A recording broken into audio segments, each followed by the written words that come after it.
After you became rich, you told me this was a world of cultivation. Chapter 1, Transmigration. It happened to be market day. The quaint little town was exceptionally lively. Both sides of the street were lined with various small vendors, selling an assortment of goods. The wide street was packed with people, and the sounds of bargaining were endless. A small cloth shop was also crowded with people. Among the many buyers, an 8-year-old girl stood out a bit. However, everyone just took a glance, too busy picking out their items, wanting to finish buying quickly and get back home so they could still work in the fields in the afternoon. Qian Duoduo didn't mind being looked at. She was focused on carefully selecting the needles, thread, and handkerchiefs in her hands. She picked out over 30 handkerchiefs, followed by various colors of thread, and once selected, she kept them neatly separated. After counting them carefully to ensure the quantity was correct, Qian Duoduo looked up, her young face full of seriousness, which made a passing auntie want to tease her a bit. Little girl, buying so many things. The shopkeeper was a woman in her 30s whose own children were already 16 or 17, so she couldn't help but feel a bit soft-hearted seeing a child like Qian Duoduo. It is a bit much, but this isn't just for my own family, it's also for the neighbors. Shopkeeper, since I'm buying so much, can you give me a discount? Qian Duoduo looked up with a smile, her dark little face full of anticipation as she looked at the shopkeeper. The shopkeeper looked at Qian Duoduo's weak-colored face, her large, dark eyes fixed on her, and then at the patches upon patches on Qian Duoduo's clothes. These items of yours add up to 32 won, I'll just charge you 31. Alright, thank you so much, shopkeeper. May your business flourish and may you make a fortune. Qian Duoduo was overjoyed, spouting auspicious words while nimbly pulling out a stack of copper coins. The shopkeeper was stunned for a moment hearing the little girl's auspicious words, then patted Qian Duoduo's head, thinking to herself what a pity it was that such a sharp-tongued child was just a little girl. If she were a boy, she could have come to the shop to work as an assistant. Qian Duoduo carefully placed the purchased items into her small basket, then wore it on her chest so she could keep an eye on the contents at any time. She stepped out into the bustling street and headed toward the city gate. Unlike the bustling center of town, the area near the city gate had much less foot traffic. Qian Duoduo walked straight toward a vegetable stall. The owner of the vegetable stall was a man in his 30s who looked a bit dull but was just honestly guarding his vegetable stall. Dad, I'm back. Qian Dong looked up and managed a smile. Did you buy everything? Yes, I did. The shopkeeper was very nice and gave me a 2-won discount. I can earn 9 won from this trip. Qian Duoduo sat beside Qian Dong, hugging her small basket, a smile appearing on her face. That's good.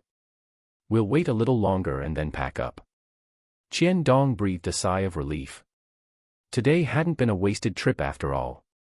The weather in early spring was still very cold, and sitting on the frozen ground made her bottom feel chilly, but Qian Duoduo didn't mind, she was actually very happy. A month ago, Qian Duoduo had experienced transmigration into this world.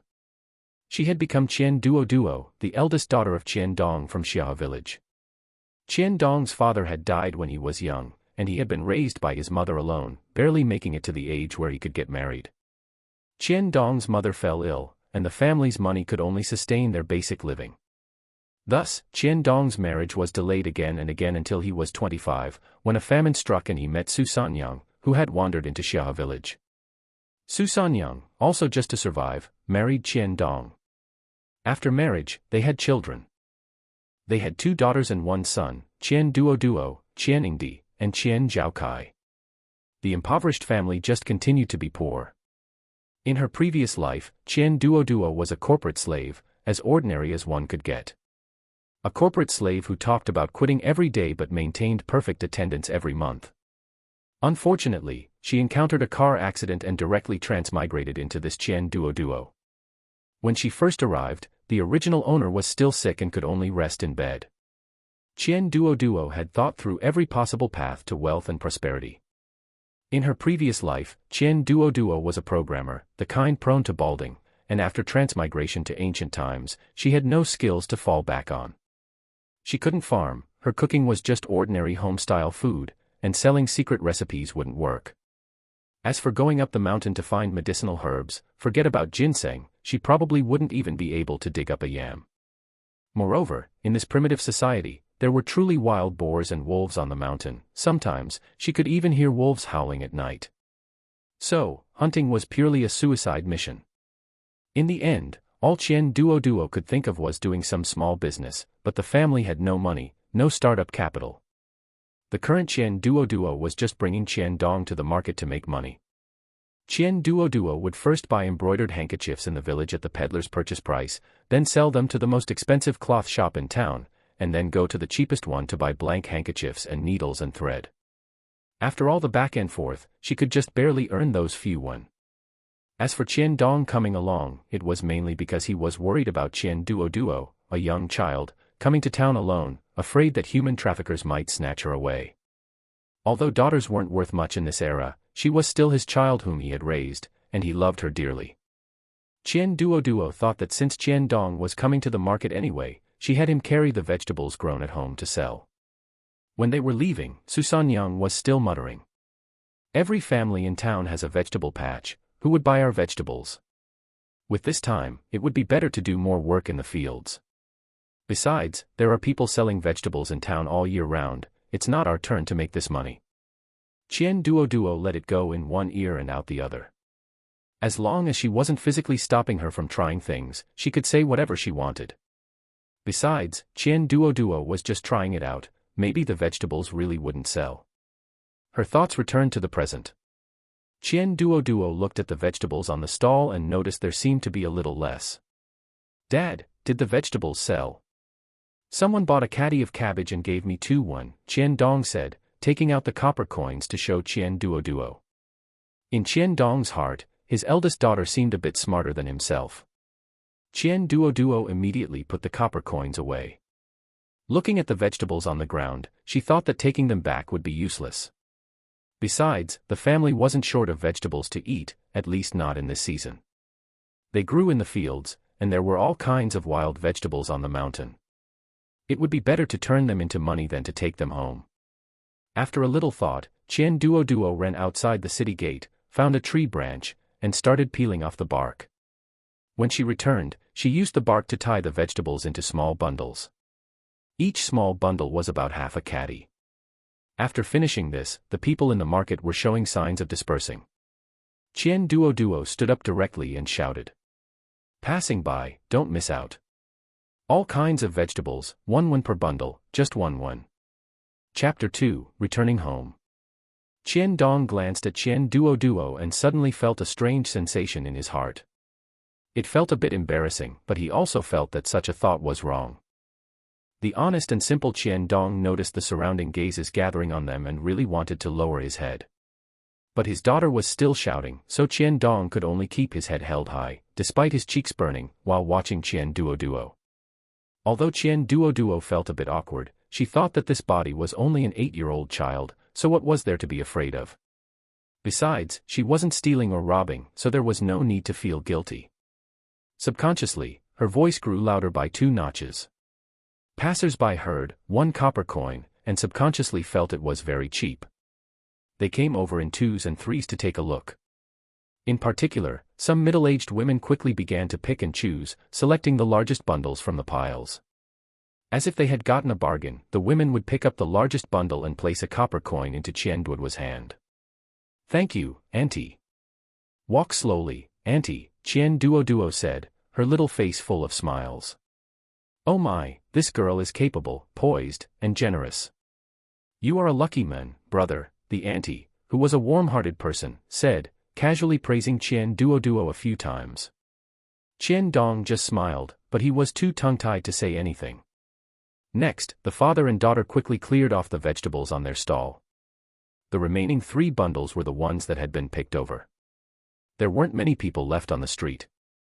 Looking up at the sky, the light was exceptionally bright. Dad, let's go home. We'll take the rest home to cook for the afternoon meal, Qian Duoduo said. Farm life consisted of 2 meals a day.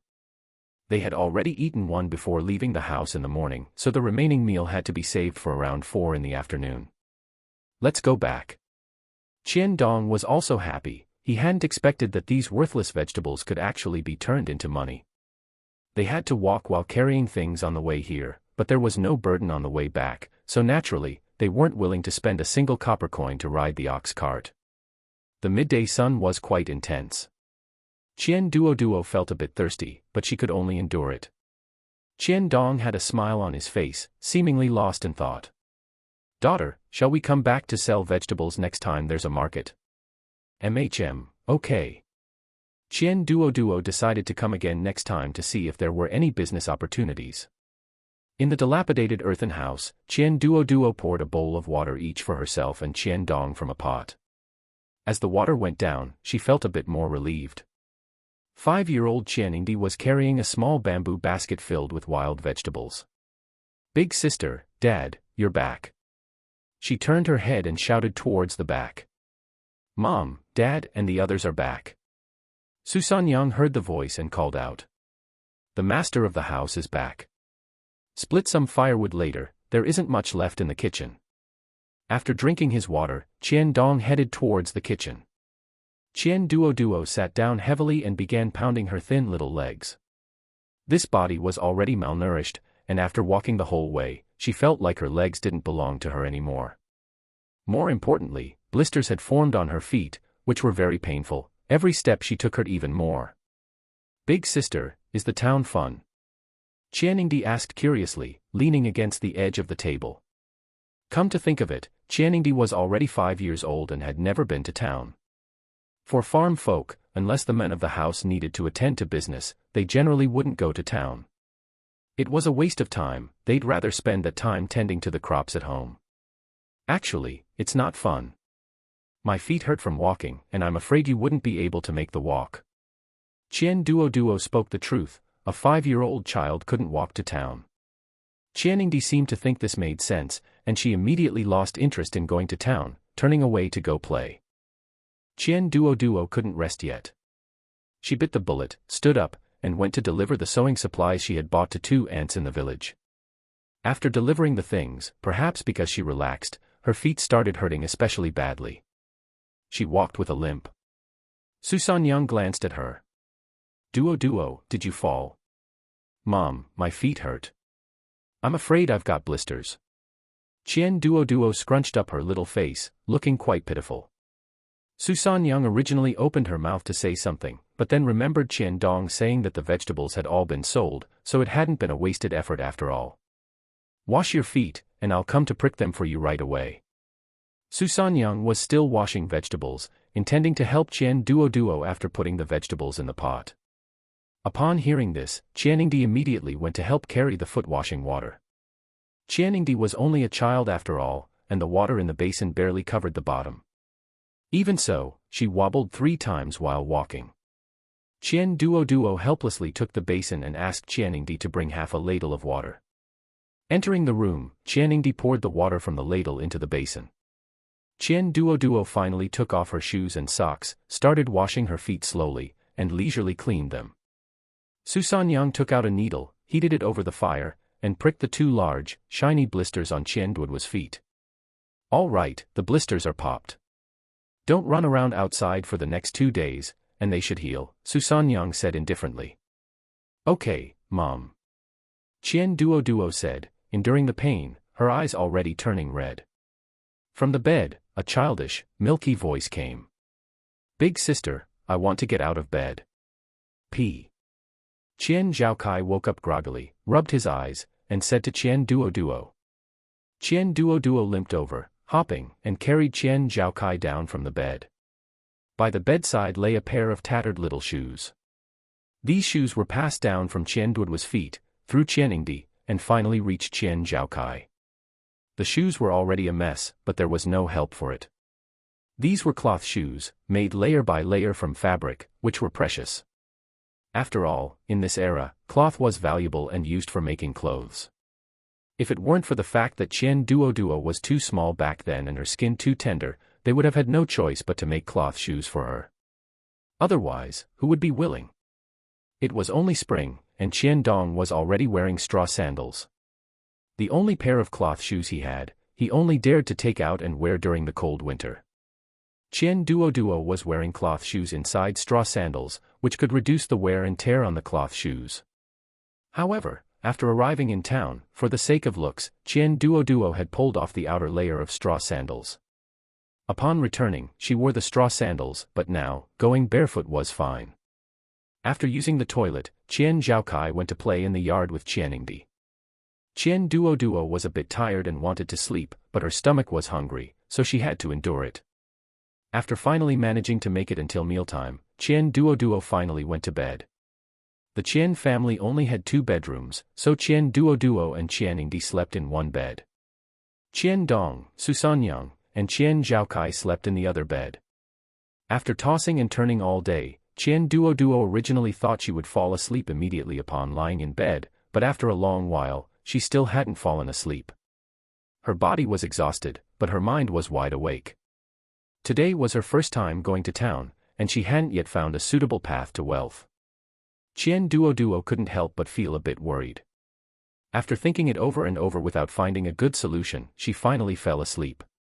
The next day, because her feet hadn't healed, Qian Duoduo stayed home to take care of Qian Zhaokai, while the others went to work in the fields.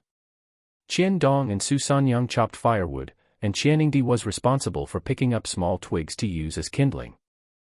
Qian Duoduo dragged her limping feet, holding a small bowl of mixed grains to feed the chickens. There were 7 chickens and 1 pig in the family. Su Sanyang had already fed the pig in the morning. After feeding the chickens, Qian Duoduo started cleaning the yard and took Qian Zhaokai to find earthworms in the vegetable patch outside the yard to feed the chickens. The only source of meat for the family came from the eggs laid by the few chickens. As soon as Qian Zhaokai heard it was to find food for the chickens, he was naturally happy to dig for earthworms. Chapter 3, Second Miss Zhang Qingyue. Qian Duoduo, meanwhile, was digging for wild vegetables on the ground. She pondered in her mind whether she should learn to identify medicinal herbs, so she could dig them up to sell for money later on. If it worked out, she might even be able to cultivate them in the future. Otherwise, she didn't seem to be very good at any other skills. There was a doctor in the village whose skills were quite mediocre. He could only treat colds and fevers. Even then, there were times when the fever was too severe, and the doctor couldn't handle it. Therefore, counting on learning medicine from the village doctor was a bit difficult, but learning to identify herbs was still possible. Qian Duoduo worried that the other party might not agree because of her status as a girl. She thought and thought, but couldn't come up with any good solution. Half the day passed, and Qian Dong and Su Sanyang returned. Qianingdi followed behind, dragging a small bundle of dry firewood. Another day passed in the blink of an eye. Qian Duoduo's foot was basically fine now. While picking wild vegetables on the mountain, she had discovered quite a few beautiful wild flowers. Perhaps she could pick those and sell them for money too. Duoduo, are we still going to sell vegetables at the market tomorrow? Qian Dong looked at Qian Duoduo, clearly seeking her opinion. Yes, we have the time and energy anyway, Qian Duoduo said. The town market was held on days ending in 2, 5, and 8 every month. In the blink of an eye, it was time for the market again. In the afternoon, Qian Duoduo limped along with Qian Dong up the mountain to strip tree bark to use as rope, so they could bundle the vegetables into small bunches for tomorrow. After gathering enough tree bark on the mountain, Qian Duoduo asked Qian Dong to cut a few bamboo stalks, planning to weave a small bamboo basket at home. She would put some flowers inside. Perhaps a wealthy family would take a liking to it and buy it. As soon as Qian Dong heard it could make money, he started cutting bamboo and helped drag it home. Farming folk generally knew a variety of miscellaneous skills. For example, Su Sanyang knew how to weave these small items. Given that Qian Duoduo had successfully sold the vegetables before, Su Sanyang also adopted a "let's try it out" attitude and helped split all the bamboo into thin strips, and Qian Duoduo began weaving. Since it was her first time and she didn't know if she would encounter any wealthy suckers, Qian Duoduo only wove 5 small baskets and didn't dare to make any more. This thing looked simple, and it wasn't actually difficult, it was just time-consuming. After the 5 small baskets were finished, the sky had completely darkened. The family couldn't bear to light a lamp. Feeling her way in the dark, Qian Duoduo made her way toward the bed. Early the next morning. Before dawn, Qian Duoduo was woken up by Su Sanyang. She walked toward the fields in a daze. Su Sanyang and Qian Dong were picking and bundling vegetables in the fields. Qian Duoduo, carrying her small basket, headed toward the wild flowers on the mountain. The wild flowers in the early morning still had dew on them, looking very fresh. Qian Duoduo picked some flowers and some nice-looking green grass, arranged them simply, tied them together with vines, and sprinkled some water on the roots. To prevent the flowers from wilting quickly due to lack of water, Qian Duoduo wrapped the roots with a damp cloth. It was a pity that there were no extra jars at home, otherwise, keeping them in a jar with water would have looked extremely beautiful. Su Sanyang hadn't really approved of Qian Duoduo's idea of selling flowers. She felt that selling flowers was even less reliable than selling vegetables. But seeing the handful of colorful flowers and grass in the bamboo basket, she inexplicably felt it looked very good. Qian Duoduo didn't make them too complicated, she just selected two types of flowers, one was a vibrant, bright red flower, and the other was various fresh and elegant small flowers. There were two types of bouquets, completely depending on which one the buyer liked. After packing everything up, Qian Duoduo and Qian Dong set off with the flatbreads Su Sanyang had made. They had dawdled in the fields for a while this morning, so there hadn't been time to eat at home. They set off a bit late, so they basically didn't encounter anyone else heading to the market on the way. Arriving at the market entrance, the father and daughter saw other vegetable stalls, and their expressions didn't look too good. Today, there were already those small bundles of vegetables at the stalls. Although there were only two families doing it, Qian Dong's vegetables lost their price advantage. The silver lining was that before leaving in the morning, Qian Duoduo had cleaned the vegetables thoroughly, so they looked much cleaner than the others. Qian Dong set up his stall at the city gate with his head down.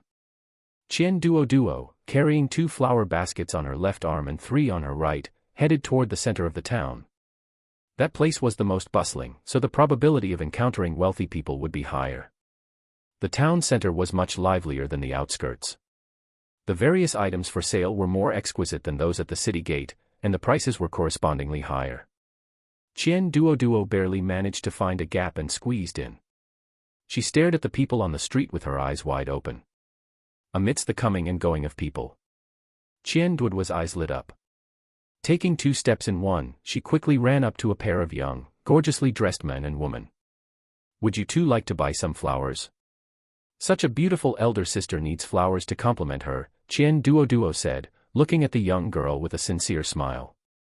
The young girl was about 15 or 16 years old. After getting closer, Qian Duoduo saw their faces clearly. They looked somewhat similar, likely biological siblings. "How do you sell these flowers?"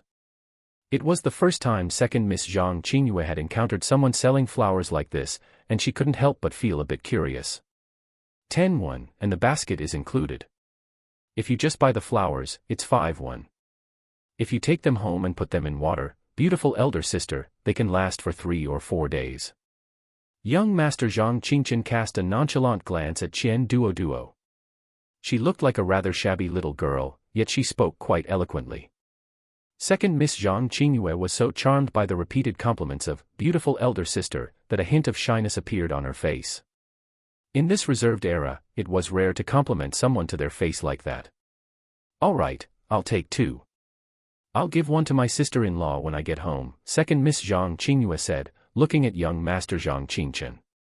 "We didn't bring any maids today, it's inconvenient to carry," young Master Zhang Qingchen said. He wasn't very interested in such romantic trifles and only found it troublesome. Second Miss Zhang Qingyue's face flashed with a hint of helplessness. She had originally pestered her brother to come out and play on a whim, so they had left in a hurry and didn't have time to call her maid. "I can deliver them to your residence. May I ask where your honorable residence is?" Qian Duoduo was afraid this money would slip away. 20 won was not a small sum. A strong laborer working for a day in the county town only earned a little over 10 won. "It's at the Zhang residence. Just tell the housekeeper that it was requested by the second miss, and that will be enough," second Miss Zhang Qingyue said. In the end, she couldn't bear to make things difficult for this little girl, Qian Duoduo. Young Master Zhang Qingchen casually tossed a piece of broken silver. Qian Duoduo took the broken silver and was stunned. She didn't know how much this actually was, she could at most count copper coins. "I don't have any change for you. Consider it a reward," young Master Zhang Qingchen said as he walked forward. "Don't forget, little girl," second Miss Zhang Qingyue said, patting Qian Duoduo's head. Before Qian Duoduo could react, the two of them had already left. Feeling the prying eyes around her, Qian Duoduo quickly stuffed the money into her pocket and asked people on the street where the Zhang residence was. There weren't many wealthy families in the town, and the Zhang residence was the most famous one. After all, they could be considered the richest family in town. Half the land in the town could be said to belong to the Zhang family. Therefore, Qian Duoduo quickly found the gate of the Zhang residence. Looking at the servant at the gate, Qian Duoduo carried the 2 bamboo baskets of flowers and explained the purpose of her visit. The servant guarding the gate also remembered that the young master and young miss had gone out today without taking any maids. "Give the items to me, you can go now." Regarding these flowers, the young miss said one basket is for her, and the other basket is for her sister-in-law. "When you take them back, they must be put into a vase immediately, otherwise they will wilt," Qian Duoduo said. Chapter 4, To Apprentice or Not. The servant nodded to show he understood, took the flower basket, and walked inside the room. Qian Duoduo watched him go in and breathed a sigh of relief. The flowers had been delivered. Qian Duoduo touched the silver in her pocket again. Thankfully, it was still there, and she breathed another sigh of relief. Upon arriving at the market, Qian Duoduo noticed that several people had their gazes fixed on her. Qian Duoduo could only keep walking forward, waiting in a slightly secluded street for people to look at her flowers. A few people came to look at the flowers later, all young girls in their teens, wearing cotton-padded clothes, seemingly from ordinary families. They just asked about the price and didn't buy any. Qian Duoduo figured she probably wouldn't be able to sell them, so she simply began observing the vendors in town to see if there were any other ways to make money. She listened to others chatting. When the market ended, Qian Duoduo had sold one more bamboo basket of flowers, with 2 baskets still remaining. As time passed, they had started to wilt a little. Qian Duoduo didn't intend to sell them anymore, so she took the bamboo baskets and went to the bookstore. Qian Duoduo could actually read. The characters of this era were similar to those of her previous life, akin to traditional Chinese, and she could recognize most of them. However, the original owner of her body couldn't read, so to avoid exposure, Qian Duoduo had never come to a bookstore before. Today, she wanted to try and see if she could read medical books to learn how to identify various medicinal herbs. The shopkeeper looked at Qian Duoduo's attire and the flowers she was carrying, assuming she was a maid from some household coming to buy books for her young Mississippi. Naturally, he didn't stop her, but he didn't want to receive her too enthusiastically either. Since no one spoke to her, Qian Duoduo was too embarrassed to ask, fearing she would be kicked out if she opened her mouth. She searched the bookstore on her own. Fortunately, the books were already categorized, so she could determine the scope of the books just by glancing at them. This bookstore was quite large. Most of them were books like the 4 books and 5 classics. Only the bottom shelf contained various miscellaneous books. Qian Duoduo squatted on the ground and searched carefully until she finally found a medical book. Among the many books, this medical book was quite thick. "Little flower-selling girl, what book are you reading?" A clear voice came from behind her. "I." Qian Duoduo was a bit at a loss when she met second Miss Zhang Qingyue's inquisitive gaze. If she said it out loud, it would only invite ridicule. "It's a medical book," young Master Zhang Qingqian said casually before walking off to select the books he needed. "Do you want to study medicine? Do they accept female apprentices?" There was only curiosity, not disdain, in second Miss Zhang Qingyue's clear eyes. Qian Duoduo stood up and said somewhat guiltily, "They say selling medicinal herbs makes money. I want to learn to identify them, so I came to have a look." "You can read." "I know a few." "Are you very short on money? Did something happen at home?" Second Miss Zhang Qingyue had encountered the young girl twice today, and both times it involved money, so she assumed something difficult had happened at home. "It's not an emergency, I just want to learn a skill to make money." Who would complain about having too much money? Qian Duoduo didn't feel there was anything wrong with that and looked straight at second Miss Zhang Qingyue with her large eyes. Second Miss Zhang Qingyue patted Qian Duoduo's small head, a figure popping into her mind. At the entrance of the only medical clinic in town, Qian Duoduo followed nervously behind second Miss Zhang Qingyue as they entered. "Qingyue, you're here. You're looking for CI, right? She's in the backyard." Dr. Lu, please go about your business. I'm just going to have a chat with Lu Ci. Walking into the medical clinic, one was immediately met with the rich scent of medicine. In the backyard, several wooden shelves were set up, filled with herbs. A slender young girl was turning over the herbs. ACI, I'm here. There was a hint of joy in second Miss Zhang Qingyue's voice. Sit down first and wait a moment. This girl is. After saying a few words, Lu Ci looked up and noticed a young girl following behind second Miss Zhang Qingyue.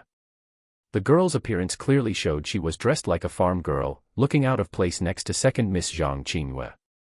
I'll tell you about that later. Qian Duoduo stood to one side, nervously twisting her hands. Earlier at the bookstore, second Miss Zhang Qingyue had said she had a good friend who was the daughter of the medical clinic's doctor and knew all kinds of medicinal herbs. If Qian Duoduo wanted to learn how to identify herbs, she could learn from that girl. After finishing her work, Lu Ci washed her hands, brought some tea, and went to the stone table. Her every movement was clean and efficient. Second Miss Zhang Qingyue picked up her teacup, took a sip, and chatted casually with Lu Ci about meeting Qian Duoduo today. Lu Ci's gaze fell upon Qian Duoduo. She looked her up and down. Although her clothes were worn, they were clean. Her skin was wheat-colored, and her long hair was tied up neatly. She looked like a capable young girl. Children from poor families grow up early, but most only know how to work blindly and wouldn't think of these methods. It was evident that this young girl was at least intelligent, clean, and efficient. She could be of help. However, she was already 15 and would be discussing marriage in another year, so there really wasn't much she could teach. Even if she didn't discuss marriage in a year, she would probably be going to that. I can only teach you for a year. Also, where do you live? Is it convenient for you to come to town every day to learn? Lu Ci asked. Hearing Lu Ci's words, Qian Duoduo wondered if she should perform an apprenticeship ceremony. Qian Duoduo stepped forward and bowed 3 times. Replying to Master, I live in Xia village. I can wake up a bit earlier every morning, so Master need not worry. Lu Ci accepted Qian Duoduo's 3 bows but said, just call me sister. I can only teach you to recognize some herbs, I don't really count as a master. Traditional Chinese medicine is vast and profound, and Lu Ci was only a beginner herself. Teaching someone to recognize a few herbs was just an introduction, it didn't make her a master. Qian Duoduo looked at second Miss Zhang Qingyue, looking completely bewildered. Second Miss Zhang Qingyue thought for a moment and understood. Ci is already 15 this year, I'm afraid she won't be able to teach you for long. You should just follow her and learn. As long as you are filial to Ci in the future, it doesn't matter if you miss out on a title. Second Miss Zhang Qingyue chatted with Lu Ci for a while longer, and then young Master Zhang Qingchen came to pick her up. Looking at the sky, the market had almost dispersed. Qian Duoduo left the 2 bamboo baskets of flowers behind and went to find Qian Dong, planning to return the next morning to learn. On the way back, Qian Dong was a bit dejected. Without Qian Duoduo calling out today, even though he had steeled himself and shouted a few times, no one paid any attention. He only sold 5 bundles of vegetables. As for Qian Duoduo, she kept touching the silver in her pocket and carefully recalling Lu Ci. It felt a bit surreal that things had gone so smoothly today. Qian Duoduo even wanted to pinch herself to see if it was real. They arrived home.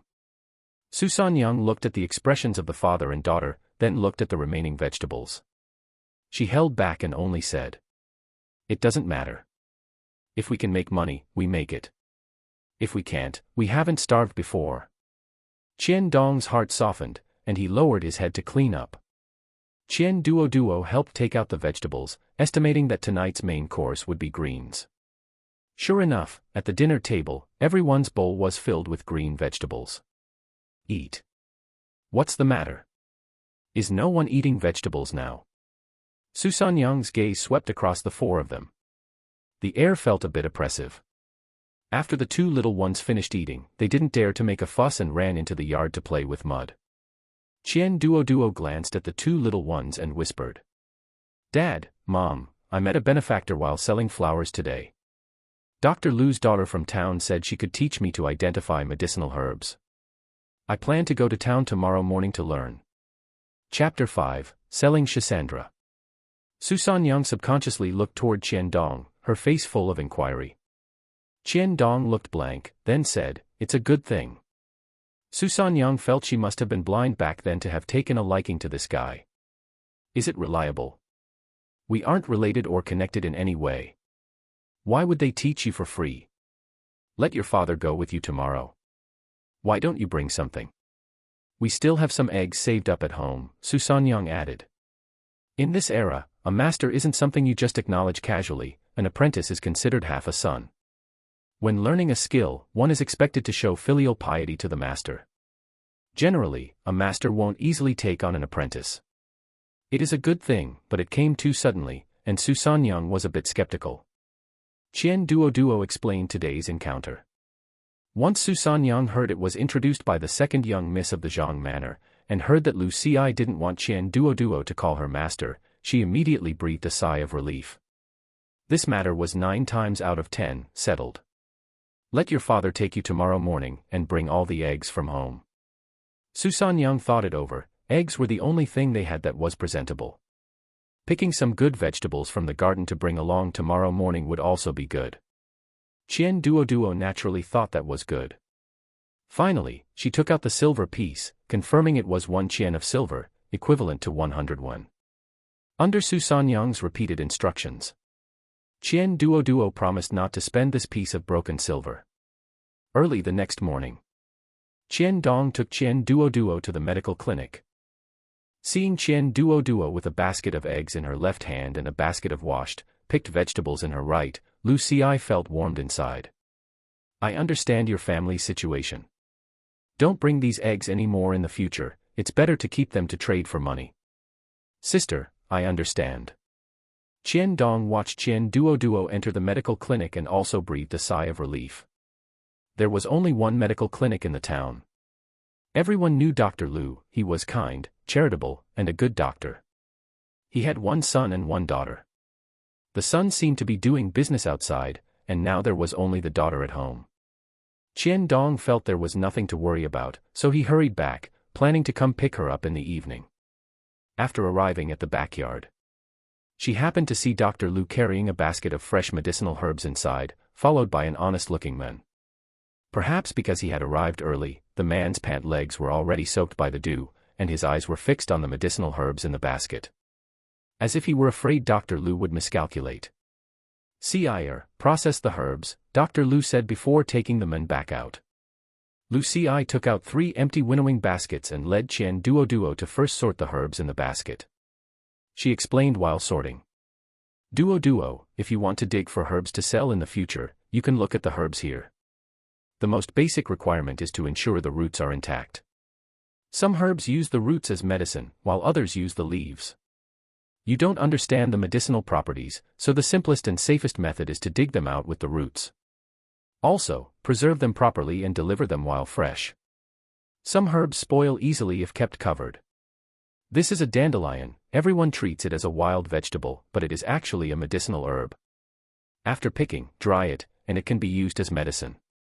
Qian Duoduo listened while staring at the fresh herbs on the ground. Fortunately, the herb collector only delivered 3 types of herbs today, otherwise, Qian Duoduo was afraid she wouldn't be able to remember them all. After identifying the herbs, Qian Duoduo helped wash and dry them, and they had a meal at noon. This meal was actually prepared with Qian Duoduo's help. Dr. Lu had seen Qian Duoduo bring eggs and vegetables in the morning, so he didn't ask much when eating. Anyway, the household wasn't lacking food, and besides, with the little girl helping out, Lu Xi could have an easier time. In the afternoon, Qian Duoduo helped turn over all the drying herbs before leaving. When leaving, Qian Duoduo asked if she could pick dandelions to sell. Lu Xi indicated that she could. The other 2 types of herbs were hard to find, but dandelions were easy to find. Although the price was a bit lower, it was still income. As soon as Qian Duoduo left the town, she met Qian Dong coming to pick her up. "Dad, you don't need to pick me up in the future. I basically come back in the afternoon, it's still daytime, so I'm fine. It's the first day, after all." Dad was worried. Qian Duoduo felt a little warm inside. Although the Qian family had 3 children in one go just to have a son, the couple didn't treat the 3 children very differently. On the way back, Qian Duoduo found quite a few dandelions along the road. Once he heard that dandelions could be sold for money, Qian Dong immediately took off his coat to use as a bag to hold the dandelions. Along the way, Qian Dong found more dandelions than Qian Duoduo. To avoid being pestered by villagers with questions, the father and daughter chose a small path to circle back home. They estimated it was about 4 or 5 in the afternoon when they arrived home. Qian Duoduo immediately washed the dandelions and placed them on a winnowing basket to dry off the moisture, ready to take to the medical clinic the next morning. Early the next morning, Qian Dong carried a basket of dandelions on his back, and Qian Duoduo still carried a basket of vegetables. However, the vegetables today weren't washed.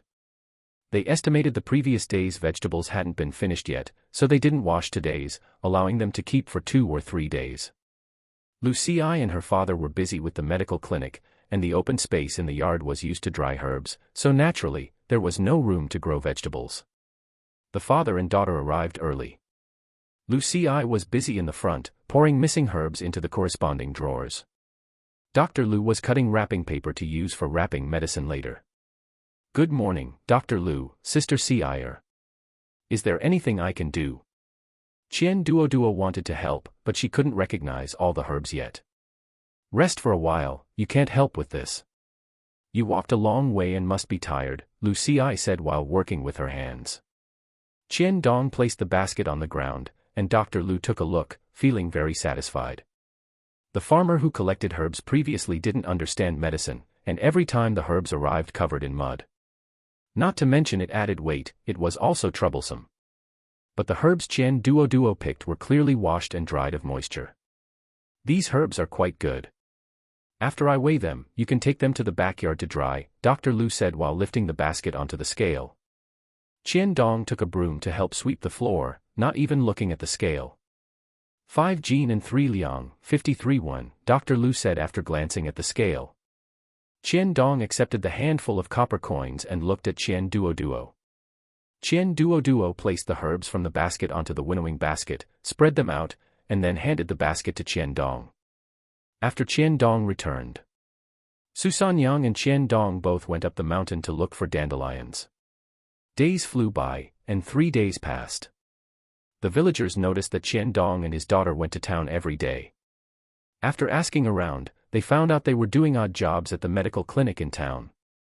One by one, they gave up their ideas. Some busybodies asked openly or secretly what kind of relationship this was and how the Qian family had managed to latch onto the medical clinic. In the end, they didn't find out anything, so they all gave up. Qian Duoduo went to the medical clinic every day to learn to identify herbs, and occasionally listen to the medicinal properties of the herbs. After returning home, she would go up the mountain to pick various herbs. If there were many, she would sell them to the medical clinic. If there were few, she would send them to the medical clinic to let Lucy help identify if she had picked the right ones. If it rained, she wouldn't go. Time passed quickly. In the blink of an eye, 3 months passed. It was already midsummer. The bright sun hung in the sky. Every day, even if you didn't do anything and just stayed under the sun, you felt like you were about to melt. Qian Duoduo was currently busy on the mountain picking schisandra.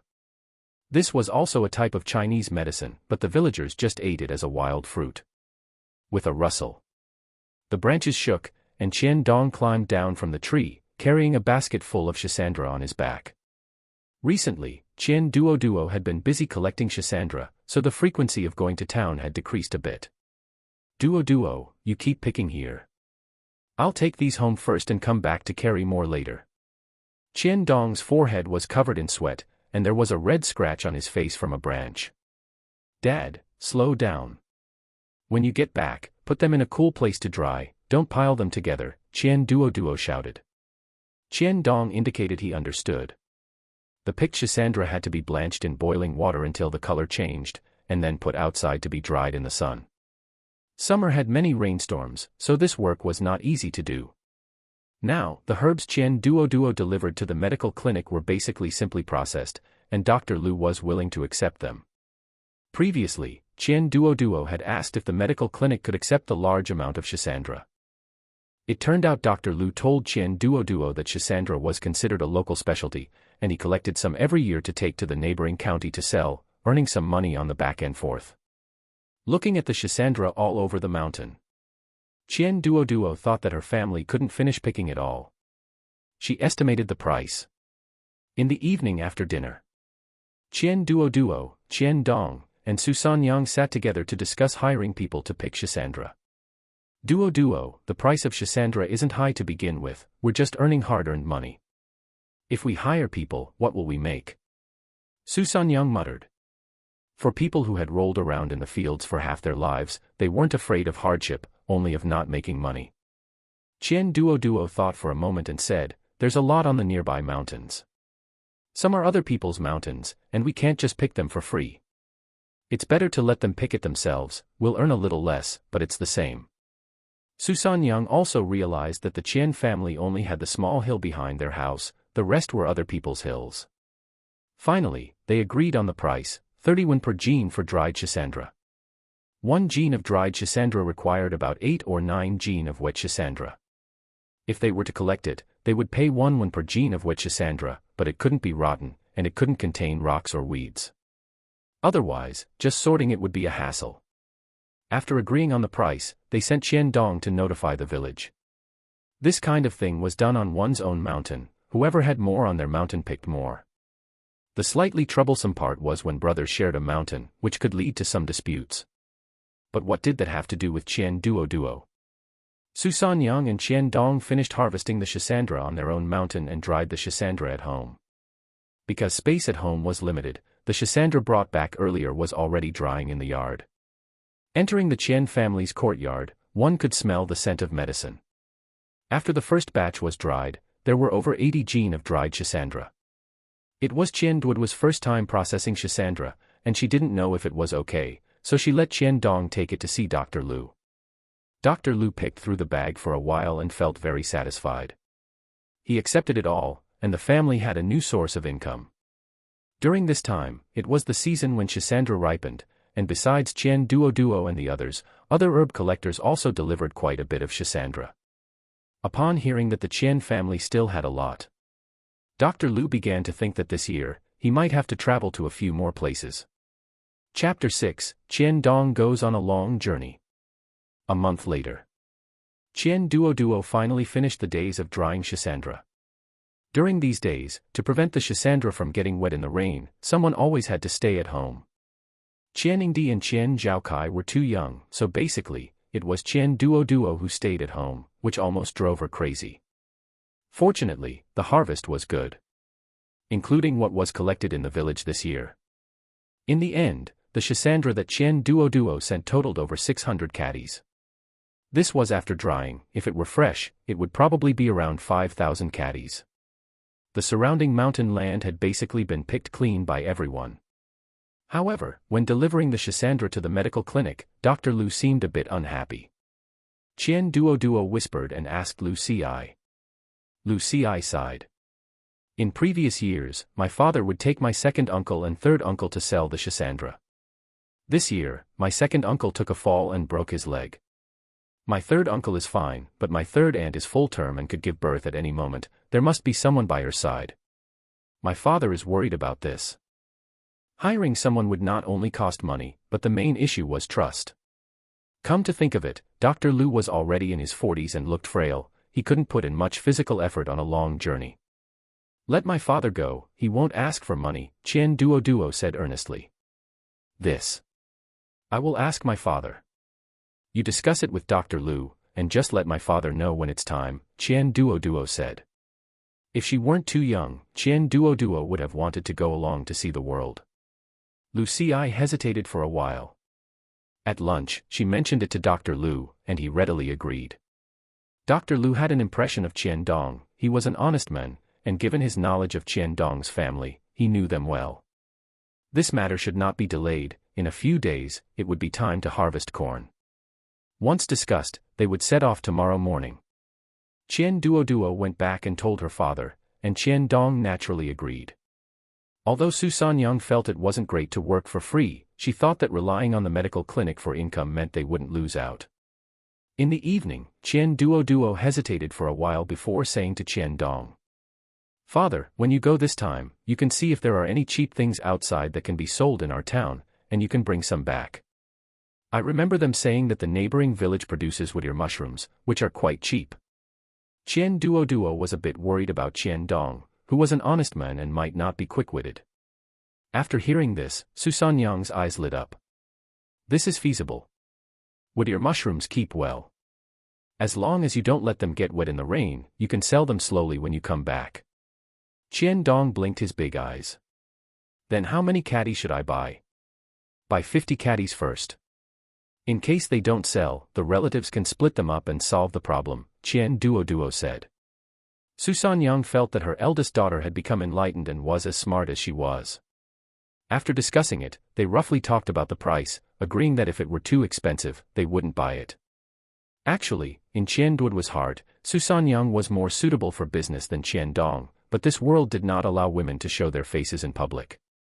Unless absolutely necessary, Qian Duoduo did not want Susanyang to be surrounded by those rumors. Early in the morning, before dawn, Qian Duoduo woke up groggily, only to find that Susanyang had gotten up even earlier and was already making flatbread in the kitchen. In this weather, they could only bring some dry flatbread and a pot of water. Holding the flatbread, the father and daughter set off. When they arrived in town, Dr. Lu was already driving the ox cart in front of the medical clinic. Qian Dong efficiently loaded the Shisandra onto the ox cart. It was a full cart, covered with an oilcloth. There was no room left on the ox cart, so Qian Dong walked behind it. Dr. Lu had left, so the medical clinic had to be closed for a few days. "Sister Ci, when will Dr. Lu be back?" Qian Duoduo asked with concern. "Father won't go too far. He will probably go to the county town today to sell a batch, then go to the neighboring county tomorrow. He should be back by the evening of the day after tomorrow," Lu Ci said while taking out medicinal herbs to dry. "Then Sister Ci, are you scared at night? I'll stay and keep you company." Lu Ci touched Qian Duoduo's small face. Her skin, which had started to turn fair, had darkened again due to picking Shisandra, but it was still fairer than when they first met. "No need. I'm going to my second uncle's house today. Every time my father is away, I sleep at my second uncle's place." Qian Duoduo stayed there to have lunch with Lu Ci before returning. After returning, Qian Duoduo went up the mountain to pick herbs. Now, Qian Duoduo basically recognized some common medicinal herbs.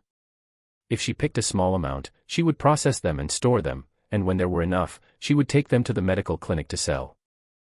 Recently, having recognized most of the herbs, Qian Duoduo planned to look at medical books. She didn't expect to have great achievements in the future, but at least she could treat minor ailments. After circling the mountain once, Qian Duoduo returned disappointed. In the last few months, Qian Duoduo had been a frequent visitor to the mountain. She had run through all the areas she should have, and dug up all the herbs she should have. The remaining ones were just small, tender seedlings, which Qian Duoduo couldn't bear to dig up. If she wanted to dig for more herbs, she would have to go into the deep mountains. The deep mountains were dangerous, and only a few hunters in the village dared to enter. With her thin arms and legs, going there would be like handing her life over on a silver platter. For 3 consecutive days, Qian Duoduo went to the medical clinic to keep Lu Ci company.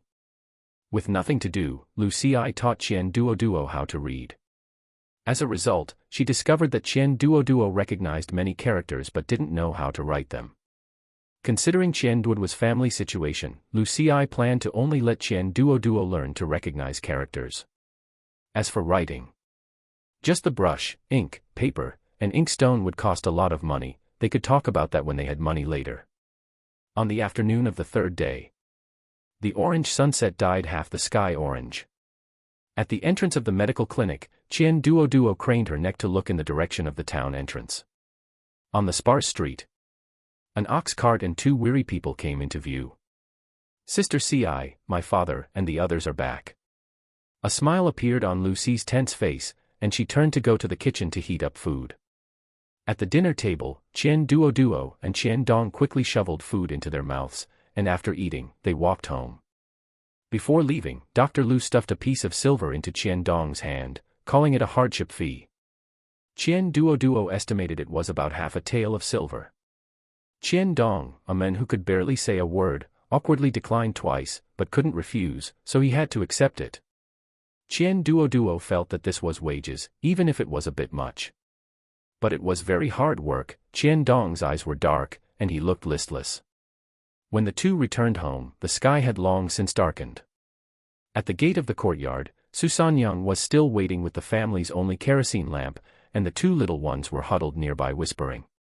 That night, Su Sanyang and Qian Dong checked their recent income and found that they had actually earned 6 or 7 taels of silver. Su Sanyang's eyes flickered. Qian Dong, we have money now. Next year, let's take the 3 children to the county to test their immortal affinity. Qian Dong's originally dazed expression cleared up quite a bit. The Immortal Mountain opened its gates once every 50 years. Next year was the day the Immortal Gate would open. Basically, every county town had testing sites where one could go to test for immortal affinity. But immortal affinity was a 1 in 10,000 opportunity, hard to come by. This, our ancestors have never produced an immortal. If we go, I'm afraid it will be a waste of silver. Taking the 3 children to the county town would require staying 1 night. With food, drink, and travel expenses, at least 1 tael of silver would be gone. It wasn't that Qian Dong was stingy with silver, but that immortal affinity was hard to find. They were all mortals, could they really give birth to someone with immortal affinity? Xiahe village hadn't produced a single person with immortal affinity in several hundred years. Let alone the village, the entire county town only had a few people with immortal affinity every 50 years. It felt like gambling, a waste of silver. Su Sanyang said indifferently. A few more taels won't make us rich, and a few less won't make us starve. I think Duoduo is quite smart, maybe she has immortal affinity. Let's talk about it next year. The soundly sleeping Qian Duoduo had no idea that she had almost missed a huge opportunity. Chapter 7, Zhang Qionghua. There was no helping it, after all, Qian Duoduo was only an 8-year-old child, and her limited memories held nothing regarding that immortal fate that occurred once every 50 years.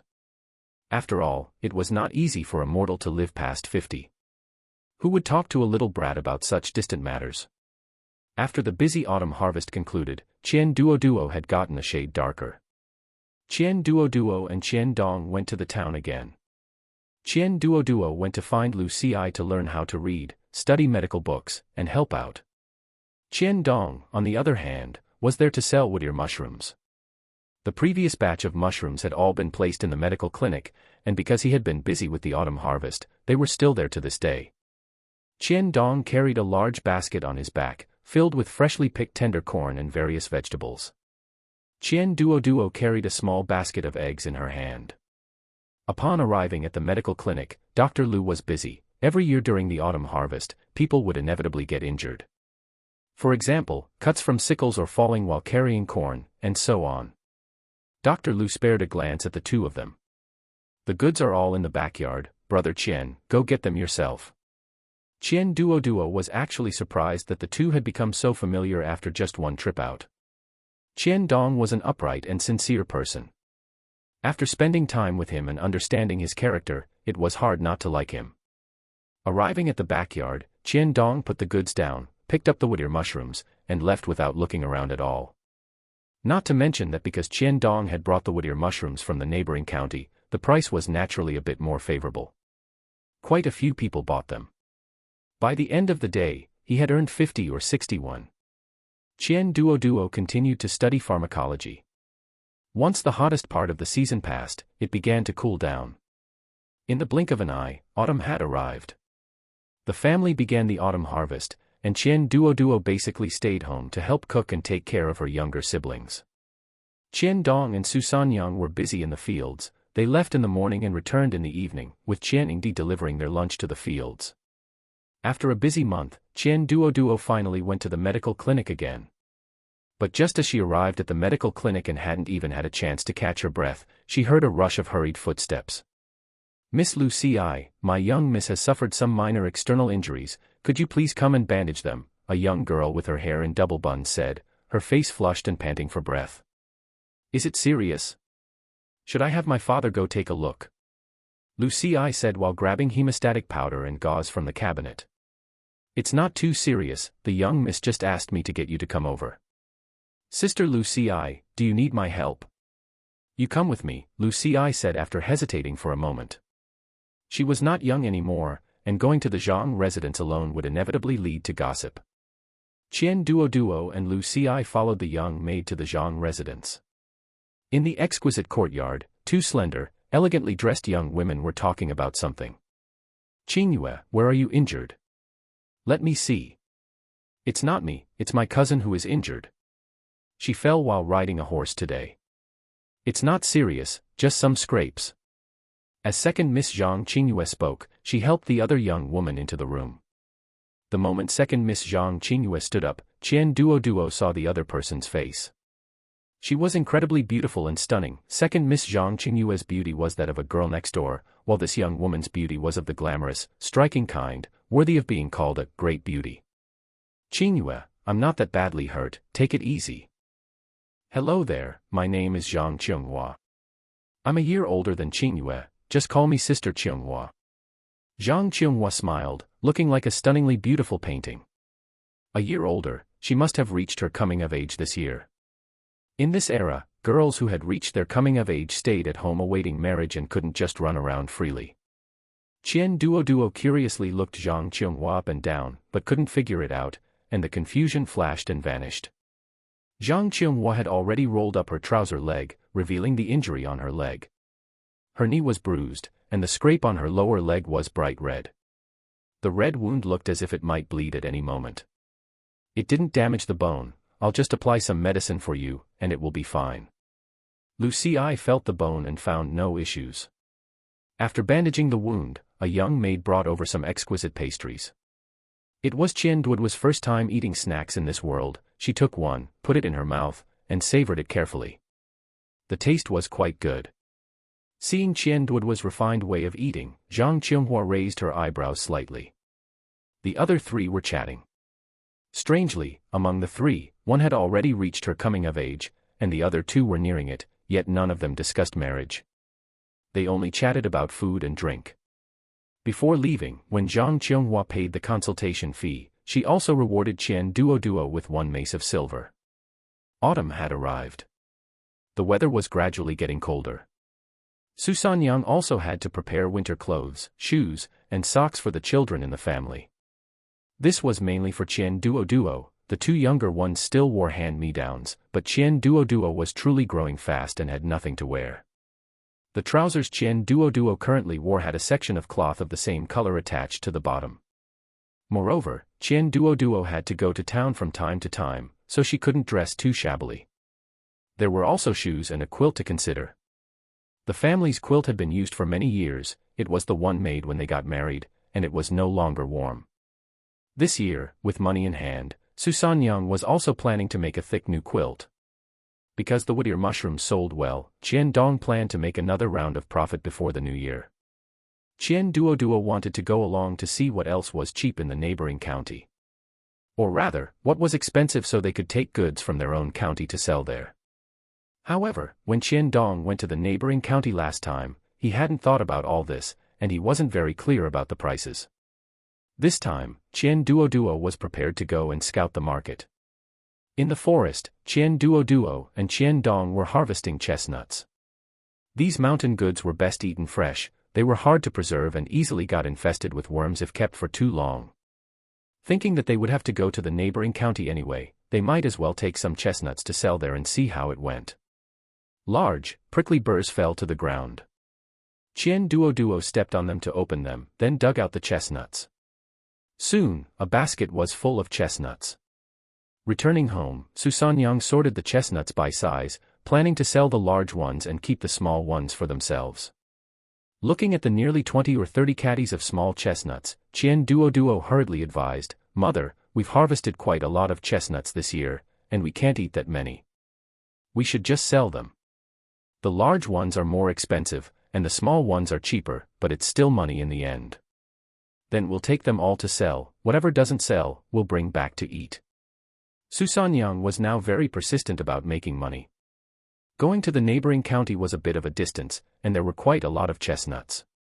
Qian Dong rented an ox cart directly in the village. Since they were all from the same village, the price was fair, around 20 won for 3 days. Before leaving, Susanyang intentionally dressed Qian Duoduo like a little boy. Qian Duoduo thought they should first go to the county town to check prices. Since they had an ox cart, she bought about 100 caddies of chestnuts from neighbors at a cheap price to take and sell. Before dawn, Qian Duoduo and Qian Dong set off. The ox cart traveled all the way to the county town, arriving by noon. "Father, hurry up and call out." The father and daughter paid the fee and drove the ox cart to the designated parking area, spending another sum of money. It made Qian Duoduo's heart ache. Qian Dong also thought of the money he had just spent and began to call out, "Chestnuts, freshly picked chestnuts, who wants some?" Because they had sorted the chestnuts by size, the pile of large chestnuts looked very good. Although the price was a bit higher at 10 won per caddy, most people were still willing to buy the large ones. The small chestnuts were 8 won per caddy, and some people who wanted a bargain bought a couple of caddies. Qian Duoduo helped out for a while, and when the crowd thinned out, she wandered around nearby. Whenever she met someone selling things, she would ask about the prices. Slowly, Qian Duoduo gained an understanding of the prices in the county town.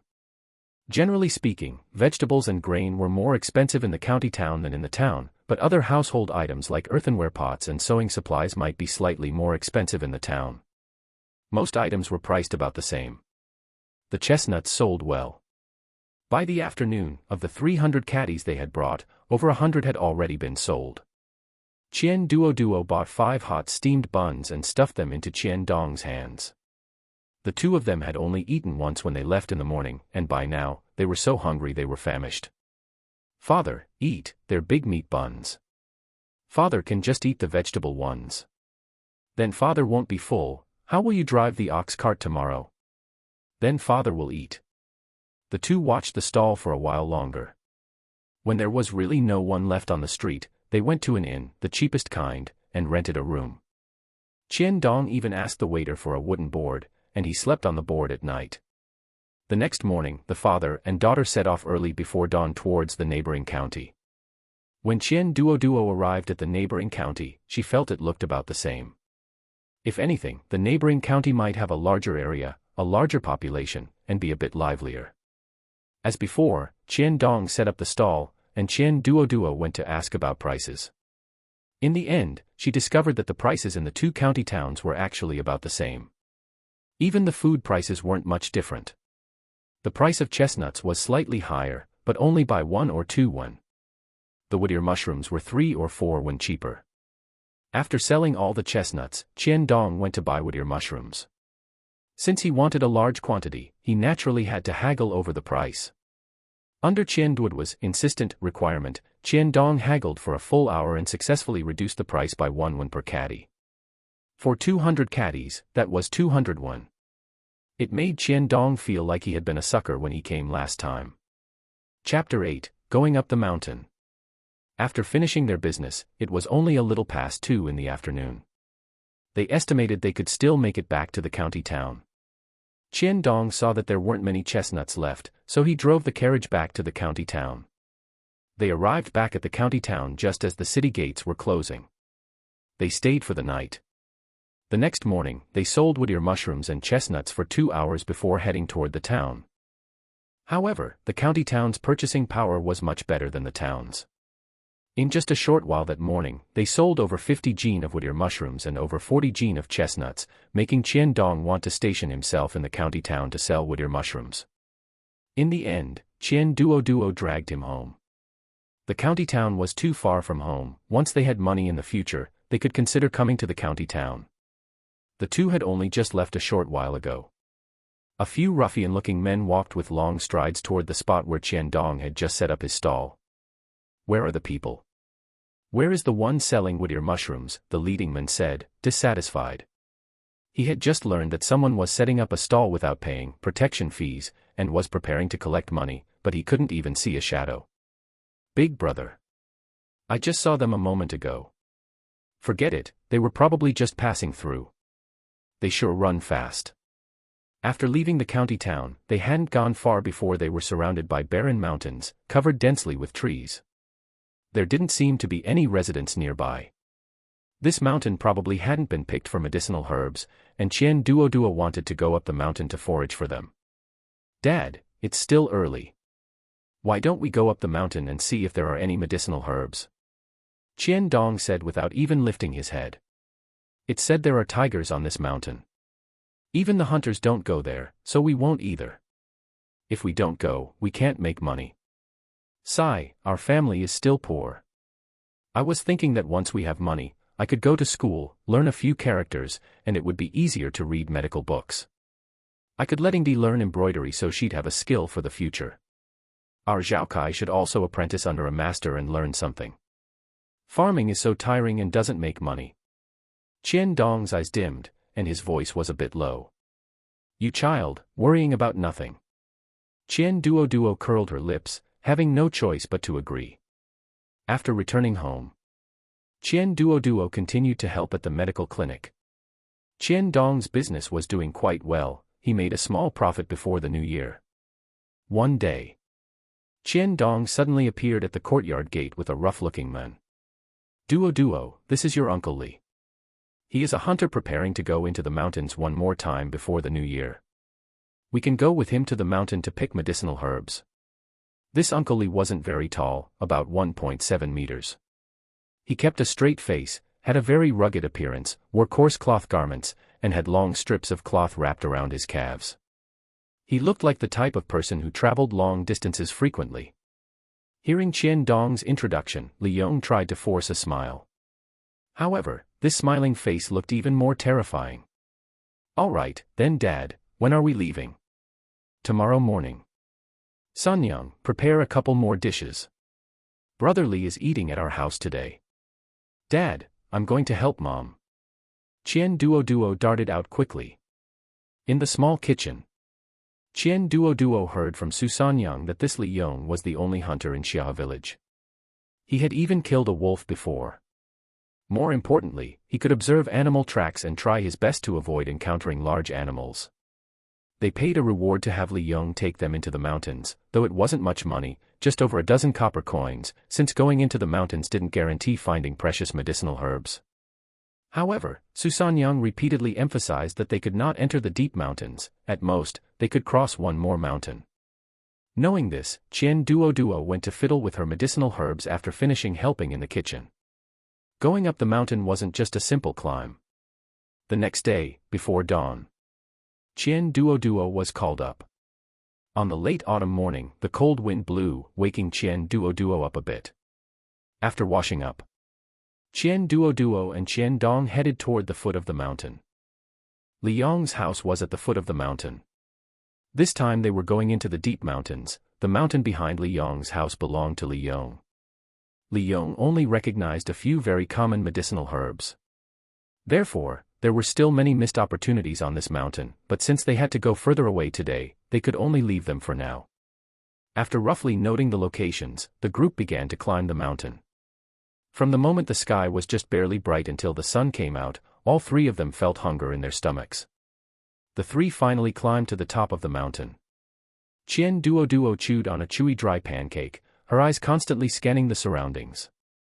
The originally lush forest was now bare due to late autumn, with a thick layer of leaves on the ground. It creaked and crunched when stepped on. Looking at the thick layer of rotting leaves, Qian Duoduo, as if possessed, used a wooden stick to rummage through them a couple of times. Something resembling a yam was dug out. Qian Duoduo picked it up and looked at it carefully. Isn't this Gastrodia elata? After excitedly confirming it, Qian Duoduo carefully placed the Gastrodia elata into the basket on her back. Although this Gastrodia elata wasn't as valuable as ginseng or lingji, it wasn't cheap either. The price for one gene was between half a tael of silver to 1 tael of silver, depending on the local market prices. Qian Duoduo nimbly dug out all the Gastrodia elata, and when placing them in the basket, she wrapped them with leaves. On this side, Qian Dong was already accustomed to Qian Duoduo digging in the dirt, assuming she was digging for yams. Ever since Qian Duoduo started frequently going up the mountain to pick herbs, the family had more wild vegetables, wild fruits, and yams. After eating, Li Yong investigated the surrounding situation, preparing to set a few traps. Things like traps need to be moved periodically. If they are left in one place, the animals will learn the location of the traps and walk around them. Qian Duoduo looked around. This environment was suitable for Gastrodia elata to grow. There was likely more in this area. Did you find medicinal herbs? Qian Dong asked when he saw Qian Duoduo still searching. Dad, help me look. You need to pull back the leaves and see if there's anything like this. It's best not to dig it up and break it. Qian Duoduo took the Gastrodia elata out of the basket and gave it to Qian Dong. After looking at it, Qian Dong felt it was inexplicably familiar, as if he had seen it somewhere before. I think I've seen this thing somewhere. There are some near the ditch behind our house, Qian Dong muttered softly. Back then, he thought it was a wild potato, but it looked a bit different, and after taking a bite, the taste was very strange, so he didn't pay it any mind. Qian Duoduo thought of the gully at their home. There was a small creek, and there were no paths around it. For safety reasons, Qian Duoduo had basically never really gone there. Let's look here first. As for the ones at home, we'll dig them up after we go back. After Qian Duoduo gave instructions, the father and daughter stuck their butts out and searched earnestly. After searching a large area, they found over 10 gene of Gastrodia elata. Qian Duoduo and Qian Dong's eyes were shining with happiness. In order to cover the Gastrodia elata, Qian Duoduo also dug up some worthless medicinal herbs to cover them. By noon, Li Yong's traps were basically set, and the group continued walking deeper into the mountains. However, just as they crossed the mountain and were walking downward, Qian Duoduo casually brushed aside some leaves and saw Gastrodia elata again. Her eyes lit up instantly. Chapter 9 Selling Gastrodia elata. Dad, let's just look here. There are medicinal herbs nearby, and we can head straight down the mountain in a while. It's not worth running around anymore, Qian Duoduo said hurriedly. All right. Brotherly, we'll just dig around here. You go ahead and get busy, we'll head back in a while. Li Yong also began to scout the area nearby and then started digging traps. These things grow in patches, if we move to another spot, we might not find any. After digging up the Gastrodia elata, Qian Duoduo quickly covered the soil back up. There were still spores inside, so it might grow back in a few years. If she encountered small Gastrodia elata, Qian Duoduo would leave half as seeds and take the remaining half back to try planting them. Qian Dong, a man who had lived a rough life for most of his years, was now carefully searching and digging for Gastrodia elata. By around 3 in the afternoon, Li Yong urged the two to head back. It wasn't safe in the mountains after dark. Qian Duoduo and Qian Dong were reluctant to leave such good medicinal herbs, but they also breathed a sigh of relief. Their backs were truly aching, the whole journey had been nothing but hiking and bending over to dig for herbs. Fortunately, the harvest was quite good, estimated to be around 30 gene. On the way down the mountain, Qian Duoduo walked and ran, her thin legs starting to tremble. As for the medicinal herbs, they were all on Qian Dong's shoulders. When the three of them reached the courtyard, it was completely dark. Su Sanyang was still waiting in the courtyard, a kerosene lamp lit. You're back. You must be tired. Come and eat quickly. Qian Duoduo asked Qian Dong to separate all the Gastrodia elata. After washing their hands and eating, Qian Dong handled the rest of the handover with Li Yong. Qian Duoduo's small body was already exhausted and sleepy. Fighting off drowsiness, she told Qian Dong to arrange for the ox cart to go to the county town tomorrow to sell the Gastrodia elata. After a quick wash, she fell asleep within minutes of getting into bed. Early the next morning, before dawn, the father and daughter set off. On the ox cart, Qian Duoduo held a basket full of Gastrodia elata. Gastrodia elata is quite precious, and Dr. Lu couldn't take that much. Qian Duoduo left 10 gene for Dr. Lu and took the rest to the county town to sell. The ox cart rattled into town, and Qian Duoduo carried the 10 gene of Gastrodia elata and other miscellaneous herbs to the medical clinic. Qian Dong drove the ox cart to the county town. The prices had already been told to Qian Dong, and he had been told about several reputable pharmacies, so naturally, he wouldn't be shortchanged. This time, the Gastrodia elata alone sold for 15 taels of silver. Qian Dong was so happy that upon returning home, he dug up more than half of the Gastrodia elata from the ditches on his property, leaving the smaller ones to continue growing in the soil. Another large sum of silver was added to their income. Ever since they had silver, the Qian family was well fed and warmly dressed this winter, and the atmosphere at home improved a lot day by day. In the blink of an eye, another month passed. White snow drifted down. Duoduo, you don't need to come again this year. The weather will be bad later, and it's time to prepare for the new year. Besides, if it's just about gathering herbs, you've learned enough, Lu Ci said, patting Qian Duoduo's little head. All right, then I'll come to see you and Dr. Lu before the new year. Dad, Mom, I don't need to go to the medical clinic before the new year anymore. This way, I'll have more time. I want to buy a medical book to read on my own, Qian Duoduo thought, as playing at home during the snowy days was a bit of a waste of time.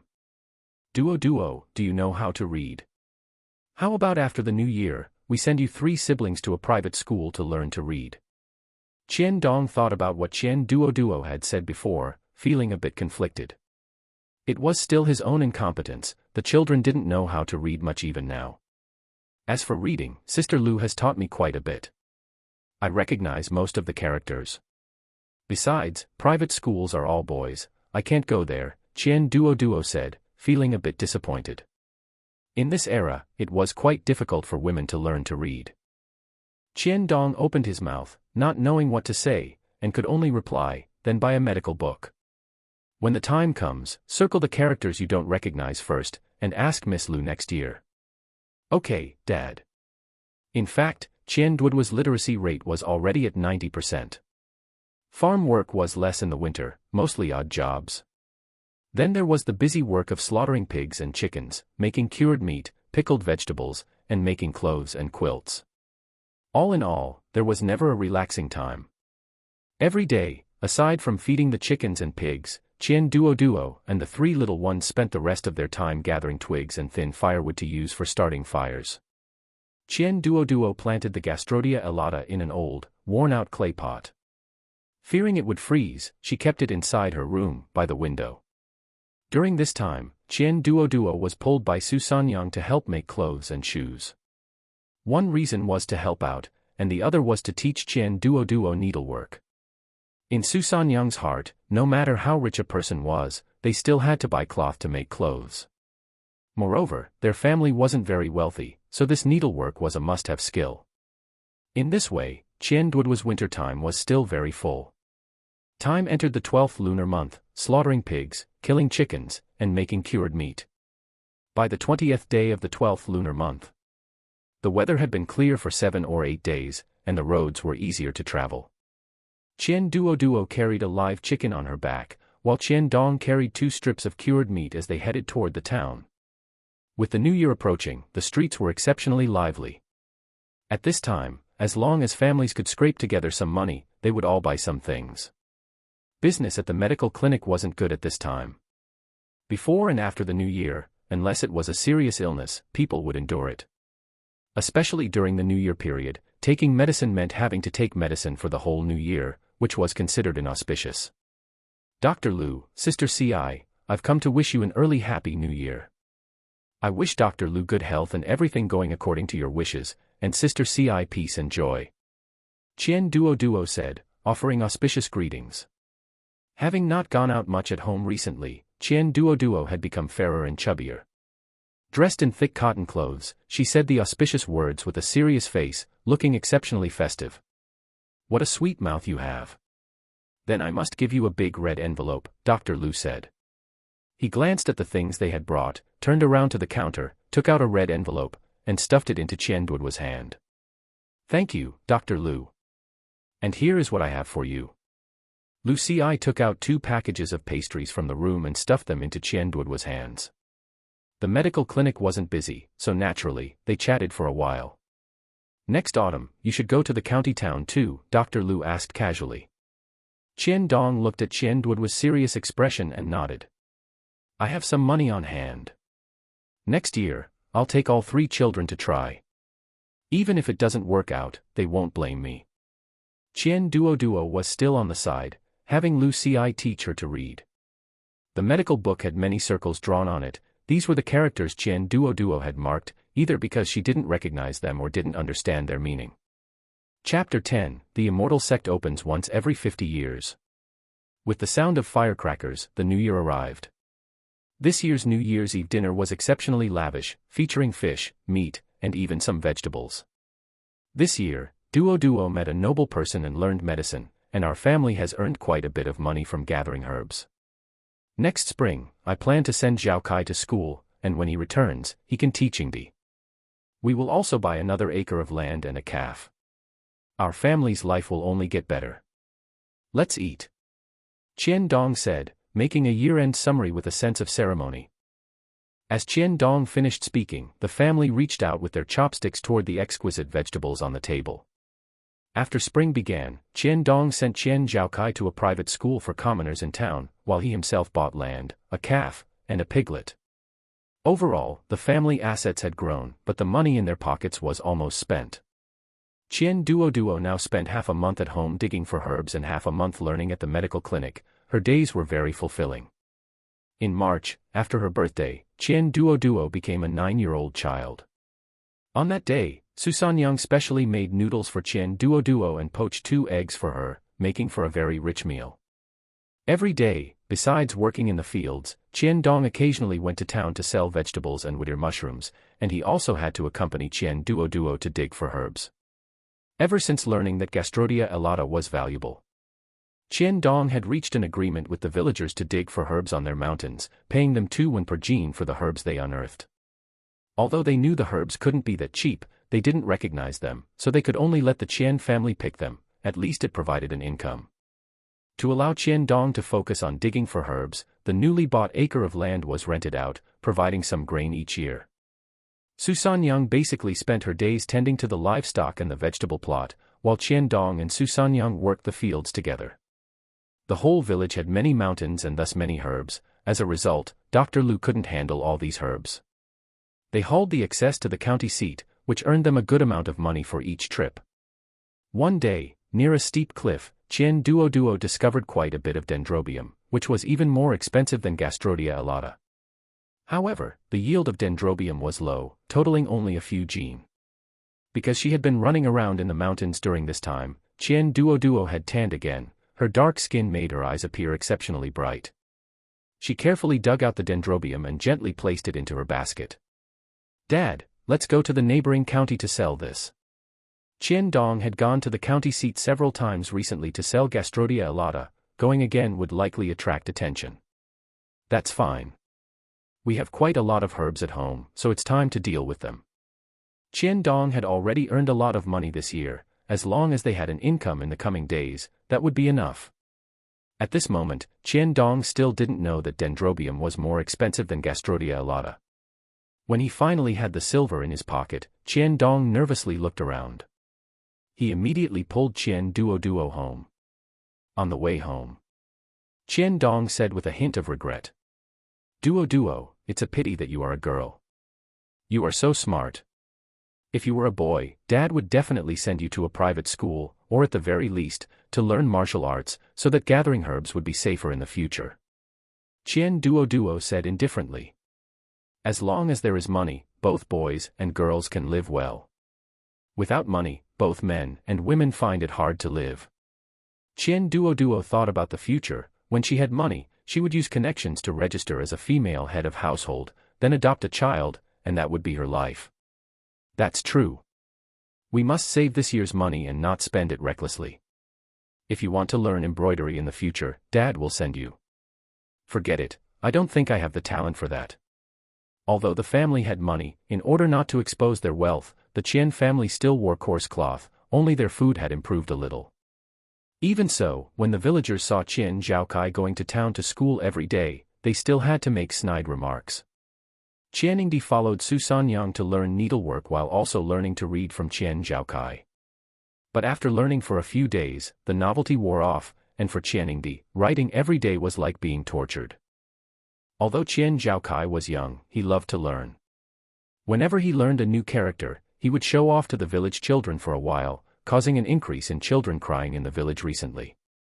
Because Qian Zhaokai was only at the enlightenment stage, his daily homework wasn't much, and he spent the rest of his time playing outside, causing this trend of crying to last for a long time. Spring passed and autumn arrived. This hot summer, the Qian Duoduo family was still struggling with the Schisandra. Many Schisandra berries from surrounding villages were sent over, and the quantity was enormous. Basically every 10 days, Qian Dong had to take a trip to the neighboring county. He had been to both adjacent counties. The whole family was busy and bustling. Even the youngest, Qian Zhaokai, helped by raking the Schisandra in the courtyard to flip them over and took charge of feeding the chickens. Qianingdi helped with cooking, feeding the pigs, and looking after the things in the courtyard. Recently, many people had been coming and going, so Susanyang was afraid things would get lost and had Qianingdi watch over them every day. After they finished their work, the whole family was tanned and thinner, but they had earned money, and everyone was happy. Qian Dong took the family to town for some shopping. The three little ones were especially happy, each buying plenty of food and toys. They were still excited until they returned home at night. We earned 9 taels of silver from this Schisandra deal. In a few days, let's all go to the county seat to have a look, Qian Dong said, looking at Susanyang. Including the Gastrodia elata and Dendrobium sold this year, they had 40 or 50 taels of silver in their pockets. Susanyang's eyes suddenly turned red. Yes, let's all go. Pack up your clothes and shoes, we can stay in the county seat for a couple of extra days. Dad, let's not go yet. Didn't we just go to town today? With that money, it would be better to build 2 more rooms. I want to live alone, and we need a room for herbs, an embroidery room for Mom and Ingdi to embroider in, and a study. Qian Duoduo chattered on. Now that the family had money, building a few more earthen houses was feasible. They could make the mud bricks themselves, and they had wood. They just needed to spend money on roof tiles and hiring labor. It wouldn't cost much. Qian Dong rubbed Qian Duoduo's head. There's no rush for these 2 days. There is a big event in the county seat recently, let's go take a look. As for the Immortal sect recruiting disciples, Qian Dong didn't say anything, fearing that if he told them too early, the children would have too high expectations and end up disappointed. Besides, it was said that the Immortals were extremely powerful, and if one spoke of them behind their backs, they would know. When the day of departure arrived, Qian Duoduo noticed it wasn't a market day, yet there were many carriages on the road. That strange feeling lingered in her heart and never dissipated, instead, it intensified. Dad, why are there so many ox carts today? And everyone is dressed so neatly. Qian Dong, reluctant to tire out his ox which had just reached adulthood, got down and walked alongside it. Hearing this, he just looked up and said, "The Immortal sect opens once every 50 years. Most people don't want to miss it. Many people from our village are going." Chapter 11 Entering the county town. Qian Duoduo opened her eyes wide and asked in disbelief, "The Immortal gate opens once every 50 years? Father, what are you talking about? Are we going to a temple?" Qian Dong shook his head and said, "Buddhism isn't popular around here. They say there are Buddhist temples over in the east. We are going to the county town to wait for the Immortal to take on disciples. There are Immortals in this world?" Qian Duoduo felt like she understood, but she wasn't quite sure. "They call themselves cultivators." "All right, let's not talk about it anymore. Speculating about Immortals will get us noticed." Qian Dong said this with a guilty conscience, and his voice even dropped a few notches. However, the 3 little ones were just like children hearing an interesting myth. They were all extremely curious. "Qian Duoduo, what are the requirements for an Immortal to take on disciples? Qianingdi, do Immortals need to eat? If they don't eat, then how much grain must be left over? Does that mean they don't have to farm? Qian Zhaokai, can Immortals fly?" The 3 children were chattering away. People around them looked over, but few engaged in conversation. Qian Dong frowned and said coldly, "Immortals are naturally powerful. Do not ask any more questions, or you might incur the Immortals' wrath. Mortals are in awe of cultivators, there is respect, but even more fear. They fear that one careless slip might offend an Immortal and bring down a catastrophe." Qian Duoduo and the other 2 muttered quietly, not daring to speak loudly again. Beside them, Susanyang muttered softly, "Forgive us, Immortal. The children are ignorant and have disturbed you." Qian Duoduo felt a bit scared by Susanyang's superstitious muttering. After all, it seemed cultivators possessed divine sense, and they were close to the county town. It would be bad if they were detected by a cultivator. She could only take out the newly bought snacks from the parcel. Ingdi, Zhaokai, look at these snacks I bought yesterday. 1 piece each. We'll have another one when we get to the town. As soon as the two little ones saw food, the ethereal immortals were forgotten. For the rest of the journey, the couple, Qian Dong and his wife, stopped talking about the immortals. The usually bustling town was sparse today, with almost no one around. Looking closely, the only people left were some elderly people walking with unsteady, staggering steps. The main group set off toward the county town. By around 3 in the afternoon, quite a few people were already gathered at the county town gate, waiting in line. Usually, the county town gate had only 2 listless guards, but today, there were 2 rows of spirited, sturdy guards standing there. Behind the line, there was a man dressed as a scholar, holding a simple megaphone and shouting. At noon tomorrow, the Immortal Gate will begin taking on disciples. Only those between 3 and 20 years old are eligible. Each family may have only 1 adult male to accompany them, the others are not allowed to enter. There are shacks in the city for everyone to live in, or you can choose to enter the city tomorrow morning. He rambled on for a while, basically all about controlling the number of people. Qian Dong and Su Sanyang exchanged a look. Information was scarce in the village. Now that only 1 adult could enter the city, Qian Dong was worried about letting Su Sanyang go in while he stayed behind with the 3 children. If Qian Dong went in, then Su Sanyang would have to return to the town to stay for the night and wait to see what happened tomorrow. Father, how about you take me, and mother takes the younger brother and sister? Qian Duoduo suggested tentatively.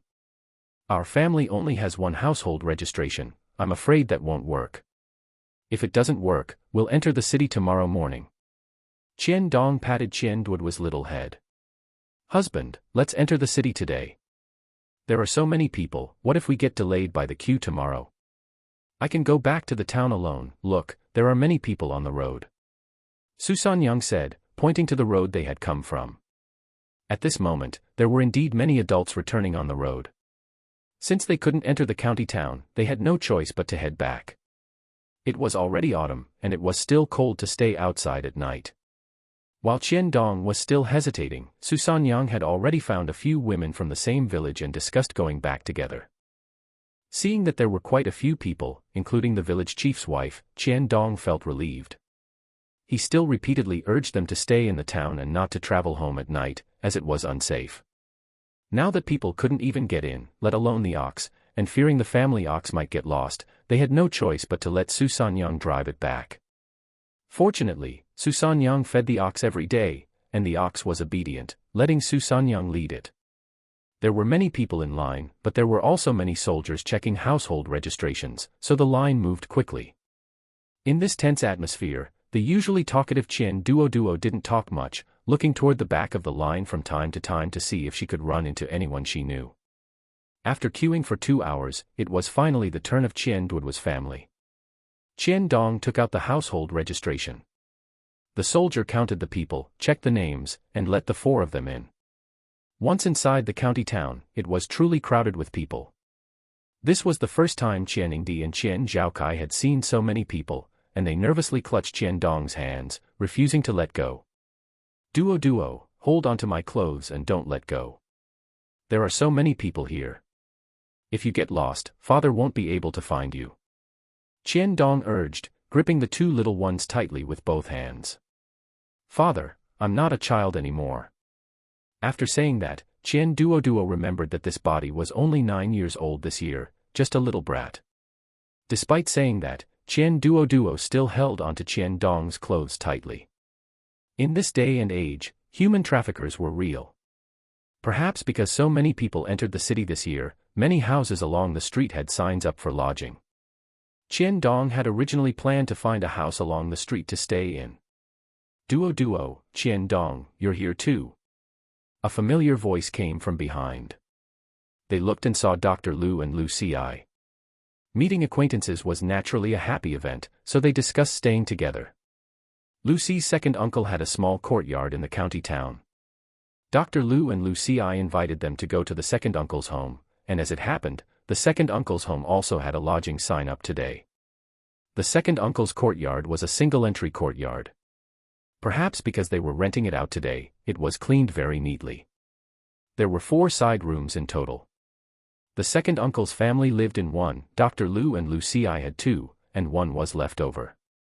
Dr. Lu invited Qian Dong to stay with him, and let the 3 children stay in one room. It was ultimately more reassuring to be on the territory of an acquaintance. Fearing that others might come to rent the room, Qian Dong paid the money immediately to secure the room first. After all the hassle, it was already past 6 in the evening, and Qian Dong and the others were starving. Qian Dong gave the second uncle some money to use their kitchen and food. He simply made a pot of vegetable soup, and with the flatbread they had brought from home, the 4 of them had a hot meal. After a whole day of tossing and turning, they fell asleep not long after getting into bed. When she woke up the next day, Qian Duoduo was still lamenting that she was truly carefree to be able to sleep so soundly despite such a major event as the opening of the Immortal Gate. After breakfast, Qian Duoduo's family and Dr. Lu's family went to the county government office to queue. The line was so long that the end couldn't be seen, and it was arranged in 2 columns. Qian Duoduo led the 2 little ones to queue, while Lu Xi stood behind the 3 of them. As for Dr. Lu, he watched over the 4 of them while Qian Dong went forward to scout the situation. Chapter 12, Today's meat bun is a bit choking. How is it? Dad, has it started yet? Qian Duoduo looked at the long line and already felt tired. Not yet, they said it starts at noon, Qian Dong said, panting. There were so many people, and he had squeezed his way through the whole path. The group could only wait patiently. When noon arrived, the front suddenly went quiet, as if someone had grabbed everyone by the throat in an instant. Qian Duoduo didn't need to look to know that the immortal had arrived. Qian Dong squeezed back from the front again and said, "It has started at the front. First, they test for talent. If you have talent, go to the side to register, those without talent leave directly. It's very fast." Qian Duoduo was already starting to feel nervous. "Sister, what if we don't have talent?" Qianingdi asked worriedly. "Then we will just live a good life as mortals. Next year, I'll send you to learn embroidery," Qian Duoduo comforted her. "If we truly have no talent, what else can we do? We are but mortals, after all." The line moved very quickly. An hour later, Qian Duoduo finally saw the front of the line and also saw several cultivators dressed in cyan robes.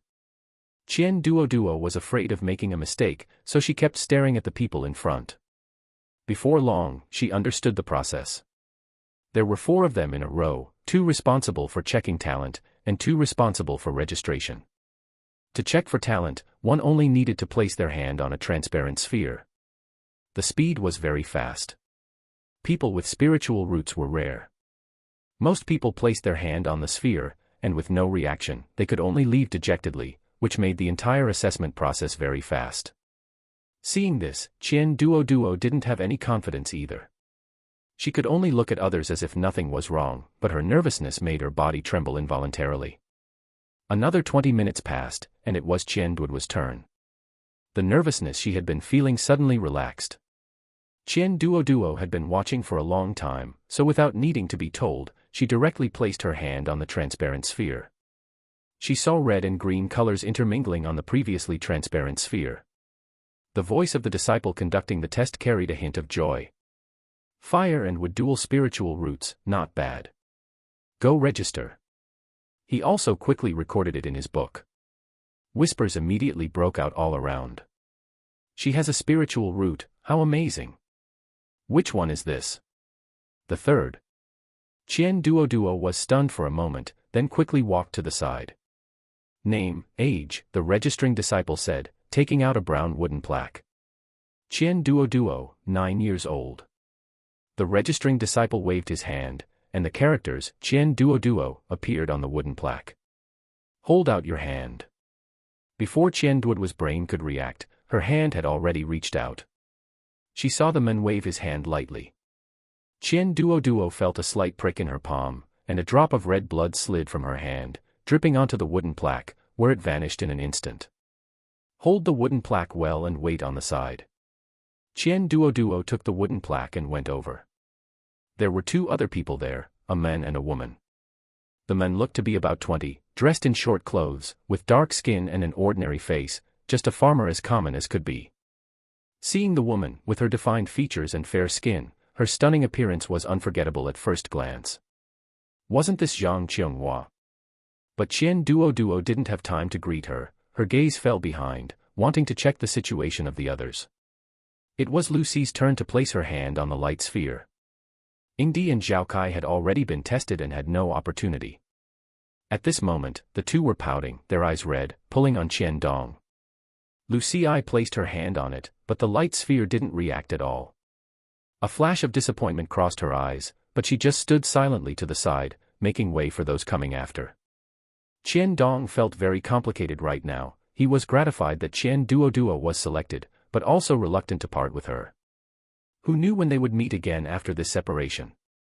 It was said that there is a distinction between immortals and mortals. It seemed that in the past, those who had a cultivator in their family never returned. Even now, with Qian Duoduo standing there, Qian Dong didn't dare to step forward to talk, afraid of displeasing the immortal. "Excuse me, can I say a few words to my dad now?" Qian Duoduo looked at the cold, handsome man exuding immortal qi. She didn't know how to address him, so she could only ask dryly. Gu Meng looked down at the little girl, his clear black and white eyes mixed with a hint of concern. "You may." He turned his head to look at the other two. "It looks like it will take another half an hour. You can go talk to your families, we will return in the afternoon." "Many thanks, Immortal," Zhang Qianghua and the other men said politely. "I joined the sect earlier, just call me senior brother." The three immediately went to the side to bid farewell to their families. "Dad, I'm leaving soon. Once I'm at the sect, I'm afraid this money won't be of use." "You take it," Qian Duoduo said, taking out all the broken silver pieces she had on her. Qian Dong pushed the money back and said, "You keep it. Whether you can use it or not, you don't know. You wait here, I'll go back and get your clothes. Fortunately, we prepared well this time, I have your clothes with me." Without waiting for Qian Duoduo to speak, Qian Dong gave some instructions to Qian Yingdi and Qian Zhaokai, then hurriedly squeezed his way out. Lu Ci and Dr. Lu also instructed Qian Duoduo to take good care of herself while away and to think thrice before acting. They also told Qian Duoduo that they would continue to accept the medicinal herbs delivered by Qian Dong in the future. Lu Ci felt a bit sad but still instructed Qian Duoduo, even taking out 5 taels of silver and stuffing them into Qian Duoduo's hand. Qian Duoduo prepared to decline, but Lu Ci held her hand. "It's good if you can use it, if not, keeping it as a memento is fine too. You could even make a silver hairpin. We've known each other for a while, and I treat you as a younger sister, so don't be polite." "Thank you, sister." This money was a gift from Lu Ci, so Qian Duoduo naturally couldn't give it to her younger siblings, but at this moment, she had nothing else. Qian Duoduo held Qian Yingdi's hand and instructed her. "It is not easy for a woman to survive in this world, so you must be strong. Do not easily trust the words of others. Consult with mom and dad if something happens, and it's good to learn a couple of skills in the future." Qian Yingdi's eyes, which were already red, were now streaming with large tears. Even so, she just held it in, letting out sobbing sounds. Qian Zhaocai's crying immediately triggered several other voices of weeping. "Dad, I won't let you go. Husband, if you leave, what will we, a widow and orphans, do? Don't cry, everyone is watching. You just take the children and live well. There are still a few plots of land at home, enough for you and the children to live on," the man's voice carried impatience. Although Gu Meng was a bit annoyed, it wasn't his place to interfere. Cultivation was a personal choice, and he couldn't stop someone from joining the sect just because of family ties. Zhang Qianghua and Qian Duoduo looked at the men simultaneously, exchanged a glance, and then looked at their respective families. "Zhaokai, let sister hug you. Our Zhaokai must grow up healthy." Qian Duoduo touched the child's hand. Qian Zhaokai said awkwardly, "Sister, I've grown up, you can't just hug me whenever you want now. Sister, you go and study well with the Immortal. In case you don't study well and come back, I can help process medicinal herbs now. Our family isn't short of money." Qian Duoduo suddenly felt a blockage of sadness in her heart and touched Qian Zhaocai's little head. "All right, but sister will study hard. Zhaokai must also study hard. In the future, when you become a scholar, our family won't have to pay taxes, and we'll save another sum of money. Big sister, Dad is here, Qian Zhaokai pointed behind Qian Duoduo. Qian Dong's eyes were red. He shoved a bundle into Qian Duoduo's hand, and he was also holding a paper parcel, which had a dark oil stain on it. I don't know how far it is, you eat. Nothing is more important than being well fed. Qian Duoduo opened it. It was a few meat buns, and next to them was a piece of braised meat. Qian Dong was probably buying braised meat for the first time. There were 3 buns, and Qian Duoduo prepared to share them with the 2 little ones. Qian Dong said immediately, "You hurry up and eat. I see the line isn't long anymore. Later, I'll take them to eat, and we'll buy some too." As their own father, how could I mistreat them? Qian Duoduo glanced at the line. She could already see the end. It would probably take about 30 minutes, so she didn't act coy and ate the meat buns in big bites. It was just that today's meat bun was a bit choking. Chapter 13 Daimingxue. On the flying ship, Qian Duoduo and Zhang Qinghua sat together. Among those recruited as disciples in the county this time, only the 3 of them possessed spiritual roots. Another male stepped forward and introduced himself. "My name is Lu Wei. We are all fellow townsfolk from now on, so we should look out for each other. I am a bit older, so you can just call me brother." Lu Wei's dark skin beamed with smugness. Qian Duoduo and Zhang Qinghua remained silent. They did not want to associate with someone who had abandoned his wife and children. The atmosphere was a bit awkward. Qian Duoduo said something else. "Don't talk. The senior brothers are resting. If you disturb them, they might get unhappy." Lu Wei glanced at the 3 senior brothers who were resting with their eyes closed and immediately shut his mouth. Qian Duoduo and Zhang Qinghua had not yet recovered from the atmosphere of parting, so neither of them spoke. They set off around 4 in the afternoon, and by the time it was completely dark, the flying boat was still in flight. Qian Duoduo was already feeling a bit hungry, so she took out the leftover meat bun from lunch from her bundle. "Sister Qinghua, have one." Qian Duoduo still had 1 meat bun left, and the piece of braised meat had not been touched yet. Upon hearing this, Lu Wei's eyes fell on the bun. "The meat bun is cold, you'll get a stomachache if you eat it. Have some of my pastries instead." Zhang Qinghua took a package of pastries out of her bundle. Lu Wei's gaze then landed on the pastries. Qian Duoduo put the bun away. "All right, but ask the senior brothers if they want some first." Zhang Qinghua thought for a moment, then took the pastries to Gumeng. Gumeng shook his head. "I don't like sweets. You 2 go ahead and eat. The 3 of them are cultivating, so don't disturb them." The hesitation Zhang Qinghua had originally felt completely vanished. Lu Wei stared fixedly at Zhang Qinghua as she walked over, then shifted his gaze, pretending to be natural, thinking that she would surely come over to ask him. However, after a long while, there was no movement. When he looked up again, Qian Duoduo and Zhang Qinghua were already eating heartily. A faint, sweet scent filled the air, causing Lu Wei to subconsciously swallow his saliva. It was all that woman's fault. Now that he had left home, she didn't even know to prepare some food for him, and now he was still going hungry. In the pitch-black night, the lights on the flying boat illuminated the vessel brightly. Everything outside the flying boat was pitch black. Qian Duoduo and Zhang Qinghua were already drowsy. They did not notice. Ripples formed in the air where the flying ship passed. They only suddenly felt that the surrounding air had become fresher. "Junior sisters, wake up. We have arrived." Gumeng's voice was clear but not noisy. Qian Duoduo and Zhang Qinghua opened their eyes. The group disembarked from the flying ship. Gumeng was saying something to a female cultivator, pointing at Qian Duoduo and Zhang Qinghua. As if he had completed his task, Gumeng left with Lu Wei. The female cultivator stepped forward and said, "Hello there. My name is Daimingxue, and I will be leading you to Qi Peak now." Daimingxue smiled slightly, revealing 2 distinct dimples on her cheeks, making her already chubby little face look even cuter. She looked even more youthful than Zhang Qinghua. Zhang Qinghua and Qian Duoduo followed Daimingxue. Along the way, Daimingxue briefly explained the situation of the sect and asked about the 2 of them. The sect was named Hanyuan sect. New disciples entering the sect were first classified according to their literacy. Those who could read would immediately begin to cultivate, while those who could not would go to the Enlightenment Hall to learn to read before beginning to cultivate. During the Qi refinement stage, they would live on Qi Peak, and after reaching foundation establishment, they would choose a specific mountain to cultivate on. Both Zhang Qianghua and Qian Duoduo knew how to read. Naturally, they could begin to cultivate. Daiming Shue brought them to a small courtyard and said, "New disciples share a courtyard in pairs. Since you are from the same place, you can live together. I will come to find you tomorrow morning."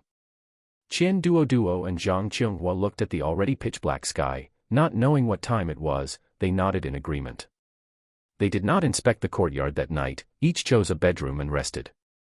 Inside the bedroom, there was a prepared bed, bedding, a set of white robes on the bed, and a set of table and chairs. Qian Duoduo took a brief look around, tidied up, and went to sleep. Xiahe Village. Qian Dong had also just finished his trek back not long ago. He had originally planned to stay in the county for the night, but most people were reluctant to spend the money and return the same day. Qian Dong thought it would be convenient to take the ox cart with fellow villagers heading the same way, and it would also save money, so he took the two children back. When they reached the town, he happened to find Su Sanyang, and the family returned together. Inside the house, Su Sanyang could not help but sigh. "Sigh, I wonder if Duoduo has a place to sleep now." "She definitely does. You didn't see it, such a huge ship, flying directly in the sky. Immortals are truly amazing, what's a bed compared to that?" Qian Dong patted Su Sanyang on the shoulder to comfort her. "Our Duoduo has promise. Tomorrow, let's go tell her grandparents so the old couple can also bless Duoduo to have a smooth journey abroad." Su Sanyang seemed to have thought of something important. She wiped her tears and began searching the house for any extra incense. Early the next morning, just as the sky was getting bright, Qian Duoduo opened her eyes. She pushed open the bedroom door and finally saw the layout of the courtyard. The entire courtyard was empty, nothing had been planted there before, and it had been leveled neatly. There were 2 fruit trees in the corner of the courtyard. Under the fruit trees was a set of stone table and chairs. The courtyard had 5 rooms in total, 2 bedrooms and 1 kitchen.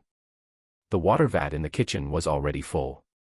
There were 2 other rooms, one was empty except for a few meditation cushions, and the other contained a pill furnace. Qian Duoduo got some water to wash up and prepared to heat up the meat bun and braised meat to eat. Just as she finished washing up, Zhang Qianghua got up. Her long hair hung messily behind her, and she was dazed as she prepared to wash her face. The courtyard gate was also knocked upon. With a creak, the courtyard gate opened. Daiming Shue looked at Zhang Qianghua and could not help but curl the corners of her mouth upward. "Hurry up and tidy up. I'm taking you to register." Zhang Qianghua's face flushed red with embarrassment, and she quickly rushed back into the room to tidy her hair. Qian Duoduo asked Zhang Qianghua if they needed to wear their disciple robes. The answer she got was that it was best to wear them, as they were a symbol of their status. Upon hearing this, Qian Duoduo told Zhang Qianghua and returned to her room to change. The clothes, which had initially looked a bit long, fit unexpectedly well once she put them on, as if they had adjusted their length on their own. Under Daiming Shue's guidance, the two left the courtyard, walked onto the main road, and headed downward. Only then did Qian Duoduo realize that her courtyard was actually on the mountain. When they reached the foot of the mountain, several exquisite pavilions appeared before them. Daiming Shue took the 2 of them, registered the wooden tokens in their hands, and then they were each given a storage pouch. Inside were 2 books, one was a basic introduction to the sect, and the other introduced the cultivation world. There was also a long sword and 10 spirit stones. You need to choose your own cultivation technique. However, as newly admitted disciples, you do not have any contributions yet, so you can only choose from yellow rank and profound rank cultivation techniques. You only have one chance, so just choose a technique that suits you. You can exchange for higher rank techniques once you have made contributions in the future. As she spoke, Daiming Shue opened the book introducing the sect. The last page contained a map of the Hanyuan sect, and this map could even move. As long as the book was moving, the dots on the map would move too. From now on, you are on your own. If you have any questions, you can come find me. The two thanked Daiming Xue and prepared to find the location of the scripture pavilion. The scripture pavilion was next to Qi Peak, which was quite close. When they arrived at the scripture pavilion, they saw that it had 7 stories and covered a vast area, looking magnificent and grand. From outside the door, they could see many disciples coming and going. After presenting their identity tokens, the disciple guarding the door gave them a reminder that they could only search for books on the first 3 floors before letting them in. Qian Duoduo and Zhang Qinghua split up. Qian Duoduo had a firewood spiritual root, and Zhang Qinghua had a metal fire spiritual root. Once they reached the cultivation technique area, they went their separate ways to search. Chapter 14, Dining in the Canteen. The entire scripture pavilion was massive, with thousands of cultivation techniques alone. Fortunately, they were categorized by spiritual root attribute, otherwise, it would have been impossible to know how long it would take to search through those thousands of books.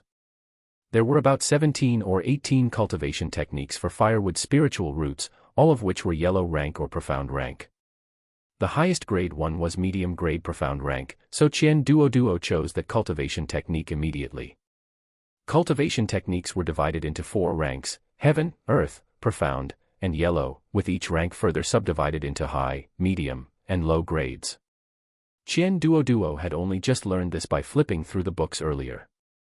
The elder responsible for registration glanced at the cultivation technique in Qian Duoduo's hands, then looked at her wheat-colored face and said as if reminding her. The higher the grade of a cultivation technique, the higher the comprehension ability required. Are you sure you want to choose this one? I've decided.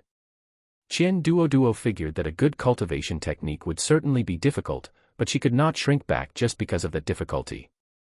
After copying the cultivation technique, Qian Duoduo also had to swear a Dao heart oath not to pass the technique on to others before she could leave with the jade slip.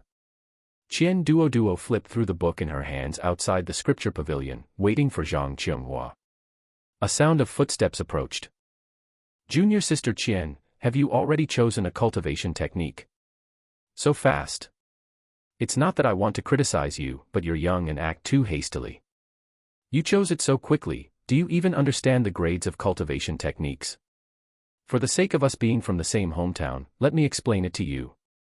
Lu Wei seemed intent on launching into a long-winded lecture.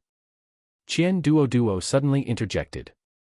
Lu Wei, do you know how to read? I know how to read, so naturally, I know the grades of the cultivation techniques. Do you know how to read? Lu Wei was suddenly choked for words. He had been dragged off to learn how to read early this morning, surrounded by a swarm of brats, which had made him very awkward. To end that awkwardness quickly, Lu Wei planned to choose his cultivation technique first and just learn the characters on it. As for other characters, he would wait until his cultivation was higher and then grab a tutor to teach him specifically. For now, he couldn't lose face. Of course, a mere few characters, who wouldn't know them? Oh, then go ahead, senior brother. There are many books in the scripture pavilion, so you need to look slowly and choose carefully. Anyway, I've already chosen mine, so there's no need for me to think more about it. Qian Duoduo finished speaking. Lu Wei felt a bit awkward. He had only learned 10 characters today and was afraid that if he went in, he would be blind to everything. Forget it, it's getting late today. I'll come tomorrow. Qian Duoduo glanced at the sky. It was around noon. She couldn't be bothered to reply and went back to reading her book. According to the sect books, there was a lecture provided for new disciples once a month, mainly to explain cultivation and resolve confusion encountered during cultivation. The next one was tomorrow. Qian Duoduo also checked the location. It was at the foot of Qi Peak. It seemed the sect was quite good to new disciples, even opening a schoolhouse at the foot of the mountain. When Zhang Qinghua came out, Qian Duoduo took her to the canteen. Although Qi Peak was called a peak, it was actually 3 mountains connected together. New disciples, or rather, disciples at the Qi refinement stage, were the most numerous in the sect, and a single peak could not hold them all. Therefore, when the sect was established, the first sect leader and elders combined the 3 mountains and named it Qi Peak. Also, because those in the Qi refinement stage had not yet achieved Anidia, each of the 3 mountains had a canteen. In the canteen, eating warm food, Zhang Qinghua was almost moved to tears. It's so delicious. Duo, hurry up and eat. Of course it's delicious. This is made from spiritual rice, how could it not be delicious? We've lived for so many years and haven't even heard of this, yet they let us eat it for free without paying. The sect is truly great.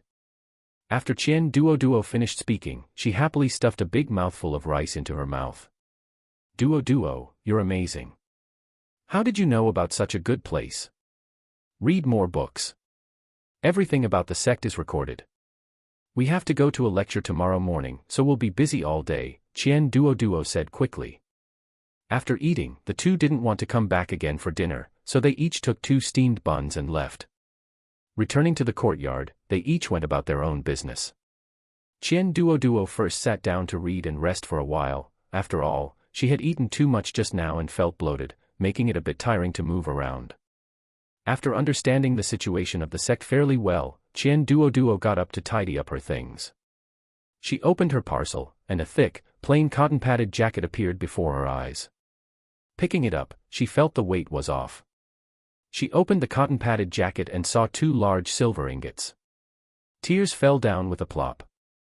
Qian Duoduo wiped away her tears and carefully put the items away in the cabinet. She then tidied up the room before taking out the jade slip and carefully pressing it against her forehead. A stream of information instantly flooded her mind. Qian Duoduo examined it carefully. This cultivation technique was called starfire. It used wood spiritual power to promote fire spiritual power. In this way, it appeared to be cultivating wood spiritual power, but in reality, it also had an effect on fire spiritual power. The cultivation realm corresponding to this cultivation technique was the foundation establishment stage, which meant she would have to change her cultivation technique once she reached the golden core stage. For Qian Duoduo at the moment, this was not an issue. As long as she was willing to complete tasks, these points would not be a problem. Cultivation realms are divided into Qi refinement stage, foundation establishment stage, golden core stage, nascent soul stage, soul transformation stage, body integration stage, and tribulation transcendence stage. Time passed quickly while contemplating the cultivation technique. When she regained her focus, it had already turned dark outside. It was about to be pitch black. Qian Duoduo immediately ran towards the kitchen. The meat buns and braised meat she had taken earlier were still edible.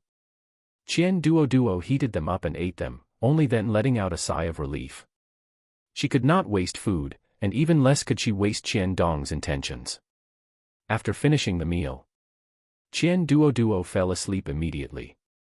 As for cultivation, Qian Duoduo dared not begin, fearing she might end up in a Qi deviation. She would listen to the lecture tomorrow before beginning to cultivate.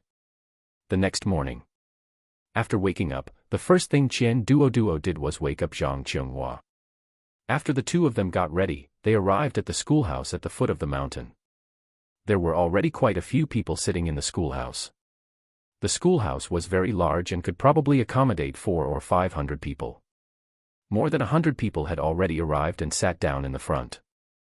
Zhang Qionghua and Qian Duoduo chose to sit in the place closest to the platform. Qian Duoduo looked around. Basically, everyone looked like children from wealthy families, each with fair skin and an air of refinement. It was likely that the group of fellow Taoists who were learning to read had not come. Because of this, Qian Duoduo's wheat-colored skin seemed a bit abrupt. After all, children from wealthy families of Qian Duoduo's age were all fair, tender, and cute as jade.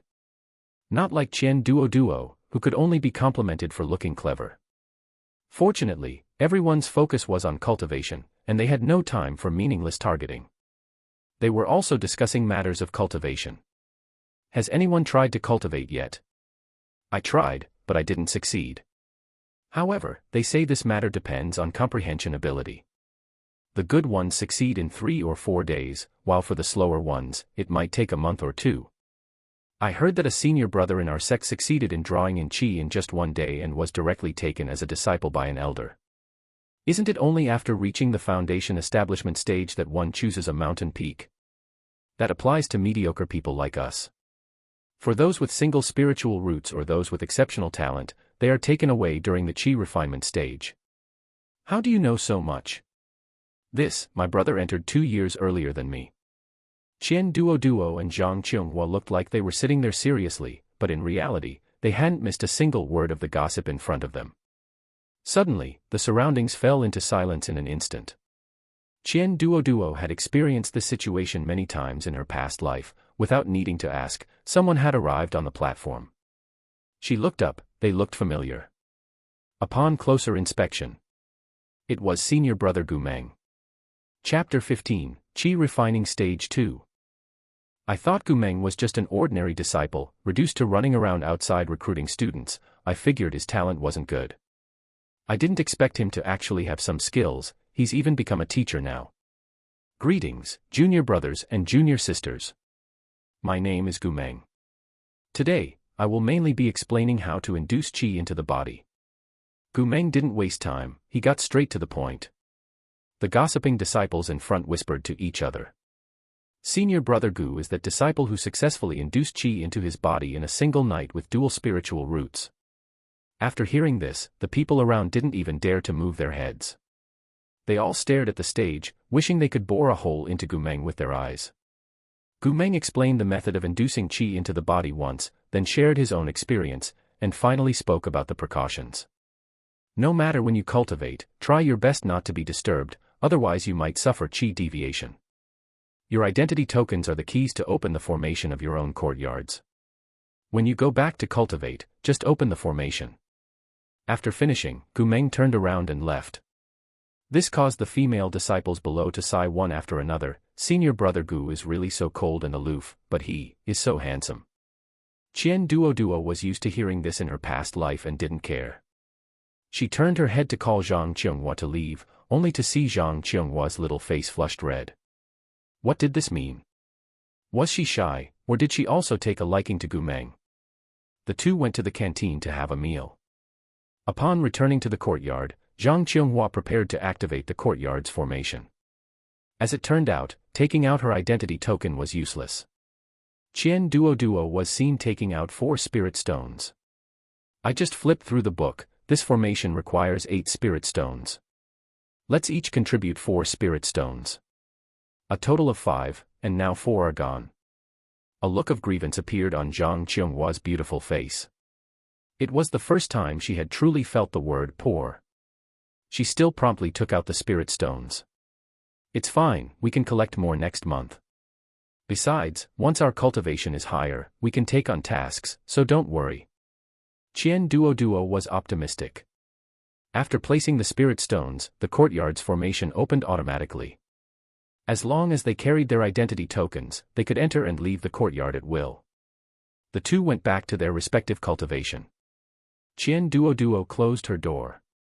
She climbed onto the bed, settled into position, recalled the cultivation technique in her mind, and carefully sensed the heaven and earth spiritual qi.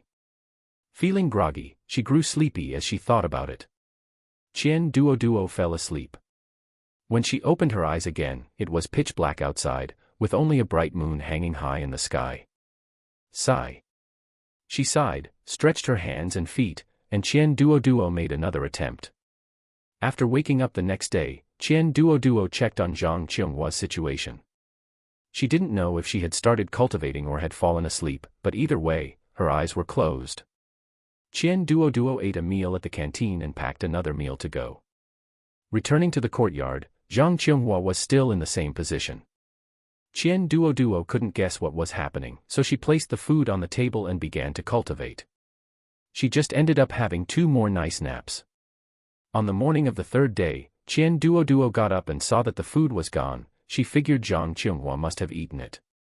She went over and looked through the window. Zhang Qianghua was still in the same posture with her eyes closed. Not daring to make a sound, she ate and then went to get more food. When she came back and sat in the courtyard, a gentle breeze was blowing. The unripe fruits on the tree in the corner of the courtyard looked a bit cuter. Qian Duoduo felt she could try outside. She took a cushion and went under the fruit tree. She closed her eyes, emptied her mind, and then, following the records of the cultivation technique, carefully sensed the spiritual qi. Suddenly, the pitch-black world was different. There were tiny specks of light. Qian Duoduo steadied her mind and quickly circulated the cultivation technique. The faint light entered her body, and she felt a faint warm current flowing through her body. After closing her eyes like that, by the time she opened them again, it was already afternoon. She twitched her nose, it smelled quite bad. When a mortal starts to cultivate, the first time they cultivate, they will expel impurities, but Qian Duoduo didn't expect to have so many impurities. Enduring the stench, Qian Duoduo headed towards the kitchen. But she had only taken 2 steps. Creak. Zhang Qionghua, carrying food, walked towards Qian Duoduo with large strides. Duoduo, you're awake. It just so happens I brought you food too. The past 2 days. Zhang Qionghua suddenly stopped in her tracks. Duoduo, you smell so bad, you successfully induced qi. Zhang Qionghwa's already large eyes widened even further. Yeah, I'm going to wash up. Qian Duoduo lowered her head, feeling embarrassed. As she said this, she went to light the fire. After Qian Duoduo finished her bath and changed her clothes, she finally dared to stand up straight. At this moment, she felt completely relaxed, and it seemed like even her skin had improved. Opening the door, she saw Zhang Qionghua holding the food. Eat quickly, it'll get cold soon. By the way, how did you achieve the breakthrough? Thanks. I have fire and wood spiritual roots. I thought that being outside might make me closer to fire spiritual qi and wood spiritual qi, so I had the breakthrough under that fruit tree outside. It might also be because my mood was more relaxed. Qian Duoduo took the food and touched it, it was still a bit warm. She carried it into the room and prepared to eat.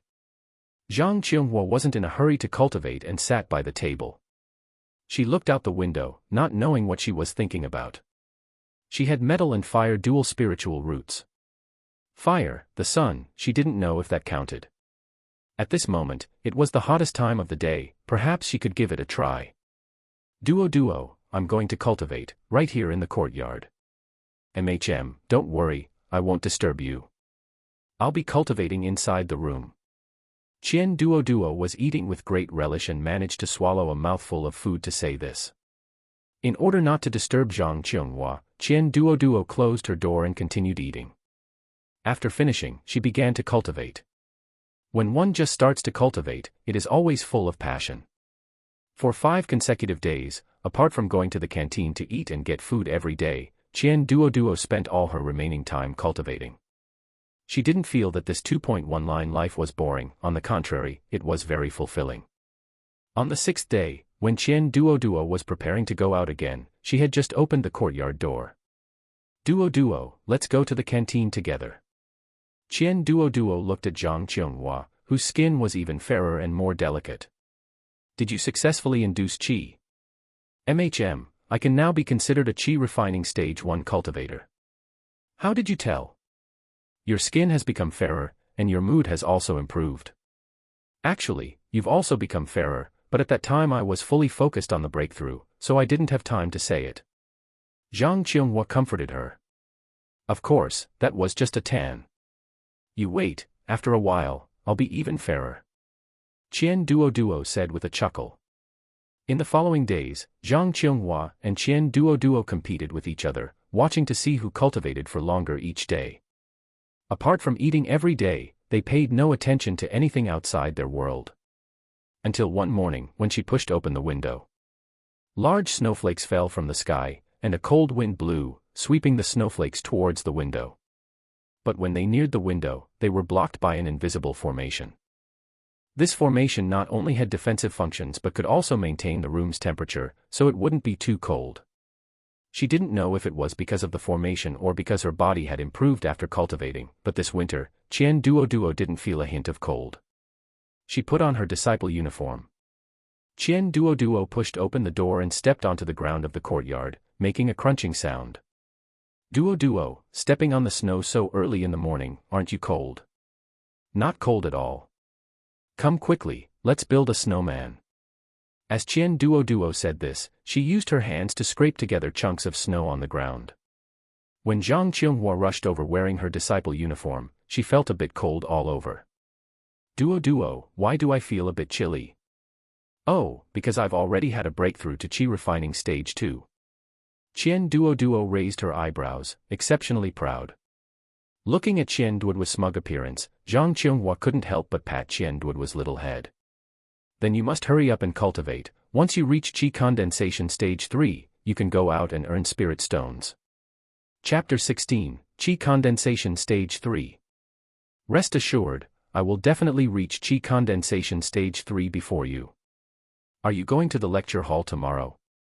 I am. Come to think of it, 3 months have already passed since we arrived at the sect. Time flies so fast. Zhang Qionghua's voice carried a hint of melancholy. It really is fast.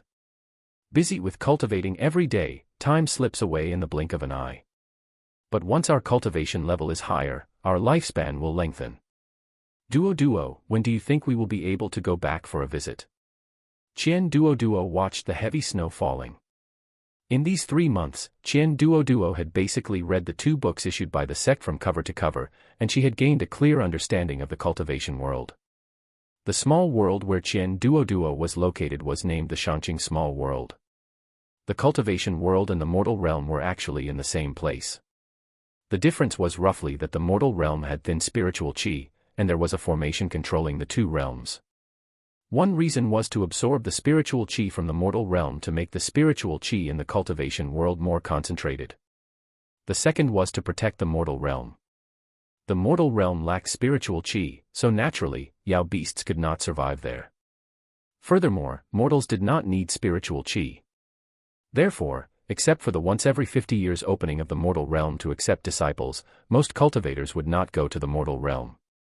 It had thin spiritual qi, no precious spirit medicine, and no Yao beasts. Going there was just to visit old acquaintances. For the 2 of them to return, they needed to reach at least the foundation establishment stage and be able to fly on a sword. However, for a cultivator with dual spiritual roots, even with a fast cultivation speed, it would still take over a decade from the start of cultivation to foundation establishment. It was normal for those who were slower to take over 20 years. After such a long time, the so-called family affection would naturally fade. It will be soon. Hurry up and build a snowman. Once we're done, let's go eat. I'm in a good mood today, so I want to eat 4 dishes. Duoduo, I read in the sect books that the mission hall also sells items. A bottle of Anidia pill costs 5 spirit stones. Why don't we buy a bottle? There are 10 pills in a bottle, and 1 pill lasts for a month. Then we won't have to waste time going to eat every day.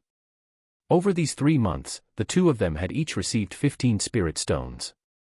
They had only used spirit stones when they first set up the formation, and the rest were stored in their storage pouch. They had enough to buy the Anidia pill, but Qian Duoduo wanted to save more spirit stones to buy medicinal pills that could improve her cultivation level. Then buying the Anidia pill first is fine. Qian Duoduo felt that since her cultivation level was low, she didn't need medicinal pills yet. It wouldn't be too late to buy them when her cultivation level was higher and breakthroughs became difficult. After eating, the 2 went to the mission hall to buy the medicinal pills. The next morning, when they went to listen to the lecture, Qian Duoduo saw Gumeng again. Come to think of it, teaching courses to new disciples was also a task from the mission hall. This task for Gumeng would last at least a year. This year, he was explaining his understanding of cultivation during the qi refinement stage. Both Qian Duoduo and Zhang Qionghuo possessed straight-A student attributes, and they were competing with each other in their seriousness.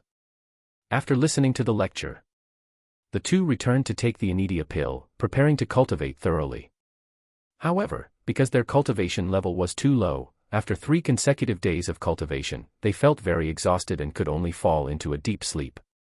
Ever since the first snow fell, they had completely entered the cold season, with snow falling from time to time. Qian Duoduo and Zhang Qionghuo kept to themselves and cultivated behind closed doors, going out to eat a meal every 3 or 4 days and taking a walk around the sect. Come to think of it, the area of the Hanyuan sect was truly vast. The area where the 2 of them frequently moved around only accounted for a quarter of the Hanyuan sect. Since their cultivation level was low now and they couldn't fly on swords yet, they had to honestly walk everywhere. Even just to eat a meal, they had to go up and down the mountain. When they said they were taking a walk, it was just wandering around the 3 mountains of Qi Peak, breathing the fresh air outside. Qian Duoduo and Zhang Qionghuo went back to cultivate. Just like that. Amidst bitter cultivation, Qian Duoduo and Zhang Qionghuo welcomed the new year. There is no concept of time in cultivation. In this Hanyuan sect, there was not the slightest atmosphere of the new year. But the two still wanted to have a sense of ritual, so they packed some meat dishes from the canteen. Today's food is quite good.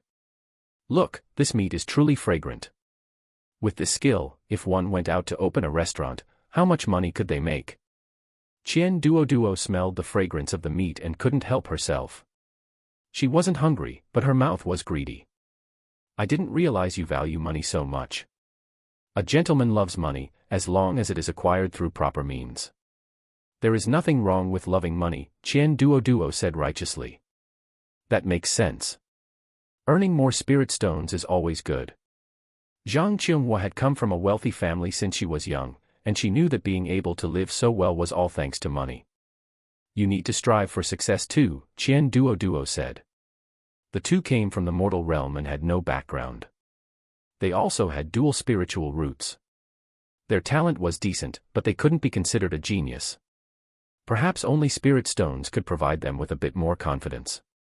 I know. Who would think they have too much money? Two junior sisters are back. It just so happens that we are celebrating the new year together today, Lu Wei said with a smile. Qian Duoduo glanced at Lu Wei. He had the cultivation of Qi condensation stage 2. It seemed that because he had just broken through, his aura was not very stable. Lu Wei had 3 spiritual roots, being able to break through to Qi condensation stage 2 now was not slow. The cultivation world doesn't celebrate the new year, but the disciples from the mortal realm plan to gather together to celebrate. I wanted to come and tell you two before, but I came twice and the door was closed, and nobody answered when I knocked. I guess you were cultivating, Lu Wei said. Actually, he had only come once, and it was while passing by. He thought that since they were fellow countrymen, they could interact more, and perhaps it would be useful in the future, but no one opened the door. Qian Duoduo and Zhang Qinghua looked at each other and shook their heads. Many thanks. Neither of us likes crowded places. It's fine just to have a meal at home. When they went to listen to lectures before, Lu Wei was gathered together with a group of male disciples. It wouldn't be appropriate for the two of them, as women, to go. A trace of disappointment flashed in Lu Wei's eyes, especially when he looked at Zhang Qinghua. He felt amazed when he first saw her, but unfortunately, he never had the chance to get his hands on her. Go. It's lively with many people, you two are so cold and desolate. We won't go. Duo, let's go back. The young miss, Zhang Qinghua, pulled Qian Duoduo back after saying that. After returning, Qian Duoduo used her fire spiritual qi to heat up the food. The two ate and chatted a few sentences, most of which were about cultivation. Especially since both of them were at Qi condensation stage 2, they would soon reach Qi condensation stage 3. Once at Qi condensation stage 3, they could accept tasks, help out, and see the world. Duo, after reaching Qi condensation stage 3, we can accept tasks. I see that the tasks at the library are quite easy. I wonder if it will be our turn to get one. Such good tasks either have extremely low contribution points or can only be obtained through connections. Besides, I want to do artifact refining in the future.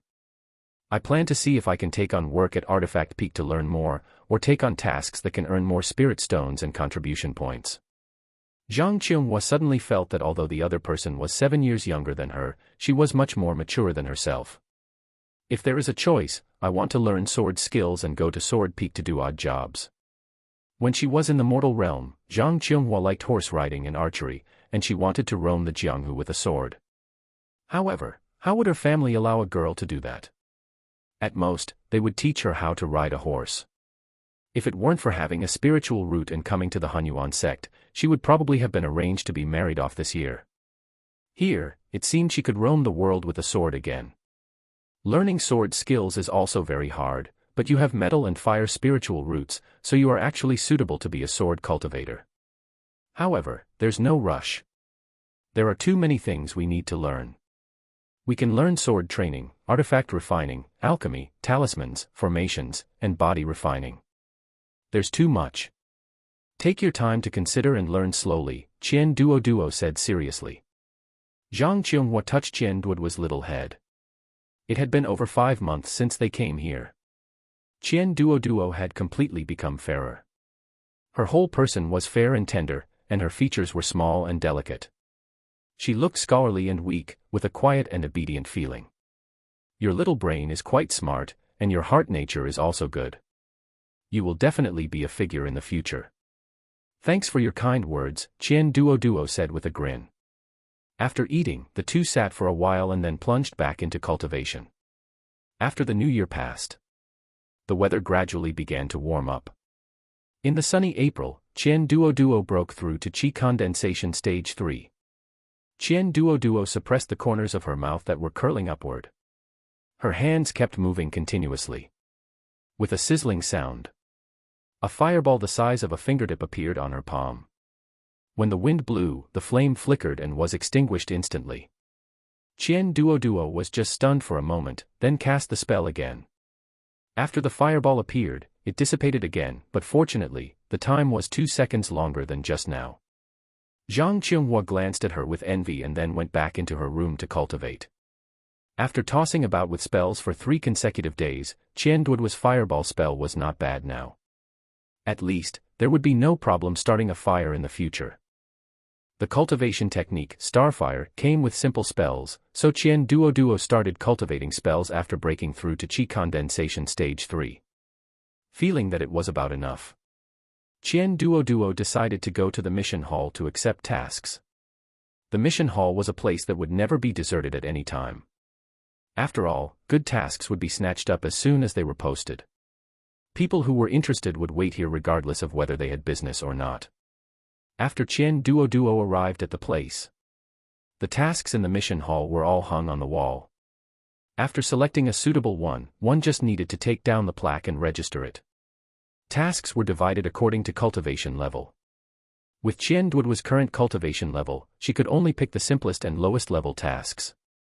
Chapter 17, Spirit Herb Garden. She walked to the outermost area. It was densely covered with wooden plaques. From simple tasks like cleaning and patrolling to those requiring some technical skill, such as tending to the spirit herb garden, spirit fields, helping control the heat, and cleaning swords, among others. Each task had specific requirements, time frames, and remuneration. Qian Duoduo looked over the options. Both Artifact Peak and Alchemy Peak needed disciples to control the fire, but Artifact Peak required a minimum cultivation level of the 5th level of the Qi refinement stage, and Alchemy Peak required disciples at the 6th level or above. It seemed she had been too optimistic. Given her current cultivation level, the best option was tending to the spirit herb garden, where she could also learn a bit about spirit medicine. Qian Duoduo thought this task would suffice, and she could buy a book on basic spirit medicine cultivation to study. Her fire and wood spiritual roots were actually quite good for alchemy, and it seemed alchemists were quite wealthy. Once she realized this, Qian Duoduo quickly accepted the task. Tending to the spirit herb garden for 3 months, 410 contribution points. After accepting the task, Qian Duoduo decided to buy a book introducing basic spirit medicine. The sex-friendly price was 10 low-grade spirit stones. Carrying the book and the task plaque, Qian Duoduo returned to the courtyard and began packing her things. Sister Zhang, I'm going to the sex spirit herb garden tomorrow to complete a task, Qian Duoduo said, greeting Zhang Qinghua as she emerged from the courtyard. Duoduo is so young and already going out to work, how hard that must be, Zhang Qinghua teased. It's not hard. Come to think of it, I'm already 10. Back in the village, that's considered almost an adult, the perfect age to work. She had been too busy cultivating to notice her birthday this year, but Qian Duoduo didn't really care. She suspected she would be even less likely to remember it in the future. Be careful when you go. People's hearts are unpredictable, don't get sold by others. Always keep your wits about you, Zhang Qinghua said, still feeling a bit worried. No matter how steady Qian Duoduo appeared, she was still just a child, after all. All right, sister. To celebrate our upcoming separation, let's go to the canteen for a meal.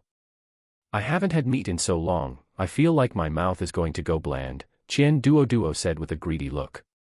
After the two of them finished eating at the canteen and returned, Qian Duoduo began to read. She focused on the growth habits of common spirit medicine. At her current level, Qian Duoduo could only handle common ones. As for precious spirit medicine, it likely wouldn't be her turn to tend to them. Early the next morning, Qian Duoduo appeared at the spirit herb garden. The spirit herb garden was located on the plains at the foot of Alchemy Peak. The spirit medicine cultivated here was mainly for the sect, managed by specialized elders and disciples. Based on the attributes and rarity of the spirit medicine, the garden was divided into the outer spirit herb garden and the inner spirit herb garden. The outer garden was large and mostly contained hardy, common spirit medicine, while the inner garden contained either rare spirit medicine or those over 100 years old. 2 disciples guarded the entrance of the spirit herb garden, and the entire area was shrouded in a formation. Standing outside, it was blurry and impossible to see the situation inside. One could only vaguely see a patch of colorful greenery, as if it were pixelated. 2 senior brothers, I am here to accept a task. Qian Duoduo took out her task plaque. Seeing Qian Duoduo's childlike appearance, the 2 couldn't help but want to laugh. Junior sister, wait a moment. I will inform the elder. The guarding disciple took out a communication talisman to send a message to the elder. These communication talismans were relatively cheap, 1 spirit stone each. Both Qian Duoduo and Zhang Qianghua had bought one, though their contact lists only contained each other. Before long, the formation opened. A man in his 30s emerged from within. The young man had a mature and steady face. When he looked at Qian Duoduo, a hint of gentleness appeared on his face. After all, who would have a problem with a 10-year-old child? You can just call me Junior Marshal Uncle Chang. Let me see your task plaque.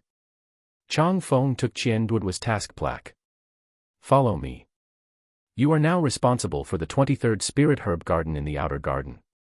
Chang Feng walked in front, while Qian Duoduo listened and recorded carefully, afraid of getting lost. There is a place to stay in this spirit herb garden. You can live here or go back, but most disciples wouldn't go through such trouble. Chang Feng took a token from his robes. This is the token for the 23rd spirit herb garden. Use it to enter and exit. The spirit medicine in this garden is relatively easy to care for. Water it once every morning and check for any pests. If it rains, you only need to patrol. It's very easy, and you can use the remaining time to cultivate. Qian Duoduo took the token. Once inside, she saw a large plot of the spirit herb garden shrouded by a formation. The area of the spirit herb garden was about 12 or 13 mu, divided into plots, with each plot planted with a single type of spirit medicine. A small wooden cabin was built on the side of the spirit herb garden. Qian Duoduo went in to check. The cabin had only 1 room, containing a bed and a set of table and chairs. There was nothing else. Fortunately, this log cabin-style house looked quite nice and had a good atmosphere. Coupled with the lush green spirit medicine outside, it felt like a cottage in the forest. It was already clean inside, so Qian Duoduo just used a cleaning spell to tidy it up a bit. She went to check the spirit medicine in the garden first. There weren't many types of spirit medicine here, only 7 or 8, but each type covered a relatively large area. This made management easier. Qian Duoduo first took the book and matched the names and characteristics of these spirit medicine one by one. These 8 types of spirit medicine were the main materials for making spirit replenishing pills. Depending on their age, they could be used to make 2nd-grade spirit replenishing pills and 3rd-grade spirit replenishing pills, corresponding to the Qi refinement stage and foundation establishment stage, respectively. Medicinal pill grades range from 1st to 9th grade. The attributes of these spirit medicine were also quite simple. They were meant for replenishing spiritual power. Therefore, they were easy to care for and were types of spirit medicine that were also easy to find in the outside world. She examined all 8 types of spirit medicine and committed their appearances and characteristics to memory. During the inspection, she also had to check for pests. Pests in this cultivation world were not easy to deal with. They reproduced quickly, and if one wasn't careful, the spirit medicine would be eaten up. After checking and confirming there were no problems, Qian Duoduo cast the rain-making spell. This was one of the common spells. After all, if one were thirsty outside, one could still get a drink of water. Qian Duoduo waved her hand, and a palm-sized cloud drifted over. It only rained a few sparse drops, wetting only the 3 spirit medicine plants beneath the cloud. Qian Duoduo looked around guiltily. Fortunately, Junior Marshal Uncle Chang wasn't there to inspect it on the spot, or it would have been embarrassing. The hand seals in her hands became faster and faster. The cloud also grew larger and larger. After much effort, she finished watering 2 mu of spirit medicine, and the spiritual qi in her body was almost exhausted. Qian Duoduo let out a deep breath and sat in meditation in the spirit field to recover. The faint scent of medicine filled her nose, and Qian Duoduo did not dislike the smell. An hour later, her internal spiritual qi had recovered. Qian Duoduo cast the spell again. Perhaps because she was more proficient with the spell, she saved a bit of spiritual qi this time. Once the spiritual qi was exhausted, she had watered 2.5 mu of spirit medicine. Repeating the cycle, by the time Qian Duoduo finished watering the spirit herb garden, it was already around 3 or 4 in the afternoon. Fortunately, it became smoother as she went on. She could already condense a cloud 3 square meters in size, the cloud lasted longer, and she could move it to water the plants. Moreover, this time was not wasted, as she kept cultivating in between. In this way, Qian Duoduo felt that this kind of cultivation was even more interesting. She had to complete the task at a fixed time every day. She stretched her body and read for a while. As night fell, Qian Duoduo plunged into cultivation again, though at night, she was still accustomed to staying indoors. The next day, Qian Duoduo was much more proficient with the rain-making spell, so she completed the task without spending much time. By around 12 o'clock at noon, Qian Duoduo had already completed the task. During her break, Qian Duoduo took out the Encyclopedia of Spirit Medicine to read. Since starting to cultivate, it seemed her memory had improved. Reading it for the second time, she felt very familiar with the content. She estimated that after reading it twice, she would remember most of the content in this book. Is Qian Duoduo here? A voice came from outside the formation. Qian Duoduo found the voice familiar. It must be someone she knew. She took out her identity plaque and opened the formation. Chang Feng glanced at the water droplets still clinging to the spirit medicine leaves. It must have just been watered. Junior Marshal Uncle Chang. I just came to see how you are. Are you adapting well here? I'm adapting quite well. I have already checked the spirit medicine in the spirit herb garden. If I water them daily, it takes about 4 hours, which is quite easy. I can use the remaining time to read books. Qian Duoduo hesitated before answering. She wasn't familiar with Chang Feng, and he had obviously come to inspect her work, just to see if she, a novice, could take good care of the spirit medicine. Chang Feng nodded with satisfaction. Remember to water and check them every day. If there are any problems, notify me immediately. Don't underestimate these pests. You might kill the pests, but there could still be eggs buried in the soil. Thank you for your guidance, Junior Marshal Uncle. I will check carefully. Chang Feng glanced at the book in Qian Duoduo's hand again, even more satisfied. All right, I won't disturb you anymore. We'll be in touch when there is time. Chang Feng left, and Qian Duoduo breathed a sigh of relief. It seemed that Chang Feng wouldn't be coming back for a short while. Every day, Qian Duoduo watered the spirit fields, cultivated, and read. After memorizing all the content in the book, Qian Duoduo began to learn a new spell. This time, she was learning the sprouting spell, a spell that could only be used by those with wood spiritual roots. Qian Duoduo wondered if she could earn more spirit stones by using this spell. However, she had no seeds in her hand. Qian Duoduo had no choice but to make a trip to the mission hall. But as soon as she arrived at the mission hall, she ran into an old acquaintance, Lu Wei. Lu Wei and several other disciples had surrounded someone in the center, and she didn't know what they were up to. Move aside. I don't want to form a team with you all. A delicate shout was exceptionally clear. Chapter 18, Preparation before the Sect Grand Competition. Qian Duoduo heard this voice, her brows knitted tightly together, and she shouted, "What are you doing?" Several gazes swished and gathered on Qian Duoduo. Qian Duoduo squeezed her small frame through the crowd, stood behind Zhang Qionghua, and glared indignantly at the group of people in front of her. Oh, it's fellow Taoist Qian. We were just inviting fellow Taoist Zhang to complete a mission together, that's all. We aren't doing anything, don't make it seem like we're villains, Lu Wei said, feeling a bit awkward. Because of Qian Duoduo's shout, everyone nearby looked over. They didn't stop to think that if someone really wanted to bully others, would they do it in such an open place? Fellow Taoist Zhang has already said she's not willing. Sister Zhang, let's go. Qian Duoduo confidently pulled Zhang Qionghua away. The male disciple behind nudged Lu Wei, signaling him to try and keep her there. Lu Wei looked at their angry expressions and could only swallow his words. He muttered quietly, "Truly petty, can't take a joke." Lu Wei felt a bit awkward. Among the new disciples, many had been paying attention to Zhang Qinghua. After all, such a great beauty was not a common sight. Cultivating could only make one's skin better, it couldn't change one's facial features and contours for the time being, unless one's cultivation reached a heaven-defying level in the future. A stunning beauty like Zhang Qinghua was hard to forget. Originally, he had only intended to invite her to complete a mission so they could get to know each other, perhaps she would have been his. What's going on? Qian Duoduo's face was serious. I just had a breakthrough to Qi condensation stage 3 and was preparing to take on a mission to practice. Who knew I would run into Lu Wei as soon as I came out? He said he was inviting me to dig for spirit medicine on the outskirts of the Lianmian mountains.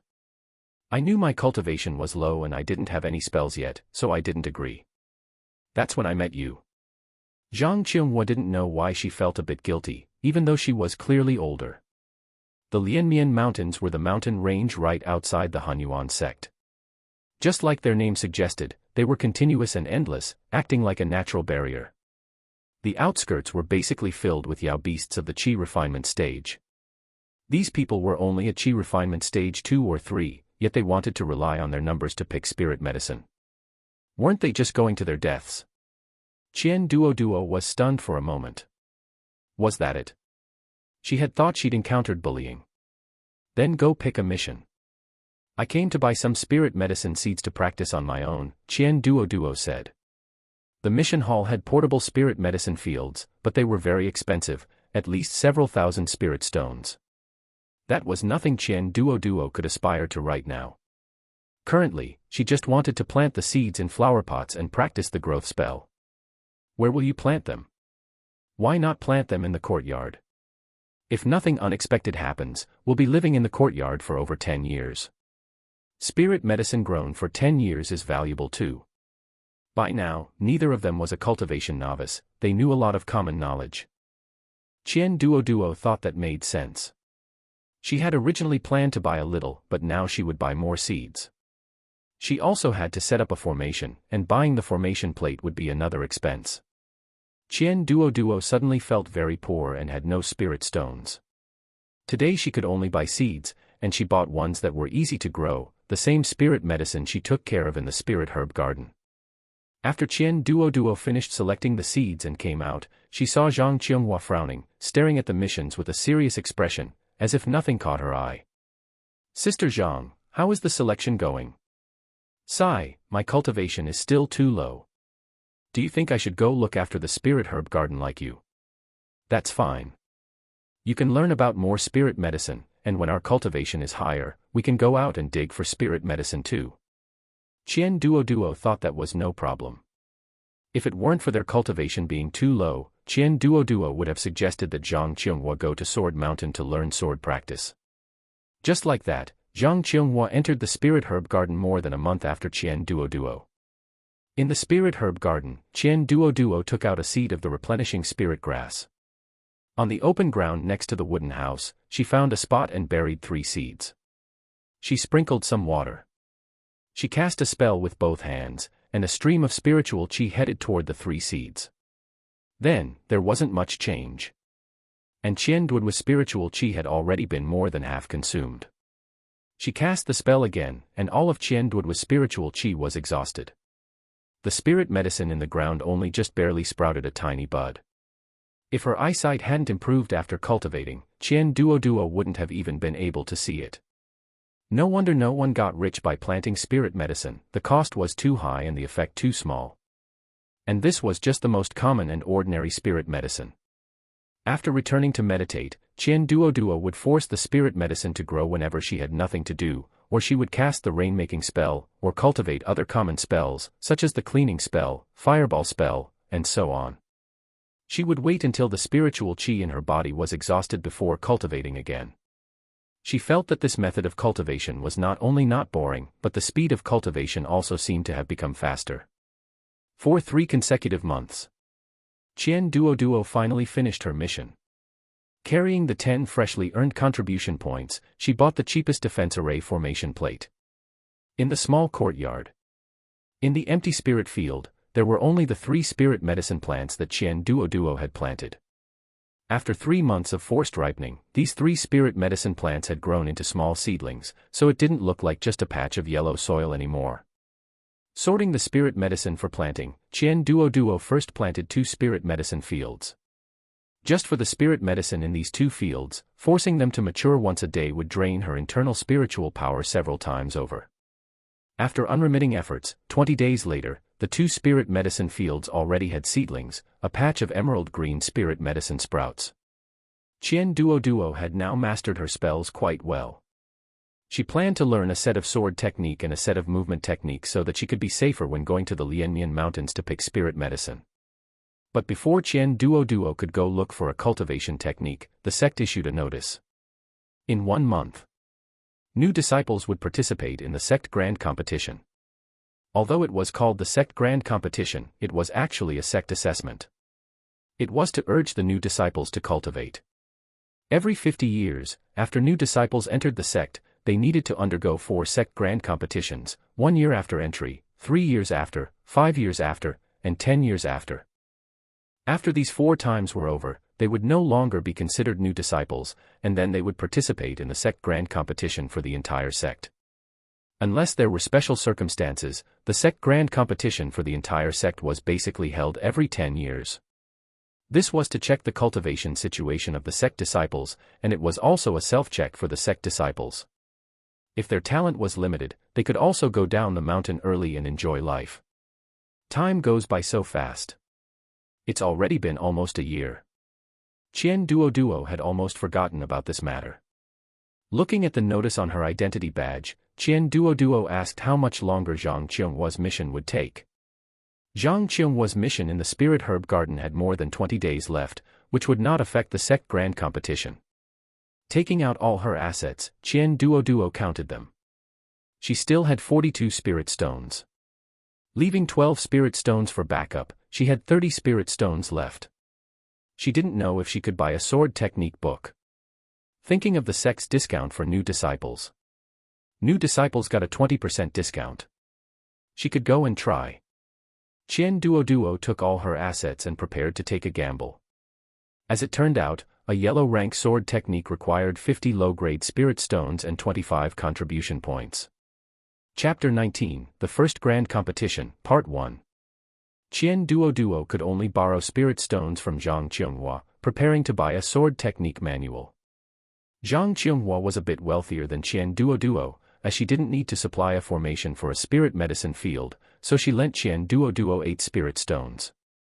Qian Duoduo bought the sword technique and practiced it day and night. For no other reason than the sect grand competition had rewards. She currently had external debts, and if she could get some rewards, her life would be a bit easier. Qian Duoduo's sword technique was very ordinary, even lacking any unique features, but Qian Duoduo still practiced it very diligently. In a blink, more than 10 days passed. In the small courtyard, 2 figures were simultaneously practicing swordsmanship. After Zhang Qionghuo completed her task, she exchanged all her contribution points and spirit stones for a high-grade yellow rank sword technique manual. Sister Zhang, let's go to the martial arts arena to try it out, Qian Duoduo said. Because they were afraid of damaging the courtyard, both of them restrained their spiritual power when practicing swordsmanship. The martial arts arena's material was special, and with the boost from a formation, it was quite durable. Of course, if they wanted to practice swordsmanship in the courtyard, they just needed to set up a defensive formation. However, both of their pockets were quieter than the others right now, so a defensive formation was out of the question. Duoduo, when will we be able to earn spirit stones? Then we can spend them however we want, Zhang Qionghuo said with a hint of disappointment. Soon, Qian Duoduo casually comforted her. The martial arts arena didn't require spirit stones or contribution points, so many disciples came. Now, being on the eve of the sect grand competition, when the 2 of them arrived, there was only 1 training room left. They decided to take turns, 1 person per day, until more rooms became available. Time flew by, and it was 3 days before the sect grand competition.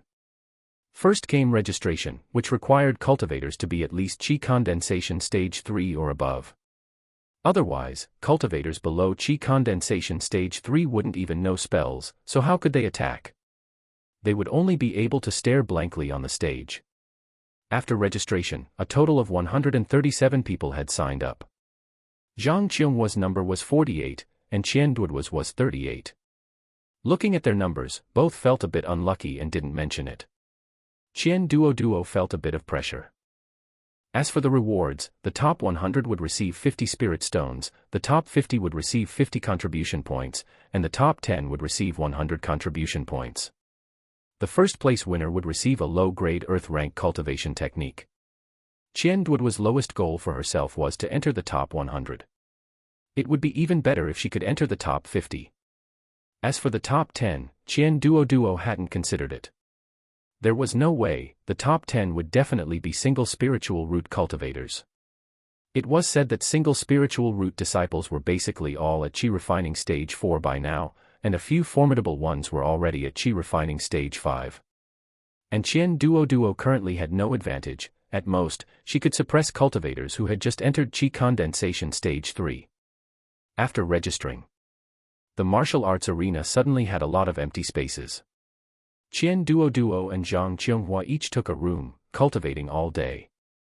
Besides practicing swordsmanship, they practiced spells, and when their spiritual qi was depleted, they would meditate and cultivate. On the afternoon before the competition, Qian Duoduo and Zhang Qianhua went to the canteen and had a delicious meal. That night, they meditated and cultivated throughout the night. Early the next morning, a group of people rushed to the martial arts arena.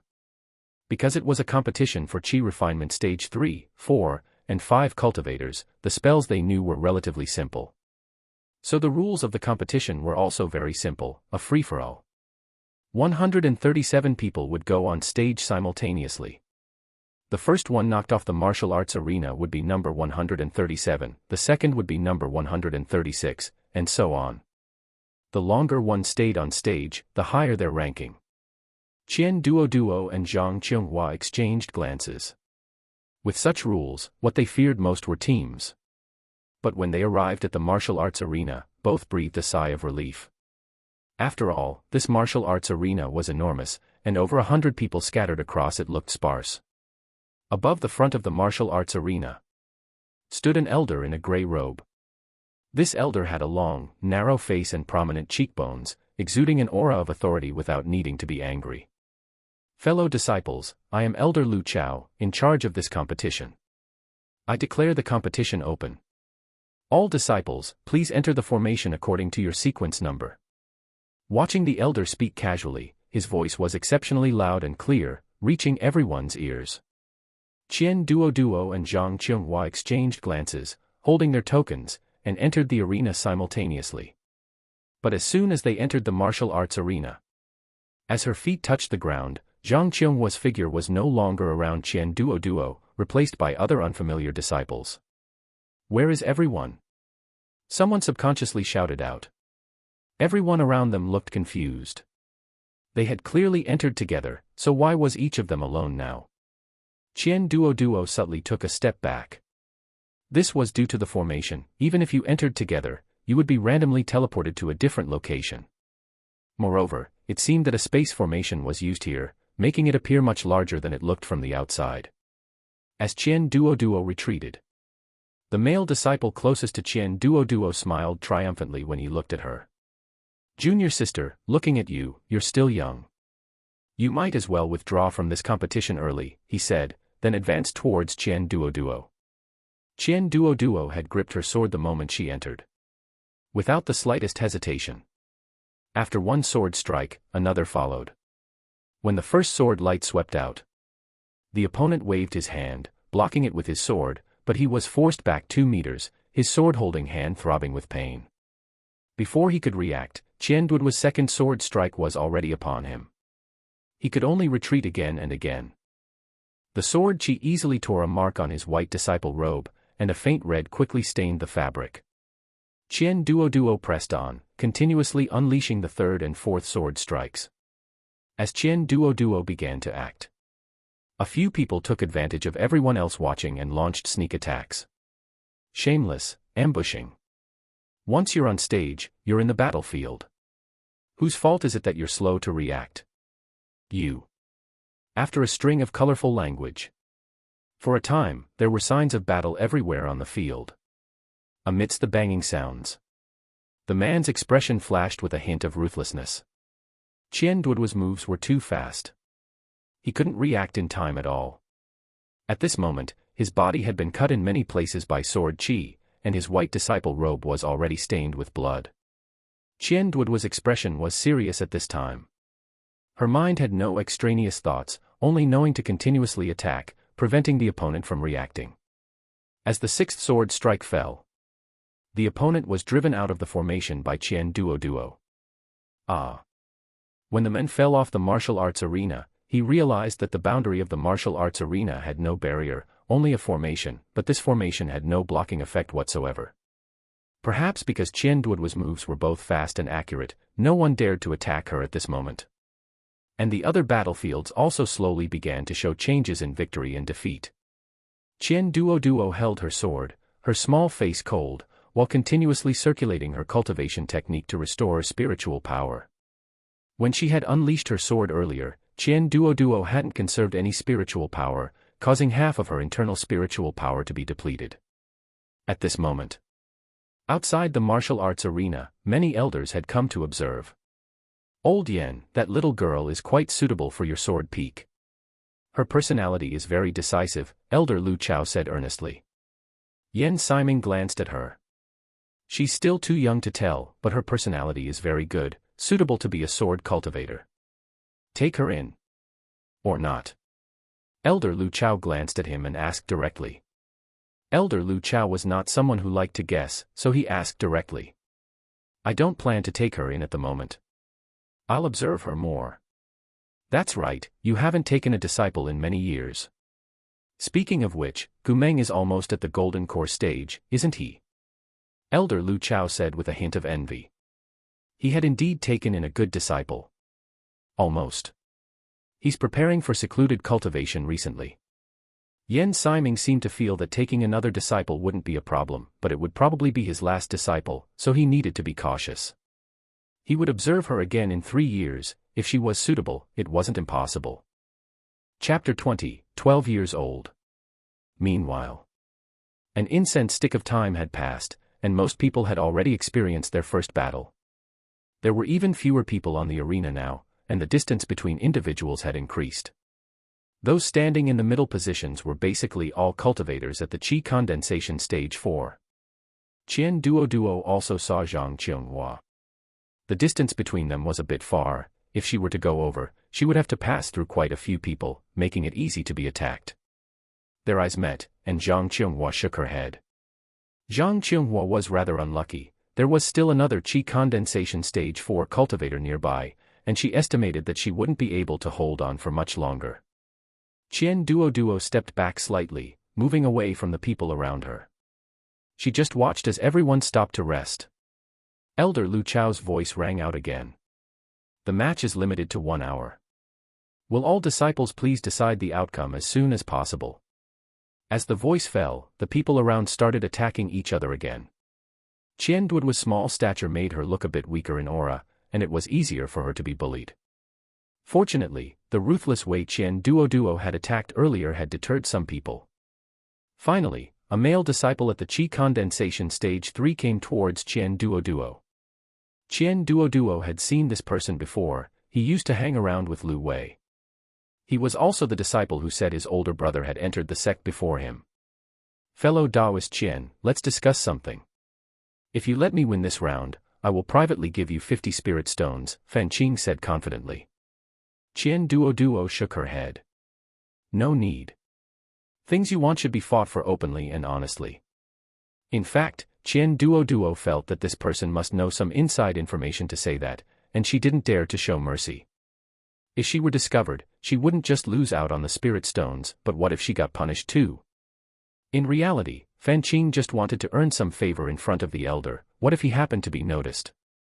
Fan Qing was choked up for a moment. This little girl was too greedy. Fellow Taoist Qian, please enlighten me. As the words fell, Qian Duoduo's long sword had already been swung out, and a white sword light attacked towards Fan Qing.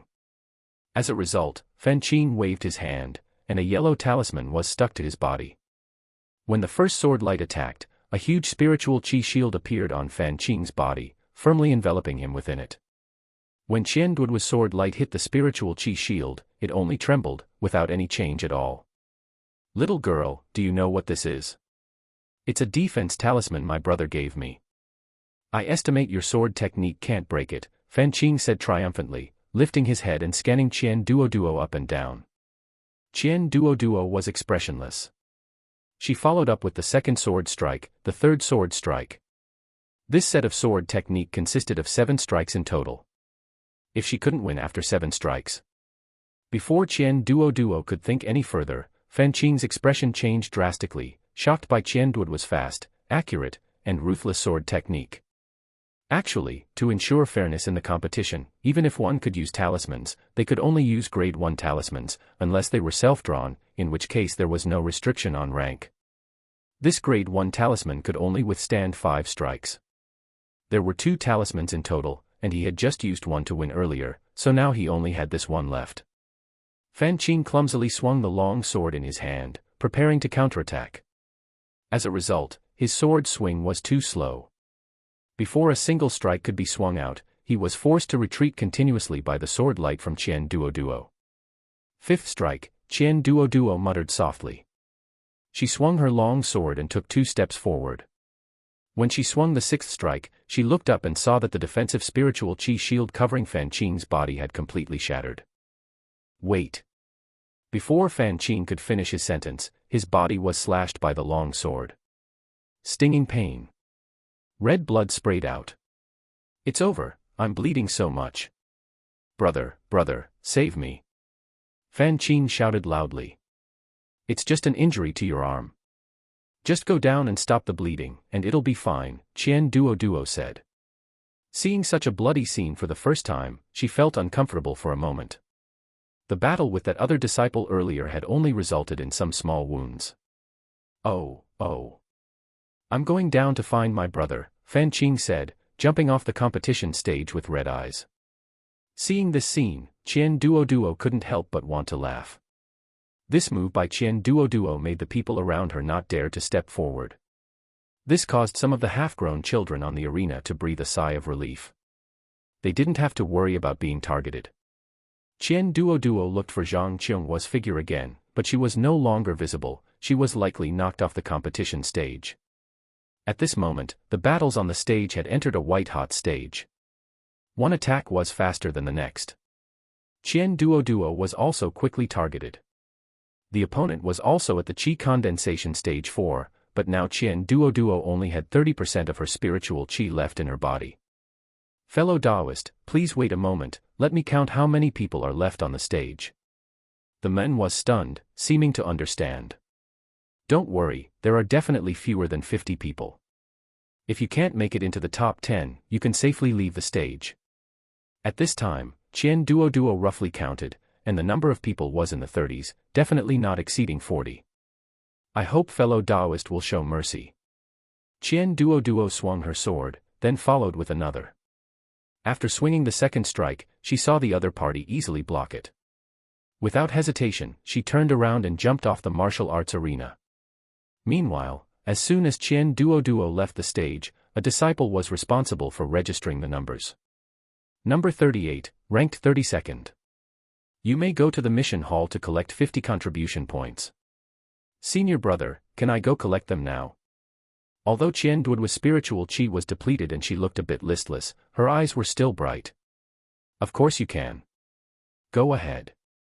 Qian Duoduo happily dragged her tired body towards the mission hall to collect the contribution points.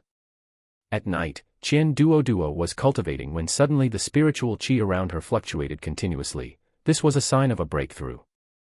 An hour later, Qian Duoduo became a cultivator at the Qi condensation stage 4. Phew, this battle really can stimulate potential, Qian Duoduo muttered. She originally thought it would take another half a month to break through, but she didn't expect to break through right after the competition ended. The next step was to consolidate her cultivation. The next morning, Qian Duoduo went to the martial arts arena to test her spiritual qi. Qi condensation stage 4 was the middle stage of qi refining, and the sword technique felt much more powerful when swung out. She spent a day at the martial arts arena. In the afternoon, she went back and was busy ripening the spirit medicine in the fields. The next day, Qian Duoduo prepared to accept a mission. Seeing that Qian Duoduo was already at the qi condensation stage 4, Zhang Qionghua prepared to cultivate until the qi condensation stage 4 before accepting a mission. This time, Qian Duoduo still accepted the mission of guarding the spirit herb garden, mainly because this mission did not affect cultivation, and overall it was relatively free. After accepting the mission, Qian Duoduo used her contribution points to exchange for a movement technique. She always felt that her speed was a bit slow and lacked flexibility when she fought, and then she picked out some basic books. A book about the introduction of various artifact refining materials among heaven and earth treasure, and another book about the introduction of the cultivation world. Arriving at the spirit herb garden, besides taking care of the spirit medicine every day, Qian Duoduo would read books, practice sword, practice movement techniques, and cultivate. Time passed very quickly. In the blink of an eye, 2 more years had passed. On the outskirts of the Lianmian Mountains. Now 12 years old, Qian Duoduo's height had shot up this year, reaching 1.5 meters, at least she no longer looked like a little child. Sister Zhang, let's just dig for spirit medicine on the outskirts, don't go too deep, Qian Duoduo stopped Zhang Qionghua, who was preparing to continue moving forward. 2 years had passed, and Qian Duoduo had reached the qi condensation stage 6. Having just broken through to the qi condensation stage 6, she prepared to come to the Lianmian Mountains to pick spirit medicine and hunt Yao beast.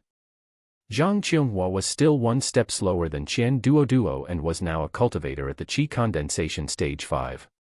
In the past 2 years, Qian Duoduo had accumulated quite a few contribution points and spirit stones, but they had all been used on herself. Besides buying a movement technique, Qian Duoduo also exchanged for a sword technique. Previously, it was a yellow rank medium grade sword technique, but now she had changed it to a profound rank low grade sword technique. Before setting off, she bought a few more talismans, and now Qian Duoduo only had a few spirit stones left in her pocket. Should we stay together or split up? Zhang Qionghua thought about splitting up, otherwise, it would be hard to divide the spirit medicine if they encountered any, and their efficiency would be low if they stayed together. We can split up, but don't run too far. We will stay active nearby. When it's time to change locations, we will get back together. Qian Duoduo didn't care, but she had no objection if Zhang Qionghua wanted to split up. The two moved left and right. Chapter 21, Hunting the Brown Bear. Qian Duoduo kept her eyes on the ground, searching. The spirit medicine one could encounter in these outer regions was usually of a lower age. Behind a large rock, she discovered a few stalks of spirit-replenishing grass. However, this patch of spirit-replenishing grass had originally been quite large, but now it had been plucked clean, leaving only tender seedlings. Qian Duoduo examined them carefully. A few stalks were already 7 or 8 years old. After she returned and accelerated their growth to 10 years, she could sell them. She carefully dug up the remaining 6 spirit medicine stalks by their roots and placed them into a jade box, waiting to take them back for planting. Suddenly, an extremely faint sound reached her ears. Qian Duoduo looked up. Their eyes met. A long brown snake was coiled around a large tree nearby. Its skin was uneven and matched the color of the tree perfectly. At this moment, it was flicking its tongue at Qian Duoduo. Qian Duoduo recognized this snake. It was a brown hemp snake.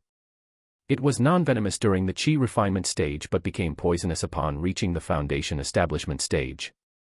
It was considered a type of edible Yao beast, and the one before her was clearly in the qi refinement stage. Qian Duoduo tightened her grip and swung her sword towards the tree. As a result, the snake's head tilted flexibly. It dodged the attack. Qian Duoduo's expression turned cold. She attacked the tree with another sword strike. The brown hemp snake tilted to the right. Suddenly, a green vine came from the right, tightly binding the brown hemp snake's upper body. Qian Duoduo swung her sword a third time. With a snap, the snake's head fell off. Truth be told, this entanglement technique was perfectly suited for sneak attacks. When she had practiced the entanglement technique, Qian Duoduo had intentionally tried to combine it with her sword technique. Trying it out today, it was indeed very fast. She packed the entire brown hemp snake into her storage pouch. Qian Duoduo continued her search. Meanwhile, on this side, Gu Meng had just finished his seclusion. On the summit of Sword Peak, Gu Meng bowed to Yen Siming. Master, this disciple intends to go out for some training. Your cultivation is stable, not bad. At the Golden Core stage, you should indeed go out for training. However, the Shangyao secret realm will open in 1 year, do not miss the time. It is said that there is spirit cleansing grass inside, Yen Siming said. His disciple had good heart nature and comprehension ability, the only drawback was that he had dual spiritual roots. If he had a single spiritual root, his cultivate speed would naturally be higher. Spiritual roots are determined by heaven, as for acquired methods, only spirit cleansing grass could remove excess spiritual roots. However, this spirit cleansing grass was a rare heaven and earth treasure. So far, it had only appeared in the Shangyao secret realm. Perhaps it had appeared elsewhere, but those instances had been kept tightly under wraps. Master, rest assured, this disciple will certainly give it his all. Where do you intend to go for training this time? To the Demon City. The Demon City, with your current cultivation, you can go. Just be careful in everything, Yen Siming said. He had been a bit worried, but thinking about how sword cultivators all pursued an indomitable aura, he couldn't carelessly damage his disciple's Dao heart. Time flew by, and it was afternoon. The Lianmian Mountains were even more dangerous at night than during the day. Qian Duoduo and Zhang Qionghua started a fire in the outer region. Over the past 2 years, Zhang Qionghua had blossomed, becoming increasingly bright and moving. After cultivate, her skin was luminous, she possessed the kind of beauty that stunned people at first glance, especially under the firelight, where she looked even more beautiful. Duoduo, you cultivate first, and I will keep watch. In the second half of the night, I will cultivate, and you will keep watch. That works. Qian Duoduo sat cross-legged to cultivate, replenishing the spiritual qi in her body. When the second half of the night came around, howls of wolves echoed from the distance. Qian Duoduo glanced toward the inner region. The disciples remaining in the inner region tonight might be in trouble, and she didn't know if it would affect the outer region. Fortunately, it was only the sound of wolf howls, there were no sounds of fighting. As day broke, Qian Duoduo breathed a sigh of relief. The two traveled a distance toward the east. The sect was on the west side of the Lianmian Mountains, so fewer disciples came this way, meaning the probability of finding spirit medicine was higher. The two separated again to search for spirit medicine. There was a small hillside on the east side. The area around the hillside was overgrown with green vines, which looked quite dangerous. Qian Duoduo stepped forward to observe the vines carefully. She discovered there seemed to be an entrance behind the vines. However, this place gave Qian Duoduo a dangerous feeling, it seemed there was the aura of some kind of Yao beast inside. Sensing something was wrong, Qian Duoduo quickly stepped back, preparing to leave. But in an instant, a strong sense of crisis struck her heart. Qian Duoduo subconsciously slapped a defense talisman onto herself. A white figure came charging straight at her. Before Qian Duoduo could clearly see what kind of Yao beast it was, she was sent flying back 5 or 6 meters by a swat. If not for the defense talisman, Qian Duoduo's small frame would likely have been smashed to pieces. Roar. A gray-brown bear stared fiercely at Qian Duoduo with murderous intent. Qian Duoduo looked worriedly at her defensive formation. The brown bear's cultivation should be at the late stage of the qi refinement stage. The physical body of a Yao beast was inherently strong, and since this was a brown bear, it was naturally thick-skinned and fleshy, making it quite troublesome to attack. Many thoughts flashed through Qian Duoduo's mind, but in reality, only a breath of time had passed. Qian Duoduo waved her hand. A massive fireball attacked the brown bear. Roar. The brown bear charged forward violently. Despite its large size, its movements were not slow, in the blink of an eye, it was almost upon her. Qian Duoduo tapped her toes, utilized her movement technique, and moved quickly. The red fireball landed on the brown bear, quickly igniting flames. The brown bear slapped at itself quickly. Qian Duoduo cast another fireball. She then stepped forward and swung her sword, attacking the brown bear's eyes. The brown bear tilted its head to the side. With a slash. Roar. The brown bear let out an angry roar. A long bloody gash appeared on its massive head, but this was only a superficial wound and caused no real damage. Qian Duoduo struck with her sword again. At this moment, the brown bear was rolling on the ground, the flames on its body had been extinguished, and it pounced toward Qian Duoduo. Qian Duoduo retreated violently. Just like this, Qian Duoduo could only rely on her flexible movement technique to continuously inflict superficial wounds on the brown bear. After the time it takes to burn a stick of incense. Most of the spiritual qi in Qian Duoduo's body had been consumed, now it was a test of endurance between the two. There were many small wounds on the brown bear's body, but not a single fatal one. Qian Duoduo's expression grew increasingly grave. She could probably try 2 more times. If that didn't work, she would have to run for her life. Qian Duoduo swung her long sword again. The brown bear dodged habitually. Just at this moment. Entanglement technique. Green vines quickly entangled the brown bear. Qian Duoduo leaped into midair. Gripping her long sword, she thrust it toward the brown bear's eye.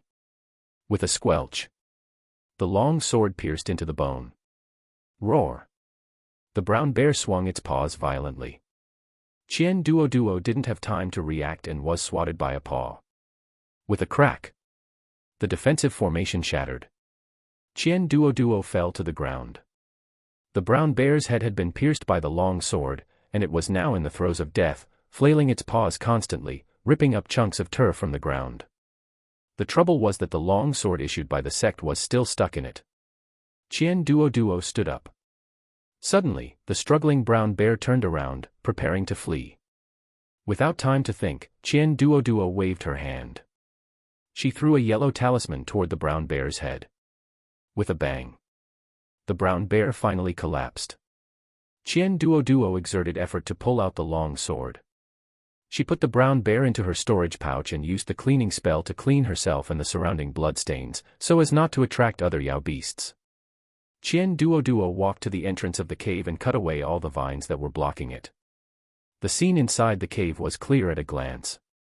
There was a simple straw nest, and a few stalks of spirit medicine were thrown casually on the ground, looking a bit wilted.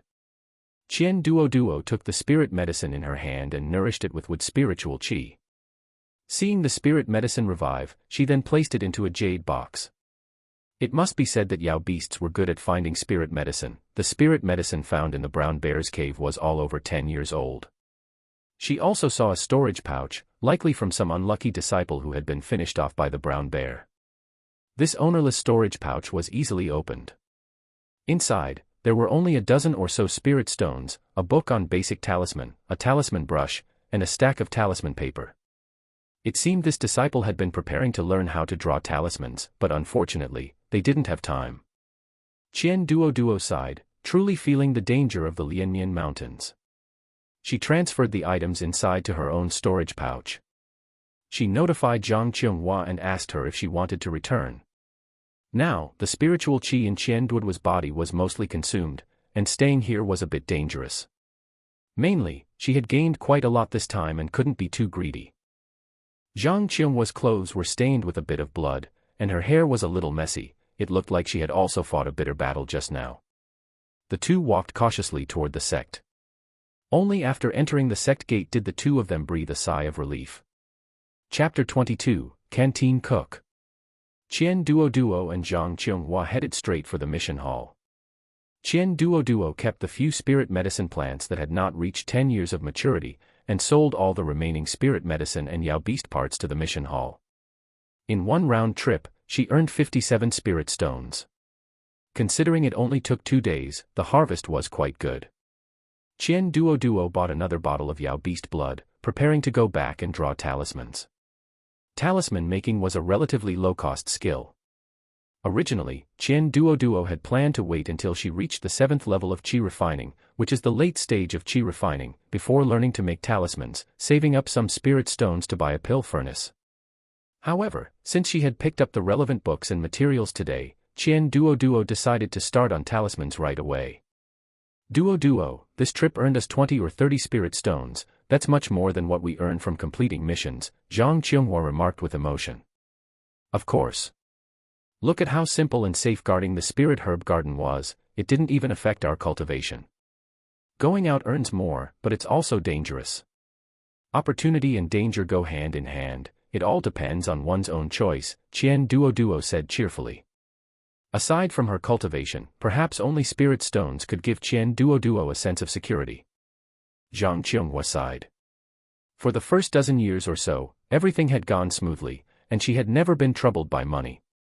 Now, she felt satisfied just earning a few spirit stones while risking danger. People really do have to adapt. When shall we go again? No rush. Let's rest and recuperate for half a month before going again, Qian Duoduo said. Back home, she first planted the spirit medicine, then used a growth-inducing spell to ripen all the spirit medicine in the ground. Night had fallen. A night of cultivation. The next morning, Qian Duoduo began studying talismans. This basic book on talismans only contained common talismans from the first to the third grade, which would be enough until the foundation establishment stage. The talismans Qian Duoduo used on this trip were second grade. If she had third-grade talismans, it might have been safer, but the spiritual qi required to activate a third-grade talisman would also be a massive drain. The simplest first-grade talisman was the first-grade defense talisman.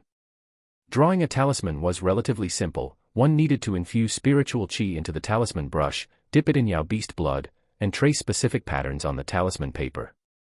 It looked simple, but it was actually quite difficult to execute. In the end, this work required high precision, even if it was something you could understand at a glance. Qian Duoduo picked up the talisman brush, dipped it in the Yao beast blood, and weighed down the talisman paper with spirit stones. Having not bought a specialized paperweight, she had to use spirit stones to flatten the paper. The spiritual qi in her hand attached itself to the talisman brush. She carefully put down the first stroke. Throughout the process, the output of spiritual qi had to be uniform, and her hand could not shake. Qian Duoduo finished the first stroke and subconsciously stopped. Sizzle. The talisman paper instantly burned into a pile of ash. Qian Duoduo was stunned for a moment before realizing that this thing had to be done in one go. She couldn't break the stroke in the middle. She had been too nervous just now and had habitually stopped to relax after finishing one stroke. On the second one, Qian Duoduo drew halfway, and the talisman paper was ruined. She couldn't help it, the spiritual qi had suddenly surged. On the third one, Qian Duoduo finally drew a complete talisman. Even after finishing a talisman, there was no guarantee that it would be usable. Qian Duoduo slapped the talisman onto herself. She infused it with spiritual qi. Sizzle.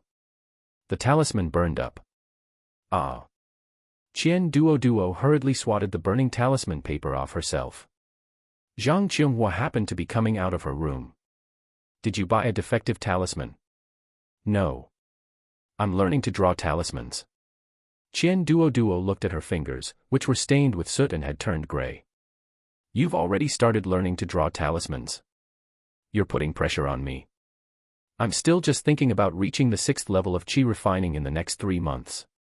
Zhang Qianghua felt a sense of urgency. What's the rush? Everyone has their own path to walk. You just need to stick to your own path, Qian Duoduo comforted her.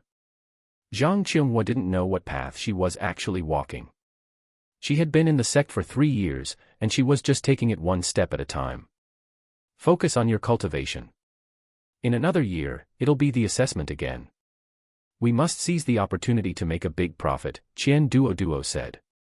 Thinking of the sect grand competition, Zhang Qianghua wondered how many spirit stones they could earn this time. On this side, Qian Duoduo lowered her head and began drawing talismans again. The 4th talisman wasn't drawn well, but the 5th one was. She activated it again. A faint spiritual qi barrier enveloped Qian Duoduo, but before it even suffered an attack, the defensive barrier broke on its own. Too defective, far too defective. Qian Duoduo gathered her energy and spent the entire day. By the afternoon, she had finally drawn 3 defense talismans, though most of the talisman paper had been consumed. Big Sister Zhang, are you going to the canteen to eat? Qian Duoduo called out from outside Zhang Qianghua's window. Of course. We haven't had a big meal in a long time. Zhang Qianhua had actually wanted to go eat yesterday when they returned. During her time as a mortal, a big meal was likely what happened when she encountered something happy, when there was a joyous occasion at home, or even for a funeral, it was just a big meal. It seemed that only a big meal could truly represent the importance of an event. When the two went to the canteen to eat, they found that there were very few people there. Once one's cultivation reached the foundation establishment stage, one basically didn't need to eat to maintain energy. When they first arrived, everyone was accustomed to eating. Now, most of the time, immortality pills were enough to keep them from going hungry, so the canteen had become increasingly deserted. It used to be packed with people, but now it was sparse. Qian Duoduo and Zhang Qianhua picked out a lot of delicious food. As they were serving themselves, they chatted. The food in this canteen is really delicious. Indeed.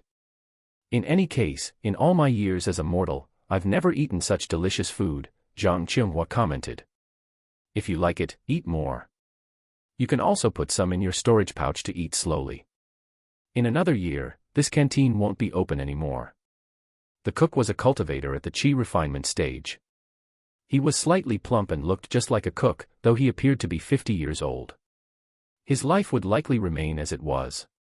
Why won't it be open? Is it because there are fewer people? Qian Duoduo asked. It's nothing much. It's just that for new disciples, meals are only provided for 4 years, after that, they aren't provided anymore. It's also because, as time goes on, there are fewer and fewer people. The cook said with a somewhat dejected expression. He had entered the immortal gate, but he had only been a cook for 4 years. What a pity. Senior brother, why don't you open a restaurant in the market town at the foot of the mountain? When we have time, we'll visit and patronize it, Qian Duoduo said immediately. The cook shook his head and forced a relieved smile. No, I don't have many years left. I want to take it easy. Then, let's pack up more dishes today. It'll be such a pity not to be able to eat this in the future, Qian Duoduo said. The canteen had always provided things like lunch boxes. These mortal items weren't valuable, there were as many as one could want. Qian Duoduo and Zhang Qianhua waited for a while, and after confirming that no one else was coming, they packed up most of the remaining food. The cook watched as the two young girls showed how much they truly loved his cooking. He suddenly thought of something and took out a book from behind him. This is a cookbook I researched myself. I'm afraid I won't have a use for it later. Since you two like my food so much, if you don't mind, you can take it back and study it. Qian Duoduo and Zhang Qianhua exchanged glances, and Zhang Qianhua muttered softly. I really don't know how to cook. Chapter 23, 13 years old. Qian Duoduo stepped forward and accepted the book with both hands. Thank you. I was really worried about not having a cookbook. Our courtyard actually has a kitchen, so in the future, I can cook in the courtyard myself. Looking at the sincerity in Qian Duoduo's eyes, the chef seemed to recall his former self. When he was a youth, he had the chance to encounter the opening of the immortal sect. At that time, in his teens, he was full of high spirits.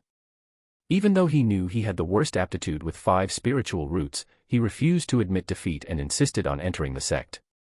But year after year of grinding wore him down, making him realize that the world isn't always what you want it to be, and that hard work doesn't seem to be that important. With no hope for foundation establishment, his life was wasted. Later, he didn't dare to go home. When he had nothing to do, he would study cooking, wanting to taste the food of his hometown again. As he cooked, he felt he had a little bit of talent for it. Later, he became the sect's chef, and everyone liked his food.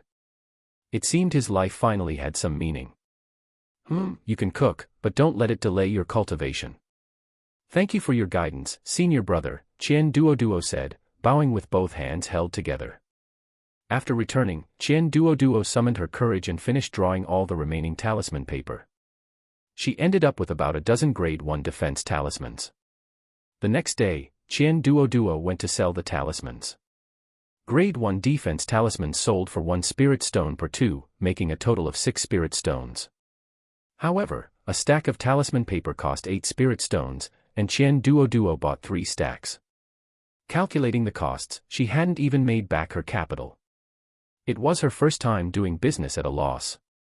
Now, after returning, Qian Duoduo buried herself in drawing talismans. Once her qi was exhausted, she would sit and cultivate. Once she finished cultivating, she would draw talismans again. By the afternoon of the next day, Qian Duoduo had already drawn a stack of grade 1 defense talismans. The success rate for this stack had reached 80%, at the very least, she could earn something. After finishing the defense talismans, Qian Duoduo began trying to draw grade 1 attack talismans.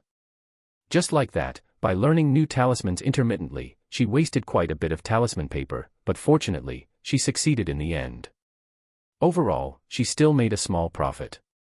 In the blink of an eye, half a month passed. Qian Duoduo had reached the point where she could easily draw some common grade 1 talismans. She was quite proficient. On the outskirts of the Lianmian Mountains, Qian Duoduo took out 5 defense talismans and 5 attack talismans and shoved them into Zhang Qionghua's hands. Although these are only grade 1 talismans, they can still, more or less, block Yao beasts of the Qi refinement stage. Friendship price, 4 spirit stones for you. Zhang Qionghuo was stunned for a moment, but when she took the talismans, she flipped her hand and produced 4 spirit stones. That works. Qian Duoduo knew what Zhang Qionghuo was thinking. She didn't want to take advantage of her. It might also be because both of them were poor now, so Zhang Qionghuo was even more unwilling to take advantage of her. This time, the two headed towards the east, traveling a bit further. However, their luck wasn't very good this time. Qian Duoduo only dug up a few 10-year-old spirit medicines. Zhang Qionghuo didn't gain much either. There were also few Yao beasts on the road, and the two guessed that it might be because it was midwinter, so the Yao beasts were staying in their caves. Seeing the sky getting darker and darker, the two discussed it and decided to return to the sect. They would wait for a while before coming to explore again. Not long after they returned, it started to snow. Large snowflakes drifted and scattered in the cold wind. Qian Duoduo and Zhang Qionghuo didn't want to go out. One cultivated, while the other was busy drawing talismans. Time always passed very quickly. It was autumn again. 13-year-old Qian Duoduo and Zhang Qionghuo went to sign up. 3 years had passed since the last sect grand competition, and it was time for another one. This time, the requirement was also Qi condensation stage 3 or higher. However, those with high cultivation were already at Qi condensation stage 8 or 9, and it was rumored that new disciples secretly trained by the sect had already reached Qi condensation stage 10. Meanwhile, Qian Duoduo had not yet broken through to Qi condensation stage 7. Although she had felt like she was about to break through recently, she was still missing that feeling. Precisely because there were so many disciples with high cultivation, some disciples at Qi condensation stage 3 or 4 also considered themselves just there to make up the numbers, but they had to go onto the competition arena anyway. The number of people signing up this time was significantly higher than the last. Qian Duoduo guessed that all the new disciples of this generation had come to sign up. As the registration began, news about the Shangyao secret realm also came out. In 3 months, the Shangyao secret realm would open. The new disciples of this generation could obtain the qualification to go to the Shangyao secret realm. The Shangyao secret realm is opening. Qian Duoduo frowned, her face thoughtful. Over the years, she had read quite a few books about the cultivation world, and she had a deep impression of the Shangyao secret realm. It contained spirit cleansing grass. In this world, apart from disciples with single spiritual roots, it was likely that all the remaining disciples wanted this item. However, with her current cultivation, it was a bit difficult to fight her way into the top 10. After Qian Duoduo finished signing up, she returned and calculated her net worth. During the competition, each person could take at most 2 purchase talismans, which could not exceed grade 2. Those who could draw talismans could only bring 5, which also could not exceed grade 2. Now, besides talismans, she had sword techniques and movement techniques. As for medicinal pills, she still needed to buy healing pills and pills to replenish qi. For something that could increase combat effectiveness in a short time, the only thing Qian Duoduo could think of was to buy herself a good sword. The sword in her hand was the standard yellow rank medium grade longsword issued when she first entered the sect. She could now buy a profound rank high grade sword, but the price might be a bit expensive. Calculating her earnings from drawing talismans over this year, as well as her occasional trips to the Lianmian Mountains, her assets had finally reached over 400 spirit stones. However, it was a bit difficult to buy a profound rank longsword with just this amount of spirit stones. She didn't know if the one in her hand could be sold. Qian Duoduo was a bit hesitant. She took the sword to the mission hall. Upon inquiring, she learned that the sword in her hand would only sell for 50 low-grade spirit stones, and that was considered a high price given by the sect. The cheapest profound rank low-grade longsword cost 600 spirit stones, which was simply not something Qian Duoduo could afford right now. For a moment, Qian Duoduo was hesitant. On the way back, Qian Duoduo thought about whether she should go to Artifact Peak to find someone to buy a sword. Without a middleman, it might be a bit cheaper. Duoduo, what are you thinking about? Qian Duoduo asked about her doubts. She had even spent 30 spirit stones buying medicinal pills today. Even if she sold the sword, she could only come up with a little over 400. How much are you short? I'll lend it to you. Over 100 spirit stones. I'm afraid I won't be able to pay it back in a short time, Qian Duoduo said. Are you stupid? Once you participate in the grand competition and get a good ranking, won't there be rewards? This time, the rewards are double compared to last time. It is said that as long as you reach the top 100, you get 100 spirit stones, the top 50 get 100 contribution points, and the top 10 get, it seems, 200 contribution points or 500 spirit stones. With the sword you are buying, are you afraid you won't make it into the top 50? Zhang Qianghua helped Qian Duoduo analyze. In that case, buying it is fine. I'm only at Qi condensation stage 6, and I just had my breakthrough not long ago. I'm not as powerful as you, even with a sharp sword, it would be useless for me. Zhang Qianghua had to admit that Qian Duoduo had more aptitude for cultivation than she did. Clearly, they both had dual spiritual roots and had started cultivating at the same time, yet she was always a step behind. Thank you. As soon as I get the reward, I'll pay you back immediately, with interest, Qian Duoduo said with a grin.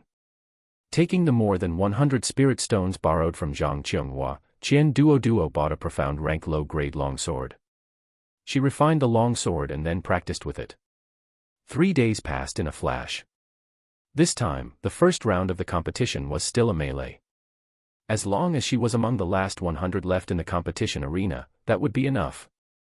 Chapter 24, Dai Shuesong. Qian Duoduo and Zhang Qianghua were lucky this time.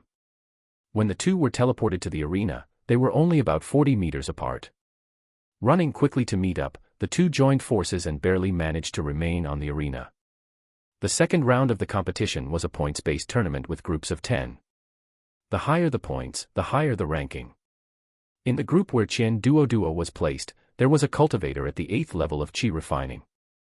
There was one cultivator at the 7th level of Qi refining, and the rest were at the 6th and 5th levels. As for the 4th level of Qi refining, there were none. 100 people made exactly 10 groups.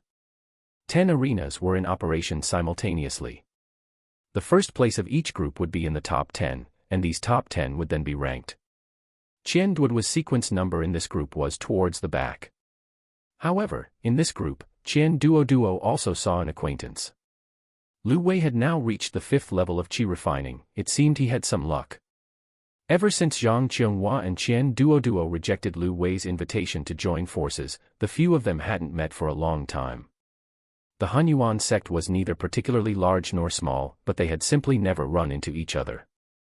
Lu Wei's number was the smallest in this group, so he went on stage first.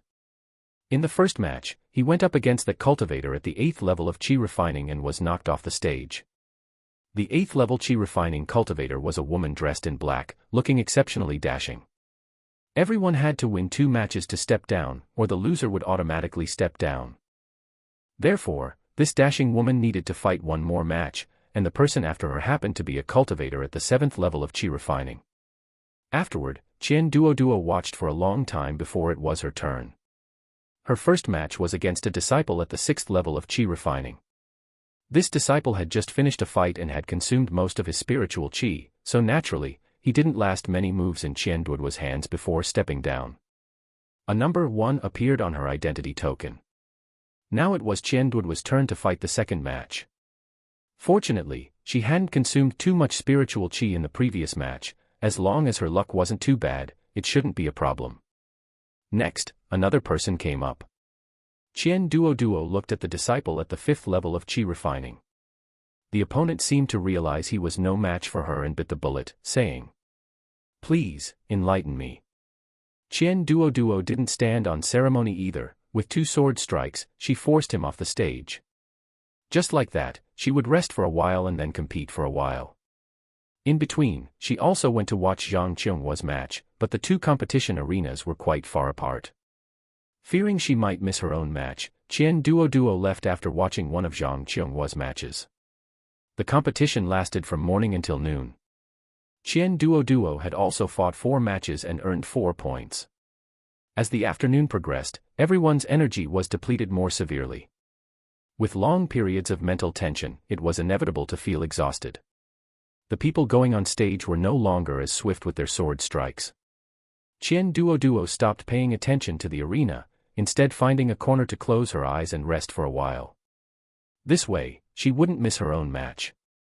Qian Duoduo appeared quite unconventional this way. On the viewing platform in front, several elders were sitting, casually commenting on the matches below. With their level of cultivation, watching the disciples' matches below was like watching toddlers fighting with their bare hands, light, slow, and with low lethality. That girl is resting. I took a look just now, it's quite interesting.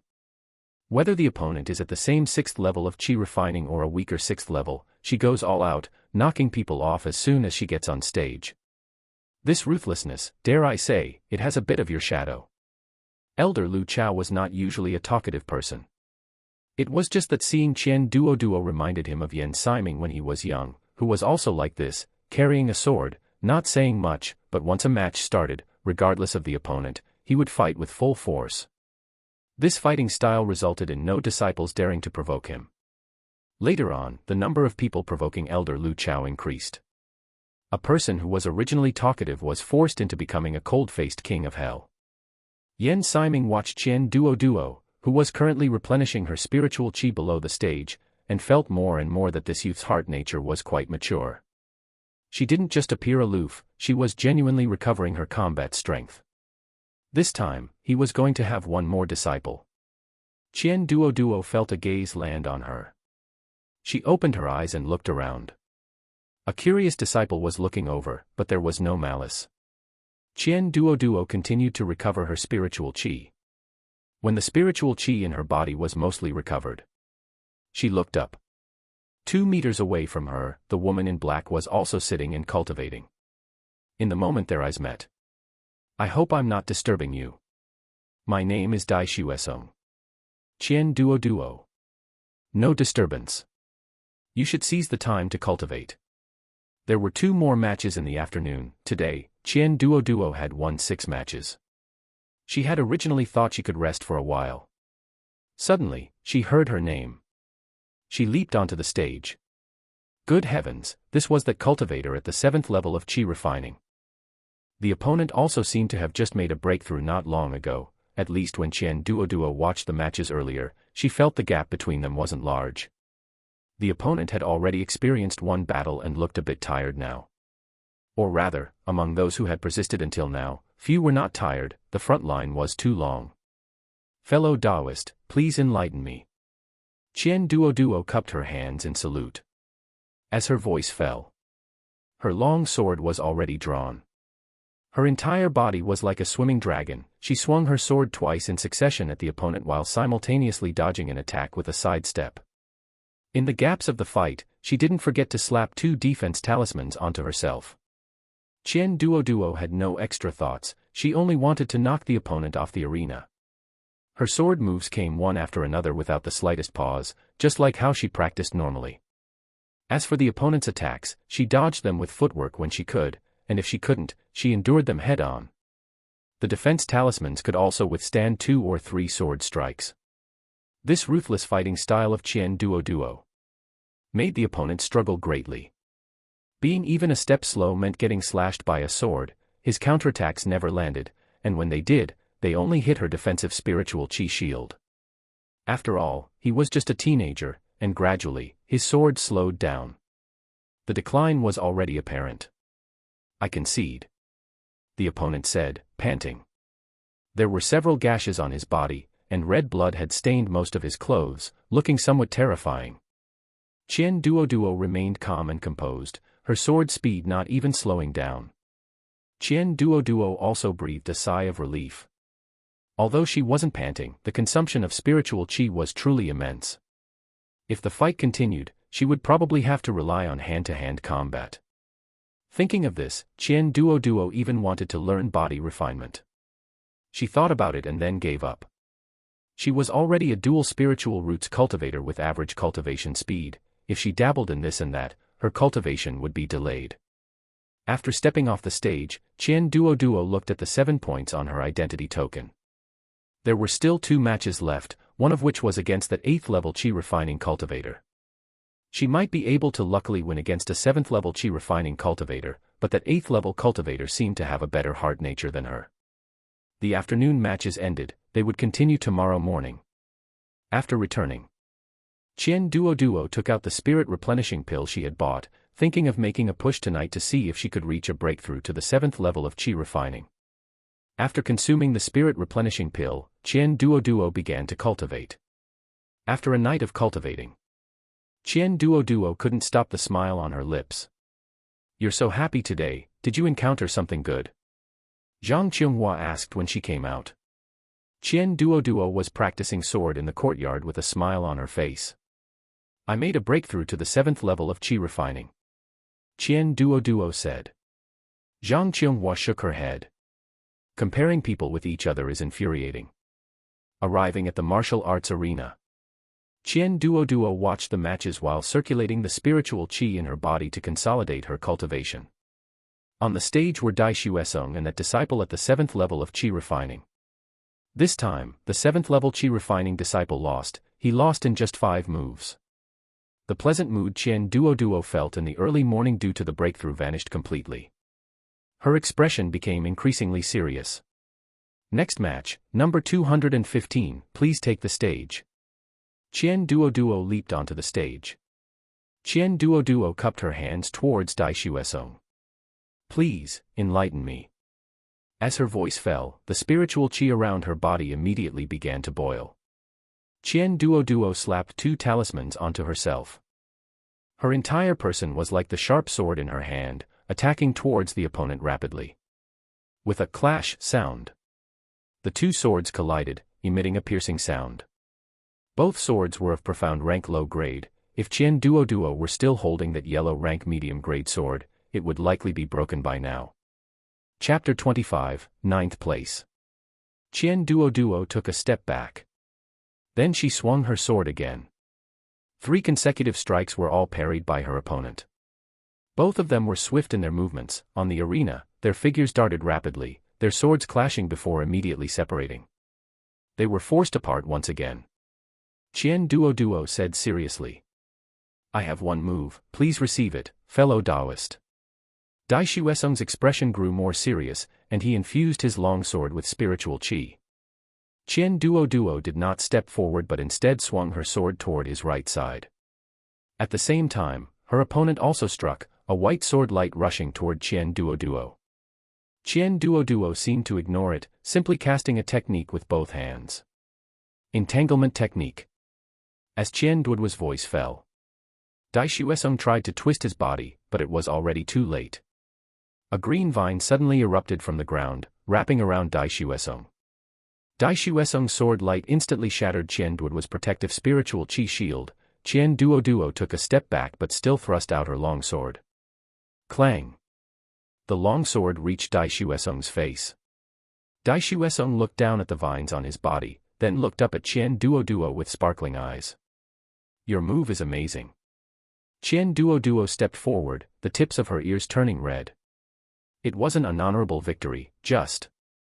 "That doesn't count, you warned me beforehand, it was just my reaction that was slow." Dai Xuesong didn't think much of it. After all, in the adjacent arena, there were people using poison, with special, corrosive spiritual qi, and others creating illusions. Number 115, winner. At this moment, Qian Duoduo had 8 points on her waist token. The last point had been gifted by a qi refining level 6 disciple. With this, Qian Duoduo had 9 points, making her the first place in this group and securing a spot in the top 10 of this grand competition. Qian Duoduo heaved a sigh of relief. Many people had watched her move just now. She guessed that when competing for the top 10, she would have absolutely no competitive edge. However, being able to obtain the top 10 reward was enough to satisfy Qian Duoduo. 200 contribution points could be exchanged for many good things. The competition for the top 10 would not take place until the next day. Zhang Qinghua returned to the courtyard and saw that Qian Duoduo was not cultivating, but eating. It was still the food she had packed from the canteen earlier. Why aren't you cultivating today? Didn't you already make it into the top 10? After the second round of competition ended today, the numbers and names of the top 10 were released, so Zhang Qinghua naturally knew that Qian Duoduo had made it into the top 10. I know that making it into the top 10 already used up all my luck and possibilities. For tomorrow, I just hope I don't lose too miserably, Qian Duoduo said casually. She knew her own worth. The only reason Dai Xuesong lost today was because he lacked combat experience. In a few years, these little tricks of hers would likely be of little use. That's true, the top 10 is already very impressive. Zhang Qinghua had also successfully made it into the top 50 this time and would receive a decent reward. That night, Qian Duoduo drew a few defense talismans. She had lost quite a few in this battle. Now that Qian Duoduo could draw second-grade talismans, she could sell them for 1 spirit stone each. The next morning, many disciples came to the martial arts arena. Basically 2/3 of this year's disciples had come to watch the excitement. Qian Duoduo and Zhang Qinghua squeezed to the front. The top 10 competition was also a points-based tournament, with 1 point per match. Qian Duoduo didn't want to lose too miserably. Upon entering the arena, she observed the strength of her opponents. Very good, except for Qian Duoduo and a sturdy-looking man who were at Qi refining level 7, the rest were at levels 8 and 9, and there was even one ruthless person who was already at Qi refining level 10. Qian Duoduo couldn't help but sigh at her good luck. If she had encountered someone at Qi refining level 9 or 10, she would have had absolutely no chance of winning and would have been knocked off the stage as soon as she got on. As the competition began, Qian Duoduo watched with focused attention. Duoduo, that boy is named Gu Yuanxiu, he's at Qi refining level 10, first place will likely be his, Zhang Qinghua said from the side. This Gu Yuanxiu was in the same group as Zhang Qinghua, and Zhang Qinghua had a particularly deep impression of him. Basically, small fries like them couldn't even withstand a single move from him. He is quite impressive, Qian Duoduo said. The gap in cultivation was too large. Even when their sword moves clashed, he could knock his opponent off the competition stage. It felt like a university student bullying an elementary school student. Fortunately, after 2 matches ended, the contestants changed. Next up was another Qi refining level 7, with a sturdy build, like a small mountain. Number 115, Qian Duoduo, please take the stage. Qian Duoduo leaped onto the stage. A gasp arose from the audience. This is a bit bullying. But she is in the top 10. Just good luck, it happened to be when the Immortal sect opened its gates, and she's just young. There was no helping it. Qian Duoduo was only 13 years old, 1.5 meters tall, with a face full of youthfulness, while her opponent was a big guy, 1.8 meters tall with well-developed muscles. The size difference was vast. Fellow Taoist, are you a body cultivator? She hadn't felt it while off the stage, but now, face to face, the sense of oppression from his physique was truly obvious. Qian Duoduo asked tentatively. Body cultivator. The man's voice was muffled and deep, which suited his physique. Then, fellow Taoist, please enlighten me. Qian Duoduo took a step back, waved her hand, and a long sword appeared in her hand. She struck with her sword, but the opponent dodged it nimbly. The most troublesome thing about a body cultivator was probably that they needed to attack at close range. Qian Duoduo knew this, so she kept retreating, keeping distance between herself and her opponent, while swinging her sword. The opponent kept dodging and couldn't get close to Qian Duoduo. For a while, the two of them could not determine who was better. A quarter of an hour later, Qian Duoduo slashed out with her sword. Entanglement technique. Green vines rushed toward the men. As a result, the men didn't care at all. Qian Duoduo's long sword attacked the men. At the critical moment, with a bang, the vine snapped, and the man tilted his head slightly, dodging the attack. Although she had long expected that this move would be useless, she still felt a bit disappointed. The two kept fighting, and the result was that Qian Duoduo's spiritual qi was exhausted, and she had to concede. After leaving the stage, Zhang Qianghua wanted to comfort Qian Duoduo but didn't know how to start. "It's fine, it's just a competition, anyway, I've already reached my goal," Qian Duoduo said. For the following matches, Qian Duoduo watched attentively. With higher cultivation levels, the fights were even more spectacular, with back-and-forth action that was very interesting. When it was Qian Duoduo's turn, Qian Duoduo basically struck 3 times to determine her own strength. After 3 strikes, if the opponent didn't have a single scratch, she would promptly concede, but if there was still a chance, Qian Duoduo would basically engage in a fight. There was also good luck. She happened to meet someone at Qi refining level 8 and barely won a match, but their spiritual qi was mostly exhausted, and the second match was against Qian Duoduo. With her sword skills combined with the entanglement technique, she barely won. Looking at the number 1 on her waist token, Qian Duoduo heaved a sigh of relief. Fortunately, it wasn't the last place. On the stage, the few elders were basically discussing the matter of selecting disciples, as long as they didn't pick the same ones. "How about that little girl? Do you want her?" Elder Lu Chao asked.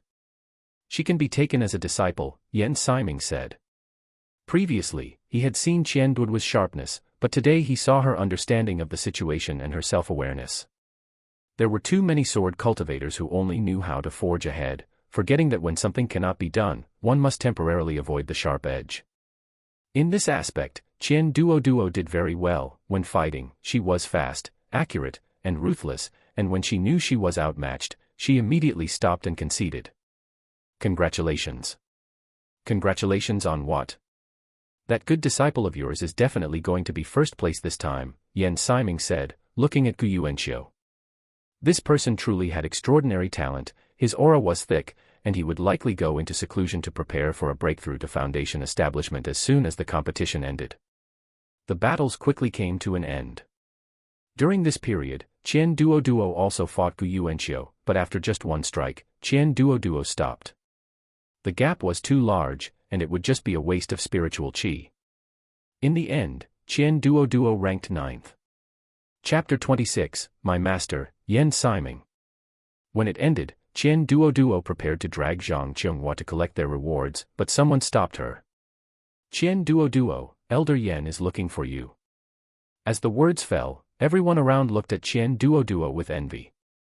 At the same time, several others in the top 10 also received invitations from elders. Of course, the remaining few had already taken on a master from the beginning. For instance, Gu Yuanxiu had long since had a master.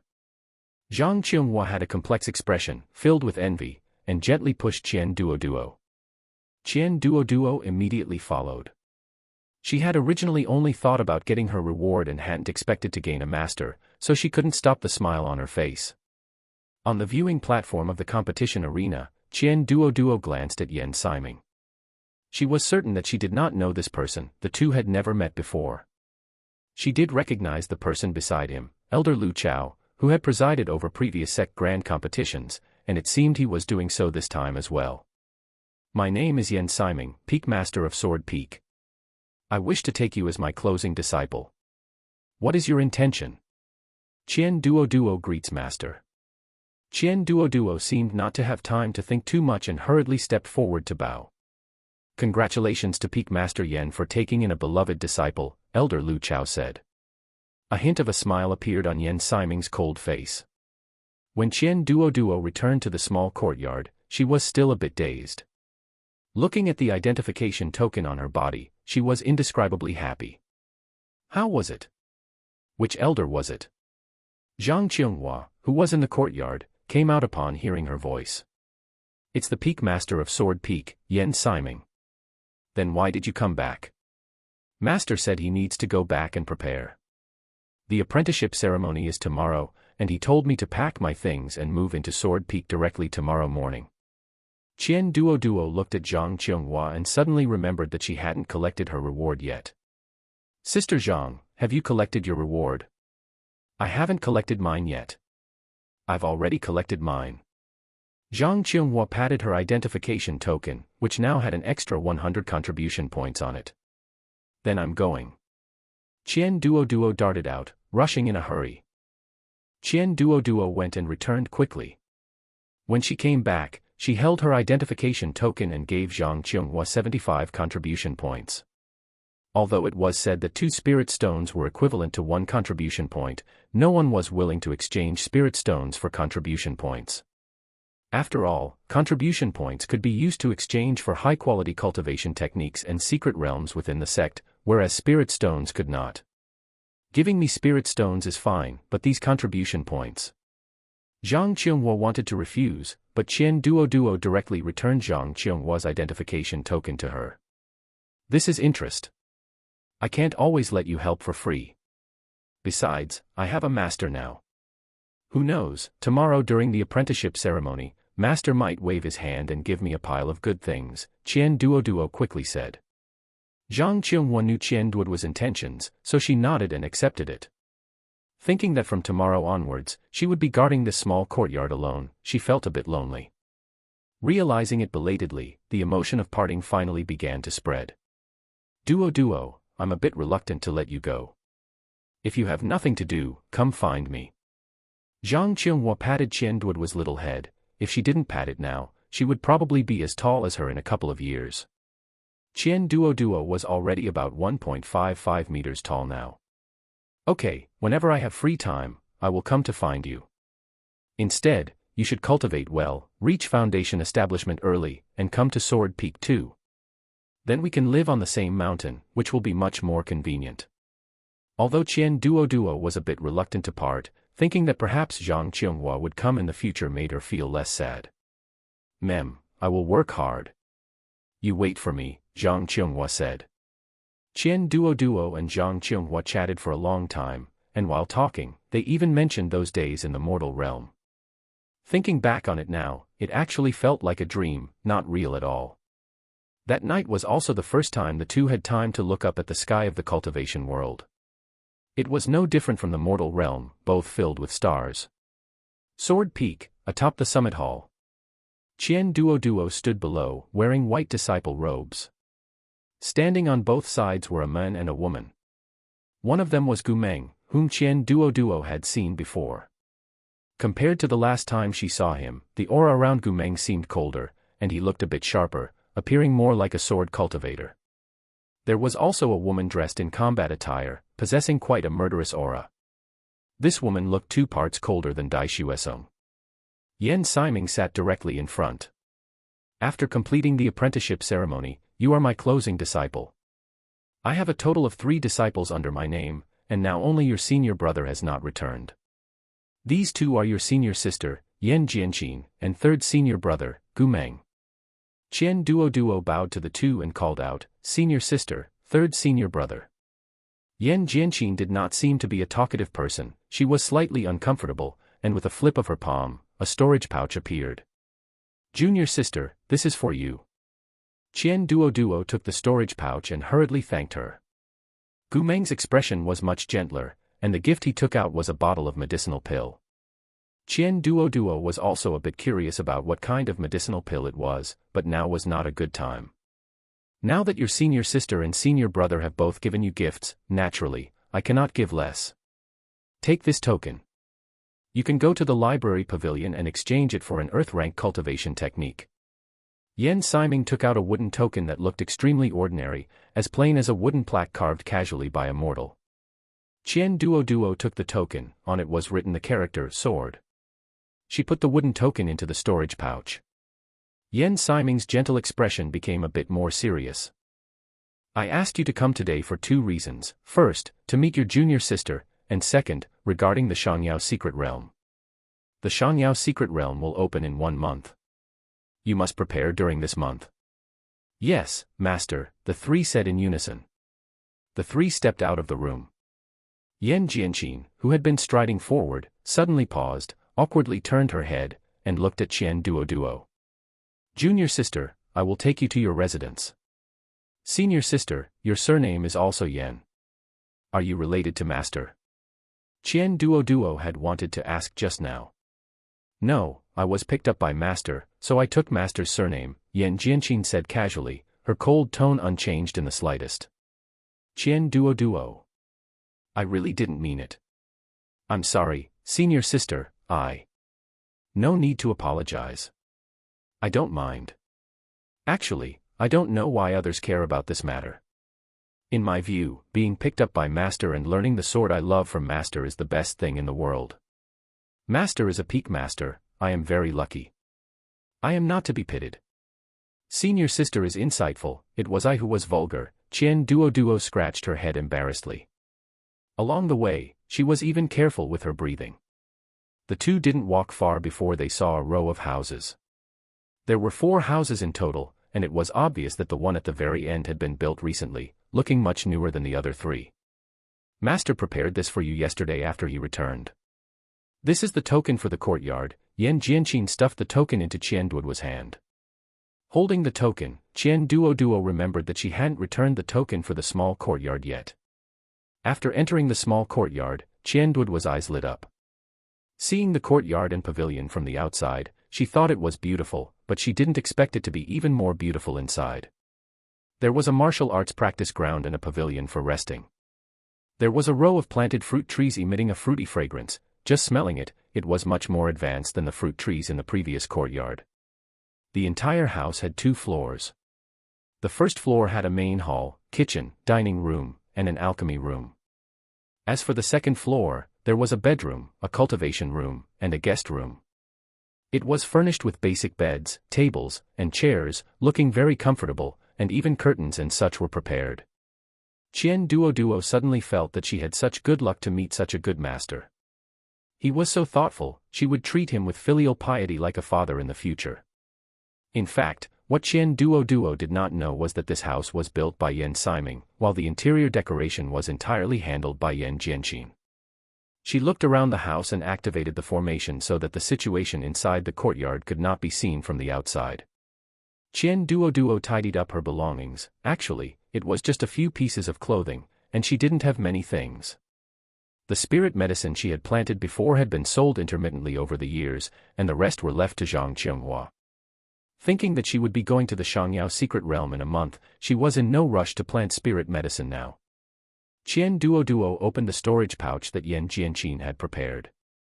She glanced at the pile of spirit stones inside. Why was senior sister so rich? She really wanted to learn from her how to earn spirit stones, but she didn't dare to ask. Chapter 27, Preparing to depart for the Shangyao secret realm. Qian Duoduo carefully counted the spirit stones. There were 666 spirit stones in total. This cold senior sister was actually quite down to earth. Qian Duoduo opened the medicine bottle Gu Meng had given her and took a look. Inside were 3 foundation establishment pills. With this, all the cultivation resources Qian Duoduo needed to reach the foundation establishment stage were arranged. Having a reliable backer was truly wonderful. After putting her things away, Qian Duoduo thought about what she could do to repay them. To be honest, she couldn't afford to give expensive gifts with her current wealth, so she could only offer her sincerity. Perhaps cooking a meal would be a heartfelt gesture. Qian Duoduo looked at the sky. It was still early. She prepared to head down the mountain. First, she returned the token for her small courtyard, then delivered a bag of spirit fruits to Zhang Qinghua, taking the opportunity to tell Zhang Qinghua her address so she could come find her. Only then did she run down the mountain to buy supplies. Qian Duoduo and Zhang Qinghua had visited this market before. It was about the size of a small mortal county town. Most of the people inside were cultivators, though there were a few mortals as well. Qian Duoduo efficiently bought plenty of spiritual vegetables, yao beast meat, and spirit rice, as well as pots, bowls, ladles, and various other things. She ran back and forth on the street several times before she had bought enough.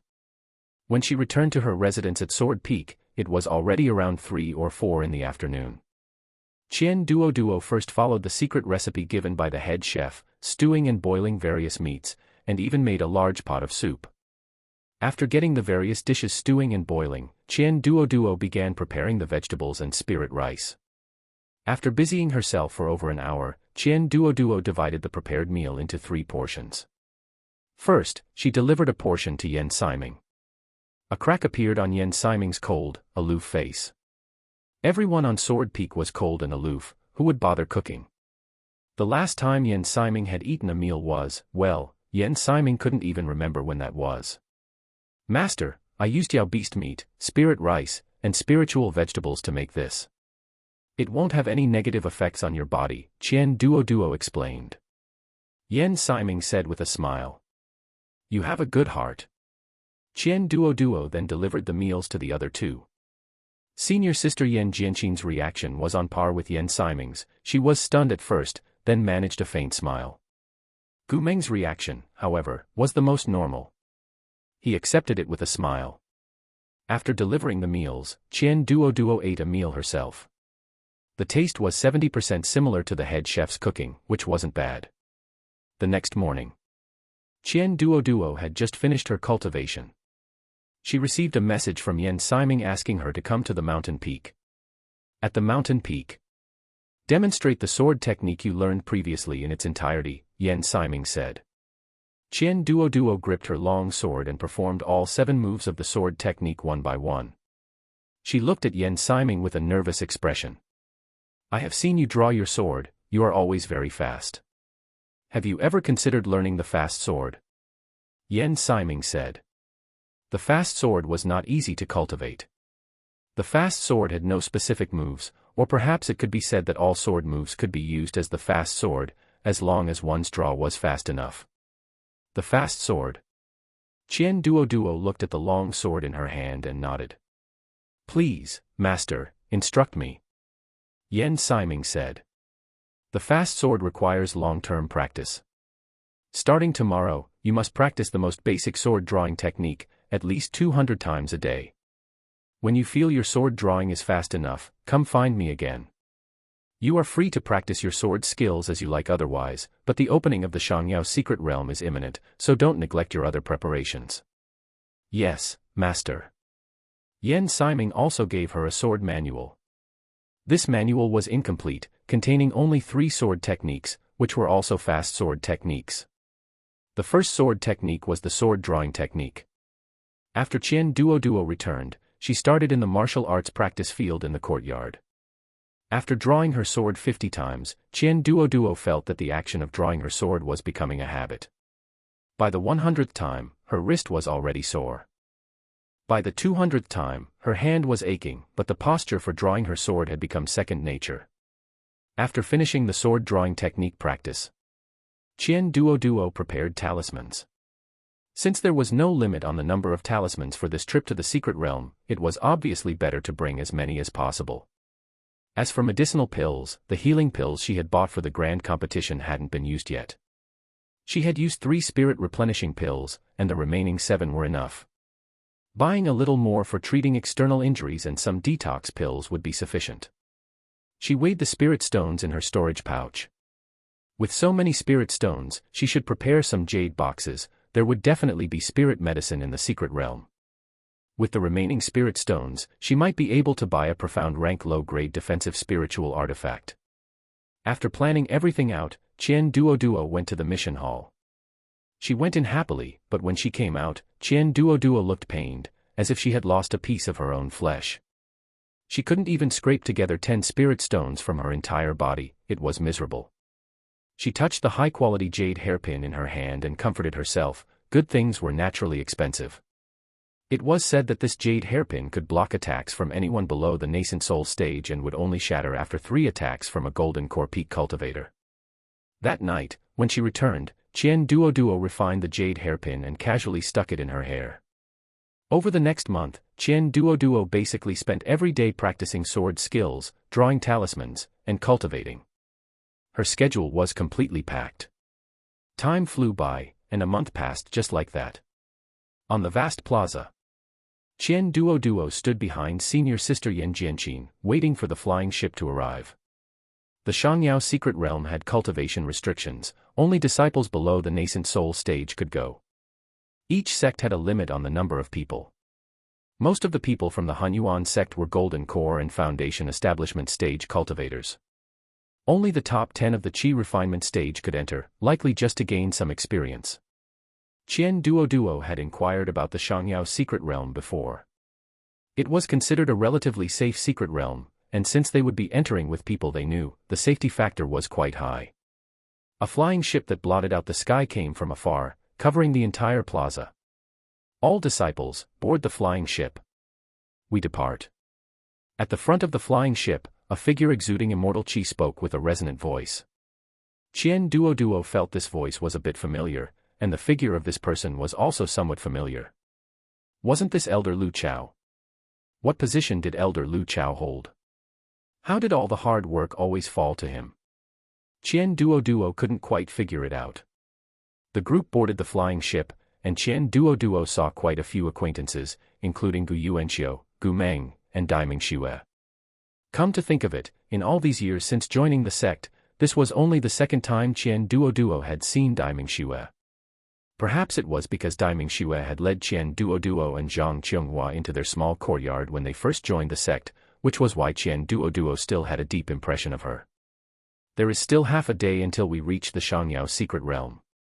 You can go into your room and rest for a while, Senior Sister Yan Jianqin said. All right, Senior Sister.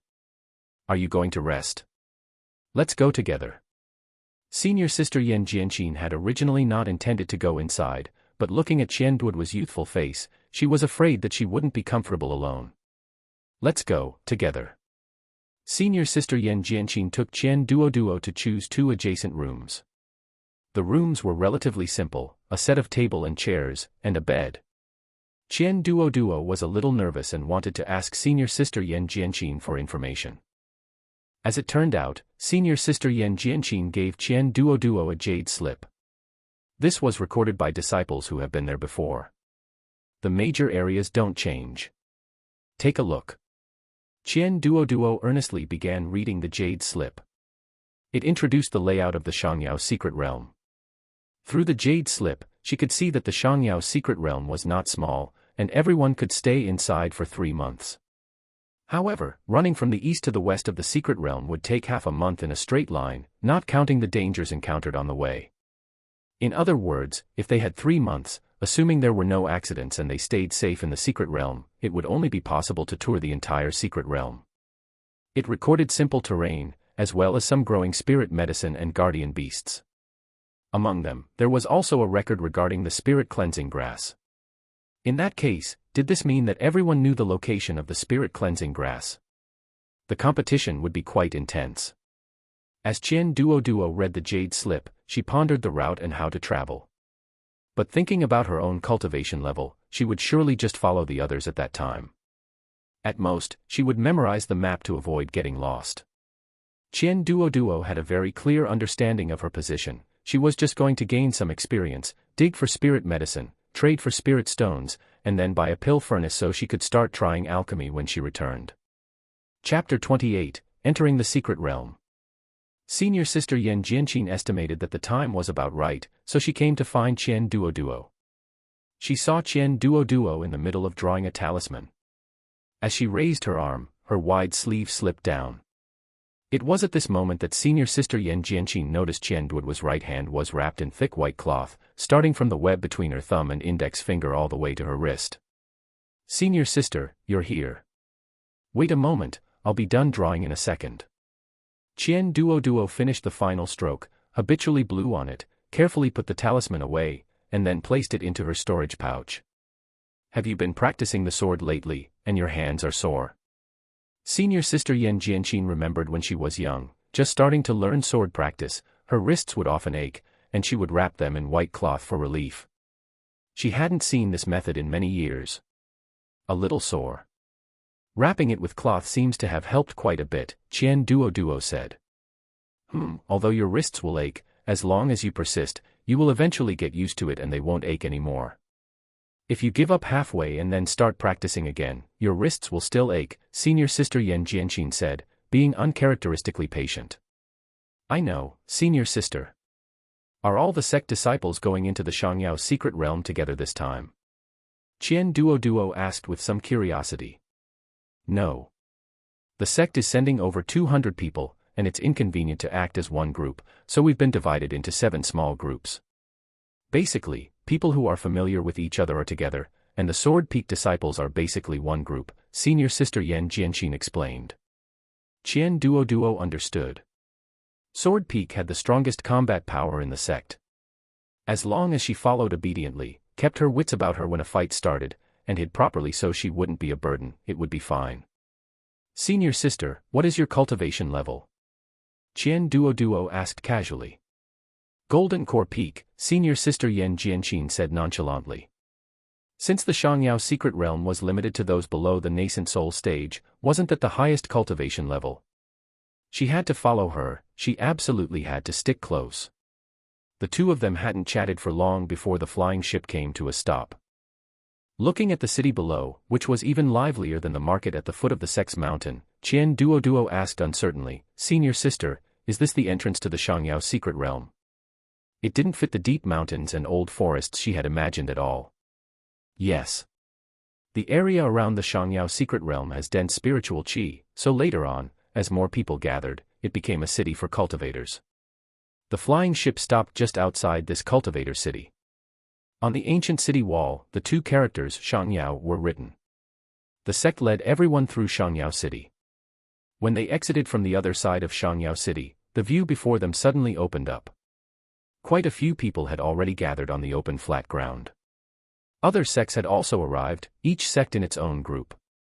There were people everywhere. At the very front of the flat ground was a formation gate. Colorful halos of light flowed over the original formation gate. The entire formation gate was over 10 meters high and 20 meters wide, suspended in midair with white jade-like frames on both sides, looking somewhat like the South Heaven Gate from myths and legends. Senior Sister, how much longer until the Shangyao secret realm opens? Soon. Elder Lu Chao has already gone, Senior Sister Yan Jianqin said. Qian Duoduo turned her head and suddenly saw that a group of elders was already standing in midair. Elder Lu Chao was prominently among them. There must be at least 40 or 50 elders in this circle. Did so many sects come today? Before Qian Duoduo could think about miscellaneous things, she saw the many elders attack simultaneously. Brilliant spells were unleashed, striking the formation gate. Under the attack of the spells, a small, pitch-black hole slowly formed in the center of the originally radiant formation gate, and the hole grew larger and larger. Until the entrance was a full 5 meters wide and about 3 meters high, a voice was heard, "Disciples, enter the secret realm." Swish, swish, the disciples at the scene rushed toward the formation gate one after another. As soon as they approached the pitch-black opening, they were instantly absorbed. The speed was so fast that there was no time for any congestion to form. Before Qian Duoduo could react, she had already been pulled away by Senior Sister Yan Jianqin and flown into midair. Sword Peak disciples, follow me into the secret realm, Senior Sister Yan Jianqin's cold voice carried a hint of authority. Amidst the whooshing sounds, streaks of sword light erupted. When Qian Duoduo looked back, she saw 30-some people following behind her, all dressed in the uniform white disciple robes of the Hanyuan sect. The scene was somewhat spectacular. When Qian Duoduo looked at Senior Sister Yan Jianqin again, she thought she looked so cool, just like some kind of big sister, with everyone responding to her call. Before Qian Duoduo could think further, they had already rushed to the front of the formation gate. At this moment, the width of the formation gate had reached 7 meters. Wave after wave of people rushed straight forward, and as they neared the formation gate, they disappeared. A strong suction force made Qian Duoduo feel a bit unaccustomed for a moment. By the time Qian Duoduo lifted her head again, the surrounding scenery had already changed. Green mountains and clear waters, with spiritual qi far denser than the outside world, this was the Shangyao secret realm. With such dense spiritual qi, even if she just honestly cultivated here for 3 months, it would be a profit. Feeling the hand on her wrist release, Qian Duoduo looked behind her. The Sword Peak disciples were standing neatly behind the two of them. That neatness invisibly revealed a hint of fear. Senior Sister felt quite easy to talk to, though. Senior Sister, where are we heading now? Qian Duoduo asked. Senior Sister Yan Jianqin looked back. Junior brother, take 2 disciples to scout the surrounding situation and determine where this is. The rest of you, rest on the spot. Gu Meng immediately stepped forward, followed by 2 people, and began to scout the surroundings. Qian Duoduo was also observing the surrounding terrain at this moment. These were all mountains, as ordinary as any mountain could be. How could one determine where this was? There were other people around who seemed to be contacting their own small groups. Some groups had already left. Others were still entering intermittently. Just as Qian Duoduo was looking around, many of the Sword Peak disciples behind her were watching her. So this was the Peak Master's closed-door disciple. She didn't look very impressive. Given that Yen Siming himself was relatively low-key, only 3 people were present the day he took her as a disciple, and none of those 3 were talkative people. And Qian Duoduo herself was even more low-key, burying herself in hard cultivation and not going out unless necessary. As a result, let alone other peaks, even the Sword Peak disciples only knew that the Peak Master had taken a disciple, but they didn't know who exactly it was. Gu Meng was very efficient. He quickly returned to report to senior sister Yan Jianqin. After the two discussed it, they took a few people and left in the direction of the right. To the right was a large mountain with dense jungle that blocked out most of the sunlight. If not for the crowd, walking in such a forest would feel a bit eerie. Qian Duoduo followed closely behind senior sister Yan Jianqin, her eyes constantly scanning the surroundings. Suddenly, senior sister Yan Jianqin stopped. Her heart skipped a beat. Qian Duoduo's nerves tightened, and she was ready to slap 2 defense talismans on herself at any moment. Junior sister, you should stay by junior brother's side, that will be safer.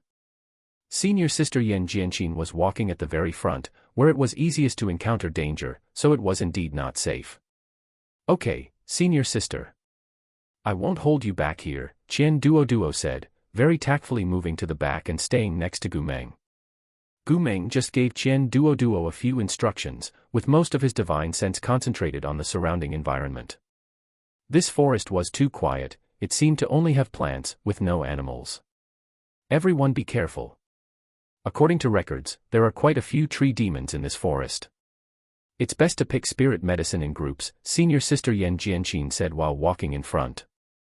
The disciples behind were already picking spirit medicine in 2s and 3s. Qian Duoduo followed beside Gu Meng. If she encountered spirit medicine, she would pick it if it was within reach, but if it was a bit of a distance away, she would give up. Qian Duoduo was also embarrassed to trouble Gu Meng. If she ran too far and got into trouble, she would have to bother him to save her. Junior sister, you can pick spirit medicine here.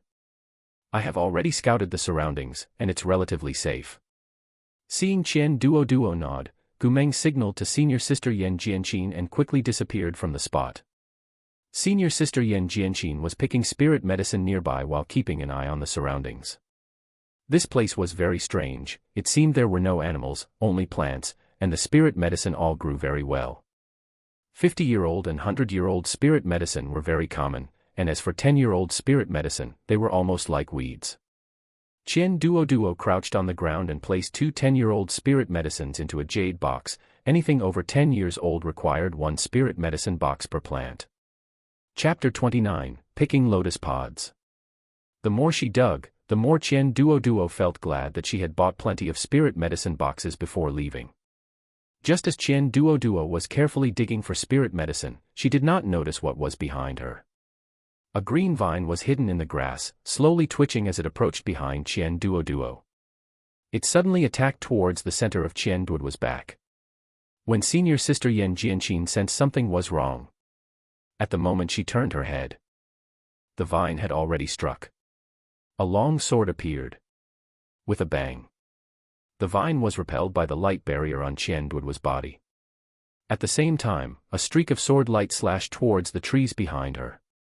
Sword Peak disciples, move forward, do not linger, senior sister Yan Jianqin said, as she took the lead and charged forward. With 1 sword strike. A white sword light flashed past. On the ground, a rustling sound suddenly rang out. Dense green vines curled back. Qian Duoduo let out a sigh of relief. Fortunately, she valued her life. When digging for spirit medicine, she had already applied 2 defense talismans, otherwise, she would have been seriously injured by now. The Sword Peak disciples quickly formed their formation. The disciples at the Qi refinement stage and foundation establishment stage were in the middle, while the disciples at the Golden Core stage were on the perimeter. Senior sister Yan Jianqin took the lead. Senior Sister Yan Jianqin's sword strike seemed to have disturbed the spirit monsters of the forest. The trees on both sides continuously swung their branches to attack the crowd. The sound of thuds was endless. All kinds of brilliant spells were hurled at the trees on both sides. While running, Qian Duoduo slapped another defense talisman onto her body. Her cultivation at the Qi refinement stage was too low. Even without being attacked, just focusing on running, Qian Duoduo's speed was slow. Any slower and she would likely be left behind. Qian Duoduo had no choice but to apply a few speed talismans to barely keep up with the team. Senior Sister Yan Jianqin was clearing the path in front, but she didn't forget to look back, especially at Qian Duoduo. This time, Qian Duoduo was the only disciple at the Qi refinement stage from Sword Peak. Plus, since she was her junior sister, she naturally had to pay more attention to her. Seeing that Qian Duoduo could keep up with the team, she also breathed a sigh of relief. Qian Duoduo was now tense, running wildly the entire way. Beside her, Gumeng was attacking both sides of the path with one sword strike after another. At this moment, if Qian Duoduo were to look up, she would see that a sword net had already formed above the group, with countless sword lights interwoven together, firmly guarding the area above their heads. Among the surrounding cultivators, some were also attacking the ground to prevent branches from coming up from beneath their feet. The entire formation was like a protective shell made of sword light, quickly passing through the forest. Sunlight shone on them once again. Qian Duoduo sighed in relief. Fortunately, the forest was not large, otherwise, Qian Duoduo would have been holding everyone back. Having done nothing, the spiritual qi in her body was almost exhausted, with only 30% of her spiritual qi remaining. Looking back at the forest behind her, Qian Duoduo remembered this place. The map recorded that this forest had plenty of spirit medicine, but at the same time, it had many spirit monsters in the form of trees, making it easy to be attacked. That was why Senior Sister Yan Jianqin came here, to let everyone pick spirit medicine first, and then leave. Rest here for a while, we will stay here tonight and set off again tomorrow morning, Senior Sister Yan Jianqin said. After all that hassle, she realized it was already dusk. The group gathered in twos and threes to chat. Qian Duoduo felt embarrassed to follow behind Senior Sister Yan Jianqin and disturb her. She found an empty spot to sit and slowly recover her spiritual qi. Because she was outside, Qian Duoduo dared not fully immerse herself in cultivation, so she split half of her divine sense to observe the situation outside. When night fell and the surroundings became quiet, most of the disciples were sitting and cultivating. Senior Sister Yan Jianqin arranged for disciples to keep watch. That night was peaceful. The next morning, Senior Sister Yan Jianqin led everyone to set off again. They walked down the mountain. At the foot of the mountain was a huge lake. Many lotus flowers were planted in the lake. The lotus flowers were in full bloom, standing close to each other, compact and beautiful. "This is a lotus pond," someone asked. The map had a record of this pond. The spiritual qi in the pond water was rich, and the lotus flowers growing there also possessed rich spiritual qi. They could be eaten as spirit fruit, and eating them was exceptionally nourishing. When Qian Duoduo first saw this lotus pond, she thought about getting more lotus roots or lotus seeds to take back. When she reached Foundation establishment, she could take them back for her family to eat. However, this pond looked calm. In reality, it was inhabited by a type of carnivorous fish monster with a tough body, which specifically ate meat. They were numerous and were quite troublesome monsters. Everyone was eager to try. Senior Sister Yan Jianqin waved her hand, and her whole body flew out like a sharp sword. In the blink of an eye, she was above the lotus flowers. Senior Sister Yan Jianqin reached out her slender, fair palm, just as she was about to touch a lotus flower. With a plop, a 1-meter-long fish monster bit towards Senior Sister Yan Jianqin's hand. Senior Sister Yan Jianqin swung her sword with her other hand. A shrill sound rang out. The long sword slashed across the fish monster's body. It didn't sound like cutting flesh, but rather like iron striking iron, which was exceptionally harsh. This is an iron fish, its body is too hard. Its attack power isn't much. Later, we can just swat the fish away like Senior Sister did. Senior Sister Yan Jianqin had already picked a lotus pod with one hand, and with a tap of her toes, she flew back. The pond was large, and there were many lotus flowers. 30 people flew towards the pond at the same time, yet it was not crowded at all. Instead, they looked like sparse bees gathering nectar. Qian Duoduo could only fly on her sword now, and these iron fish were all at the foundation establishment stage, which was higher than Qian Duoduo. Therefore, Qian Duoduo dared not go into the water at all.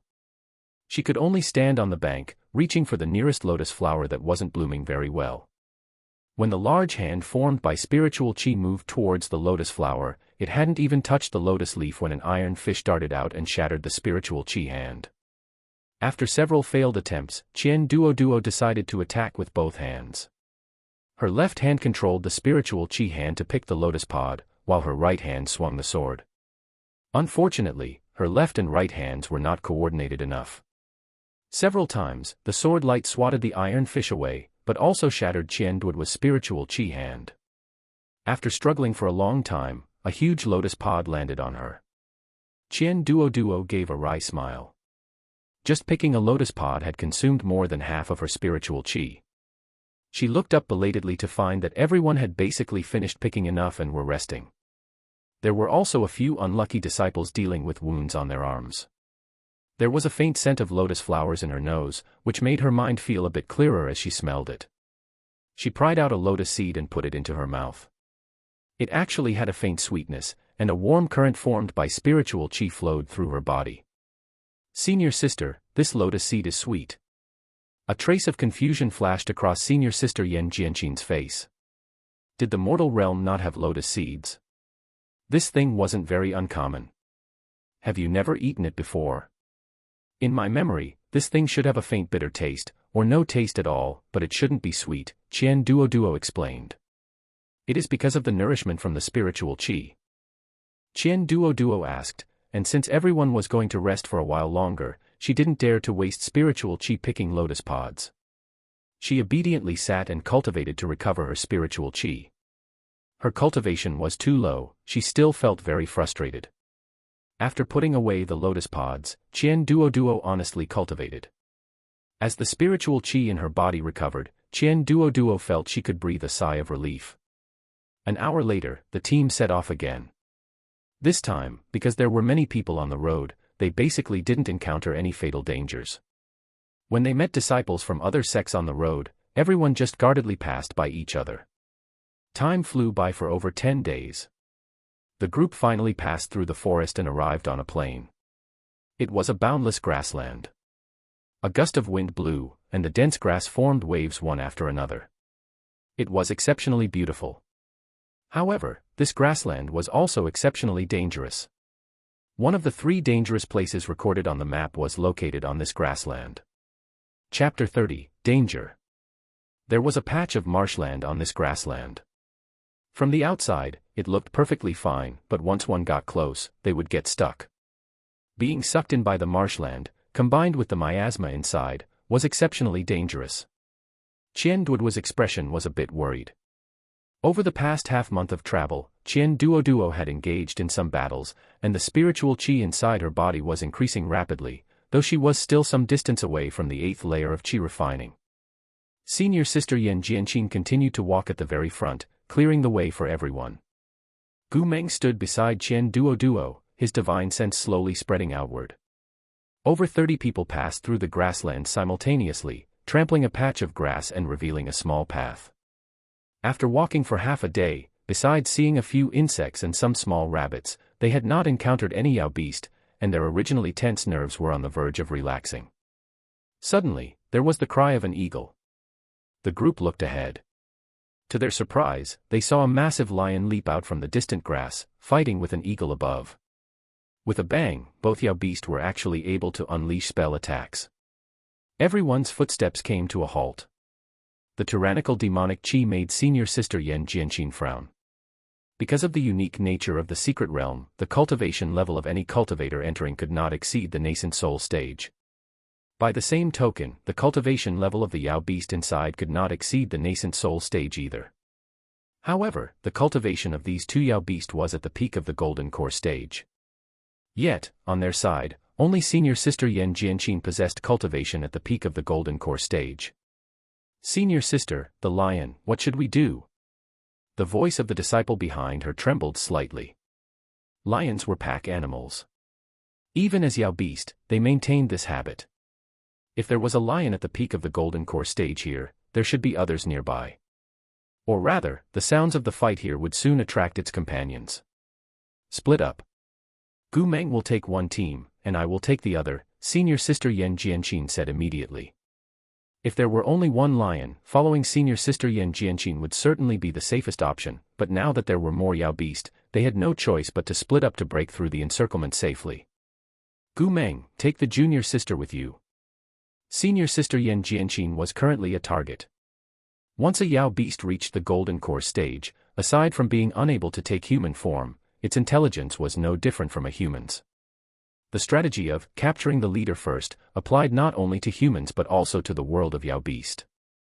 Even though Qian Duoduo hadn't yet clearly investigated the situation ahead, the tense atmosphere around her already told her just how dangerous things were. Without hesitation, Qian Duoduo immediately applied 2 defense talisman and 2 speed talisman to her body. With a wave of her hand, the defensive hairpin above her head was also activated. Junior sister, stay behind me.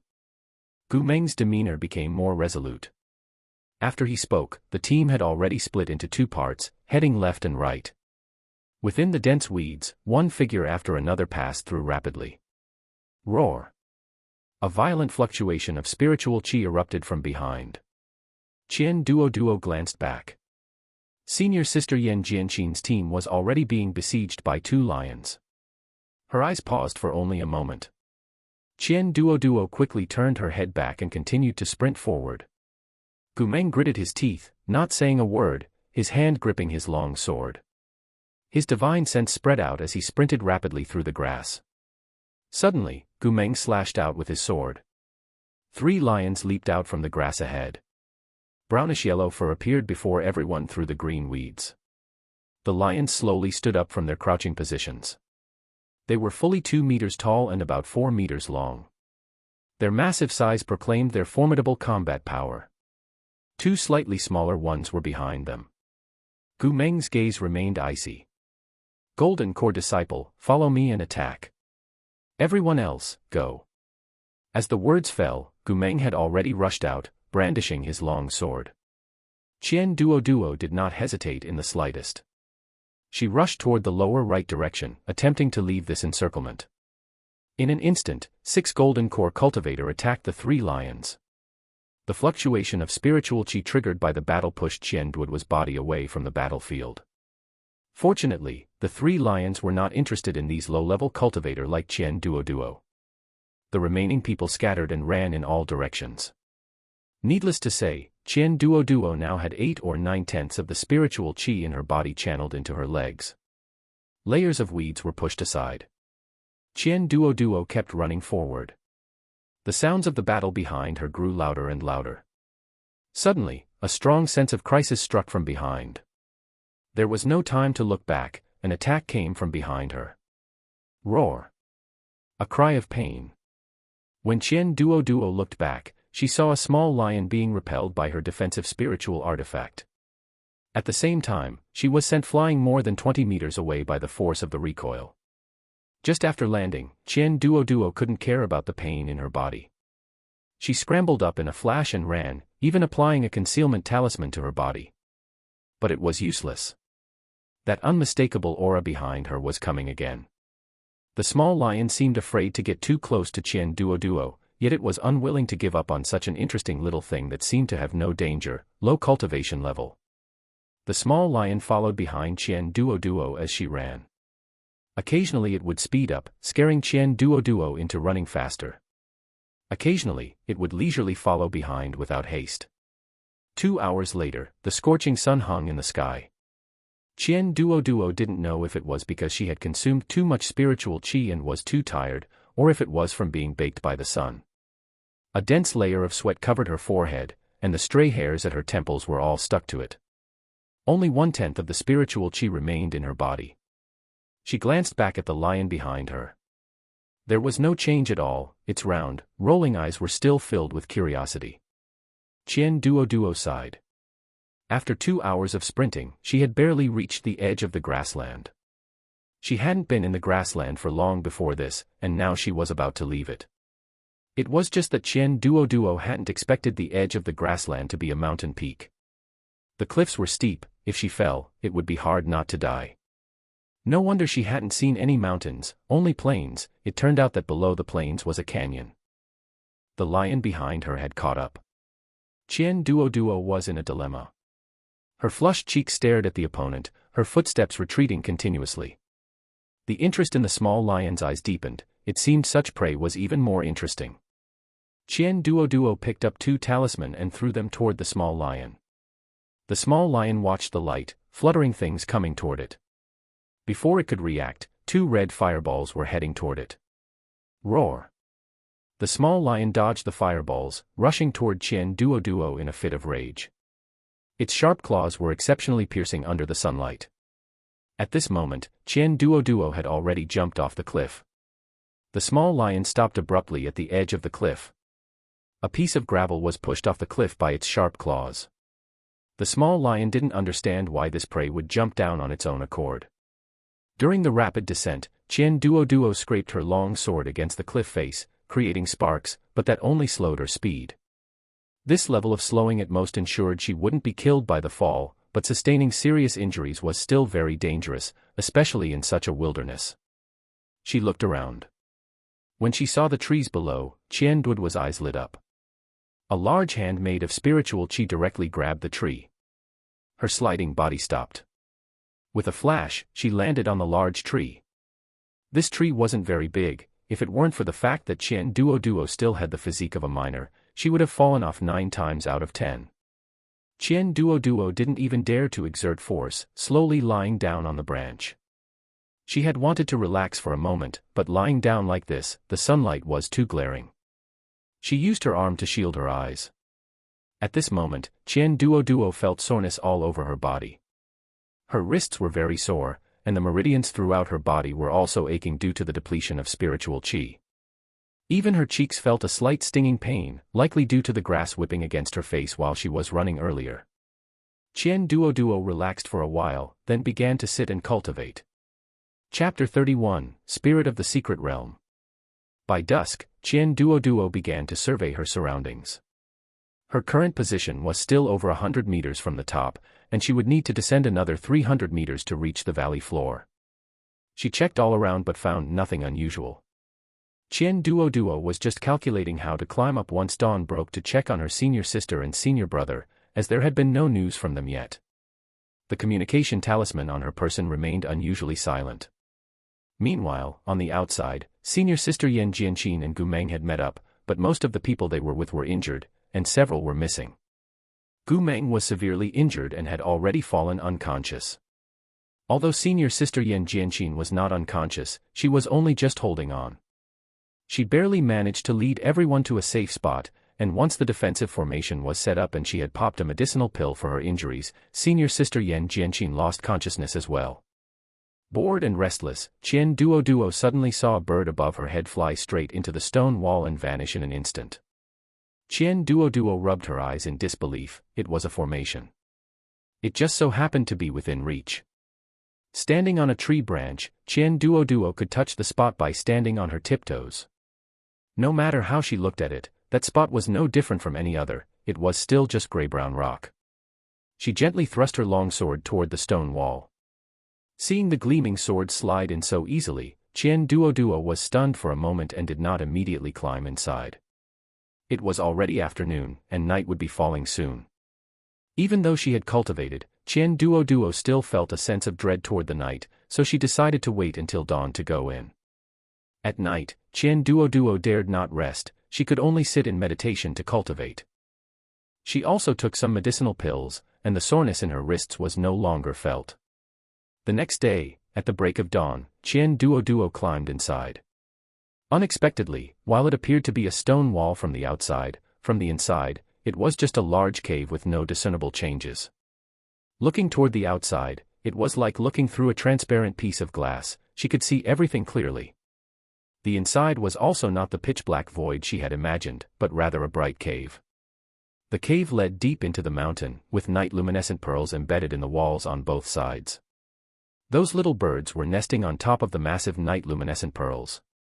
Qian Duoduo looked around. It was just an ordinary passageway. Something occurred to her. Qian Duoduo cautiously walked deeper inside, applying 3 more defense talismans to her body. On the other side, the day was now bright. Senior Sister Yan Jianqin also slowly opened her eyes. In an instant, her consciousness returned, and her once hazy eyes flashed with a hint of sharp light. She sat up with a sudden jerk. Seeing that the surrounding disciples were all present and the defensive formation was still intact, she let out a sigh of relief. Gu Meng was standing to the side, though she didn't know what he was saying. "Junior brother, what is the situation now?" Gu Meng's expression was somewhat grim. "Senior sister, I just woke up as well. We are missing 5 disciples this time, and messages sent via communication talisman have received no response." A flash of sorrow and self-reproach crossed Senior Sister Yan Jianqin's eyes. "Who are they?" Gu Meng hesitated for a moment before saying, "There is Junior Sister, and also." Senior Sister Yan Jianqin immediately took out her communication talisman to send a message, but the talisman in her hand remained quiet, showing no reaction whatsoever. Watching their usually calm and powerful senior sister, now looking dazed, Gu Meng couldn't help but comfort her. "Perhaps Junior Sister is lucky." "You are right, let us go look for them again," Senior Sister Yan Jianqin said, though in her heart, she had already lost hope. How could a Qi refinement stage cultivator escape? Even she, a golden core cultivator, was severely injured. On this side, Qian Duoduo was unaware that since entering this cave, she could no longer receive messages on her communication talisman either. She continued walking along the stone wall. Qian Duoduo had thought she would end up in some underground cavern. To her complete surprise, the further she went, the stranger the light became. It didn't look like the light from night-luminescent pearls, but rather like sunlight spilling in from the cracks in the corners. Qian Duoduo quickened her pace. Soon, she saw an exit. However, Qian Duoduo did not go out immediately. Because this exit was a formation, and looking outside, everything was a vast, empty expanse of white. Either the outside world was a special location, or this entrance was an illusion array, making the outside appear as a vast, white void. Qian Duoduo tentatively passed her sword through the exit. It was not attacked, and she felt a faint suction force in her hand, which was due to the formation. Fortune favors the bold. With a wave of her hand, the defensive jade hairpin above her head emitted a faint, pearly white light, securely enveloping Qian Duoduo within it. Without the slightest hesitation, Qian Duoduo lifted her foot and stepped into the formation. Her vision blurred for a moment. Then, her sight cleared once again. Rich spiritual qi rushed toward her, making Qian Duoduo feel slightly uncomfortable for a moment. Qian Duoduo raised an eyebrow, a look of disbelief appearing on her face. Who could have imagined it? This was a valley. The outermost edge of the valley was a formation. And the place where she had just emerged, now looking back, it was empty, with only the traces of the formation. It was as if she had appeared here out of thin air. In the middle of the valley stood a thatched cottage, surrounded by various fruit trees and spirit medicine. Colorful butterflies the size of fists flew back and forth in the air. This was a type of ornamental butterfly. Most were only comparable to the first or second level of the Qi refinement stage, possessing no offensive power, existing solely for their beauty. Unless one possessed immense wealth, the average cultivator would not have the leisure to raise such things. What surprised Qian Duoduo the most was not the butterflies, but the spirit medicine on the ground. It seemed that every single stalk of spirit medicine was over 100 years old, and many had even begun to wither. The place before her was too perfect. For a moment, it made Qian Duoduo wonder if this was an illusion array. She crouched down. The dense weeds under her feet, which looked like a lawn, were actually spirit-replenishing grass over 100 years old. Qian Duoduo carefully plucked a stalk of spirit-replenishing grass. She held it in her hand and examined it closely. The spiritual qi was dense, and the veins on the grass were exceptionally clear. Holding the spirit-replenishing grass, she circulated her cultivation technique, feeling the spiritual energy flow through her body. It was real. Qian Duoduo stood up abruptly. She bowed in the direction of the thatched cottage and said, "Junior, Qian Duoduo, has accidentally trespassed on Senior's territory. Please forgive me, Senior. I wonder if you could point out a way out. After speaking, Qian Duoduo raised her head and looked ahead, her expression tense. She hoped that the person in this paradise was someone with a gentle temperament. Qian Duoduo kept her eyes fixed on the thatched cottage. With a creak, the door of the thatched cottage opened. A small, dark head emerged from within.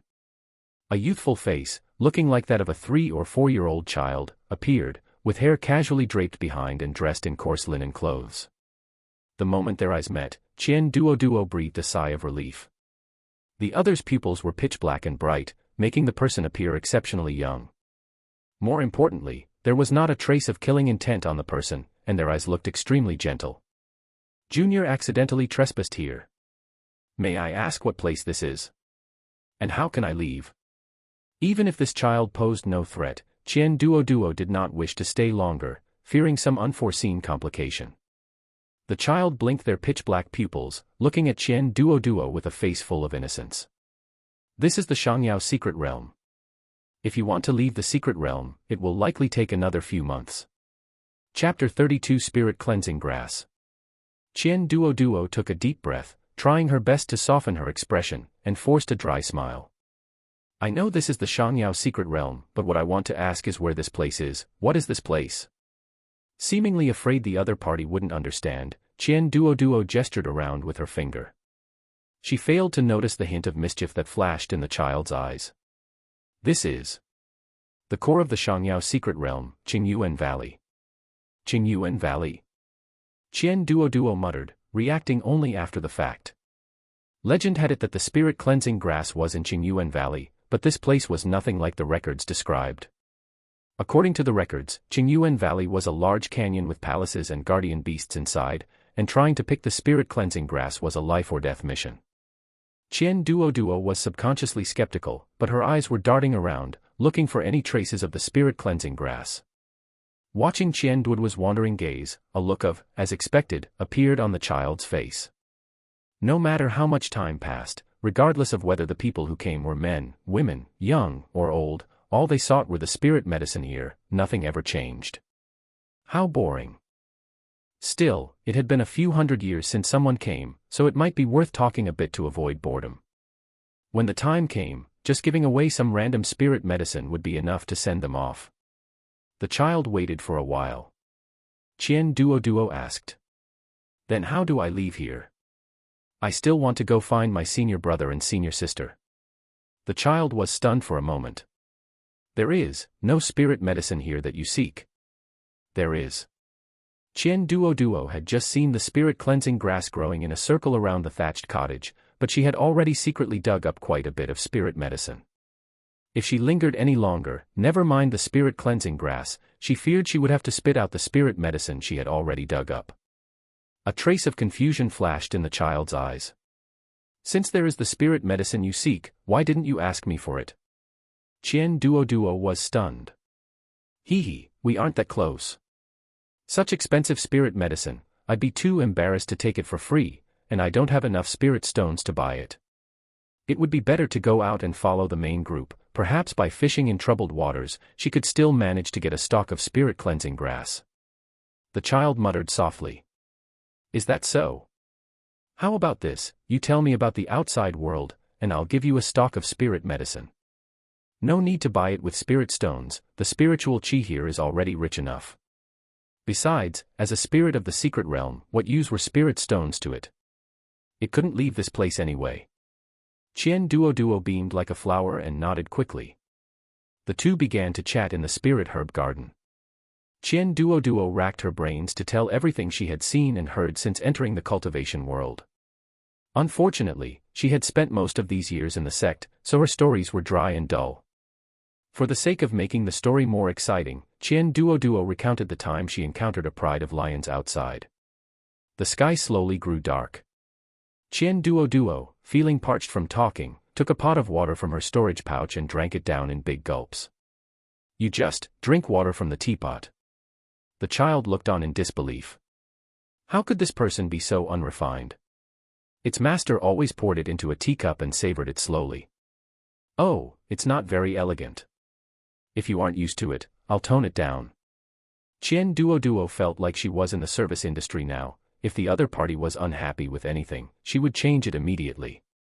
It's nothing, just not used to it, the child said. Qian Duoduo thought of something, and took out spirit fruits from her storage pouch, as well as some mortal food and meals she had prepared herself. The small stone table was filled with food, and the air was filled with the aroma of a meal, adding a touch of worldly life to this earthly paradise. Try it.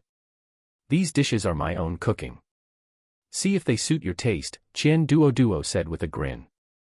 The child hadn't eaten a meal in many years and felt a bit dazed for a moment. It picked up the chopsticks, grabbed a large piece of meat, and stuffed it into its mouth. Delicious, truly delicious. Immediately, the chopsticks moved across the table like a blur. Qian Duoduo slowly set down her chopsticks and watched the other party eat quietly.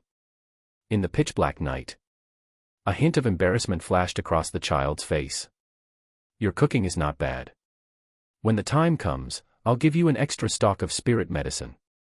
Okay, I couldn't ask for more, Qian Duoduo said. Any stock here was a heaven and earth treasure, so getting more was naturally a good thing. It's about time. Pick 2 stalks of spirit medicine, and I'll send you out in a while, the child said after glancing at the sky. Qian Duoduo nodded. First, she picked a stalk of spirit cleansing grass, then she picked a 1,000-year-old 7-star begonia. The 7-star begonia was an excellent spirit medicine for healing. With this 1,000-year-old 7-star begonia, even if a cultivator undergoing tribulation were injured, it would have a significant effect after consumption. After picking the 2 stalks of spirit medicine, Qian Duoduo thought for a moment and took out all the food from her storage pouch. The spirit medicine is very precious. This food is just a small token of my appreciation, you can't refuse. The child's round face immediately filled with smiles. With a wave of the child's hand, the food on the table disappeared. With another wave, Qian Duoduo felt the scene before her eyes change dramatically. When she came to her senses, she was already in a forest. The pitch-black forest radiated danger. Qian Duoduo immediately applied a talisman to conceal her presence. After looking around, she realized she was near the foot of a mountain. She hurriedly dug a cave in the mountain. It wasn't large, just big enough for Qian Duoduo to sit in and cultivate. After entering the cave, she blocked the entrance. Qian Duoduo then set up a concealment formation plate near the entrance. Only after finishing all this did she breathe a sigh of relief. Inside the cave, Qian Duoduo belatedly took out her transmission talisman. After seeing senior sister Yan Jianqin's message and replying to her, Qian Duoduo took out a white jade box. After a moment of hesitation, she swallowed the spirit cleansing grass whole.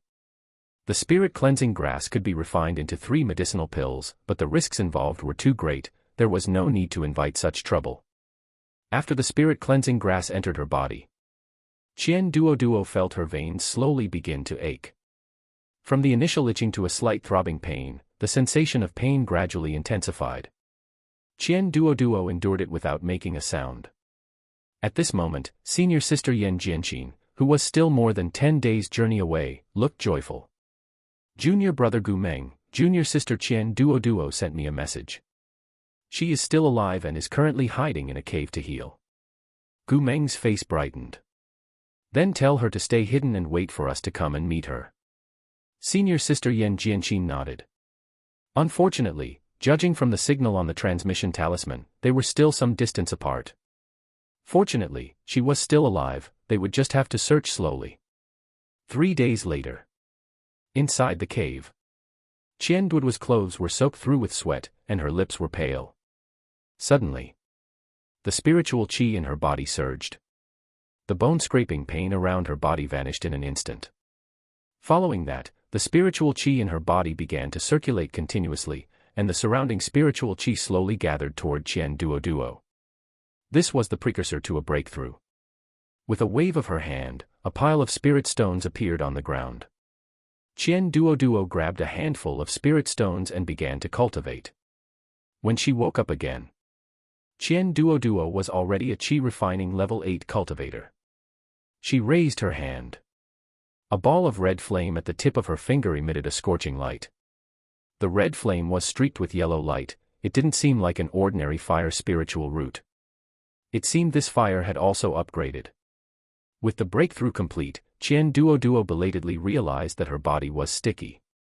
She had sweated so much while cleansing her spiritual root earlier that she felt quite uncomfortable all over. Chapter 33, Qingyuan Valley.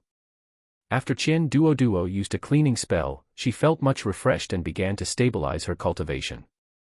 What Qian Duoduo did not know was that spirit cleansing was actually an extremely dangerous matter. Generally, one needed an elder to guard them. Since Qian Duoduo had no elders, and she had not expected to obtain the spirit cleansing grass so easily, she had muddled through the process of cleansing her spiritual root, which could be considered good luck. Senior Sister Yan Jianqin looked at the dot on her identity token getting closer and closer. She estimated Qian Duoduo's location and saw it did not seem far from Qingyuan Valley, so she breathed a sigh of relief. At the very least, there was no need to send someone separately to find Qian Duoduo, they just needed to head to Qingyuan Valley in advance. Qian Duoduo knew her cultivation was low, so she honestly cultivated in the cave. When she was tired from cultivating, she would dig the cave. The cave, which originally only allowed her to curl up, was now about 10 square meters in size and about 2 meters high. Qian Duoduo could already move around inside. Ever since she became a single spiritual root cultivator, Qian Duoduo felt her cultivation speed soaring. Unfortunately, her current cultivation technique did not quite fit. After returning, she could use the wooden token given by her master to exchange for a suitable cultivation technique. Days flashed by, another 10 days passed. On this day, Qian Duoduo finally felt willing to come out of her cave. After coming out of the cave, Qian Duoduo suddenly became nervous. The surroundings were too quiet. Generally, forests had various small animals and rustling sounds. But this forest was extremely quiet, she did not even see any common small animals. In this situation, there was only one likely possibility: the place she was in was the territory of a high-level Yao beast, and ordinary Yao beasts dared not intrude. Qian Duoduo glanced at the cave behind her and did not enter it. Instead, she took out a communication talisman and told Senior Sister Yan Jianqin about the situation in the surroundings. At this moment, Senior Sister Yan Jianqin was frowning at the peak golden core stage white tiger in front of her, not noticing at all that the communication talisman at her waist had lit up. With a boom, violent spiritual power fluctuations came from afar. This aura was a bit familiar, it looked like Senior Sister's move. Qian Duoduo frowned, hesitated for a while, applied a speed talisman and an invisibility talisman to herself, and ran wildly toward the front. On a big tree, Qian Duoduo watched Senior Sister Yan Jianqin, Gu Meng, and many other golden core stage disciples besieging a tiger-type Yao beast, and she relaxed completely, leaning back slightly. Watching the various brilliant spells blooming in the air below, she felt indescribable envy. An hour later. Junior Sister, you had a breakthrough. Senior Sister Yan Jianqin looked Qian Duoduo up and down. Not only was she uninjured, but she had also achieved a breakthrough. It was too amazing. Just good luck, a bit of an opportunity, Qian Duoduo said with a chuckle. It's good that you're fine. From now on, you can be safer following us. Senior Sister Yan Jianqin inexplicably felt a bit guilty. The group rested on the spot for a while before dispersing. Yao beasts at the peak of the golden core stage all had their own territories, and there would be no other Yao beasts in this territory, so it was considered safe. Now they could rest assured and search for spirit medicine. While digging for spirit medicine, Qian Duoduo chatted with Senior Sister Yan Jianqin and learned that she was actually so close to Qingyuan Valley. She only needed to cross 2 more mountains to reach the territory of Qingyuan Valley. It had been a month since entering the secret realm, and she estimated that most people were nearby. There were also a small number of people who felt there was no hope of snatching the spirit cleansing grass and simply did not come. After resting for a day, under the leadership of Senior Sister Yan Jianqin, the group headed toward Qingyuan Valley. Perhaps because they were closer to Qingyuan Valley, they encountered cultivators from other sects one after another along the way. Everyone just nodded and greeted each other from a distance. There were more and more people. Stay closer together, Senior Sister Yan Jianqin cautioned carefully. After coming down from the second high mountain, they saw that the canyon was already densely packed with people. Deep in the canyon, a magnificent palace stood abruptly. Having stayed in the Shangyao secret realm for a month, this was also the first time Qian Duoduo had seen a building. All other places only had forests, trees, and Yao beasts, only here were there traces of humans. Can the things in the palace be taken casually? Qian Duoduo asked curiously. According to records, there was spirit-cleansing grass inside this palace, and one could only obtain it by entering and snatching it. All these years have passed, there is basically nothing left, only the spirit-cleansing grass has treasures every time the palace opens, senior sister Yan Jianqin explained patiently. Qian Duoduo's eyes lit up. Then it is possible there are still treasures that have not been found. Don't think about it, this has been looted so many times. Stay close to us in a moment, Gu Meng said quickly, fearing that Qian Duoduo might get dizzy and go treasure hunting alone. I know, even a heaven and earth treasure is not as important as my own life, Qian Duoduo said. The group surged forward. The palace gate was tightly closed. On the surrounding hills, people kept coming. Fortunately, they did not wait long. With a creak, the heavy gate slowly pushed open. The crowd rushed forward. The scene was extremely chaotic for a while. Qian Duoduo was pushed by the crowd and walked forward. With her head down, she looked at the hand on her wrist. There are too many people, junior sister, let me take care of you, Gu Meng explained. The originally crowded state eased the moment they entered the palace. This palace was larger than imagined. In the tall main hall, everything was dilapidated, and even the ground had been dug unevenly by people. There were already quite a few people in the two passages ahead. Take the left passage, senior sister Yan Jianqin said and walked toward the left. The disciples behind followed senior sister Yan Jianqin. Qian Duoduo was dragged along directly by Gu Meng. The 1.8-meter tall Gu Meng carried the less than 1.6-meter tall Qian Duoduo as easily as carrying a chick. Qian Duoduo was not annoyed at all and still had the mood to look at the pitted walls and ground around her. Looking and looking, she still gave up. Sure enough, human hearts were greedy, and it would not be her turn to pick up scraps. Deep in the palace, the spirit of the secret realm was watching the situation inside the palace through a magic mirror, the corners of its mouth twitching. The people this time are as numerous as always. Saying that, the spirit of the secret realm plucked 3 stalks of spirit-cleansing grass. Before long, the whole person, along with the spirit-cleansing grass in hand, dissipated like mist. Qian Duoduo was dragged to the depths of the palace, only to see a huge glass-like protective cover in the middle. Inside were exactly 3 stalks of spirit-cleansing grass. She had originally thought that obtaining the spirit-cleansing grass depended on opportunity. But seeing this swarming crowd, this damn thing depended on strength. At least Qian Duoduo had no chance to fish in troubled waters, but it did not matter. Qian Duoduo did not need the spirit-cleansing grass now. She just needed to protect herself and not get accidentally injured in a moment. Thinking this way, Qian Duoduo applied a few more defense talismans to herself. Senior sister. Gu Meng carried Qian Duoduo and stepped forward to ask. Senior sister Yan Jianqin frowned.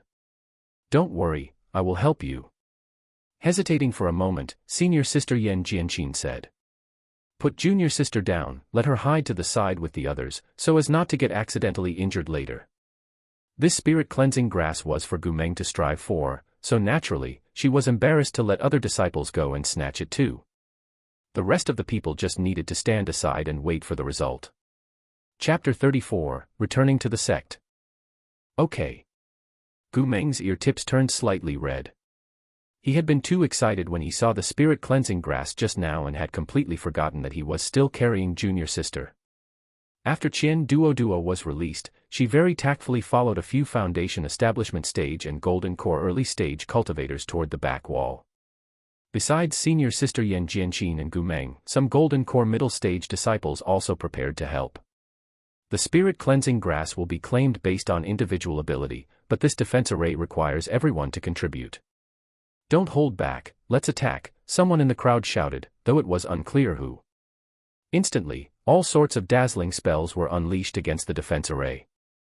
The originally incredibly sturdy defense array shook visibly, and cracks began to appear. An incense stick's worth of time passed. The defense array shattered. In an instant, Qian Duoduo felt a defense array appear above her head. Turning back, she saw a few golden core early-stage disciples blocking the way in front of them. Through the gaps, Qian Duoduo saw a dense crowd of people rushing toward the spirit-cleansing grass. Various dazzling spells erupted at this moment, followed by screams, and red blood sprayed into the sky. Qian Duoduo suddenly felt a bit uncomfortable and looked away, beginning to search for the figures of senior sister Yan Jianqin and Gumeng. She saw the two of them rushing forward. At this moment, the 3 stalks of spirit-cleansing grass on the platform were completely exposed to everyone's sight, but no one dared to go up and pick them. Whoever made a move would surely be blasted into smithereens instantly. The battle was currently taking place entirely off the platform. Senior sister Yan Jianqin gave Gumeng a look. In the midst of the battle, Gumeng was struck by an opponent's palm and sent flying in the exact direction of the spirit-cleansing grass. In full view of everyone, Gumeng flew over the spirit-cleansing grass and landed in the chaotic crowd. 1 stalk of spirit-cleansing grass is missing. That person just picked the spirit-cleansing grass. An angry shout erupted from the crowd. In an instant, one after another, all 3 stalks of spirit-cleansing grass on the platform were picked. Instantly, the battle became even more brutal, and several people on the platform were accidentally injured. The latter 2 were surrounded and attacked, while Gumeng, who had picked the spirit-cleansing grass first, had already vanished. Qian Duoduo widened her eyes and looked around, but she couldn't see Gumeng's figure. It was as if he had instantly vanished upon falling into the crowd. Let's go. At some point, senior sister Yan Jianqin had already appeared before them. Qian Duoduo's legs moved faster than her brain, and she had already turned and started walking toward the exit. Senior sister Yan Jianqin walked in front, and the group snuck away toward the outside. To leave quickly, Qian Duoduo suppressed her curiosity and didn't look back even once. Once they were outside, senior sister Yan Jianqin didn't pause at all, leading everyone toward the left. They headed directly up the mountain. 2 hours later, the group finally stopped. A panting Qian Duoduo immediately sat down to cultivate and recover her spiritual energy. Running away with golden core stage cultivators was truly exhausting. Rest here for a while, senior sister Yan Jianqin said, and a disciple came out to set up a defensive formation. Senior brother, he. Qian Duoduo asked curiously. He is hiding. If nothing happens in a few days, he will contact us. We have too many people, and our target is too large, senior sister Yan Jianqin explained. Qian Duoduo nodded noncommittally. It seemed Gumeng was safe for now, so there was no need to worry too much. Following that, the group engaged in standard training, picking spirit medicine and fighting monsters. Qian Duoduo's cultivation was low, so she basically just picked some spirit medicine while ensuring her own safety, doing what she could not to hold the others back. In a flash, another 10 days passed. Gumeng still hadn't returned to the team. Qian Duoduo had secretly asked senior sister Yan Jianqin in private. Once she confirmed that Gumeng was still safe, she felt relieved. Time passed quickly, especially when traveling with the main group. It was safe and comfortable. In the blink of an eye, it was time to leave the secret realm. Qian Duoduo even felt a bit reluctant to leave. The spiritual qi here was dense, and the spirit medicine was easy to dig up. Besides the 2 stalks of spirit medicine she had requested in Qingyuan Valley, Qian Duoduo had also dug up quite a few other spirit medicines that were over 100 years old. Just selling these spirit medicines would be worth quite a few spirit stones. She had her pill furnace now. That day, at the center of the secret realm, the entrance opened wide, and everyone left one by one. Qian Duoduo saw Gumeng here. At this moment, Gumeng looked much thinner, but his eyes were bright and sparkling. Outside the secret realm, seeing Elder Lu Chao, Qian Duoduo inexplicably felt a sense of closeness. It was like seeing family. Elder Lu Chao didn't ask many questions but quickly led the team away. The pace along the way was fast, and there was a serious atmosphere on the flying boat. Even when the flying boat landed on the plaza of the Hanyuan sect, Qian Duoduo was still a bit dazed. On the summit of Sword Peak, Yan Siming's handsome face was full of smiles. Good. Now that we have the spirit cleansing grass, your spiritual root doesn't need to be worried about. Are you planning to take it home to be refined into a medicinal pill, or will you refine it within the sect? Gu Meng hesitated for a moment. I ask Master to help. Refining it within the sect will suffice. I will take 2 spirit pills then. Yen Siming's gaze fell on Qian Duoduo. A trace of hesitation flashed across his face. Are you planning to give away or sell this extra medicinal pill? If you are selling it, it is for my younger brother, my own younger brother. He also has dual spiritual roots, Gu Meng said immediately, knowing what Yen Siming meant. The disappointment on Yen Siming's face flashed and vanished. Very well. I will go find the elder of the pill peak immediately. Yen Siming took the spirit-cleansing grass and patted Qian Duoduo comfortingly. There will be opportunities in the future. Besides, there are those with dual spiritual roots who have achieved ascension. Master, I accidentally ate a stalk of spirit-cleansing grass. I am now a single spiritual root. Qian Duoduo opened her big eyes and said with a naive expression. Her status as a single spiritual root would be exposed sooner or later. First, changing her cultivation technique could not be done quietly, and she was using Yen Siming's token. Second, the fast cultivation speed of a single spiritual root could not be hidden either. Rather than hiding and skulking, it was better to expose her strength early. The 3 of them were stunned. Neither senior sister Yen Jianqin nor Gu Meng knew that their junior sister in the Qi refinement stage had such an opportunity. You ate the spirit-cleansing grass. Yen Siming grabbed Qian Duoduo's wrist, and a gentle surge of spiritual energy shot into her body. It really is a single spiritual root. Master, at the time I was afraid I wouldn't be able to keep the spirit medicine, so I just consumed it directly, Qian Duoduo said with an expression of having done something wrong. You did the right thing. When your strength is insufficient, never hesitate. Otherwise, you won't even be able to save your own life. Killing people and seizing goods was common in the cultivation world. Yen Siming felt that Qian Duoduo's approach was correct. The spirit medicine was only truly hers once consumed.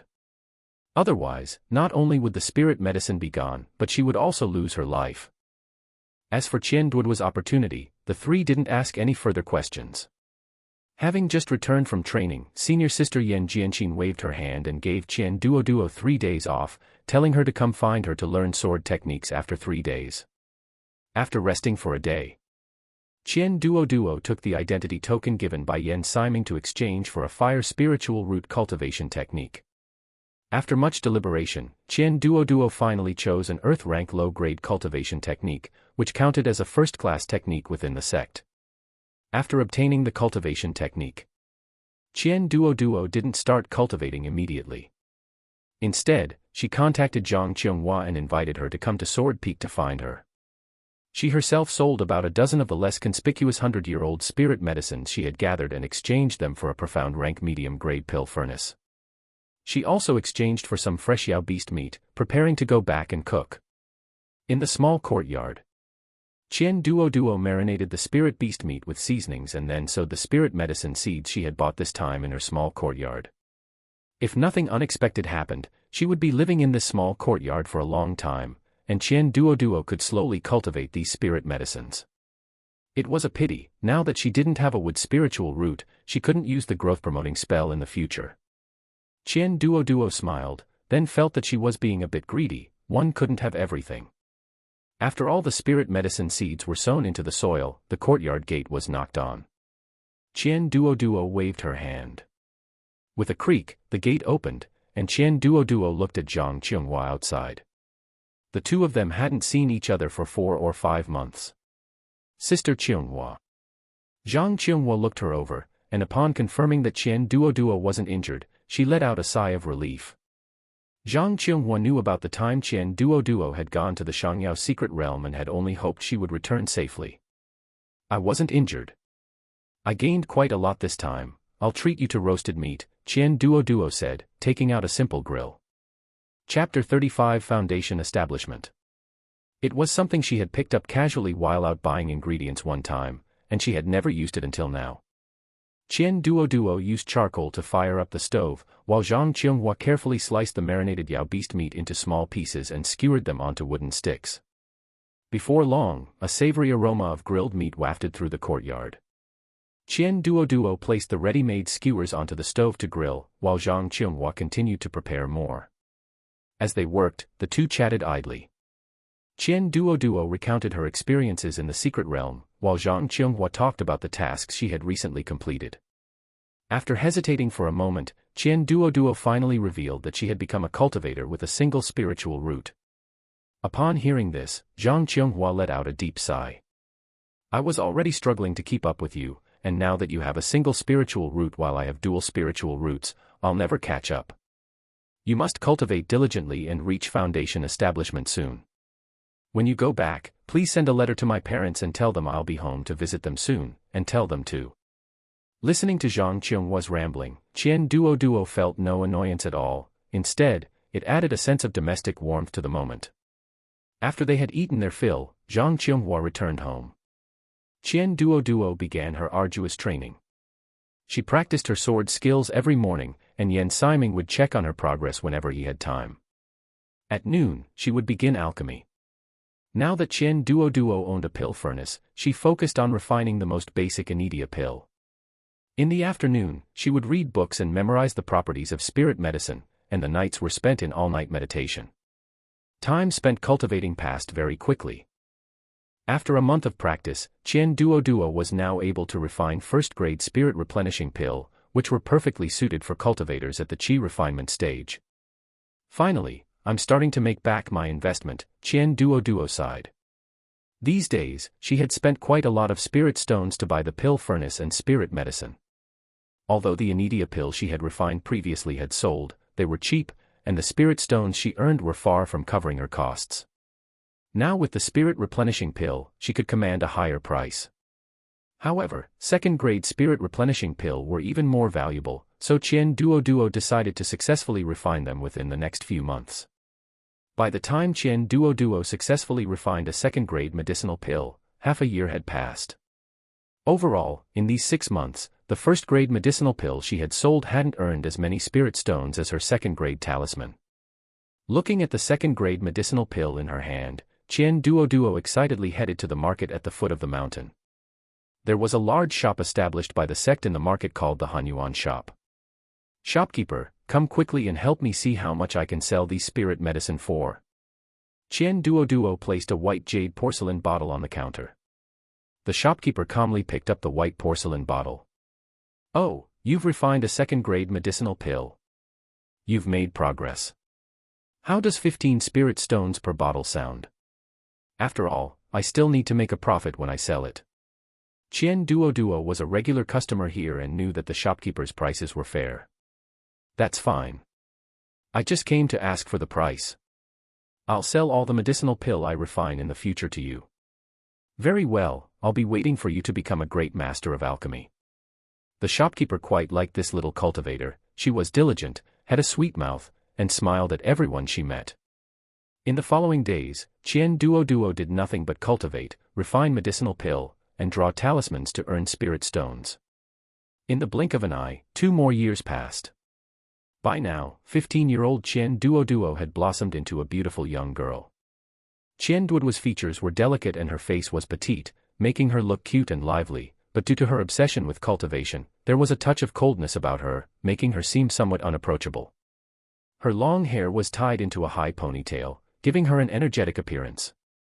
Sister Zhang, are you here to see me? Qian Duoduo looked Zhang Qianghua up and down. Over the past 2 years, Zhang Qianghua had grown increasingly mature, exuding the charm of a grown woman. Coupled with her naturally gorgeous features, she was exceptionally beautiful, a different type of beauty from Qian Duoduo. However, for some reason, ever since Zhang Qianghua had encountered Gu Meng near Qian Duoduo's courtyard, she had been coming to find Qian Duoduo for no particular reason. This situation had been going on for 2 years. Even if Qian Duoduo was slow to react, her reaction time wouldn't be that long. The pity was that Gu Meng was a cultivation fanatic. He was either in seclusion or out on a trial, and let alone Zhang Qianghua, even Qian Duoduo hadn't seen him many times. Let alone the two of them sparking any romance. Didn't you say you were preparing for seclusion to break through to foundation establishment? I came to see how your preparations are going. Zhang Qinghua had been training nervously, but she had only just reached the 9th level of qi refinement, still far from foundation establishment. Everything is almost ready. Master has already prepared everything I need, Qian Duoduo said with a smile. As long as you are prepared, I won't disturb you. Cultivate well. Zhang Qinghua didn't even enter the courtyard, fearing she would waste Qian Duoduo's time. She came in a hurry and left in a hurry. I know, Sister Zhang. Go back and cultivate well, don't waste time, Qian Duoduo urged, worried. Zhang Qinghua looked back and smiled, looking breathtakingly beautiful, and waved her hand. I know. After entering the small courtyard, Qian Duoduo first sent a message to Yan Siming saying that she was going into seclusion, then activated the formation of the small courtyard. She then entered the room. She activated the formation inside the room once again. Ripples of spiritual qi flashed, and both the small courtyard and the house were shrouded in layers of spiritual light. Qian Duoduo placed a bottle of foundation establishment pill in front of her. After the spirit gathering array was activated, the concentration of spiritual qi in the surroundings began to increase continuously. Qian Duoduo closed her eyes and sank into her cultivation. 1 month later. Outside the main gate of the Hanyuan sect, Zhang Qinghua looked at Qian Duoduo with a complex expression, feeling both envious and worried. Now that neither of them were novices in the cultivation world, there was still quite a distance from here to the mortal realm. When they had taken the flying ship, it had taken half a day to fly. Now that Qian Duoduo was going alone, she felt a bit uneasy. Be careful on the road. Never let your guard down against others, do you hear me? It's a pity I haven't reached foundation establishment yet, or I could have traveled with you, Zhang Qinghua said regretfully. It's fine, the mortal realm is even safer than the cultivation world, Qian Duoduo said. It's getting late, you should go, Zhang Qinghua said. Qian Duoduo waved her hand and set off on her flying sword. As for a flying boat, that kind of flight spiritual artifact was not cheap, and although Qian Duoduo had some savings, she was still reluctant to buy one. The flying sword glided through the air, and Qian Duoduo was full of excitement. Along the way, she needed to pass through a cultivation city, which was also the nearest cultivation city to the mortal realm. Qian Duoduo flew for 3 hours and arrived outside White Jade City before dark. Just as Qian Duoduo landed, she sensed the fluctuations of a fight ahead. Qian Duoduo blinked and walked toward the city. There was no need to watch such excitement. Qian Duoduo had only taken 2 steps. Suddenly, she felt a surge of sword qi. And this sword qi felt somewhat familiar. Frowning, Qian Duoduo turned back. With a whoosh, a sword light flashed by. Puchi. The white sword light sliced the men in black in 2 with a single strike. Senior brother, why are you here? Qian Duoduo stepped forward. Gu Meng's white robe was stained with blood, and one hand was still holding a woman dressed in black, who appeared to be unconscious. Junior sister, I happened to run into you. Please, take care of this young lady. Gu Meng seemed to be struggling to even speak at this moment. When Qian Duoduo saw the woman in black, she had a feeling this wasn't a good start. But for Gu Meng's sake, she took the person and carried her on her back. This position was more convenient. The group entered White Jade City, and passers-by took one look before turning their eyes away. Bloodshed was not an uncommon sight in the cultivation world. In the inn, Qian Duoduo laid the person in her hands down and brushed away the hair stuck to her face. A beautiful face appeared before Qian Duoduo's eyes. She was a very beautiful girl. Even with her eyes closed, one could tell she was the type of cold and elegant beauty. Her black clothes and black hair made her small face look even fairer. Suddenly, the other person opened her eyes. Their eyes met. Who are you? Why am I here? The woman looked at Qian Duoduo with a bewildered expression. Chapter 36, Going Home. This is no cold and aloof beauty, this is playing the role of a pure, innocent flower. My senior brother asked me to look after you, as for. Qian Duoduo hadn't finished her sentence when Gu Meng walked in. Seeing the woman on the bed had woken up, he let out a visible sigh of relief. Qian Duoduo took in the expression on Gu Meng's face, and her heart sank. It wasn't that Qian Duoduo had any feelings for Gu Meng, after all, they were fellow disciples, but she just felt that Qi Ning was not a good match for him. Senior brother, this. Before Qian Duoduo could finish her sentence, she was interrupted by Gu Meng. Miss Qi, are you all right? Are you still in pain? Gu Meng stopped a step away from Qi Ning, looking awkward, wanting to step forward to show concern but fearing the impropriety between men and women. Many thanks for the care, fellow Taoist Gu. I am much better, Qi Ning said, pausing heavily in the middle, as if she couldn't catch her next breath. A look of worry appeared on Gu Meng's face. It's all my fault. If I hadn't reacted too slowly, fellow Taoist Qi wouldn't have been injured. You are a cultivator, not a mortal. If you were truly at the point where you couldn't catch your breath, you would be nearing death. Qian Duoduo watched the two of them putting on a lovey-dovey act with a helpless expression. How had she not realized before that Gu Meng was a bit dim-witted? Ahem. Senior brother, since this young lady is awake and there is nothing for me to do, I will take my leave. Gu Meng hesitated for a moment, and when he looked at Qian Duoduo, he returned to being the cold, aloof disciple of the immortal sect. Junior sister, could you help me look after Miss Qi for a few days? I see her injuries are quite serious. Qian Duoduo raised an eyebrow. I forgot that you don't practice alchemy, senior brother. It's fine, I do. Let me examine Miss Qi's injuries. Qi Ning's eyes froze for a fleeting moment before quickly returning to normal. Then I will have to trouble you, junior sister. My surname is Qian, just call me Miss Qian. At this moment, Qian Duoduo kept her young, delicate face straight, looking even colder than Gu Meng. Qi Ning acted as if she hadn't heard Qian Duoduo's words and continued to look at her with a gentle expression. As she channeled spiritual power from her wrist, Qian Duoduo's expression became somewhat grave. This young lady's injuries were indeed quite serious, but they were certainly not as severe as she was making them out to be. It could be said that she had 5 parts injury, but she was performing as if it were 8. Impressive. This mix of truth and lies is the best way to deceive people. Junior sister, is Miss Qi's injury serious? At the time, to save me, Miss Qi was struck in the chest by a palm strike.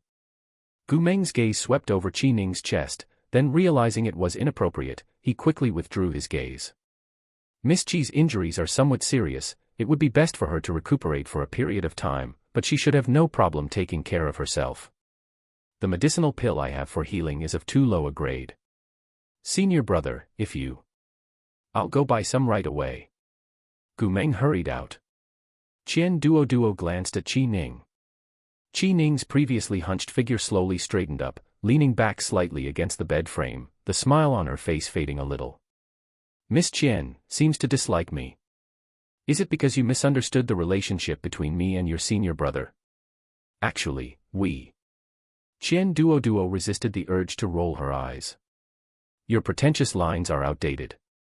She quietly took out an image recording stone and said, I know my senior brother has no interest in you, and you have not the slightest thought about my senior brother.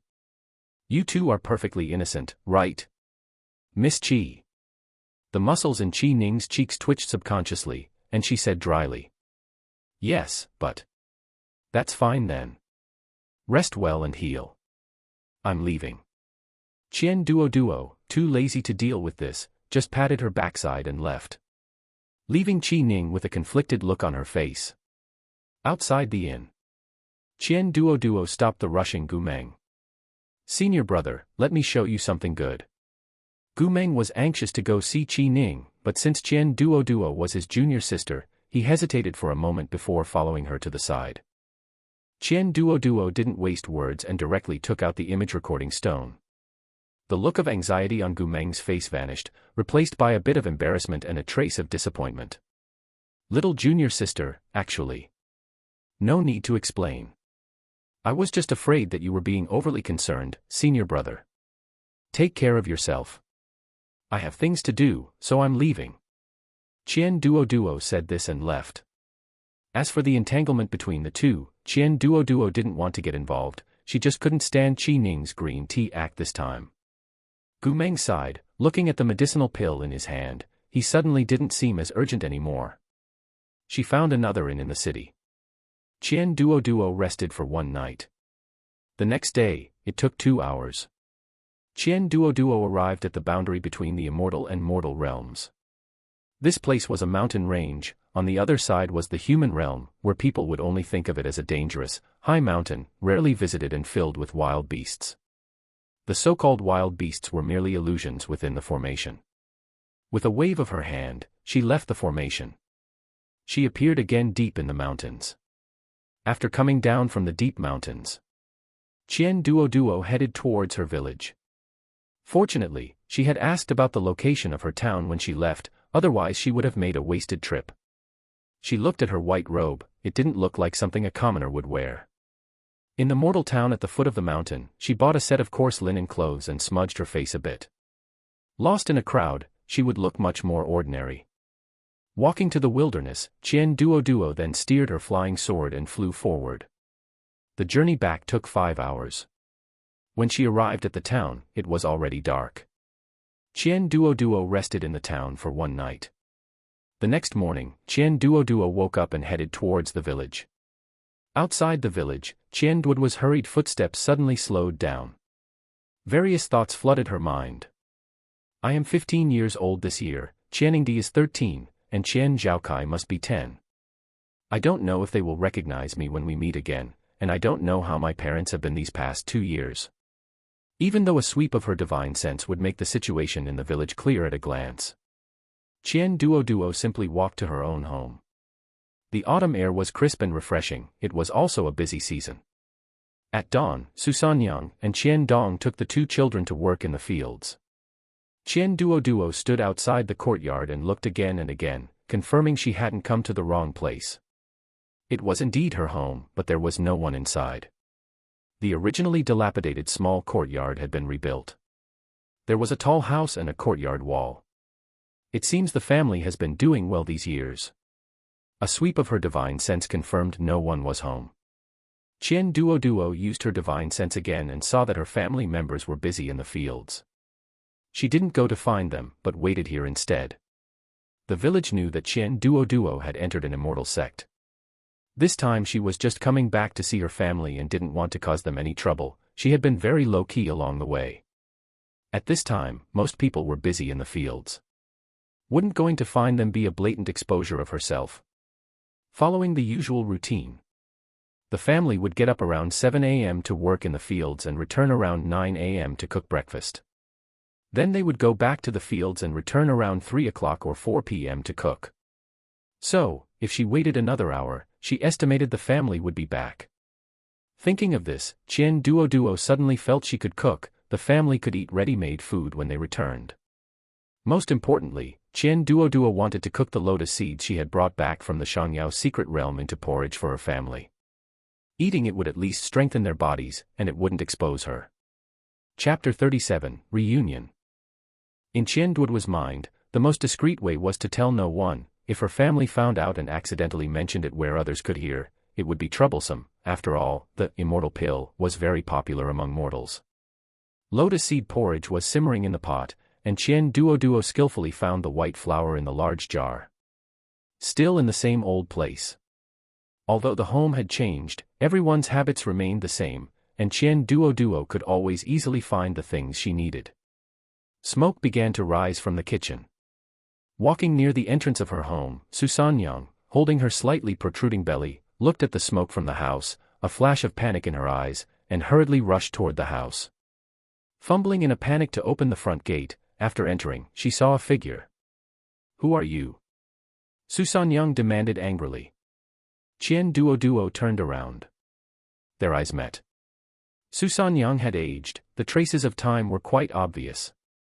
One could tell the difference between someone in their 20s and someone in their 30s at a glance. Her second glance fell upon Su Sanyang's belly.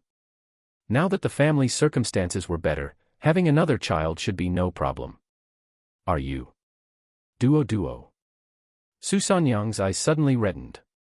Qian Duoduo waved her hand, and the courtyard gate closed. "Mother, I'm back, but my status is special, so please don't tell anyone else." Qian Duoduo hurriedly helped Su Sanyang sit down, fearing that Su Sanyang might get too excited and startle the fetus in her womb. Qian Duoduo's movements were composed, but upon closer inspection, her eyes were already moist. "Okay, Okay, mother will be quiet. Su Sanyang was afraid that raising her voice would bring trouble. Tears still hung on her face, yet she tried her best to hold back from crying out. Qian Duoduo patted Su Sanyang comfortingly before returning to busy herself in the kitchen. Su Sanyang's mood gradually calmed down. Before long, the fragrant scent of steamed buns drifted out of the kitchen. Su Sanyang stared at Qian Duoduo without blinking, seemingly wondering what Qian Duoduo must have been like during the years she was missing. How had she become a grown young woman in the blink of an eye? Time really flies. With a creak, the courtyard gate was pushed open. Mother, you're steaming buns today. They smell so good, I could even smell them from outside. Having worked all morning and feeling hungry, Qianingdi happily pushed open the room door. Then, her eyes froze. Mother, who is this in our house? This is. Qian Dong was also curious. Qian Zhaokai followed behind, looking at Qian Duoduo's back as she busied herself in the kitchen, caring only about whether the food was cooked and ready to eat. Keep your voices down. Ingdi, close the gate. Your eldest sister is back. Qian Duoduo looked up. Father, second sister, third brother, I'm back.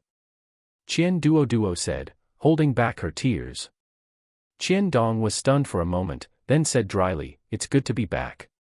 Qianingdi was still stuck on the phrase, eldest sister is back, unable to react. Seeing the three of them looking dazed, Su Sanyang had no choice but to stand up and close the courtyard gate herself. With the gate closed, the three of them finally came to their senses. Qian Dong and Qianingdi both greeted her with great enthusiasm. Qian Zhaokai was still young and had few memories of his eldest sister. Furthermore, due to the separation of genders, he lagged behind, curiously observing this eldest sister who had become an immortal. At the dining table, eldest sister, this porridge is delicious. The lotus seeds aren't bitter at all. Eating it makes my whole body feel comfortable. Eldest sister, did you put an immortal pill in it? Qianingdi said exaggeratedly. Qian Zhaokai nodded silently, indicating his agreement. Being stared at by the four of them, Qian Duoduo hurriedly explained, you child, you're just exaggerating. There's no immortal pill, it's just that the lotus seeds are of good quality. However, regarding my affairs, you cannot speak of them, lest ill-intentioned people come to disturb us. Qian Duoduo reminded them again. Oh, we know. Don't worry, eldest sister, our lips are sealed. Qianingdi quickly promised. Qian Zhaokai nodded in agreement. How many days can you stay this time? Su Sanyang asked with a hint of reluctance. 3 or 4 days, Qian Duoduo said. Immortals and mortals are different, she couldn't stay to live a whole life with them. 3 or 4 days was enough. 3 or 4 days is fine. Qian Dong breathed a sigh of relief, having thought that immortals always came and went in a hurry. At the dining table, the family talked about the changes over the years. Since Qian Duoduo left, although the family's income had decreased quite a bit, it was still much better than ordinary farming households, and they had saved up quite a bit of silver. Besides sending Qian Zhaokai to study and sending Qianingdi to learn embroidery, the remaining money had been used to renovate the house. Now, Qianingdi could be considered to have finished her apprenticeship and could earn some money by doing embroidery herself. However, there were no embroidery shops in the town, only in the county seat. Moreover, because Ingdi was a girl, Qian Dong and his wife were worried about her going to the county seat, so they let Qianingdi embroider items at home to take out in exchange for money.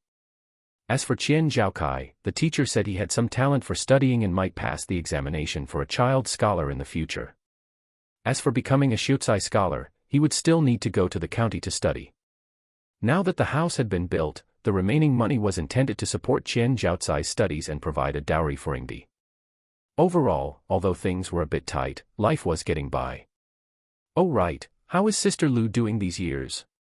Qian Duoduo thought of Lu Si. The family was able to live so well because of Lu Si's care back then, and Qian Duoduo wanted to repay her a little.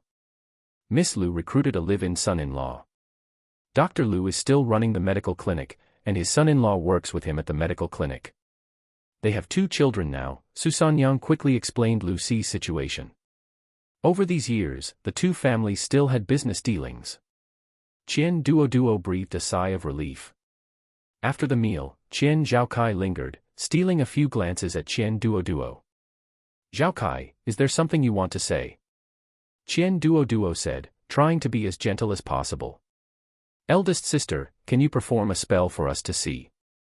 Qian Ningdi also looked curious. Su Sanyang slapped the two children. "Are immortal spells things that can be used casually? Don't trouble your eldest sister. Go out to work in the fields, who isn't working at this time of year." In order not to reveal that Qian Duoduo had returned, the family prepared to go work in the fields after eating.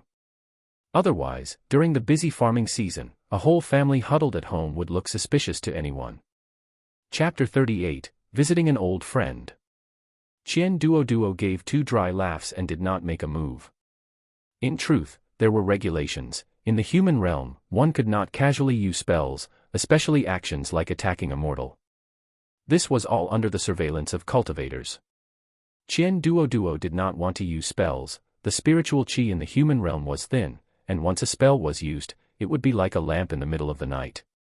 Taking advantage of the fact that her family had all gone to work in the fields, Qian Duoduo headed towards the town to see Lu Ci. The town, with people coming and going, happened to be holding a market today, making it exceptionally lively. That old medical clinic in the town still had many people seeking treatment. There were 3 people in the medical clinic, an old man responsible for taking pulses and dictating the diagnosis, and a young man with his head lowered, responsible for writing down the records. There was also a young lad at the counter helping to prepare the medicine. Business was actually much better. She did not see Lu Ci's figure. Qian Duoduo guessed that Lu Ci must be in the courtyard taking care of the children right now. After all, she had a second child now. She applied an invisibility talisman. Qian Duoduo entered the courtyard. Under the sunlight, Lu Ci was carefully fiddling with the herbs in her hands. Her aura softened quite a bit, while 2 half-grown children were playing and bickering on the side.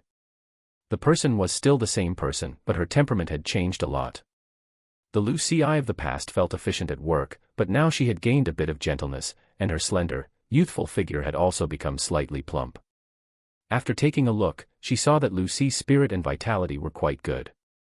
Qian Duoduo hesitated for a moment, and when Lu Ci went inside again, she removed the invisibility talisman from her body.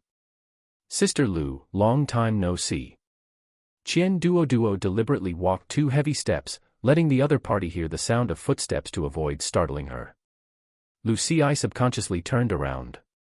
Upon seeing the person who arrived, a sense of strangeness and familiarity intertwined.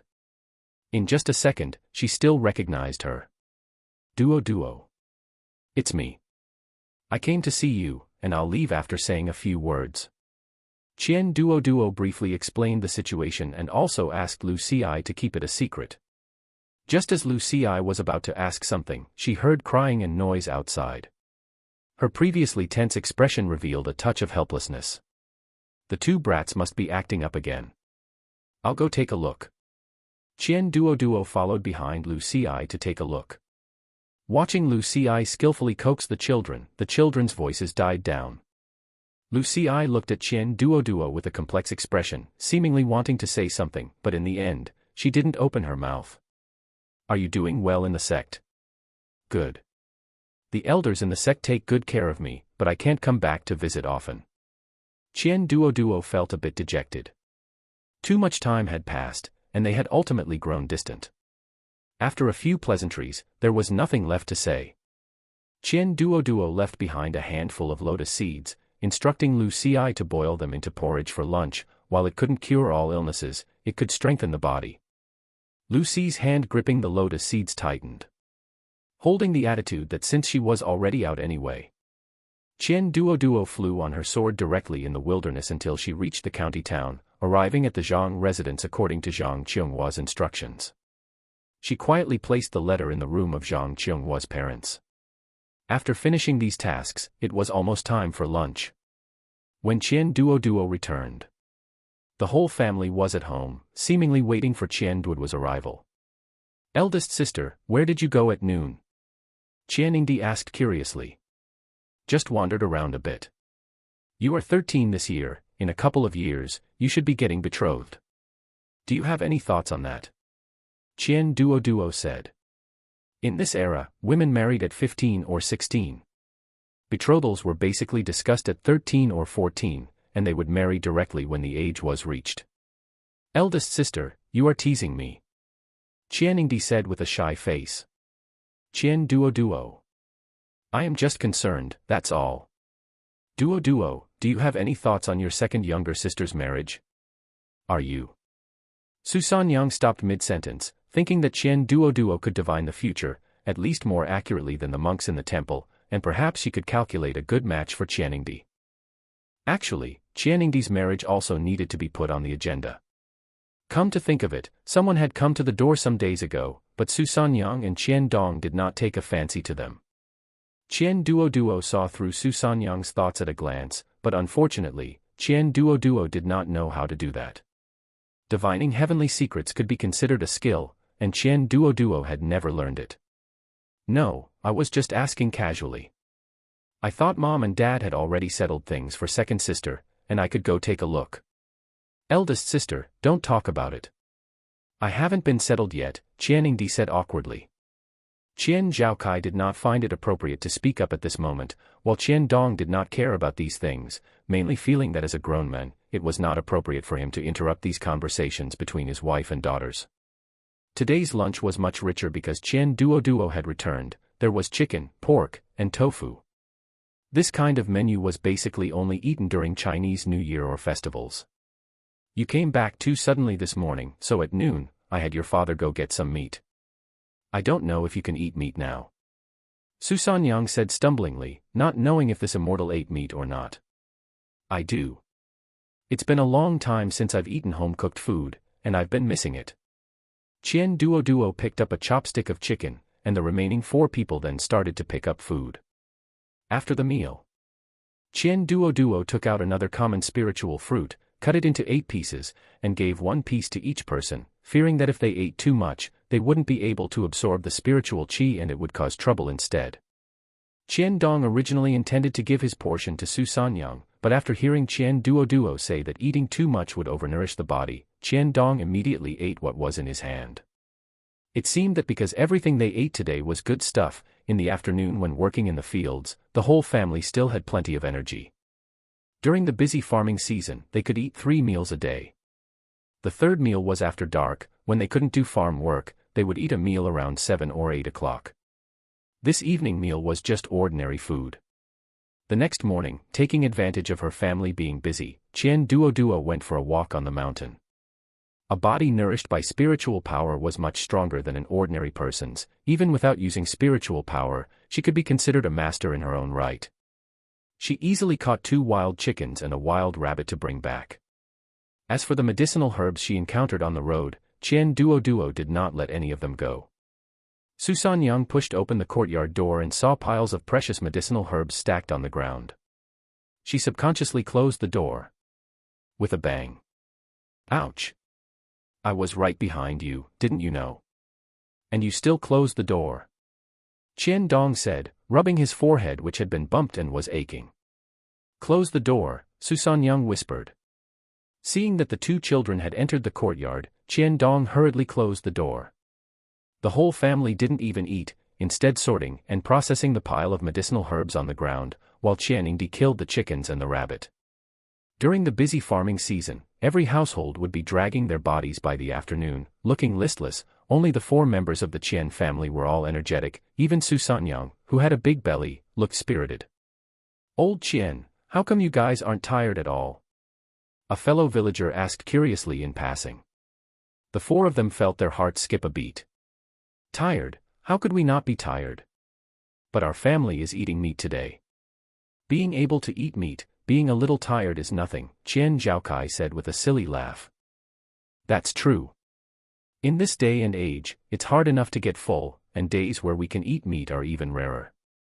The fellow villager was not surprised. After all, the Qian family's conditions in the village could be considered good, so naturally, they didn't lack that bit of food.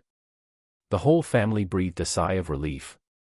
They looked at each other, each becoming a bit more sluggish, looking very tired. Walking to the entrance of the courtyard, one could smell the fragrance of meat. These past few days had been truly wonderful. Happy times are always short-lived. On the afternoon of the third day, the family gathered around the dining table, and the atmosphere had become a bit heavy. Chapter 39, Leaving. Duoduo, when do you plan to leave? Susanyang asked. I'm leaving tomorrow morning. Then I'll cook for you tomorrow morning, eat before you go, Susanyang said.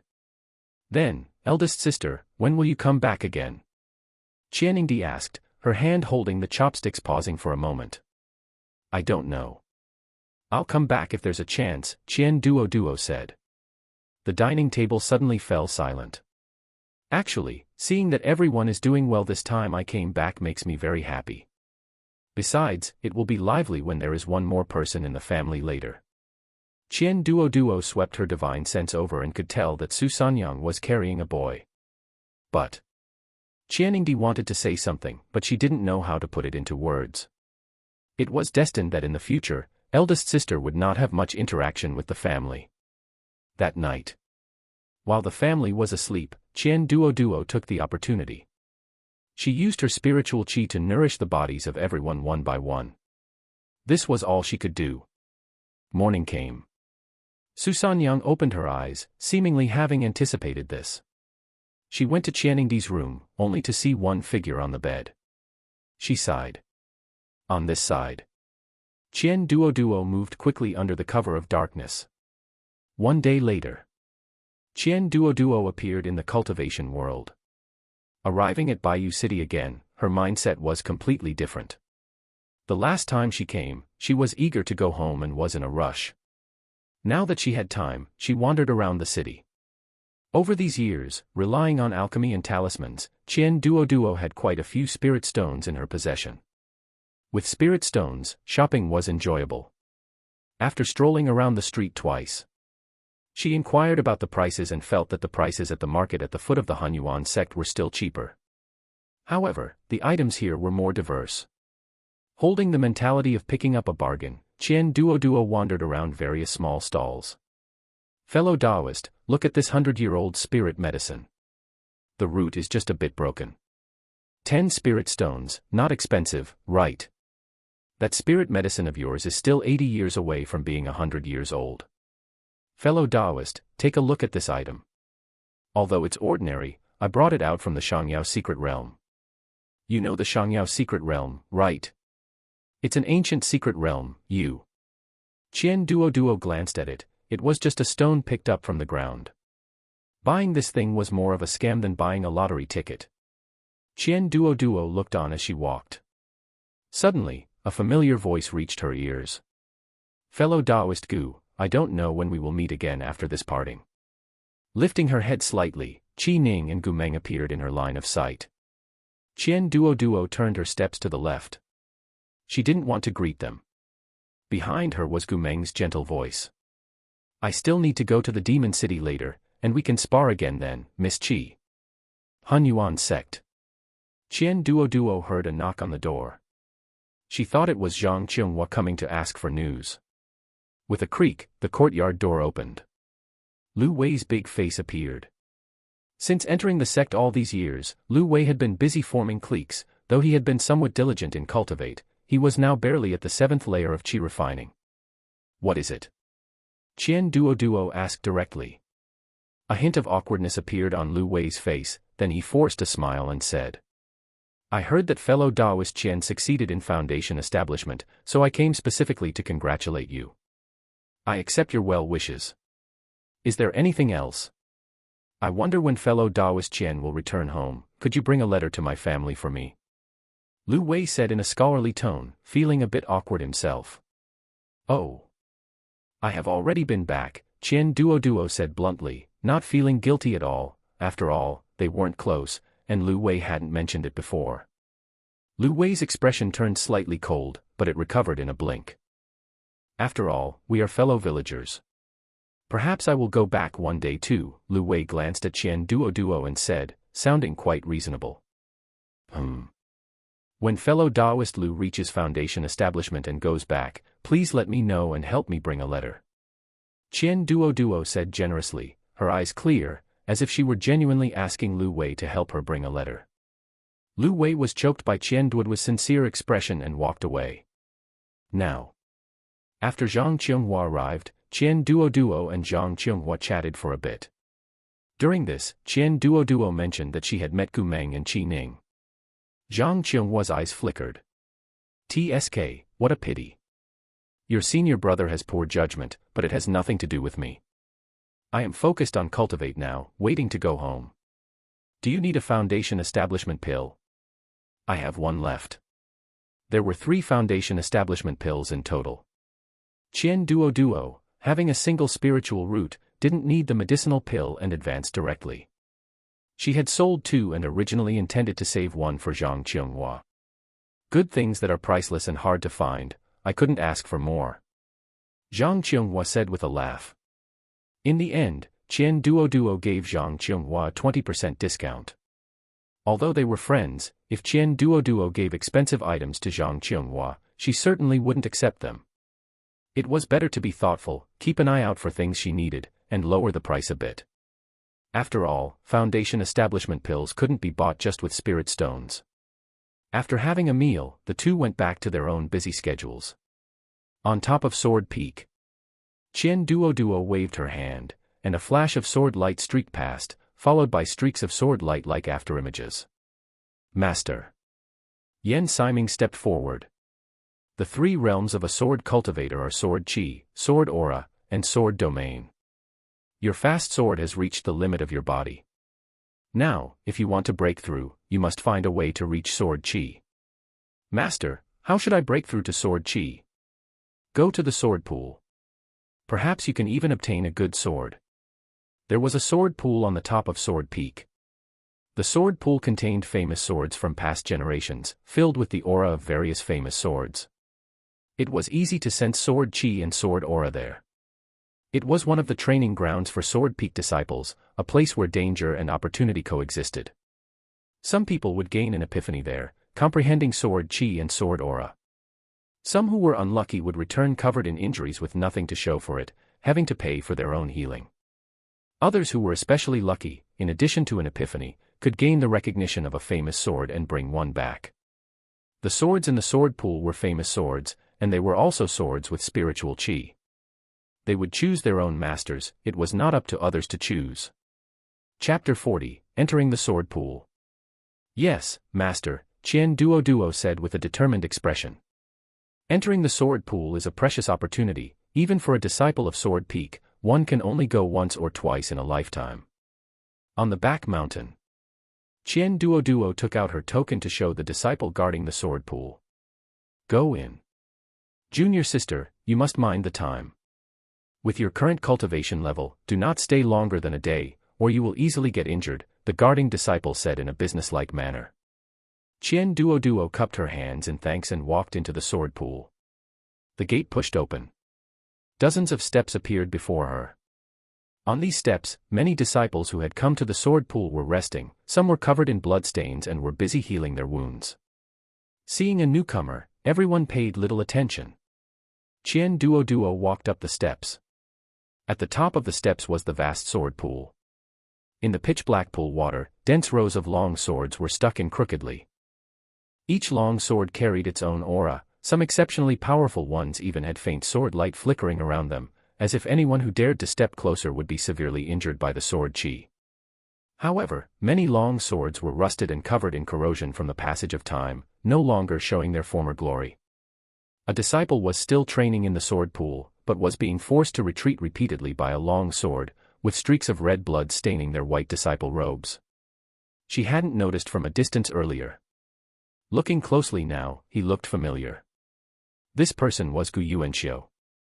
A cultivator's memory is truly formidable, she could still recognize someone she had met only once 6 or 7 years ago. However, Gu Yuanxiu was in a fluster, having lost the composure he had on the competition stage, so naturally, he could not notice someone secretly watching him. Qian Duoduo withdrew her gaze, adjusted her spiritual energy, and headed toward the sword pool. What looked like pitch-black water from the bank felt different once she actually stepped into it. She could feel the sword chi within the water, with weak streaks of sword chi stabbing toward her body. The faint stinging sensation almost made Qian Duoduo think the pool water was electrified, coursing through the pool. Qian Duoduo slowly sensed the attacks of the surrounding sword chi. The originally chaos-stinging sensation slowly became clear, and Qian Duoduo could distinctly feel one streak of sword chi after another stabbing toward her. Qian Duoduo's speed slowed down even more as she carefully sensed the existence of the sword chi. Whenever she approached these swords, the sword chi would become even more formidable. Clang! A long sword emitted a flash of sword light, attacking Qian Duoduo.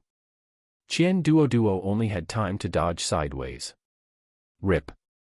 A long gash was cut into her arm, and the red blood flowed into the pitch-black pool water, instantly assimilated into black.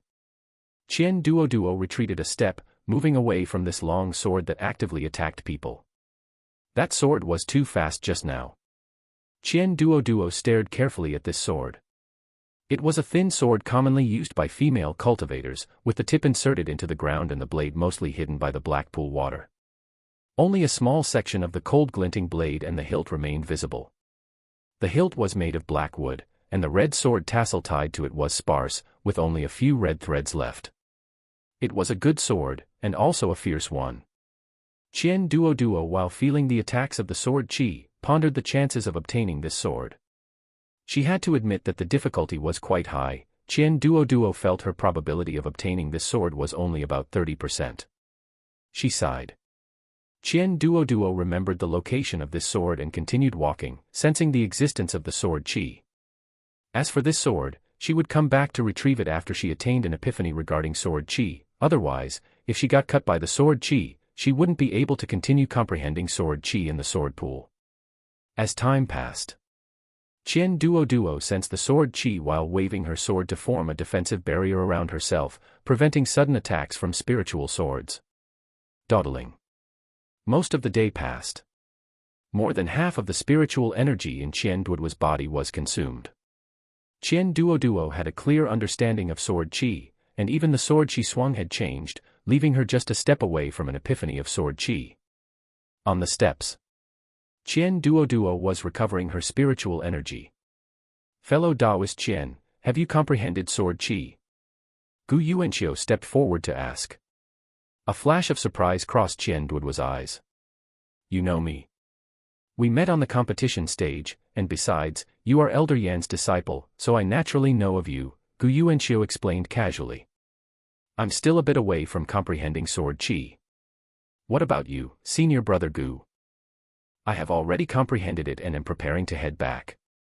A sword should break rather than bend. Fellow Taoist, you still need a bit more courage, Gu Yuanqiu said, implying something. Qian Duoduo was stunned for a moment, her gaze falling on that sword in the sword pool. She then looked at the rusty long sword in Gu Yuanqiu's hand. Congratulations to senior brother Gu for obtaining a good sword, and thank you for the advice.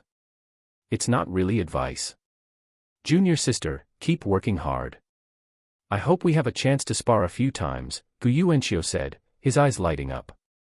Qian Duoduo certainly agreed, and after the two exchanged communication talismans, Qian Duoduo entered the pool again, only this time, her aura was a bit sharper. Clang! A flash of sword light passed. Qian Duoduo waved her hand to block. She quickly took a step forward. A streak of white sword light rushed toward her face, followed by two more streaks of sword light. Bang! Bang! Qian Duoduo was forced to retreat repeatedly by the sword light. Puchi! The long sword pierced into her arm. Qian Duoduo lowered her head to look. The red blood stain was too obvious. She applied a medicinal pill to stop the bleeding on her arm and continued toward the spiritual sword with an expressionless face. This time, Qian Duoduo's sword was faster and more powerful. She walked steadily step by step toward the spiritual sword, while new wounds kept appearing on her arm.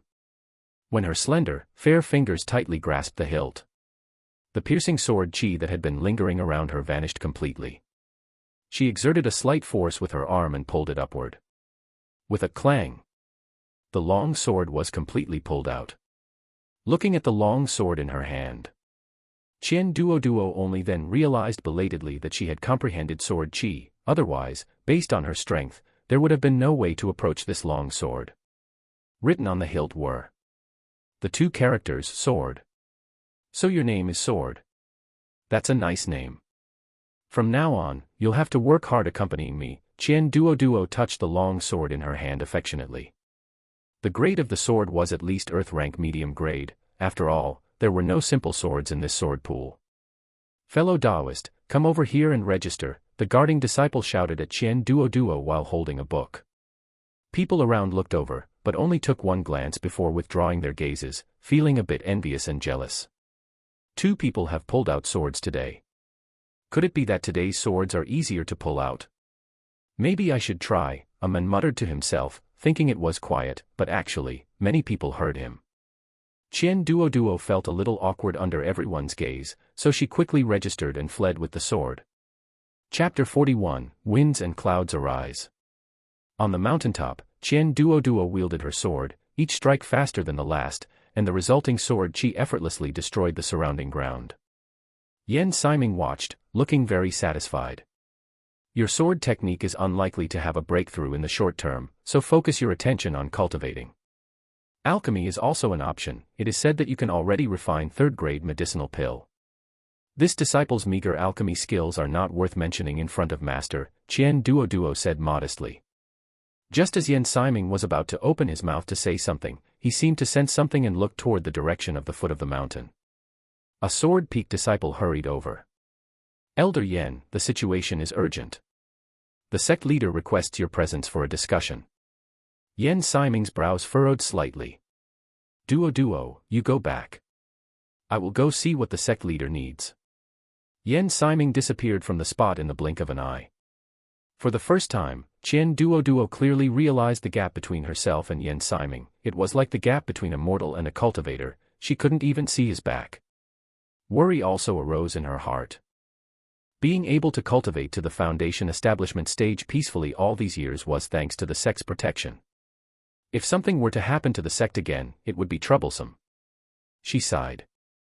Qian Duoduo simply returned to her courtyard to carry out her daily routine of drawing talismans. Qian Duoduo could now not only refine third-grade medicinal pill but also draw third-grade talismans. She had earned quite a few spirit stones from these two skills, plus she still had a portion of the spirit medicine she obtained from the Shangyao secret realm that she hadn't sold yet. It could be said that Qian Duoduo now possessed a small fortune. After drawing talismans for an hour as usual, Qian Duoduo began to cultivate. Through this period of cultivation, Qian Duoduo's cultivation base had thoroughly stabilized at the first level of the foundation establishment stage. Meanwhile, in the main hall of the Hanyuan sect, many elders wore grave expressions. Has the demon race gone mad? How could they suddenly break through the demon city? An elder looked incredulous. The conflict between the immortal realm and the demon race was not a matter of a year or two, nor was it a matter of centuries or millennia. It had been a dispute ever since cultivators and demon cultivators existed. The struggle between the two races was mostly bounded by the demon city. Over thousands of years, the changes in the territories of the two races had been very small, basically limited to one or two cities. But for some reason, the demon race had unexpectedly increased their troops this time and suddenly slaughtered the righteous cultivators in the demon city. And after breaking through the demon city, they scattered into the cultivation world. Now that all the major sects had received the news, the first thing they would certainly do was to clear out the demon cultivators in their own territories. But what was the purpose of the demon cultivators doing this? Regardless of the demon race's intentions, first clear out the demon cultivators near the Hanyuan sect, and also dispatch cultivators to be stationed in the demon city to investigate the situation in the human realm. As for the specific division of labor, we will strictly obey the sect leader's orders. The various elders immediately dispersed to get to work. Meanwhile, inside the Shangyao secret realm, the spirit of the secret realm suddenly frowned. Why is there suddenly more devilish chi outside? Could it be that they have discovered the traces of the item? But that shouldn't be. The sect suddenly became busy. The tasks in the mission hall suddenly increased. Many golden core and nascent soul disciples left as soon as they accepted their tasks.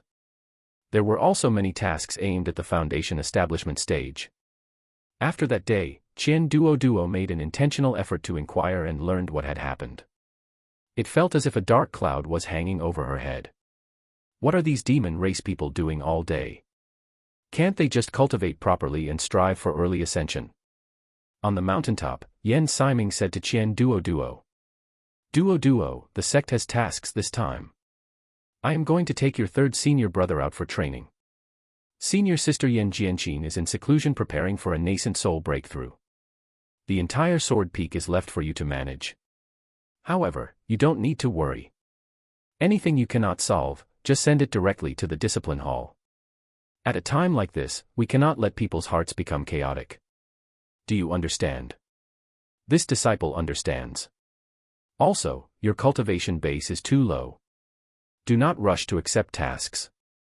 First, improve your cultivation base. You must reach at least the 5th level of the foundation establishment stage before going out on tasks. Senior Sister Yan Jianqin urged her again, fearing that Qian Duoduo would join the fray.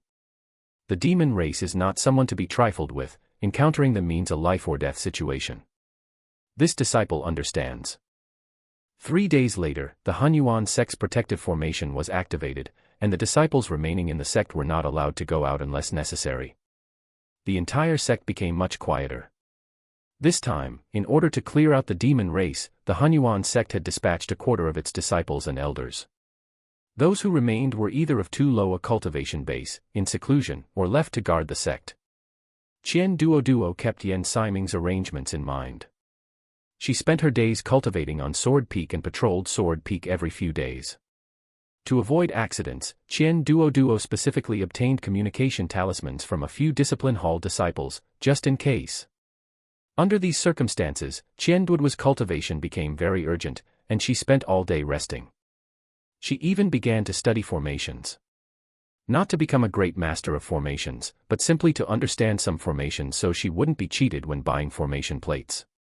This way, the safety factor of her own courtyard could also be increased in the future. At this time, the outside world was already in a state of bloodshed. Many of the demon race had already begun to commit atrocities. Every few days, news of the demon race's cruel methods would spread. Demon City. Gu Meng and Senior Sister Yan Jianqin led the disciples and had just arrived here. The number of demon cultivators near this demon city was the highest. In order to rush here, many disciples had been lost on the way. Gu Meng and his party were standing outside the demon city at this time. Master, there are still many demon cultivators in this demon city, Gu Meng said worriedly.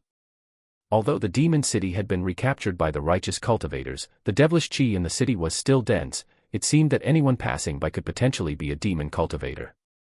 Kill one if one comes, kill a pair if a pair comes, Senior Sister Yan Jianqin said indifferently.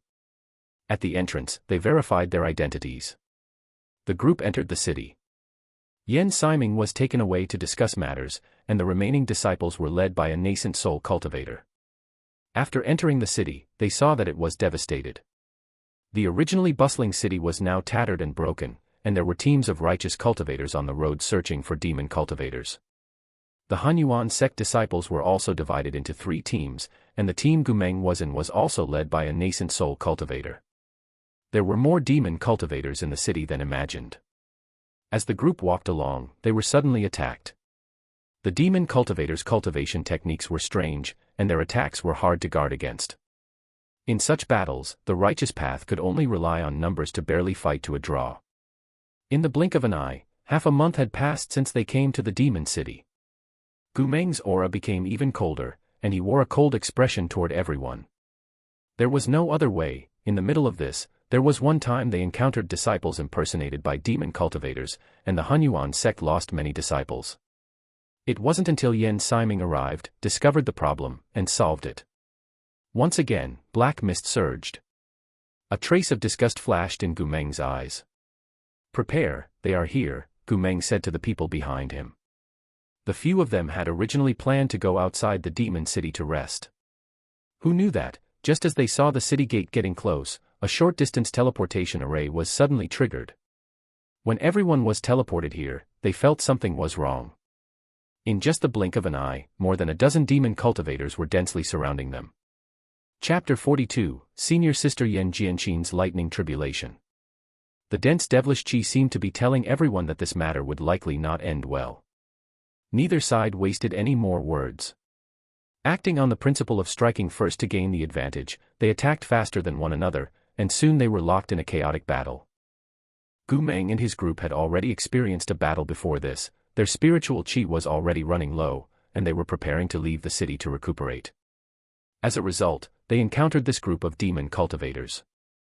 Very quickly, Gu Meng and his group were at a disadvantage. With a tearing sound, warm red blood splattered onto Gu Meng's face.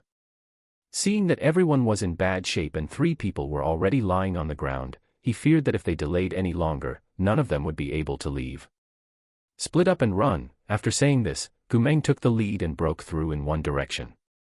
2 demon cultivators followed behind him. The remaining 5 people each ran in a different direction. While calling for help from Yen Siming, Gu Meng stuck a speed talisman on himself. Suddenly, a strong sense of crisis struck his heart. Gu Meng rolled over abruptly, dodging an attack. However, he was still a step too slow, and the tendons at his ankle were severed. His entire foot was hanging limply, nearly severed completely. "You can't run anymore, don't waste your effort," the voice behind him carried a mocking tone. At this moment, Gu Meng was not panicked. Instead, he became increasingly calm. He turned his head and looked at the 2 people behind him, both of whom were at the golden core early stage, just like himself. If possible, he should be able to take one demon cultivator to the grave with him today. After thinking this through, Gu Meng simply gripped the long sword in his hand tightly. Red blood stained his hands, and holding the sword felt slippery. "I don't plan to run anymore, let's see who can leave alive," Gu Meng said, then slashed forward violently. With a squelching sound, the long sword pierced into flesh. Gu Meng stabbed the opponent in the chest, but was also stabbed in the shoulder by the opponent. He pulled out his sword, and another spray of red blood erupted.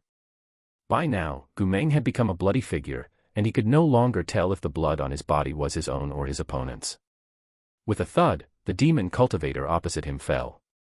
The other person attacked Gu Meng without hesitation. Gu Meng drew his sword, preparing for the final strike, but suddenly, he blacked out. He did not see that the person opposite him silently retracted their sword. "Long time no see, fellow Taoist Gu," the originally ordinary man in black transformed into the appearance of Qi Ning. However, at this moment, Qi Ning was dressed in black, her features were more profound, and the devilish qi permeating around her made her look even more eerie. Inside a dilapidated house in Demon City, Gu Meng slowly opened his eyes. The pain in his body almost made Gu Meng cry out, "Where was this?" Gu Meng turned his head and could only make out that this was a dilapidated house. The air was intertwined with spiritual qi and devilish qi, so this must be Demon City. "You're awake. Your injuries are very severe. I gave you a 4th-grade healing medicinal pill, but it still can't help you sit up." Qi Ning walked in from outside the door, speaking with a worried look on her face. "It's fine, thank you for saving me." Gu Meng couldn't move at all, so he could only look at Qi Ning and say this. "You're welcome. Let's hide here and heal, we'll go out once you can move," Qi Ning said. "That sounds good," Gu Meng said, then slowly drifted back into a deep sleep. Neither of them mentioned asking people from the sect to come and provide backup. One person intentionally ignored it, and as for the other, she had been awake for too short a time and hadn't thought of it yet. Regardless of what was happening in Demon City, Qian Duoduo continued to cultivate diligently in the sect. In the meantime, she also sought out Gu Yuanxiu for sword sparring. Both of them were sword cultivators and were also at the Foundation Establishment early-stage cultivation level. On the sparring platform, sword light flashed, and Qian Duoduo abruptly took 2 steps back. "Senior brother Gu is still a cut above. I've just lived a few years longer than you," Gu Yuanxiu said politely. The 2 were only discussing the sword. After finishing, they went their separate ways. Qian Duoduo thought that this clearing of the demon race would end very quickly, but in reality, it was very long. Month after month passed, and in the blink of an eye, it was deep winter. Sword Peak was covered in a thick layer of snow, painting the entire mountain peak snow white. In the small courtyard, a wave of spiritual qi suddenly fluctuated. Seeing the talisman in her hand, Qian Duoduo revealed a satisfied smile. Ever since her foundation establishment, Qian Duoduo had been continuously drawing talismans, and she hadn't expected to finally draw a 4th-grade talisman, which had quite good effects. "I can raise the price again, that's great." In the days of cultivating, besides the joy brought by the increase in cultivation level, another pleasure was earning spirit stones. Qian Duoduo struck while the iron was hot and began drawing 4th-grade talismans again. From winter to spring, she finally waited for Yen Siming to return. The situation had largely stabilized, but there were still some who had slipped through the net. Most of the disciples had also returned, including Gu Meng. A small number of disciples remained outside to continue searching for the remaining demon race. The sect gradually became lively again, but it felt relaxed on the outside yet tense on the inside, and patrols in the sect continued. Major sects dared not relax, not daring to believe that the demon race would become so silent after making such a big fanfare. Month after month passed, and life remained as peaceful as ever. Another autumn arrived, and Qian Duoduo had already reached the second level of foundation establishment. Over the past year, Qian Duoduo and Gu Yuanxiu had been sparring with swords, which had mutually promoted their progress. The sect's defenses were no longer as tense. Qian Duoduo even wanted to go out for some training. After all, since her foundation establishment, other than a trip to the mortal realm, she hadn't really trained properly yet. However, before Qian Duoduo could leave, she received the latest news that the Shangyao secret realm had been forcibly broken open by demon race cultivators. In an instant, the cultivation world was stirred up by another storm. Major sects immediately headed to the Shangyao secret realm, especially disciples below the nascent soul stage. Moreover, most people had already guessed that the purpose of the demon race's actions this time was aimed at the Shangyao secret realm. But the most important thing in the Shangyao secret realm was the spirit cleansing grass, yet the demon race's cultivation did not rely on spiritual roots, so what did they want with the spirit cleansing grass? Even though the major sects couldn't understand the demon race's actions, they all headed towards the Shangyao secret realm. This time, many people from the Hanyuan sect went, and Qian Duoduo also prepared to go for some training. Yan Siming hesitated for a moment before agreeing. It was impossible for a cultivator not to experience danger. Before leaving, Yan Siming gave Qian Duoduo a jade pendant. It was an extremely ordinary-looking white jade pendant, its luster didn't look good, and it even felt low quality. Keep it well, it can save your life at a critical moment. Yes, master. Just as the two finished speaking, suddenly, the spiritual qi in the air fluctuated violently. Chapter 43, Turmoil in the Shangyao Secret Realm. The master and disciple exchanged a glance, then zipped out of the main hall with a whoosh, heading toward the summit of Sword Peak.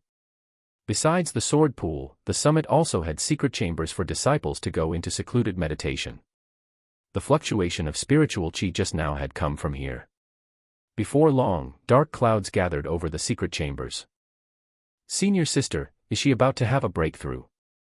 Although Qian Duoduo asked, she was 9 times out of 10 certain that senior sister Yan Jianqin's nascent soul lightning tribulation had arrived.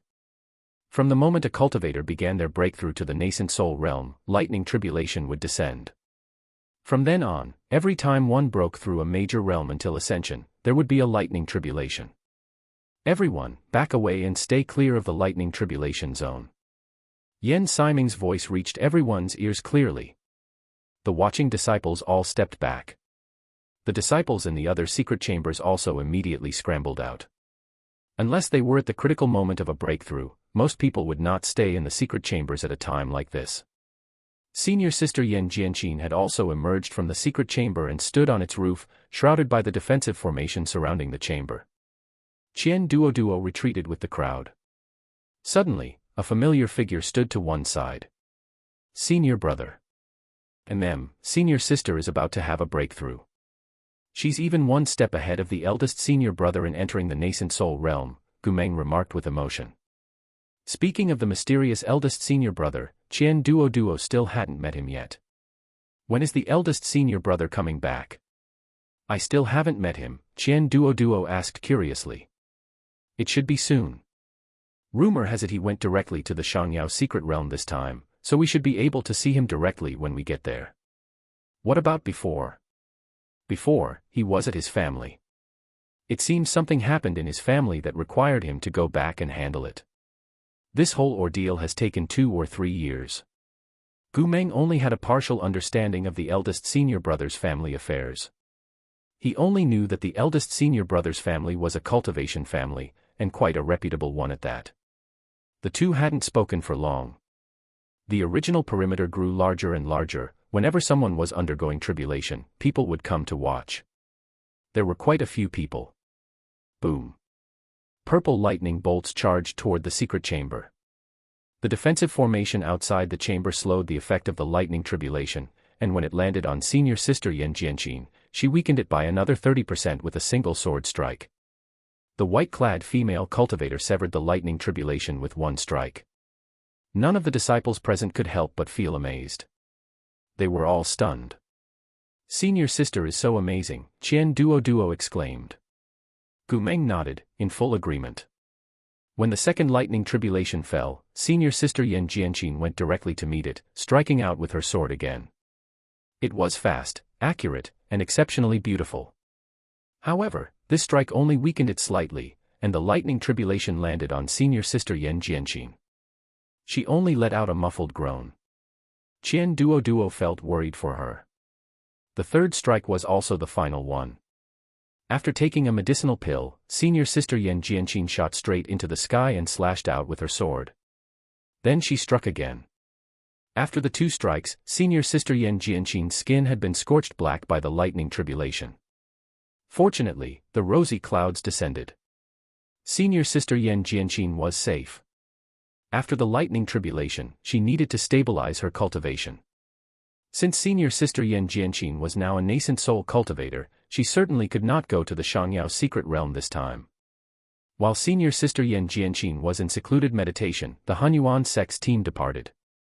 This time, to save time, the team traveled directly via a long-distance teleportation array. There were many people, so they had to go in 3 batches. Qian Duoduo followed Gu Meng and waited in line at the back. In the queue, Qian Duoduo also encountered Gu Yuanxiu. "Big brother, let the 3 of us go together." Gu Yuanxiu's cold face showed a hint of a smile when he saw Gu Meng. Qian Duoduo asked belatedly, "Are you 2 brothers?" "Mm." Gu Yuanxiu didn't think there was anything wrong with that and quickly answered. Gu Meng also nodded.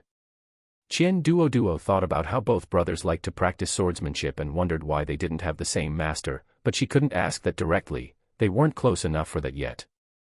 Seeing that the 2 brothers probably wanted to catch up, Qian Duoduo tactfully stepped aside. Her gaze inadvertently swept over a familiar person. A familiar person. Still dressed in black, cold, aloof female cultivators were common, but this type of icy, ruthless female cultivator was rare. "Dai Shuesong, hello. Do you remember me?" Qian Duoduo greeted her. I remember." Dai Shuesong forced a smile, and her originally cold face became a bit more beautiful because of this smile. "Congratulations, junior sister Dai, on your breakthrough to Foundation Establishment." Qian Duoduo was currently at the 2nd level of Foundation Establishment, while Dai Shuesong was at the 1st level, so she was naturally a junior sister. "Senior sister is still 1 step ahead of me," Dai Shuesong said politely. The two chatted for a few moments, and Qian Duoduo learned that most of the disciples who came out this time were those who hadn't taken on missions last time. After Dai Shuesong's breakthrough to Foundation Establishment, she had also joined Sword Peak, but she was under an ordinary elder of Sword Peak, unlike Qian Duoduo, who had directly apprenticed under the master of Sword Peak. The two exchanged contact information and agreed to spar often after returning. In the past, the people Qian Duoduo made friends with were mostly meal buddies. Now, the friends she made were all used for sword practice sparring. After passing through the long-distance teleportation array, the group appeared directly in Shangyao City. When they came last time, Shangyao City was a bustling scene. Returning today, there were still many people, but it was less lively and had more of a murderous, solemn atmosphere. The passing cultivators all looked grave, and quite a few were stained with blood. The Hunyuan sect group arrived at the entrance to the Shangyao secret realm. At this time, the team leader, Elder Lu Chao, went to discuss matters with other sects. Rumors had originally said the Shangyao secret realm had been broken open. Upon arriving, Qian Duoduo discovered that the entrance to the Shangyao secret realm was wide open. Cultivators were constantly entering from the outside, and people were constantly coming out from the inside. It was just that those who came out were all, more or less, wounded. Chapter 44, Turmoil in the Shangyao Secret Realm, Part 2. The cultivators entering all wore solemn expressions, as if a mountain of blades and a sea of fire lay ahead. Qian Duoduo and the others were also rendered speechless by this solemn scene. After Elder Lu Chao arrived, he divided everyone into 3 groups, each containing a golden core cultivator at the peak. There were more Golden Core cultivators present this time than Foundation Establishment stage cultivators, and as for those in the Qi refinement stage, there were none. Previously, the Shangyao secret realm was considered relatively safe, allowing those in the Qi refinement stage to enter and gain some experience. Now, the danger level inside was far too high. Entering while in the Qi refinement stage would only be a burden.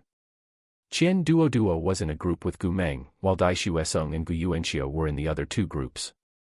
Since their cultivation levels were similar and all at the bottom, they naturally wouldn't be placed together. After the teams were divided, Elder Lu Chao's expression became even more solemn. After you enter, if you encounter demon race, kill them. If you cannot defeat them, retreat immediately.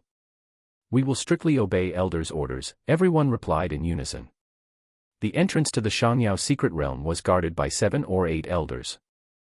After waiting for Qian Duoduo and the others to enter, Elder Lu Chao also remained here to keep watch. Qian Duoduo followed behind Gu Meng and entered the secret realm first. As soon as they entered the secret realm, Gu Meng took out a transmission talisman to contact their legendary senior brother. Everyone, spread out and keep watch, Gu Meng instructed after arranging the group. Qian Duoduo stayed by Gu Meng's side. The Foundation Establishment stage disciples were in the inner circle, and the Golden Core stage disciples were in the outer circle, while everyone rested on the spot. As for the other teams, they had already gone in. Although Gu Meng possessed outstanding talent, he was still young and only at the 4th level of the Golden Core stage, which was not enough to lead the team. They had to wait for their senior brother to arrive. Fortunately, after a while, Gu Meng's face lit up with joy. He must be arriving soon. Senior brother. Your senior brother is here, Gu Meng said as his voice trailed off. They saw a dashing young master approaching from not far ahead. The man had a slender figure and a refined, elegant appearance. He looked nothing like a sword cultivator with an aura of slaughter. He resembled a young master from a noble clan. His skin was fair, his features were well defined, and he gave off a sunny, righteous feeling, with his long hair half draped behind him. Seeing Gu Meng, he revealed a hint of a smile. Gu Meng, you've reached the 4th level of the Golden Core stage already. Not bad, Senior Brother Gongzhe said, patting Gu Meng on the shoulder. Senior brother, while you were away from the sect, Master took on another disciple. This is our junior sister, Qian Duoduo. After finishing, Gu Meng turned to Qian Duoduo and said, Duoduo, this is Senior Brother Gongzhe, who is at the peak of the Golden Core stage. With Senior Brother, we will definitely be safe. Gu Meng's cold face softened somewhat when he saw Senior Brother Gongzhe. Senior Brother Gongzhe fixed his gaze on Qian Duoduo, looked her over twice, and took a jade box out from his storage pouch. Junior sister, it is our first time meeting. This is a welcome gift. Master's judgment has always been excellent, and junior sister also has great talent for cultivation. Thank you, Senior Brother. Qian Duoduo accepted the item and placed it into her storage pouch. There were too many prying eyes around, so it wasn't appropriate to take it out and look at it. Gu Meng and Senior Brother Gongzhe compared notes on the current situation. Only then did Qian Duoduo learn that Senior Brother Gongzhe had only arrived 1 day earlier than the rest of them, and perhaps due to good luck, he had not yet encountered any demon race. Under Senior Brother Gongzhe's leadership, everyone proceeded toward the left. Compared to the last time they came, the Shangyao secret realm had undergone tremendous changes. The originally dense spiritual qi had become much thinner, almost the same as the outside world. The Yao beasts in the secret realm also seemed to have become much fewer. Along the way, there were traces of fighting and a damaged environment. They hadn't encountered any demon race, but they did meet quite a few righteous cultivators along the way.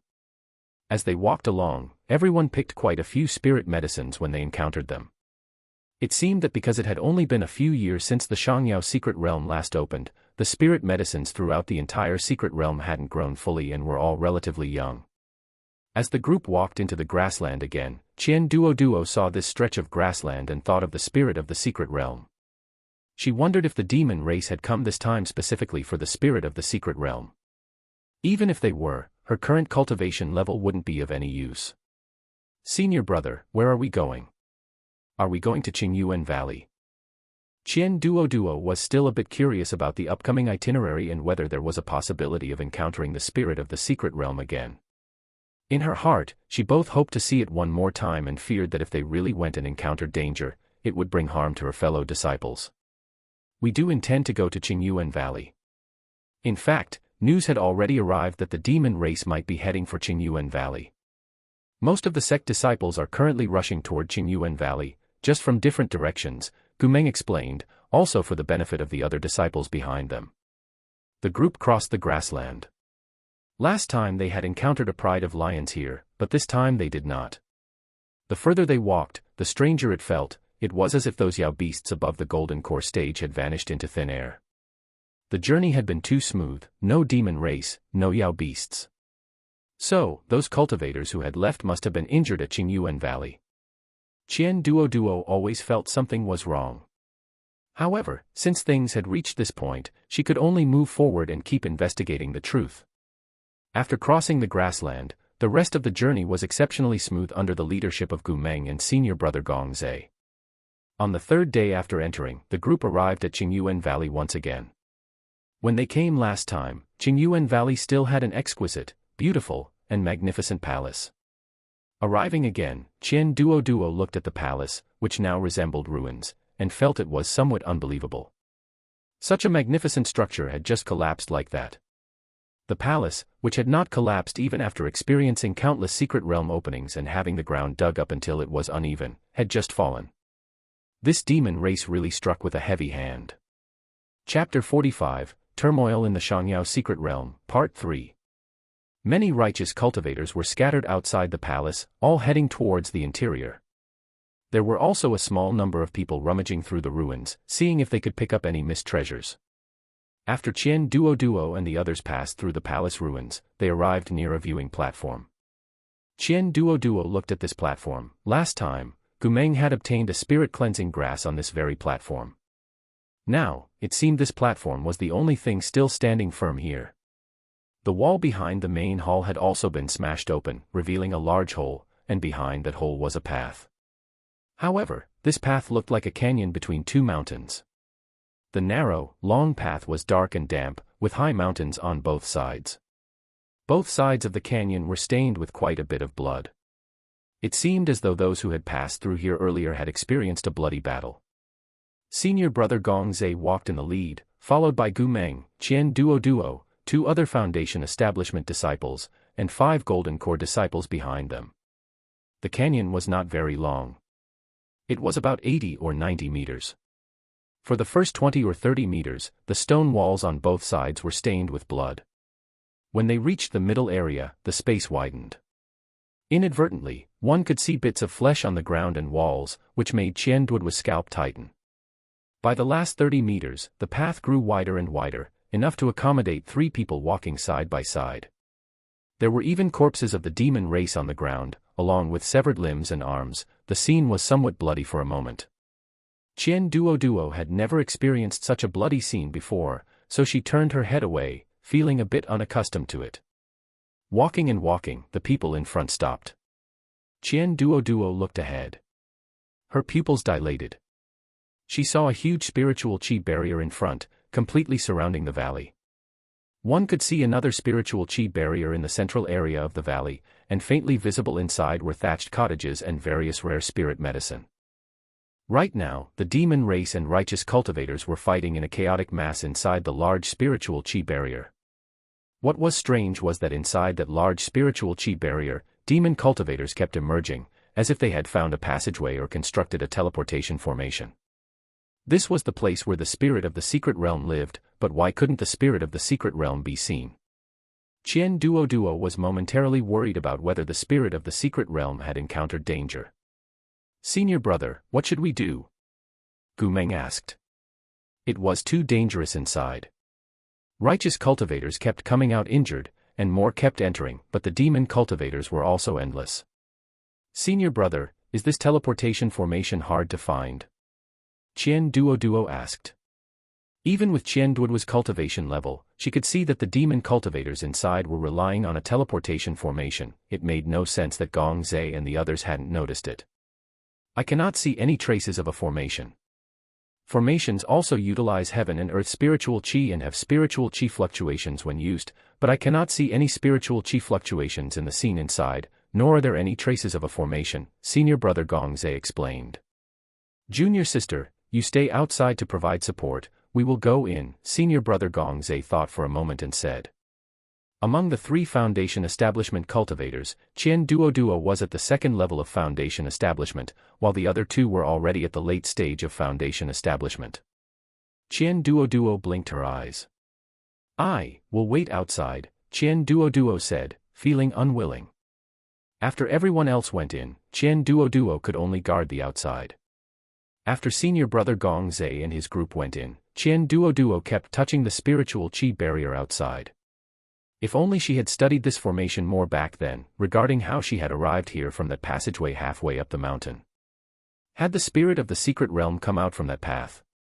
The demon cultivators inside were crazily ravaging the small spiritual qi barrier, but the small spiritual qi barrier was exceptionally strong. No matter how they destroyed it, it didn't even tremble. It was also possible that it was because their cultivation levels were too low. Those entering the Shangyao secret realm were only those with cultivation levels below the nascent soul stage. This was the case for both righteous cultivators and demon cultivators. Qian Duoduo kept groping around the spiritual qi barrier, and the surrounding scenery slowly started to look familiar.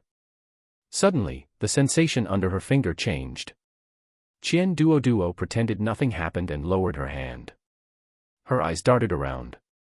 Ensuring no one was paying attention to this spot, she pushed her palm slightly inward. Her whole person disappeared near the formation. When she came to her senses again, Qian Duoduo appeared inside the small spiritual qi barrier. Looking at the cottage in front, Qian Duoduo's pupils dilated, her face full of disbelief. How did she get in? When she turned back, she discovered that everyone was still the same. It was as if no one had noticed she had come in.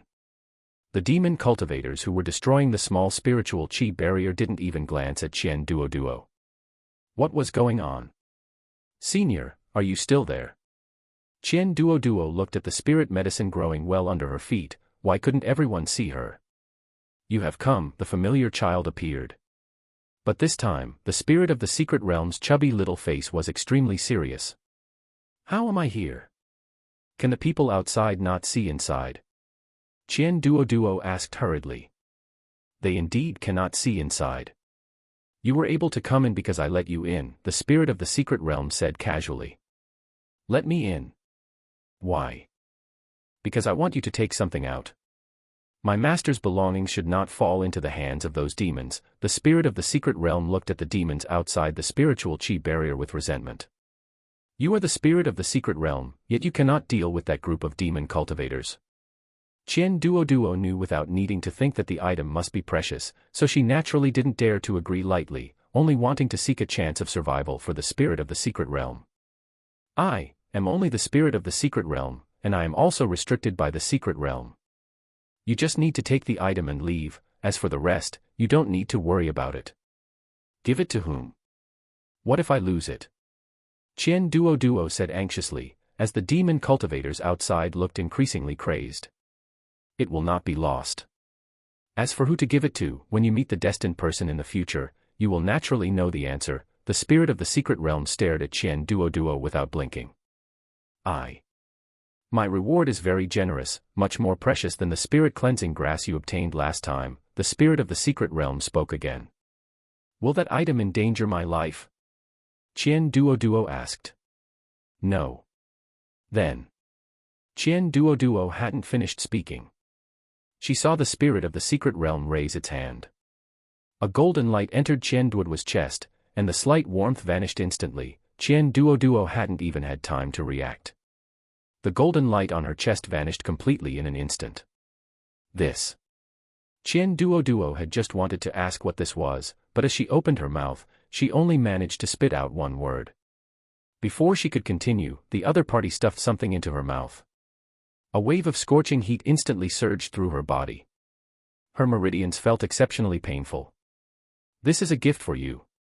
As an acquired Tao body, you must cultivate well and strive for ascension so that you can leave with this thing.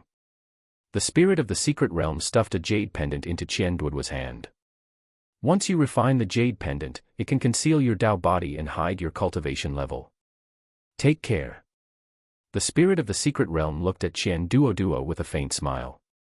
Before Qian Duoduo could react, she was suddenly pushed away by the spirit of the secret realm. Qian Duoduo kept stumbling backward until she leaned against the spiritual qi barrier. She fell backward abruptly. When Qian Duoduo opened her eyes again, she found herself outside the large spiritual qi barrier. It was chaos outside now. A small number of demon race cultivators had emerged from inside the large spiritual qi barrier and were fighting with the righteous cultivators. At this moment, Qian Duoduo looked unchanged on the outside, but in reality, the scorching heat inside her body had not diminished. The pain made Qian Duoduo's little face flush red, and to avoid being caught in the crossfire of the battle, she kept retreating and hid at the foot of the mountain. At this point, the pain was so intense that Qian Duoduo felt she was about to lose consciousness. However, it was too dangerous here, so she gritted her teeth tightly. Qian Duoduo applied a defense talisman and a concealment talisman to herself, and only then did she heave a sigh of relief. She remained motionless, leaning against the foot of the mountain, waiting for the pain to pass. Fortunately, after the most painful moment passed, she felt a bit of relief, and the sensation of pain slowly faded away. Her consciousness became clear once more. Qian Duoduo smelled a foul odor. She looked down. Her originally fair and slender hands were now covered in a thin layer of gray substance. It must be the impurities expelled from her body. Thinking of the words of the spirit of the secret realm, Qian Duoduo's mood became somewhat complicated. That thing would only find its true owner after she achieved ascension. If she could obtain an acquired Dao body just by being a vessel for it, then this object must be very important. Qian Duoduo could not afford to think too much.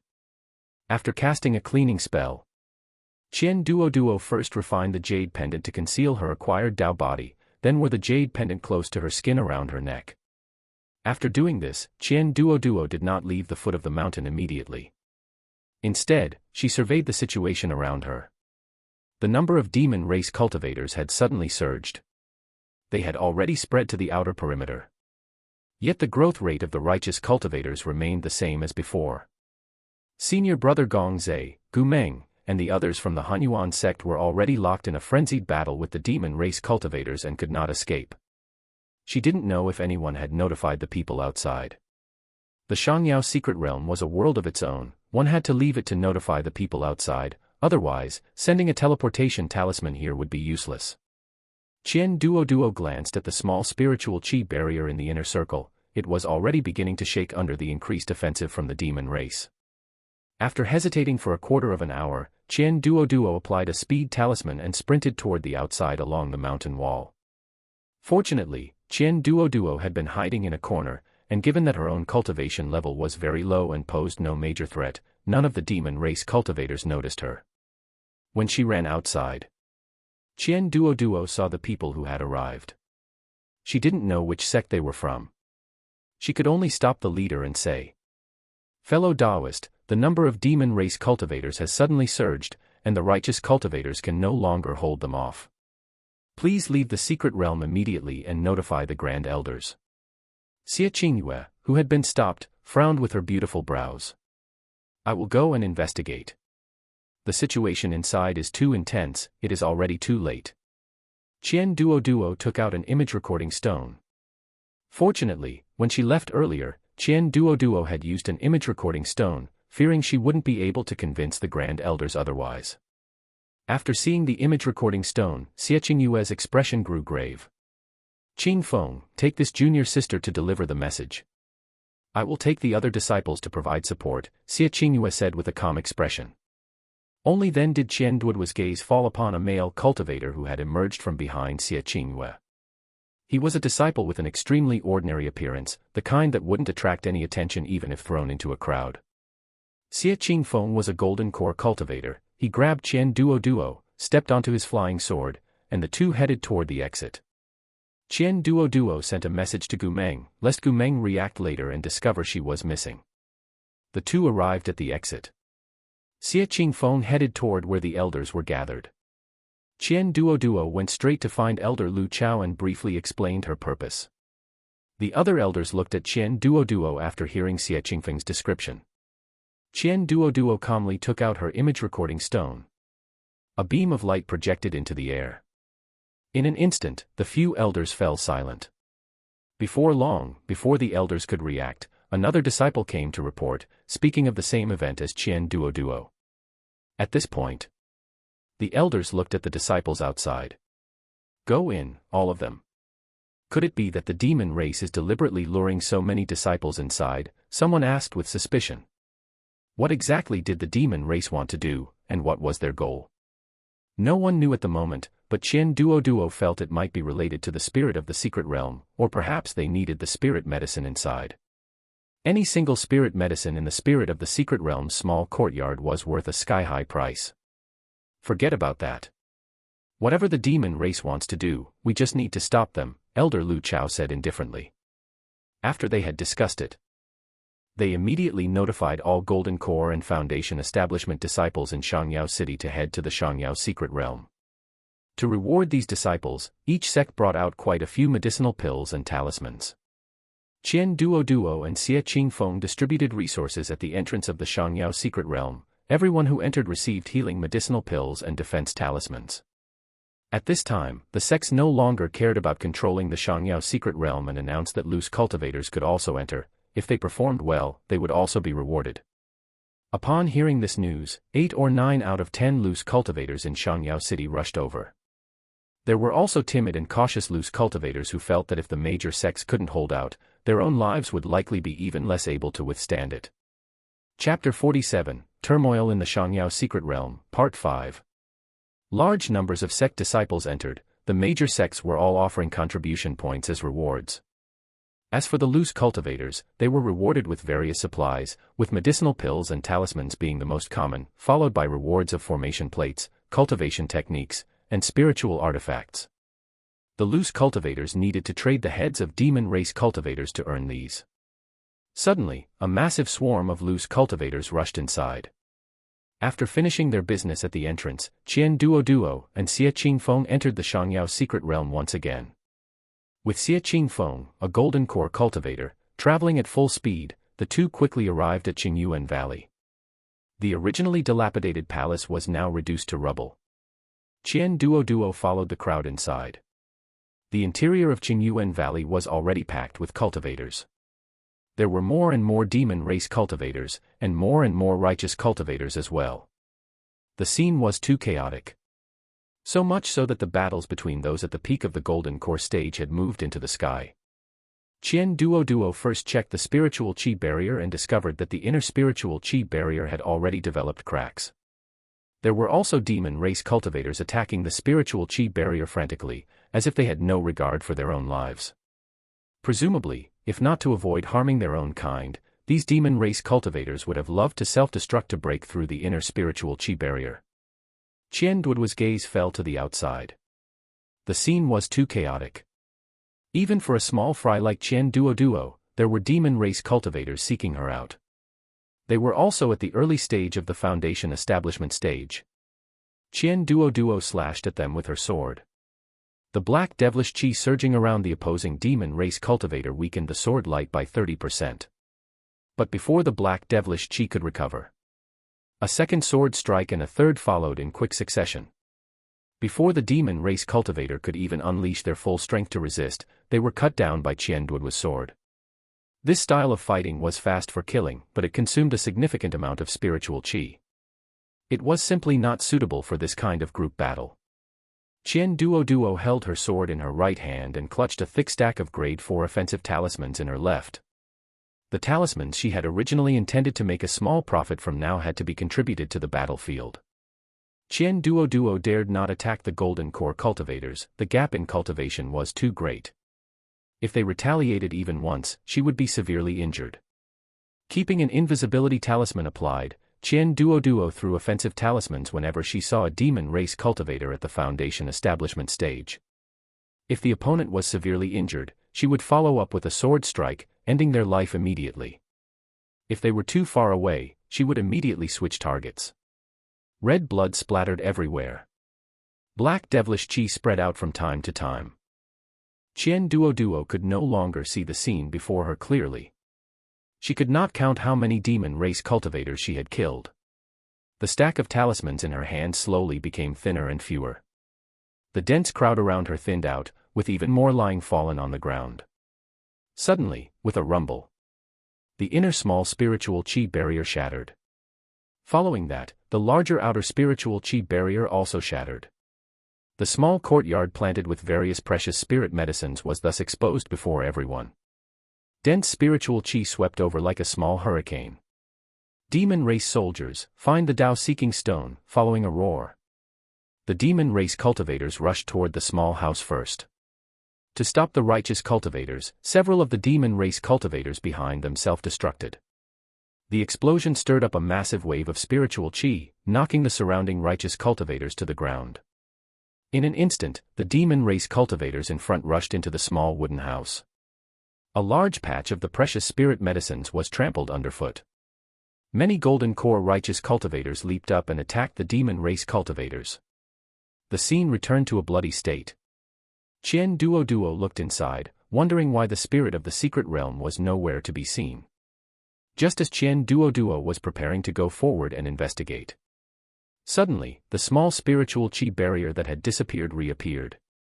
It enclosed all the demon race cultivators within it. Only a few demon race cultivators remained outside. "You monsters, how dare you break in?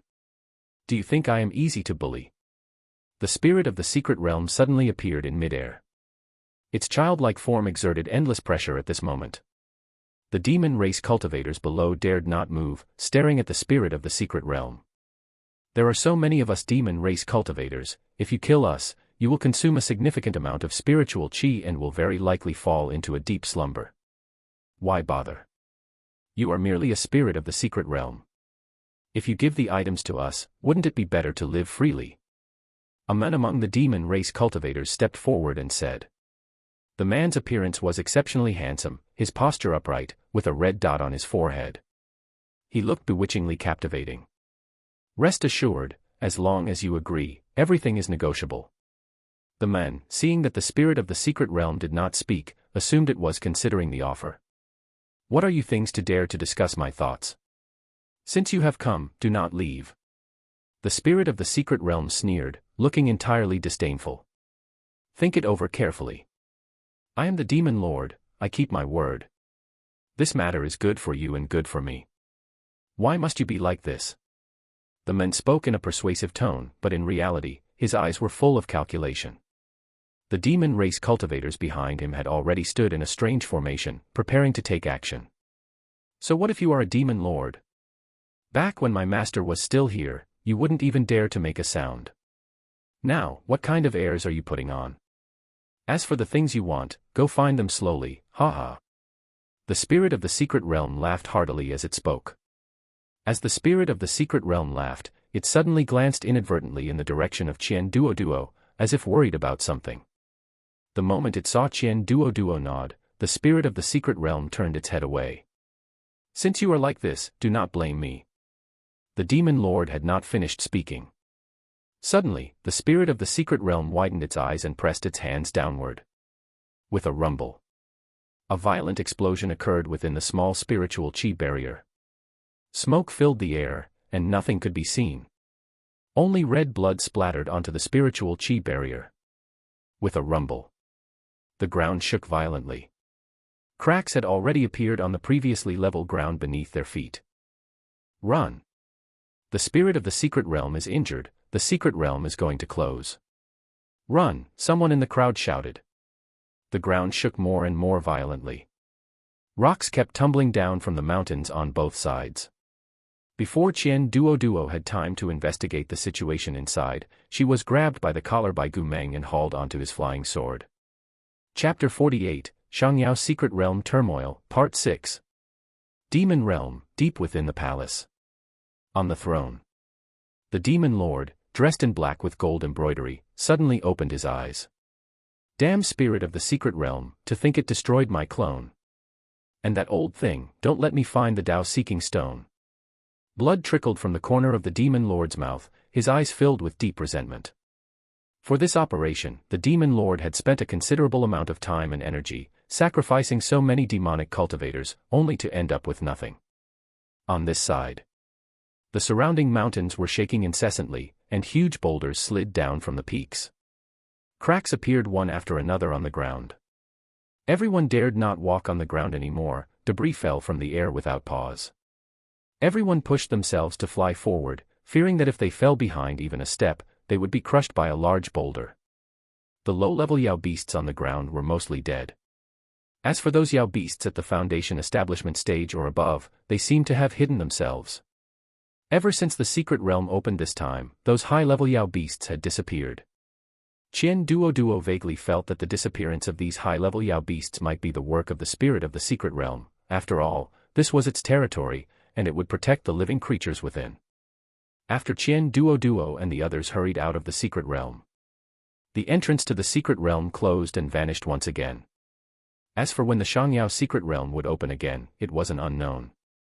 On the way back, "Senior brother, what do you think happened to the spirit of the secret realm? Will it die?" Qian Duoduo asked worriedly. Qian Duoduo did not know much about things like the spirit of the secret realm, nor did she know if its vitality was tenacious. Qian Duoduo was not even sure if this thing could die. Senior brother Gongze thought for a moment and said, "The spirit of the secret realm is connected to the secret realm. Although the secret realm collapsed just now, it was not destroyed. I think the spirit of the secret realm has probably fallen into a slumber." After hearing this, Qian Duoduo felt slightly comforted. The flying ship was quiet. The previous losses were simply too great. Many disciples had been lost this time, and many of those who survived were seriously injured. They were now quietly healing. Qian Duoduo was also injured, though it was just superficial. After applying medicine and bandaging, Qian Duoduo did not worry about it anymore. A cultivator's body was resilient, it would recover slowly on its own. Furthermore, Qian Duoduo felt that her recovery speed seemed faster than before. She did not know if it was because she had obtained the acquired Dao body. Thinking of this, Qian Duoduo's expression became slightly solemn. A Dao body was like a legend in this world of cultivation. It was only said that a certain powerhouse in some era had such a physique. But most cultivators would thank the heavens if they could just get a good spiritual root in their lifetime. As for special physiques, they were too rare, to the point that everyone often ignored them. Qian Duoduo did not have a special physique before and did not care about them, so naturally, she did not understand the acquired Dao body. After returning to the sect, Qian Duoduo looked at the familiar little courtyard, with the lush spirit medicine inside, and felt a bit more relaxed. It was a pity for those spirit medicines planted by the spirit of the secret realm. Wasted just like that. With all this tossing about, Qian Duoduo was exhausted, both physically and mentally, and fell asleep as soon as she lay on the bed. She did not notice that even while she was asleep, spiritual qi was constantly drilling into Qian Duoduo's body. Waking up from sleep, Qian Duoduo felt refreshed. Naturally, she sat cross-legged, preparing to cultivate for a while. But just after entering the state of cultivation, Qian Duoduo discovered that the surrounding spiritual qi was crazily surging toward her body. Her entire cultivation speed had increased by half. A large amount of spiritual qi entered her body. At first, Qian Duoduo was flustered for a moment, guiding the spiritual qi in her body to circulate in circles along a specific trajectory. After 2 circles, the spiritual qi in her body finally stabilized. The rapid cultivation made Qian Duoduo indulge in it. But by noon, Qian Duoduo stopped. After returning from the secret realm this time, she hadn't gone to report to Master yet. There was also the issue of her physique that she needed to understand. As for the thing inside her heart, with a scan of her divine sense, it was a green crystal. As for what it was, Qian Duoduo felt it was very likely the Dao-seeking stone that the demon lord mentioned. She needed to investigate this as well. And her talismans, the talismans she had spent so long drawing, were almost used up. Now that she had time, she needed to replenish them. Without spirit stones, she felt lacking in confidence. At the top of Sword Peak, Yan Siming looked Qian Duoduo up and down. "It seems you were not seriously injured. You performed very well this time. I heard from Elder Lu that it was you who reported the message in time." This disciple's cultivation is low and weak. I can only do errands like this, Qian Duoduo said with a grin. Your cultivation is low because your time spent cultivating has been short. Cultivate well in the future, and remember to practice sword skills regularly. Come ask me if you have any questions, you hear. Yen Siming always cared a little more about this little disciple. Thank you, master. Qian Duoduo prepared to walk out, but just as she turned her head, she turned it back again. By the way, master, has senior sister come out of seclusion? Qian Duoduo asked. It will be very soon. After leaving Yen Siming's residence, Qian Duoduo headed straight for the scripture pavilion. The cultivation techniques in the scripture pavilion required contribution points, but some miscellaneous books could be read for free or for very few contribution points. What Qian Duoduo wanted to find this time were books about physiques. However, Qian Duoduo had entered the scripture pavilion in the morning. It wasn't until dusk in the afternoon. Qian Duoduo felt her eyes blurring and her head spinning, having only managed to find books introducing physiques. As for the 3 words, Tao-seeking stone, they hadn't appeared even once. She let out a sigh. Qian Duoduo spent 10 contribution points to exchange for a miscellaneous book about physiques. Over these years, Qian Duoduo's tasks were basically completed through alchemy. Chapter 49, Special Physique. Inside the room, Qian Duoduo was carefully flipping through a book. This book introduced all sorts of strange and peculiar things in the cultivation world, such as special physiques, rare spirit medicine, and various heaven and earth treasures that were hard to find even in 10,000 years. Overall, it was a book that broadened one's horizons. Qian Duoduo flipped to the page about physiques. After learning about it, she knew that special physiques were divided into innate and acquired. Innate physiques were present from birth, just like spiritual roots, they were innate and extremely rare. Because the cultivation world where Qian Duoduo currently resided was just an ordinary small world, its luck was average, making it impossible to produce many special physiques. Basically, it took 10,000 years of accumulated luck to produce one cultivator with a special physique. Acquired special physiques were mostly obtained by consuming heaven and earth treasures. These were even rarer, and it was uncertain if they were merely rumors. As for special physiques, they were also divided into strong and weak. Strong physiques helped with cultivation and understanding cultivation techniques, while weak physiques only enhanced the body, making them suitable for body cultivators, or they provided no significant boost to cultivation. The special physiques recorded in the book included the innate Tao body, mysterious Yin physique, 9 Yin cold meridians, fire meridian physique, bloodline physique, and so on. Among them, the innate Tao body was the most powerful physique. Her own acquired Tao body should be slightly weaker than the innate Tao body.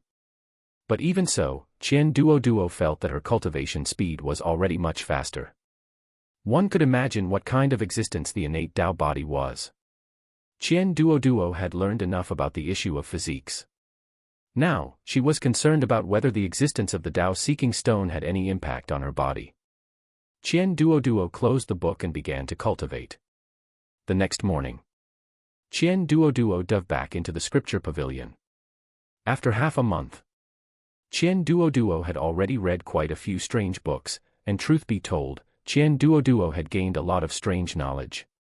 For example, in this world, there were arts of dual cultivation, as well as techniques for harvesting yang to replenish yin, or harvesting yin to replenish yang. Among the arts of dual cultivation, special physiques were very popular.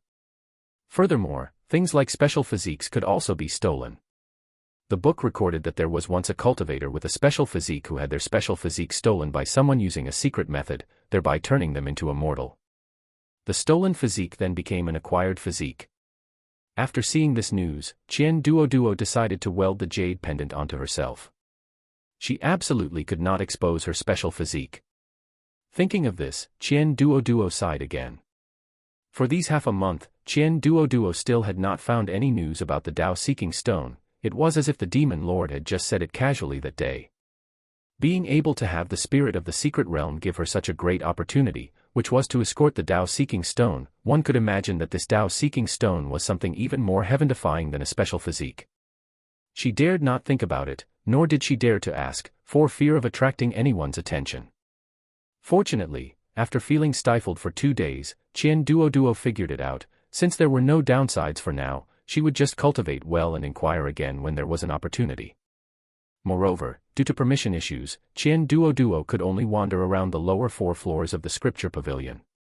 The upper floors contained core secrets, and she might be able to find news about the Tao-seeking stone there. After thinking it through, Qian Duoduo began to get busy again. Cultivating, drawing talismans, and refining medicinal pills. She was determined to fill her storage pouch.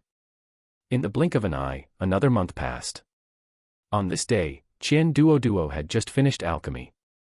The scent of medicinal pills was still wafting through the courtyard. The formation of the courtyard fluctuated slightly. Qian Duoduo waved her hand, and the courtyard gate opened. Duoduo, oh. The scent of medicinal pills, did you just finish alchemy? Zhang Qionghua said, twitching her nose. Yes, come in and talk, Qian Duoduo said, looking at Zhang Qionghua. Now, Zhang Qionghua was already in her 20s, and her whole being radiated the charm of a mature woman. Zhang Qionghua casually picked up a spirit fruit from the table and stuffed it into her mouth. With a crunch, she said, this spirit fruit is quite delicious. Coming to find me, is it because you are preparing for foundation establishment? Qian Duoduo said with a smile.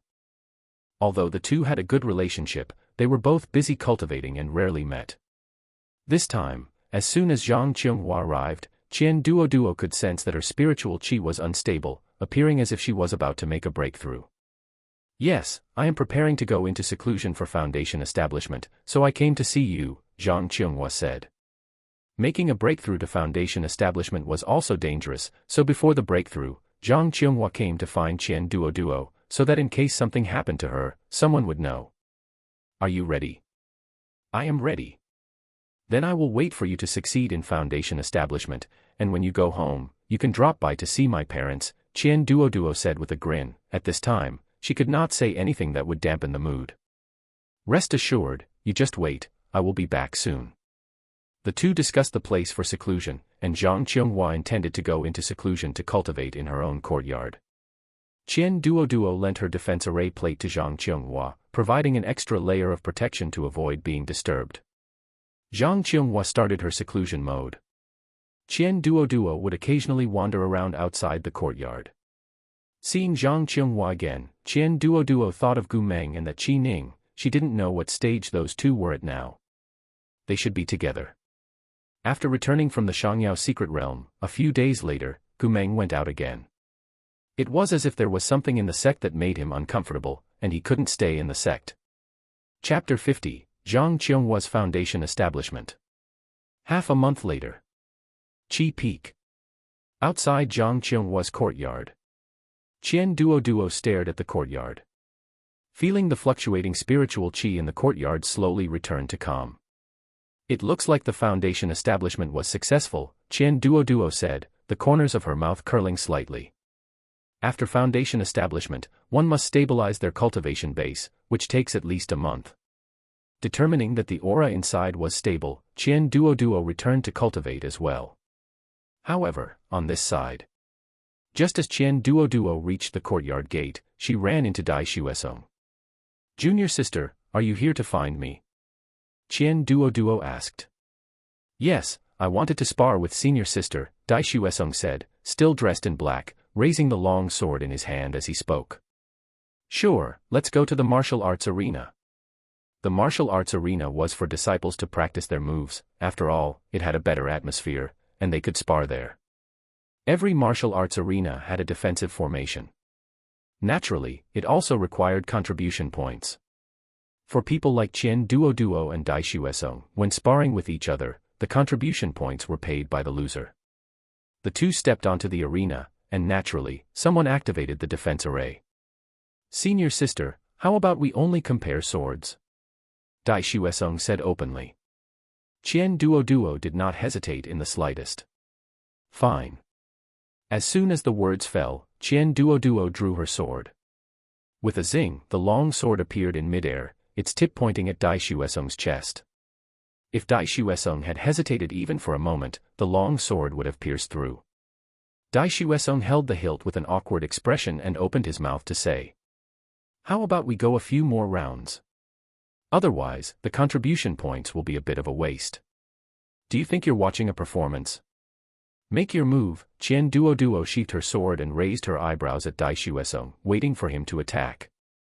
Dai Xuesong's expression became a bit more serious. With a zing, his long sword left its scabbard. Dai Xuesong moved with the agility of a dragon, flying over in a flash, and sent a beautiful sword flourish towards Qian Duoduo. At this moment, Qian Duoduo realized that her sword was truly fast. With the same cultivation level, her sword was invincible. With a slash, Qian Duoduo knocked aside Dai Xuesong's long sword with one strike. Dai Xuesong's expression did not change, and he continued to swing his sword down at Qian Duoduo. Qian Duoduo turned her wrist slightly, catching this sword strike once more. From then on, it was basically Dai Xuesong attacking and Qian Duoduo parrying.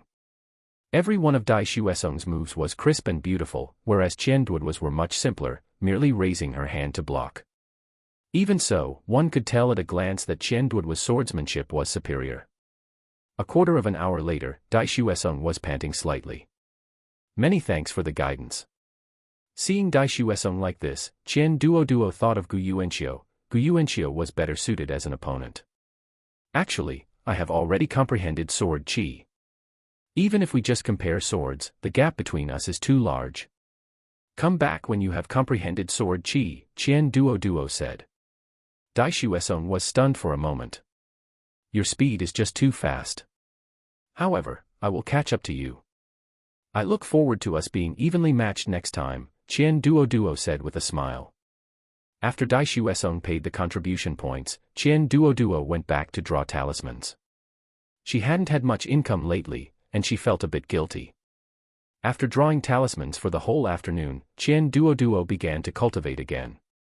Now, every time she cultivated, Qian Duoduo felt it was a treat. As long as she closed her eyes, the spiritual qi would rush over on its own.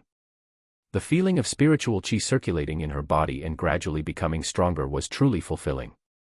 A month passed in a flash. Qian Duoduo finished her busy cultivation and began her social activities. Because Zhang Qianghua had come out of seclusion, and senior sister Yan Jianqin had also come out of seclusion. Senior sister Yan Jianqin had advanced to become a nascent soul cultivator, and wherever she walked, people had to address her as Immortal Master. Naturally, they had to celebrate properly.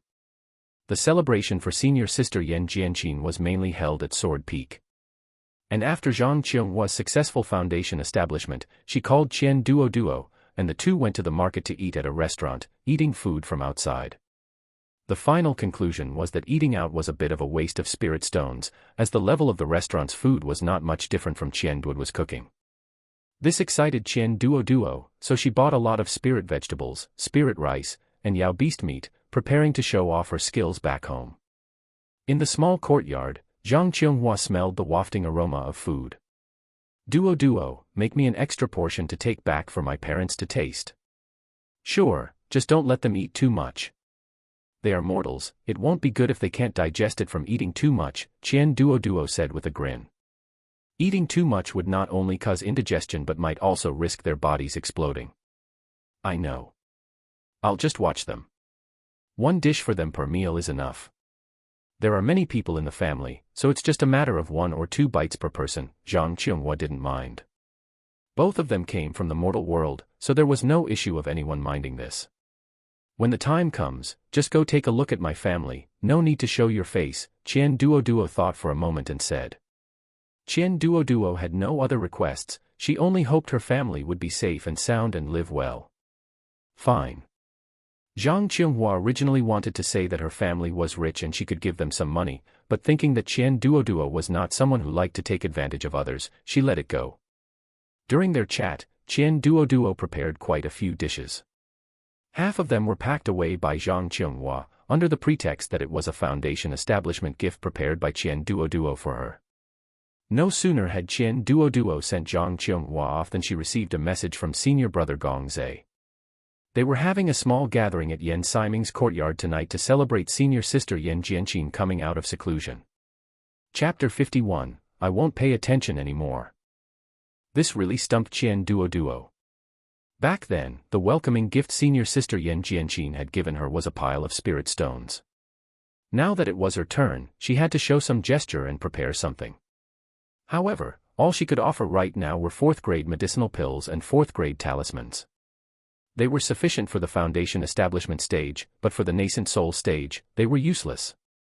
After thinking it over, Qian Duoduo decided to prepare a red envelope and stuff some spirit stones inside. It was for good luck, so she would pack a modest 600 spirit stones. In the evening, lights were lit around Yen Siming's courtyard. Under the night sky, the hazy glow looked very warm and cozy. In the center was a table filled with exquisite food. Senior sister, congratulations. This is my congratulatory gift. I hope you like it. Qian Duoduo presented a beautiful red pouch. She had bought this pouch at the market down the mountain. While it looked like a standard pouch on the outside, it was actually a storage pouch that could hold quite a few things. Just the pouch itself wasn't cheap. Senior sister Yen Jianqin thought Qian Duoduo had given her a simple pouch. She turned it over and examined it repeatedly. The white pouch was embroidered with simple cloud patterns, elegant and understated, and it matched her white disciple robes perfectly without looking out of place at all. It's very beautiful, I like it very much. I'm glad you like it, Qian Duoduo said with a chuckle. Junior sister, congratulations. Senior brother Gong Zhe presented a jade box, which likely contained a precious spirit medicine. Next, only Gu Meng remained. Qian Duoduo was a little surprised to see Gu Meng arrive.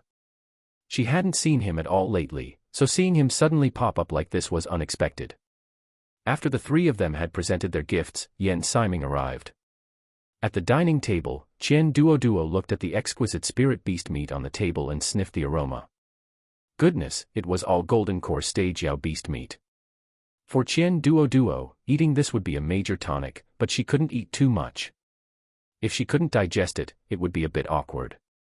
Let's begin, Yen Siming said with a chuckle as he watched Qian Duoduo, who looked like she was about to shove her face into the dishes. Thank you, master, senior sister Yen Jianqin said stiffly. You're welcome, Yen Siming said, straightening his back slightly. He didn't know why senior sister Yen Jianqin, whom he had raised and taught since she was small, had such a stiff and formal personality. It made Yen Siming feel like he had to put on airs every time, as if that was the only way to act like a proper master. Qian Duoduo took a large bite of the Yao beast meat. The rich spiritual qi spread through her stomach, it was delicious and comfortable, she absolutely loved it. Watching Qian Duoduo's satisfied little expression, Yen Siming couldn't help but feel pleased. He viewed all his disciples as his own children. Among his 4 disciples, only Qian Duoduo seemed soft-hearted, the other 3 were all strictly business. What are your plans for the near future? Senior sister Yen Jianqin hesitated for a moment before saying, Master, I am already a nascent soul cultivator. After I report to the sect tomorrow, I will be an elder. I should be busy with sect affairs. After my cultivation stabilizes, I will go out to gain experience. Senior brother Gong Zhe, always looking gentle and refined, said, It won't be long before I also need to prepare to go into seclusion for a breakthrough. Good. Have you prepared everything you need for the breakthrough? You haven't been by my side these past few years, so I haven't been able to care for you enough, Yen Siming said. Master, rest assured, your disciple has already prepared everything properly. Yen Siming decided to call him over privately tomorrow to ask in detail. Gu Meng then spoke up, Master, I still plan to go to the demon city to gain experience. Gauge it yourself. Everyone's path is different. If you kill too much, it's easy to affect your state of mind. You must rest every so often, do you understand? Yen Siming admonished. Every disciple had their own path, and Yen Siming couldn't demand they all be like him. Qian Duoduo thought for a while and said, For now, I will just honestly cultivate. When I reach the middle stage of foundation establishment, I plan to accept missions to gain experience and earn some contribution points along the way. Very well. As long as you all have a plan, that's fine. If there is anything you don't understand, come find your master, Yen Siming said. The group ate while chatting casually, mostly exchanging words of concern. In the days that followed, Qian Duoduo stayed in seclusion to cultivate. Time passed too quickly. In the blink of an eye, another year had gone by. Qian Duoduo had reached the third layer of foundation establishment. One day, at the market down the mountain, Qian Duoduo had just sold a batch of medicinal pills and talismans and was in a great mood. But the moment she looked up, she saw two familiar figures. It was Gumeng and Qi Ning. Although the two didn't have any intimate gestures like holding hands, they were standing very close. It looked like they were together. She sighed. It looked like Zhang Qionghua had absolutely no chance. After Zhang Qionghua reached foundation establishment, she had entered Sword Peak and began visiting Qian Duoduo more frequently, occasionally pretending to ask about Gumeng inadvertently. "Senior brother, you're back," Qian Duoduo stepped forward to greet him. "Yes, I'm back." Seeing Qian Duoduo, Gumeng shyly moved a little further away from Qi Ning.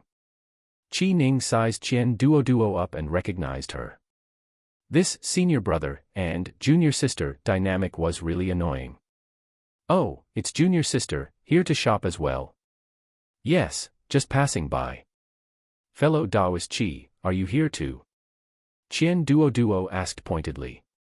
"Qi Ning has never been to the Hunyuan sect, so I plan to take her around the sect." "Are you planning to tell Master?"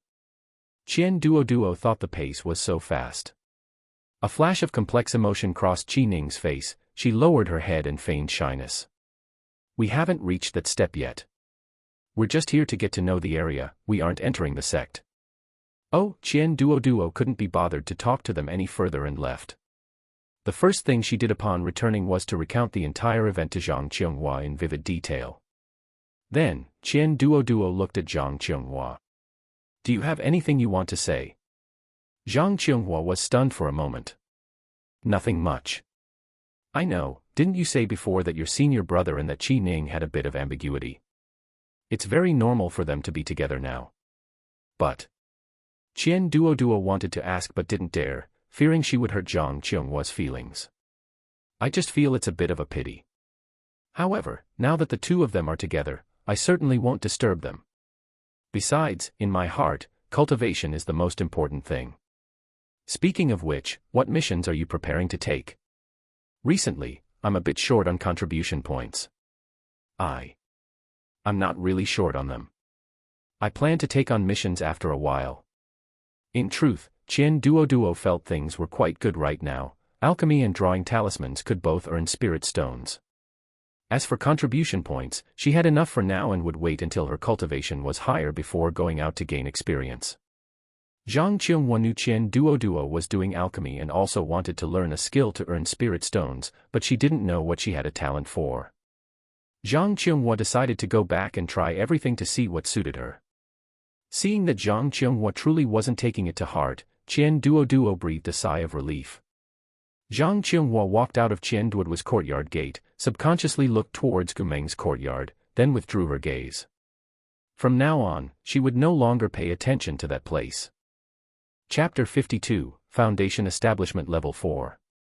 Qian Duoduo became obsessed with the need to cultivate again. Her daily routine consisted of practicing sword techniques and time to cultivate. Every few days, she would spend half a day drawing talismans or refining a batch of medicinal pill. Every 3 months, she would go to the market at the foot of the mountain to sell a batch, or sell them to the mission hall in exchange for some contribution points. Her days were relaxed and fulfilling. 1 year later. Few finally reached Foundation Establishment Level 4. It's time to head out and wander a bit. Qian Duoduo had just reached a breakthrough to Foundation Establishment Level 4, and the spiritual power within her body was unstable, requiring 2 or 3 days to stabilize her cultivation base. Having not left the sect for 2 years, when Qian Duoduo went to the mission hall to select a task, she specifically chose one further away. One of the tasks was to deliver items to Langyue Pavilion. The name Langyue Pavilion sounded very elegant, but in reality, most of the cultivators within Langyue Pavilion practiced the art of dual cultivation. However, this sect was still considered part of the righteous path. Their dual cultivation was one-on-one, without any reckless behavior, so the cultivation world naturally had a relatively high level of acceptance for Langyue Pavilion. Qian Duoduo remembered that Xia Qingyue and Xia Qingfeng, whom she had met previously, seemed to be cultivators from Langyue Pavilion. She wondered if she would run into them this time. After accepting the task and taking the mission plaque, Qian Duoduo received the item for this escort mission, a jade box. The jade box had a seal talisman attached to it, only those who knew the method could open it, and forcing it open would only damage the contents inside. She took a glance at the name on the mission plaque. Qian Duoduo's eyes widened. To be received by Xie Qingyue of Langyue Pavilion. This was the pretty young miss she had seen last time. If she just showed up to deliver it so abruptly, she didn't know if the other party would accept it. Qian Duoduo looked awkwardly at the disciple in the mission hall. Senior brother, if I deliver the item and they don't accept it, or if they aren't there, what happens to my task? Oh, in that case, just take an image recording stone with you. As long as you attempt the delivery, it counts. If they don't accept it or aren't there, and you bring it back, the task is still considered complete. Having seemingly seen this many times, they already had a good way to handle such situations. Qian Duoduo nodded excitedly. Many thanks, senior brother. Whether they accept it or not, I will record it with the image recording stone. The disciple waved his hand dismissively.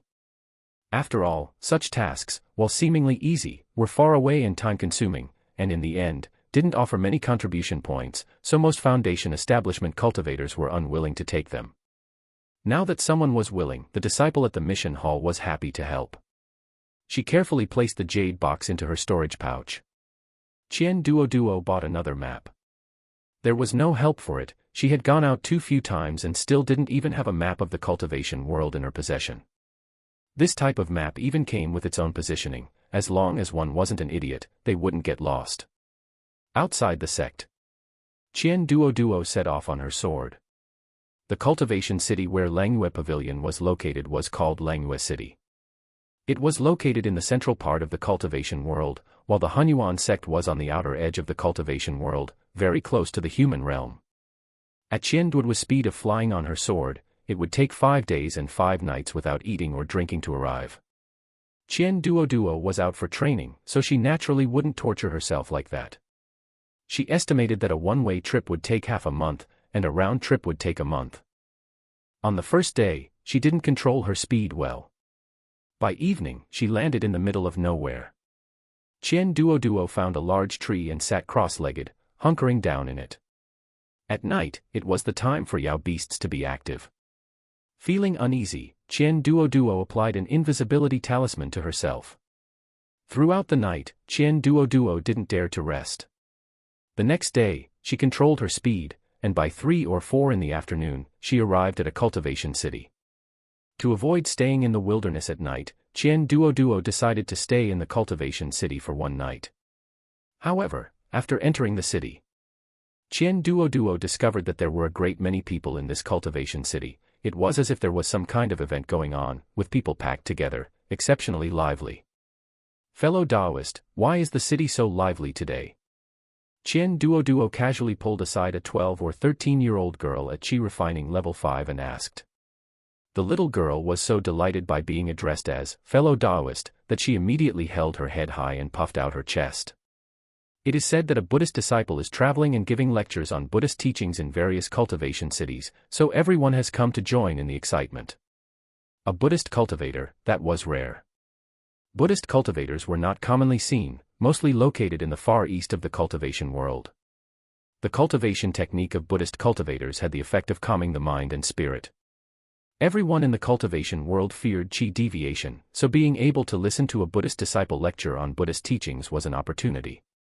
Qian Duoduo asked a few more questions. Only then did she learn that the Buddhist disciple also traveled according to his heart, letting everything follow fate. As for where he would go, he would just show up if fate allowed, no one knew for sure. However, the nearby loose cultivators, as well as some cultivation families and cultivators from small cultivation schools, all came to join in the excitement.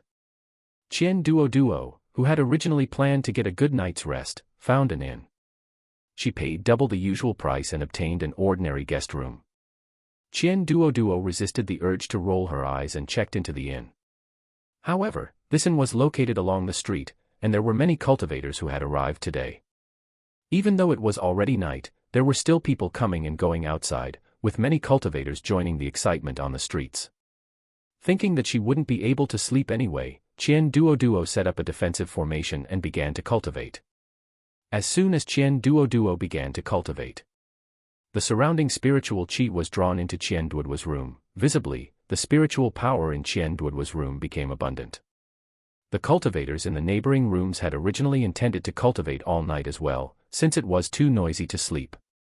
As it turned out, perhaps because there were so many people, the spiritual qi that night became much thinner. This caused several cultivators to have complaints about the innkeeper. Early the next morning, Qian Duoduo came down from upstairs. The owner of this inn is too stingy, they couldn't even be bothered with a spirit-gathering array. The spiritual qi was too thin last night, no different from the outside. I think it's a bit thin, maybe it's because the inn was packed last night, there were too many people. Maybe it's because you were on the first floor, closer to the spirit-gathering array. We were on the third floor, and the spiritual qi was pitifully thin. Qian Duoduo didn't know it was caused by her, and instead sighed, thinking the concentration of spiritual qi last night was actually decent. Now everyone's standards were so high, or perhaps it was because they had paid more spirit stones, they felt the spiritual qi should be richer. Qian Duoduo didn't think much of this passing episode. She left the cultivation city and headed directly in the direction of Manhwa city. Along the way, Qian Duoduo was extremely low-key. She was dressed plainly, with not a single spiritual artifact on her head or waist. The words, poor and shabby, were practically written on her face. 7 days passed in a flash. On this day, Qian Duoduo passed by a small cultivation market. Inside this market, there were basically only qi refining and foundation establishment cultivators, as well as quite a few mortals. Although the cultivation world and the human realm were separated, there were still descendants born to cultivators in the cultivation world who had no spiritual root. These people would remain in the cultivation world and give birth to the next generation. If the next generation still had no spiritual root, it was highly likely that their descendants would never have spiritual roots, and they would be driven to the human realm. However, most people without spiritual roots were also willing to go to the human realm. They had medicinal pill, talismans, and resources in their hands. Going to the human realm meant enjoying life, whereas staying in the cultivation world meant being at the bottom of society. Chapter 53, Su Daocheng. The market was relatively small, consisting of just one street. There were shops on both sides of the street, and small stalls along the roadside. Most of the items sold were useful for those in the qi refinement stage, even items useful for the foundation establishment stage were rare. Qian Duoduo glanced around casually. It was just spirit medicine and medicinal pills that weren't worth much. Fellow Taoist, when traveling, you need talismans for self-defense. Buy 2, they were all drawn by myself, and the price is favorable. Qian Duoduo was stopped by a man. Qian Duoduo looked up and took a glance. The man had delicate features, and his eyes looked extremely clear. It was that kind of simple, gentle appearance that lacked any sense of aggression. A head of ink-black hair was tied into a ponytail, looking simple and elegant. What was unique was that the man had a red dot between his eyebrows, which gave him an appearance of compassion. If not for the fact that this man wore his hair long, Qian Duoduo would have thought his entire aura belonged to a Buddhist cultivator. Qian Duoduo squatted down to carefully examine the talismans on the stall. They were all grade 4 talismans, with a few grade 5 talismans as well. Judging by the handwriting on the talismans, they should all be high-quality ones. This person was not simple. How many spirit stones for this grade 5 defense talisman? Su Daocheng's expression became a bit more serious. To be able to pick out a grade 5 talisman meant she at least recognized talismans and had a certain level of foundation. 15 spirit stones each. It is indeed cheaper than the shops outside. Fellow Taoist truly did not deceive me. Fellow Taoist, how many will you take? All right, I'll take 1. Su Daocheng held the talisman, the smile on his face freezing. Qian Duoduo said indifferently, look at me, do I look like a rich person? 1 is already the limit. Very well. If fellow Taoist finds them useful, you are welcome to come back and buy more later, Su Daocheng said in an easygoing manner. Qian Duoduo watched him. He wasn't angry or disappointed at all. His mindset was truly good. After buying the talisman, Qian Duoduo stayed at the only inn in the market. The next morning, Qian Duoduo was eating breakfast in the lobby on the first floor of the inn when she saw Su Daocheng coming down from upstairs. Innkeeper, 2 vegetable buns and a bowl of congee. Qian Duoduo glanced at the Yao beast meat on her own table. This person looked like a Buddhist cultivator, and he ate vegetarian food as well. Qian Duoduo just took a glance and didn't pay any more attention. She thought the two of them were just passing acquaintances. However, outside the market, Qian Duoduo looked at Su Daocheng, who was swaying as he followed behind her. She turned slightly and asked casually, "I am going to Langyue Pavilion. Are you also going to Langyue Pavilion, fellow Taoist?" Upon hearing Langyue Pavilion, Su Daocheng's expression did not change at all. "What a coincidence, I am also going to Langyue Pavilion." "You are going to, that shouldn't be right. Given your appearance and temperament, fellow Taoist, you shouldn't need to go to Langyue Pavilion," Qian Duoduo said, implying something. Su Daocheng didn't understand and stared with his clear eyes. "Why shouldn't I go to Langyue Pavilion? It is said to be the mortal world." "Oh, since our destinations are the same, let's travel together. How about we take turns keeping watch at night?" Qian Duoduo didn't care why Su Daocheng was going to Langyue Pavilion, she only cared if this person could work. On this journey, every time she was in the wilderness, Qian Duoduo didn't feel safe when she was alone. Currently, this fellow Taoist appeared to have a higher cultivation level than her. If they were in the wild, asking him to keep watch wouldn't be too much to ask, right? Su Daocheng didn't expect Qian Duoduo's train of thought to jump so quickly. She had already thought about who would keep watch at night. "All right," Su Daocheng agreed. The two traveled together. Basically, they spent the days on the road, and at night, one would keep watch while the other meditated to restore their qi. Up until now, the two had only exchanged names and hadn't asked about anything else. After all, they weren't close. Qian Duoduo felt that even if she asked, what the other person said might not necessarily be true. As for Su Daocheng, he simply followed a character of letting things take their natural course and didn't like to pry. The two wandered all the way to Langyue City. But as soon as Qian Duoduo entered the city, she encountered trouble. "This fairy, you look like an acquaintance of mine." "Fairy, do you know who it is?" As soon as Qian Duoduo entered the city, she was blocked by a male cultivator. The man wore a robe that shimmered with radiant light. The items hanging at his waist and the jade hairpin on his head were all spiritual artifacts of quite high grade. The man was also not bad looking.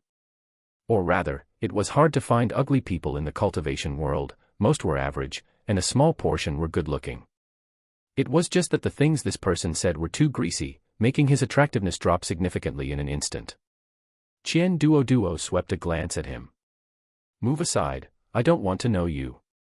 As a result, the man stepped forward persistently, blocking Qian Duoduo's path, and pretentiously brushed the stray hair on his forehead backward. Honestly, since coming to this world, it had been many years since Qian Duoduo had seen such a greasy person. "You look exactly like my sweetheart. Don't worry, I have spirit stones and cultivation. Engage in dual cultivation with me, and I guarantee you will be satisfied. I will take you to experience this bustling mortal world." As he spoke, he even winked at Qian Duoduo. Behind her, Su Daocheng looked at the man like a curious baby, seemingly wanting to know what the outcome would be.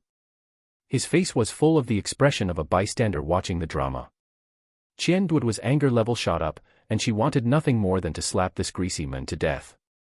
However, seeing Su Daocheng's expression of watching the show, she suddenly thought of something and looked at Su Daocheng.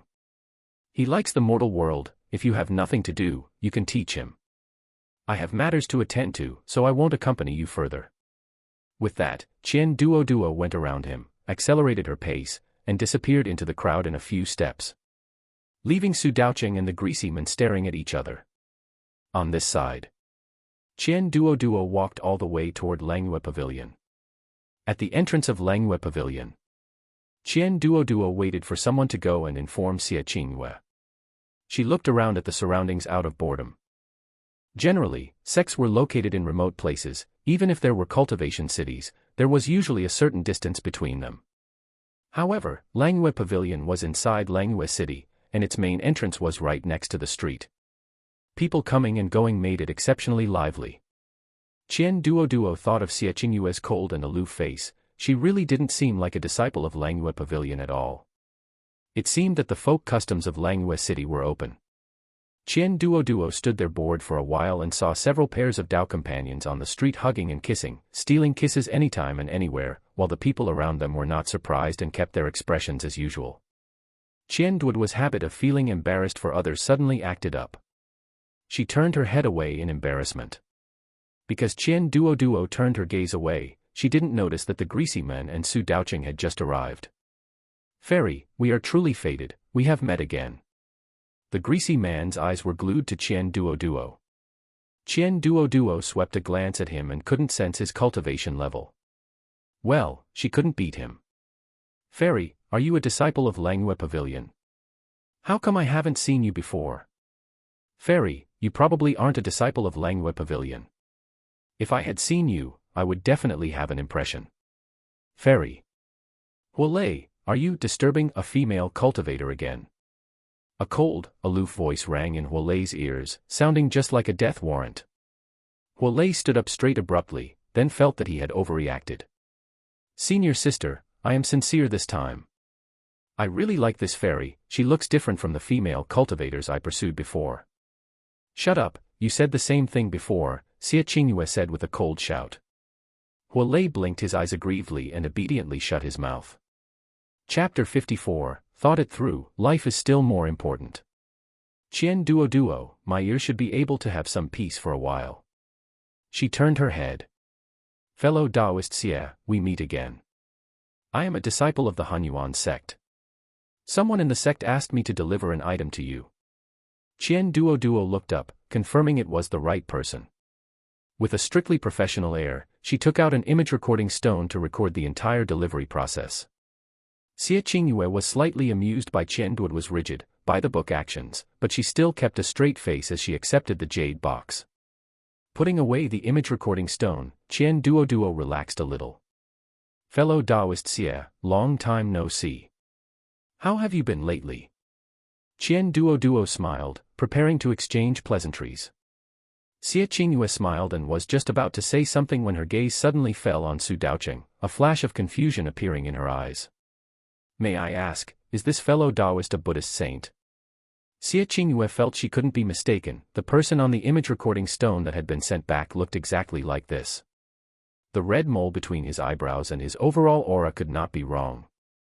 "I do not deserve the title of Buddhist saint, I am merely a cultivator practicing while keeping my hair," Su Daoqing said with a faint smile. Xie Qingyue was taken aback for a moment. She recalled the rumors, he was the cultivator in the Buddhist sect with the most promise to become a Buddhist saint. However, it was said that Great Master Mingxin had remarked that his ties to the mortal world were not yet severed. The day he saw through the mortal world would be the day he attained Buddhahood instantly. Qian Duoduo frowned, then relaxed again, thinking of his personality and aura. It made sense that he was a Buddhist cultivator. After confirming his identity, Xie Qingyue invited Su Daoqing to lecture on Buddhist teachings in Langhua City. Su Daoqing naturally had this idea when coming to Langhua City. In his heart, Langhua City, where the art of dual cultivation was prevalent, was the best place to experience the mortal world. The two began to discuss the matter seriously. Qian Duoduo followed them into Langhua Pavilion because she also wanted to listen to the Buddhist teachings and see if they would be useful to her. "Fellow Taoist Qian, my senior sister and the others are still busy. Why don't I take you around Langhua Pavilion?" Huolei said, staring at Qian Duoduo. "Why aren't you calling me fairy anymore?" Qian Duoduo teased, he actually looked like a decent person for once. "My senior sister's words just now opened my eyes. You are different from the female cultivators of Langhua Pavilion, so naturally, I cannot use ordinary methods to pursue you." "Oh, it seems you are quite experienced." "Sorry, I have a cleanliness fetish, I only like men who keep themselves pure," Qian Duoduo said casually, simply finding Huolei annoying. "Who knew?" Huolei smiled faintly and brushed the strand of hair on his forehead again. "Fairy, I must say, we have a telepathic connection." "My primordial yang is still intact," Huolei said, rarely showing a shy expression. Unfortunately, this affectation was all for naught. Qian Duoduo didn't even glance at him. "You've pursued so many female cultivators, yet your primordial yang is still intact. I'm afraid, you might be impotent." Huolei's shy expression immediately went cold. Although I like you, these words of yours still hurt my heart too much. Qian Duoduo felt a momentary pang of guilt, but seeing Huolei's feigned sadness, she sighed and said seriously. Fellow Taoist Hua, we are not a good match. You don't need to say anything more, I do not intend to find a Tao companion. Huolei stared at Qian Duoduo's face and said. A determined woman fears a persistent man. I will make you discover my good qualities. We are definitely a match. The first time I saw you, I felt that dual cultivation with you would definitely be excellent. Seeing that this person was impervious to reason, Qian Duoduo simply played deaf and dumb, ignoring whatever the other party said. Huolei continued to explain tirelessly. Really, fellow Taoist Qian, believe me. Although I pursued those female cultivators in the past, nothing ever happened between us. I always felt they weren't the people I was looking for. Ever since I met you, I have a feeling that we should be together. And, fellow Taoist, don't disbelieve me, my sixth sense is especially sharp and never goes wrong. Qian Duoduo let it go in one ear and out the other, not taking it to heart at all. When the two finished their discussion, they confirmed that Su Daoqing would lecture on Buddhist teachings in 3 days. After receiving the news, Qian Duoduo and Su Daoqing left. Along the way, Huolei did not forget to promote himself. Fellow Taoist Qian, look, I have golden core cultivation. Our dual cultivation will definitely be helpful to you. Don't worry, although I have never engaged in dual cultivation, I have read many books and guarantee you will have a good experience. Seeing that Huolei's conversation was becoming increasingly lewd, Qian Duoduo stopped in her tracks and looked at Huolei. I cultivate the ruthless Tao and must slay my husband to achieve the Tao. Do you still want to engage in dual cultivation with me? Huolei's expression froze in place. This. I have to go back and consider whether my life is more important or dual cultivation is. Saying this, Huolei turned and left. Su Daoqing watched from the side with great interest. Fellow Taoist Qian, are you really cultivating the ruthless Tao? Not currently, but it could be, Qian Duoduo said casually. Su Daoqing said again. I saw that fellow Taoist Hua seemed to have some sincerity, why did you deceive him? What he wants is dual cultivation, not me. Qian Duoduo said. Actually, after calming down, Qian Duoduo suspected that the other party had sensed her special physique in some mysterious way. It was just that he didn't know that was the reason, he instinctively felt that dual cultivation with her would be beneficial, which is why he was pestering her. Huolei should belong to that type of person whose sixth sense is extremely accurate.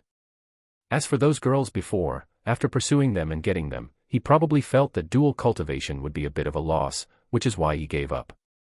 Shaking these thoughts from her mind, regardless, she did not intend to find a Tao companion, and as for Huolei's thoughts, there was no need to care so much. The two were staying at the same inn, Su Daoqing simply wanted to know what would happen between them. As for Qian Duoduo, she didn't mind. Staying together meant she could get first-hand information when Su Daoqing lectured on Buddhist teachings and secure a good spot in advance. Qian Duoduo thought Huolei had given up on the idea. As it turned out, the next morning, when Qian Duoduo and Su Daoqing were eating breakfast together, a familiar and annoying voice appeared. Good morning, fellow Taoist Qian. Good morning, fellow Taoist Su. Huolei's spirit seemed not very good, he looked a bit tired. Although cultivators don't need to sleep at night, they still need to cultivate. If they don't cultivate and just sit there all night, they will be mentally listless the next day. Fellow Taoist Qian, Huolei looked at Qian Duoduo with a disappointed and helpless expression. Anyone who didn't know better might think Qian Duoduo was a heartless lover. Have you thought it through? I've thought it through, life is still more important. Chapter 55, Giving a Sermon. Oh, have you had breakfast? If not, have a bite, Qian Duoduo said, feeling no surprise. There wasn't a deep bond between them to begin with, and compared to life, it wasn't worth mentioning. Haven't eaten yet. Shopkeeper, bring another serving of braised spirit beast meat. Huolei shouted loudly, preparing to turn his grief and indignation into an appetite. Cultivators didn't have issues with indigestion, as long as the spirit beast meat wasn't the type saturated with intense spiritual qi, eating as much as they wanted was fine. Huolei ate 3 whole servings of braised spirit beast meat that morning before he felt slightly better. After the meal was finished, Qian Duoduo and Su Daoqing strolled down the street. Qian Duoduo wanted to learn about Langyue City, while Su Daoqing was following along to experience the mortal world. What exactly the mortal world was, Su Daoqing couldn't figure out. After walking through 2 streets, Qian Duoduo couldn't help but stop and say to the little tail behind her, "Didn't you say life is important? Why are you still following me? We can still be friends. How about I take you both to check out some of Langyue City's unique spots?" Huolei said with a meaningful expression, his eyes resting on Su Daoqing, as if probing for a reaction. Qian Duoduo could figure out with her toes that these so-called unique spots were 9 times out of 10 places of romance and pleasure. What kind of unique spots? Let's go take a look. Su Daoqing's clear eyes were full of curiosity. Qian Duoduo thought about how she had never been to such places in either her past or present life, and for a moment, she was also a bit curious. They won't force us to buy anything, right? I'll just go take a look, is that okay? Qian Duoduo asked. Taking a look was fine, but if going meant she had to spend money, she'd rather not. With your conditions, you won't need to pay extra, but fellow Taoist Su, are you really going? If you do, there's likely an entrance fee, Huolei said, rubbing his fingers together, practically asking if Su Daoqing had any spirit stones. Su Daoqing seemed to have guessed something. I came out this time specifically to experience the mortal world, why shouldn't I go? Su Daoqing held his head high, though in reality, his clear eyes were filled with panic. Led by Huolei, the 3 arrived at a bustling street. If this street was any different from the others, it was likely that there were no children, the number of male cultivators far outnumbered female cultivators, and apart from pleasure houses, there were only various inns and restaurants, other types of shops were nowhere to be seen. It wasn't what Qian Duoduo had imagined. These pleasure houses simply kept their doors open, those who wanted to enter could do so, and there were no scantily clad people at the entrances. Look carefully, these buildings all have their own rules.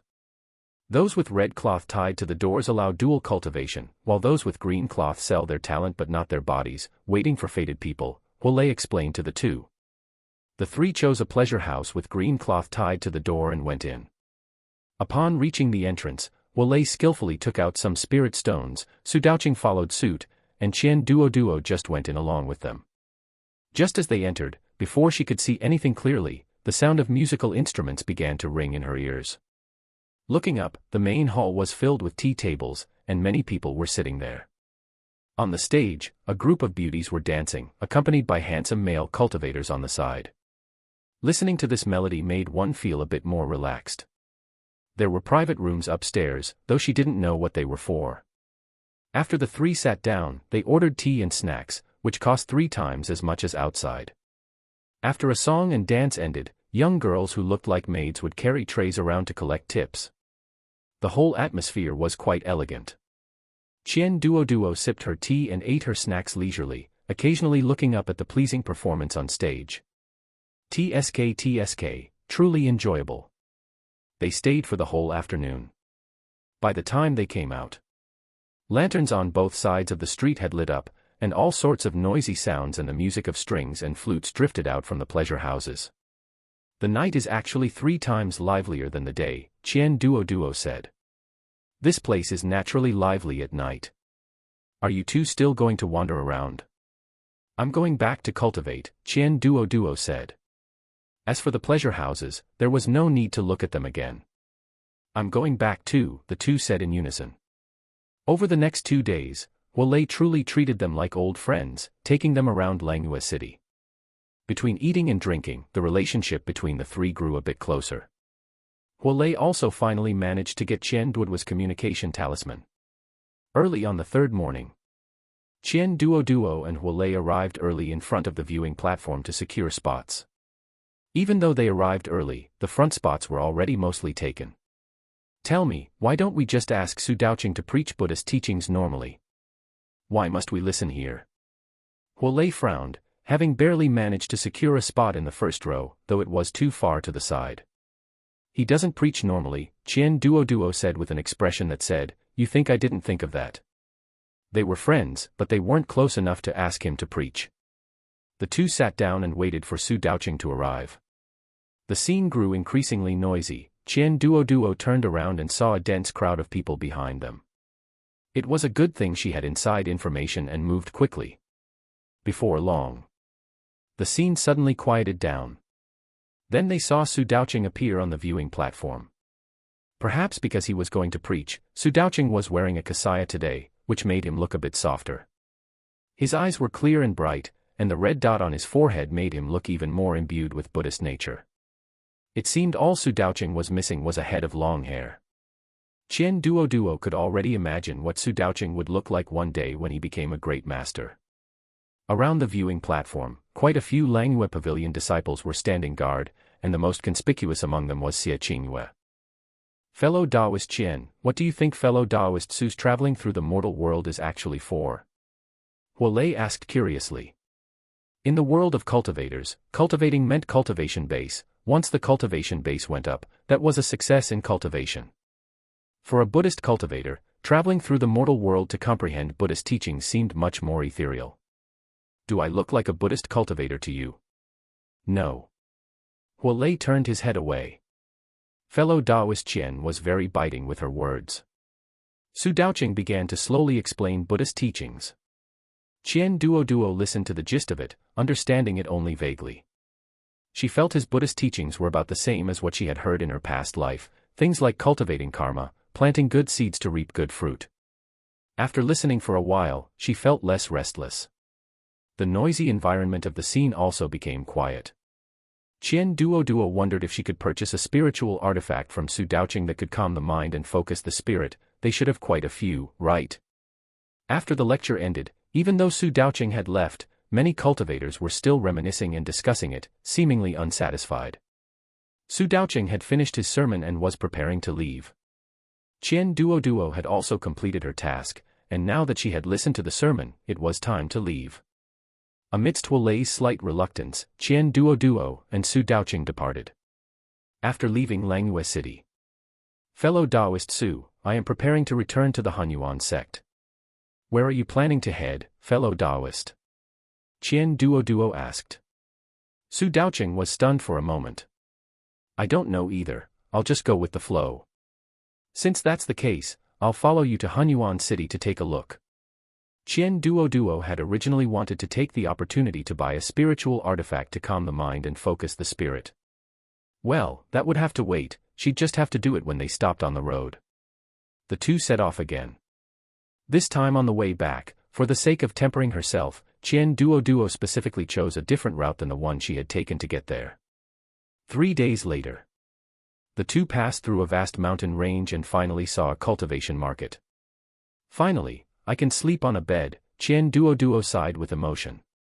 Although sleeping in the open wasn't particularly difficult for cultivators, it certainly wasn't as comfortable as sleeping on a bed. Su Daoqing seemed accustomed to traveling outside and didn't feel any discomfort. As soon as the two entered the market, they noticed it was a bit too quiet. The cultivators coming and going were all acting furtive. Qian Duoduo and Su Daoqing exchanged a look. Fellow Taoist, why are the people in this market resting so early? It's not even dark yet, Su Daoqing asked, grabbing a male cultivator at the 7th level of qi refining. You must be outsiders. A while ago, 2 Yao beasts deep in the mountain range fought to the death. One of them was heavily injured and fled down the mountain, resting on the outskirts, which has us all on edge, the cultivator said, then stared at Su Daoqing with a hint of expectation. Fellow Taoist, are you a golden core cultivator? Can you help us eliminate the Yao beast? Chapter 56, Encountering a White Tiger. The two exchanged a glance, seemingly somewhat suspicious. This cultivation market could be considered a town, even if there were no golden core cultivator in the town, they should have reported it to those above. How could it be that no golden core cultivator came to slay the Yao beast? The Yao beast has been here for a few days, didn't the town mayor invite a cultivator to slay it? Su Daoqing asked curiously, his eyes wide. He was naive, but not stupid. The town mayor was injured by the Yao beast and is still unconscious. His family took him to a nearby cultivation city for treatment. This Yao beast arrived suddenly last night, making everyone in the town panic. If you two are golden core cultivators, please help us. We will definitely thank you. The two exchanged a glance. I am a golden core cultivator. Tell me the details about the Yao beast. What kind of Yao is it? Su Daoqing asked. That person hurriedly explained the specific situation. Everything from what they saw to what they had heard, whatever they had in their mind regarding the Yao beast, they poured it all out. The two estimated that this Yao beast was at least golden core level or above. As for whether it was a nascent soul stage Yao beast, it was highly unlikely. Because once a Yao beast reaches the nascent soul, it can take human form or speak human language. This Yao beast only let out the roars of a Yao beast. After confirming the information, the two were arranged to stay at an inn in the town closest to the mountain range, which was also the entrance to the town. If the Yao beast came, the two would be able to discover it immediately. At night, Qian Duoduo sat in meditation to cultivate, splitting half of her divine sense to monitor the surrounding environment. Spiritual qi circulated continuously within her body. Outside was also extremely quiet. Time passed slowly until late at night. Suddenly, Qian Duoduo detected a powerful aura coming from the mountain in her divine sense. Qian Duoduo flashed and appeared outside the door. She just happened to see Su Daoqing coming out as well. The two exchanged a glance. Golden Core Cultivator? Qian Duoduo asked. A middle-stage Golden Core Yao beast. Don't worry, I can handle it, Su Daoqing explained. Qian Duoduo also relaxed a lot. In the dark night, two figures headed towards the depths of the mountain range. On the mountainside, a beautiful white tiger lay on the ground, its snow-white, soft fur swaying gently in the breeze. It was extremely beautiful. It was a pity that a red blood stain on the white tiger's waist and abdomen was exceptionally conspicuous. The red blood stain had stained the surrounding white fur into strands. What are you preparing to do by going down the mountain? Su Daoqing blocked the white tiger's path. The white tiger lowered its head, its rear end raised, looking fearful and ready to retreat. Can you speak? Su Daoqing asked, looking at the white tiger with a calm expression. Yes. I am going down the mountain to treat my injuries. I will not harm people, a stumbling female voice sounded from the white tiger. Qian Duoduo was hiding a bit far behind, watching the person and the tiger. She couldn't hear what was being said, but she could see the white tiger's fear, estimating that its cultivation level was lower than Su Daoqing's. Seeing the white tiger squatting honestly on the ground, Qian Duoduo finally dared to step forward and said, Fellow Taoist Su, what is the situation now? This white tiger was injured fighting other Yao beasts. It didn't dare to enter the deep mountains for fear of being eaten by other Yao beasts, so it has been treating its injuries on the outskirts. Coming down the mountain at night was just to find a cultivator to treat its injuries, Su Daoqing explained. Qian Duoduo stood behind Su Daoqing and glanced at the white tiger. The blood evil aura on its body was not thick, it was not a tiger prone to killing. Moreover, it was curling up its body, looking genuinely afraid. You are an alchemist, you should know how to treat injuries, right? Su Daoqing looked at Qian Duoduo with a compassionate face, appearing ready to save this tiger. I do know how to treat injuries, but I'm afraid she might retaliate. You should subdue her, Qian Duoduo said. She could be a good person, but she couldn't be a fool. Su Daoqing nodded. He cast spells with both hands, and one golden spell after another rushed towards the white tiger. The white tiger understood their conversation and naturally didn't dare to move. Bind. Su Daoqing's voice fell. The white tiger's body was fixed in place and couldn't move at all. Fellow Taoist Su, what is your cultivation level, and what is this white tiger's cultivation level? Qian Duoduo asked curiously. This white tiger is at the peak of Golden Core, one step away from Nascent Soul. As for me, I am at the middle stage of Nascent Soul, Su Daoqing said calmly. Qian Duoduo turned her head to the side. You are already a Nascent Soul cultivator, yet you still haven't attained enlightenment in Buddhist Dharma. Not yet, Su Daoqing said indifferently. Qian Duoduo laid the white tiger down on its side on the ground, crushed 2 medicinal pills for external injuries, and sprinkled them on the white tiger's wound. The white tiger's wound had already begun to heal relying on its own recovery ability, but the effect was not very good. It was estimated that if it exerted force, the wound would split open again. Qian Duoduo took out 2 more medicinal pills for treating injuries from her storage pouch and stuffed them into the white tiger's mouth. After finishing, she looked at Su Daocheng. The wound should heal and stop bleeding by tomorrow morning. As for the follow-up, it will take another 2 or 3 days to recover. Qian Duoduo stood aside, waiting for Su Daocheng to release the white tiger's bindings.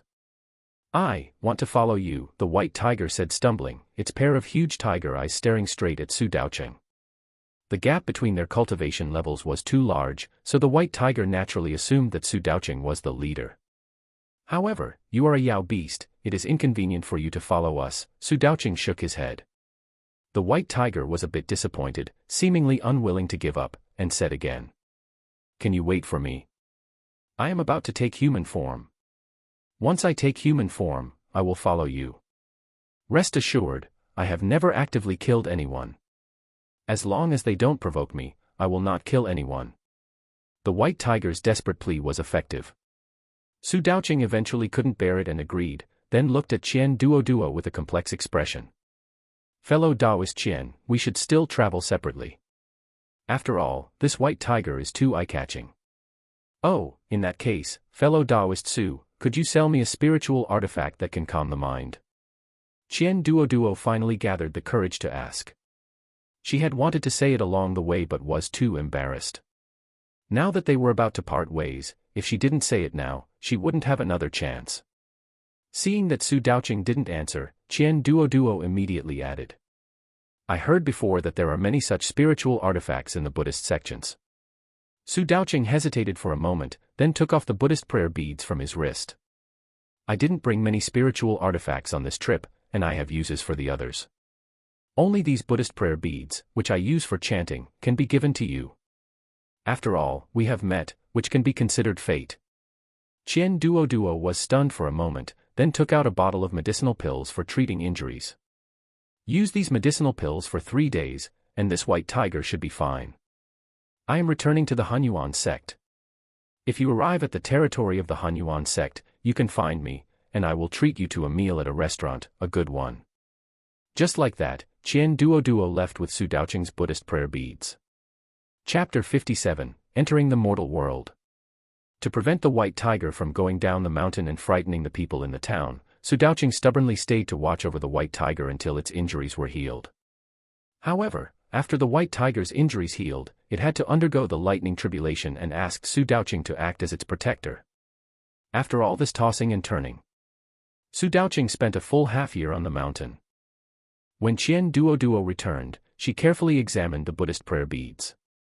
They were of a high grade and likely crafted from a special material. Just holding them in her hand brought a sense of calm to her heart, and she quickly entered a state of cultivation. It seemed that with these Buddhist prayer beads, Qian Duoduo no longer had to worry about her cultivation level increasing too quickly, causing her state of mind to lag behind. It was also possible that her state of mind had improved during her training. Time passed quickly. Half a year went by. Qian Duoduo reached the 5th level of the foundation establishment stage. On this day, Qian Duoduo was drawing a talisman in the courtyard as usual, fully focused. Recently, Qian Duoduo had started crafting grade 5 talismans, which took a bit more time. Knock, knock. A series of knocks came from outside the door. Qian Duoduo paused for a moment, but the brush in her hand did not stop, and the knocking outside continued. Qian Duoduo endured it with great effort, waiting until the final stroke was finished. The talisman paper on the table instantly turned to ash. As expected, it was still too much of a stretch to draw grade 5 talismans right now. Qian Duoduo put away the things on the table and waved her hand. Looking at the somewhat familiar person outside the door, it took only 2 seconds for Qian Duoduo to recognize him as Lu Wei. Having not seen him for several years, he looked much more weathered. Come to think of it, he was probably around 30 years old, but he looked like he was in his 30s. He had lost a lot of hair, his face was full of weariness, and even his eyes had become much more timid. "Senior Sister Qian, I hope I didn't disturb your cultivation," Lu Wei said, extremely politely. "Fellow Taoist Lu, I wonder what brings you here today." Qian Duoduo welcomed him in and asked directly. "It's just that I am preparing for foundation establishment, and I lack a foundation establishment pill.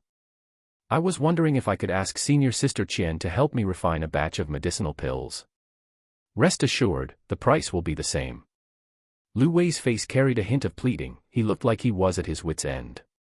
Refining a foundation establishment pill required one to provide their own spirit medicine, plus the cost of refining the pills. Going through all that trouble would cost quite a sum of money.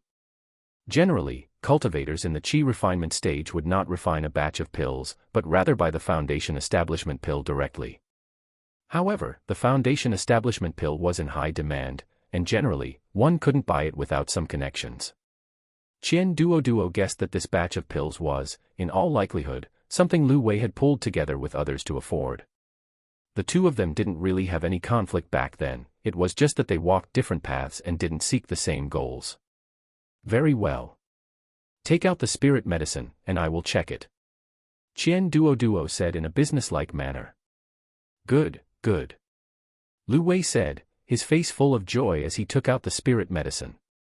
Qian Duoduo examined it carefully and confirmed there were no issues. Pay half of the spirit stones first. Once the medicinal pills are finished, you can pay the other half. Qian Duoduo said. Lu Wei cautiously took out 50 spirit stones from his storage pouch. After agreeing on the time, Qian Duoduo took the opportunity to refine the batch of foundation establishment pills. Come to think of it, for low-level cultivators without connections, the foundation establishment pill was extremely difficult to obtain. To buy it, one needed spirit stones and connections. To refine it oneself, one needed to prepare the spirit medicine and hire an alchemist, and if you weren't acquainted, they wouldn't even pay you any mind. And to refine foundation establishment pills, one had to be at least an alchemist at the foundation establishment stage. It seemed like the whole thing was a closed loop. The next day, Lu Wei brought the spirit stones to collect the medicinal pills and thanked Qian Duoduo repeatedly. When he reached the door, Lu Wei suddenly said, "In the past, I was too stupid and made a fool of myself in front of senior sister. It's not like that. Everyone has their own path to walk, it's just that we were on different paths before." Qian Duoduo smiled and said. In the past, Qian Duoduo didn't care about Lu Wei, now, she cared even less. There was no need to say anything that would make someone unhappy. After hearing this, Lu Wei's expression relaxed a bit, and he left happily with the medicinal pills. Qian Duoduo prepared to begin cultivating again. Suddenly, the communication talisman at her waist lit up. Qian Duoduo took out the communication talisman and was taken aback to see that the message was from Su Daoqing. She had thought they only exchanged contact information and that it was highly unlikely they would ever be in touch again. Unexpectedly, half a year had passed. Su Daoqing had actually come to the Hunyuan sect. A look of joy appeared on Qian Duoduo's face as she calculated in her mind which restaurant she should take this friend to for a good meal. It was a pity that Su Daoqing didn't eat meat, and as for vegetarian dishes, it seemed they were all about the same in the markets at the foot of the mountain. At the entrance of the market at the foot of the mountain, Qian Duoduo saw a beautiful girl in white, looking pitiful, following behind Su Daoqing. More importantly, the look the girl gave Su Daoqing was not innocent at all. A flash of confusion crossed Qian Duoduo's eyes. Su Daoqing was dating, did this count as breaking his vows? It seemed that Qian Duoduo's inquisitive expression was too obvious. Su Daoqing stepped forward and explained. "This is that white tiger. Hello fellow Taoist Qian, thank you for your medicinal pill that day. My name is Hu Bai now, you can just call me Bai Bai." When Bai Bai spoke, the expression on her face was much more lively. Who would have thought that a female tiger would have such a delicate and weak-looking face? Who came up with that name for you? Qian Duoduo couldn't help but ask. This name seemed to have been blurted out on the spot. Hu Bai said awkwardly, "It's a name I chose for myself. Doesn't it sound good?" "It sounds good, it sounds good." Qian Duoduo managed her facial expression very well. In the restaurant, Qian Duoduo looked at the monk across from her and the Yao beast that had transformed into a human. She was afraid she couldn't order any Yao beast meat. "Waiter, bring a full vegetarian feast." Qian Duoduo shouted with full confidence. Hu Bai blinked her large, pitiful eyes. "Fellow Taoist Qian, do you have no spirit stones left? Can we not eat Yao beast meat? I haven't eaten meat in a long time." Qian Duoduo looked at Su Daocheng. You used to eat big fish and meat in front of me, why are you worrying about me today? Waiter, bring 4 of the restaurant's signature meat dishes. Qian Duoduo shouted. After the food was served, Su Daocheng ate vegetarian food, and Hubai followed suit, occasionally eating a piece of meat while sneaking a peek at Su Daocheng, then quickly picking it up and putting it into her own bowl. Occasionally, when she saw Su Daocheng take a few more bites of a certain dish, she would push the plate toward him. Are you two together now? Qian Duoduo was amused by Hubai's actions and asked casually. No, I am a monk. Su Daocheng immediately denied it. Hubai looked at Su Daocheng with a grievance-filled face. She had been eating with great relish, but now she just casually picked up a bite of vegetables and ate it listlessly. Qian Duoduo hesitated for a moment, then said, I feel that to understand the mortal world, one must first enter the mortal world. Just like cultivators who follow the ruthless Tao, they always experience emotions first before severing them. Fellow Taoist Su, why not give it a try? Su Daocheng shook his head. That is my Buddha, I cannot delay others because of it. Qian Duoduo was stunned for a moment. It was my rashness. Su Daocheng was a true monk. He would not casually fall in love with a woman just to comprehend the mortal world and then abandon her. Would such a person still count as a Buddhist cultivator? At most, they would just be a cultivator of the ruthless Tao. It is nothing, Su Daocheng was just about to say something when suddenly, a lingering voice came from the side. I am willing. Chapter 58, Hubai leaves. Both of them looked towards Hubai at the same time. Qian Duoduo didn't dare to make a sound, only stealing a glance at Su Daocheng. I have already said that I do not seek any reward for saving people, so you do not need to be grateful to me. Furthermore, I am a monk, and sooner or later, I will have to be tonsured and fully embrace the monastic life, Su Daocheng explained patiently. Hubai stared at the tabletop with her large eyes, refusing to look at Su Daocheng. I really like you. The expression on Su Daocheng's face became even more solemn, and his brows furrowed slightly. We have no predestined affinity. Fellow Taoist, there is no need to force it, and do not follow me in the future. After Su Daocheng finished speaking, Hubai's eyes turned red, tears welling up but not falling. Qian Duoduo had already silently walked to the counter to pay the bill. It was no longer appropriate to sit there. By the time Qian Duoduo returned, the two had already returned to normal. What are your plans next? Do you want me to take you around? Qian Duoduo asked. Having taken their precious Buddhist prayer beads, she felt she had to repay them in some way. Can I contact the person in charge of the market? I am preparing to preach the Dharma in the market, Su Daocheng asked. In truth, throughout this journey, Su Daocheng had rarely preached the Dharma. They had passed through at least 70 or 80 cultivation world cities and small markets, but it seemed he had only preached 3 times. Good, everyone would be begging for that. I will take you to find them, Qian Duoduo said. Although Qian Duoduo did not know who was in charge of the market, she knew the Hanyuan shop. The manager of the Hanyuan shop should know the market's management. Qian Duoduo took Su Daocheng to find the manager. Sure enough, the manager knew the right people and warmly hosted Su Daocheng. Soon, Su Daocheng met with the person in charge of the market to discuss the details. Qian Duoduo did not care much about these matters, so she prepared to sell a batch of talismans and medicinal pills at the Hanyuan shop.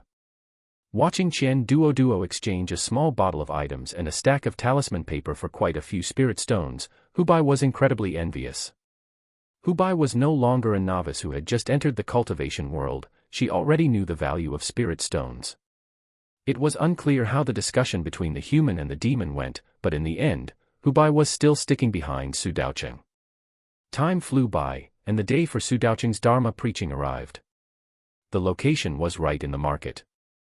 News of the Buddhist son preaching the Dharma had long spread within the sect.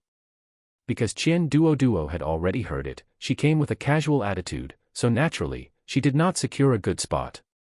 Zhang Qionghua followed behind Qian Duoduo, looking at Su Daocheng on the stage, and asked with a curious expression. Why does this Buddhist son have hair?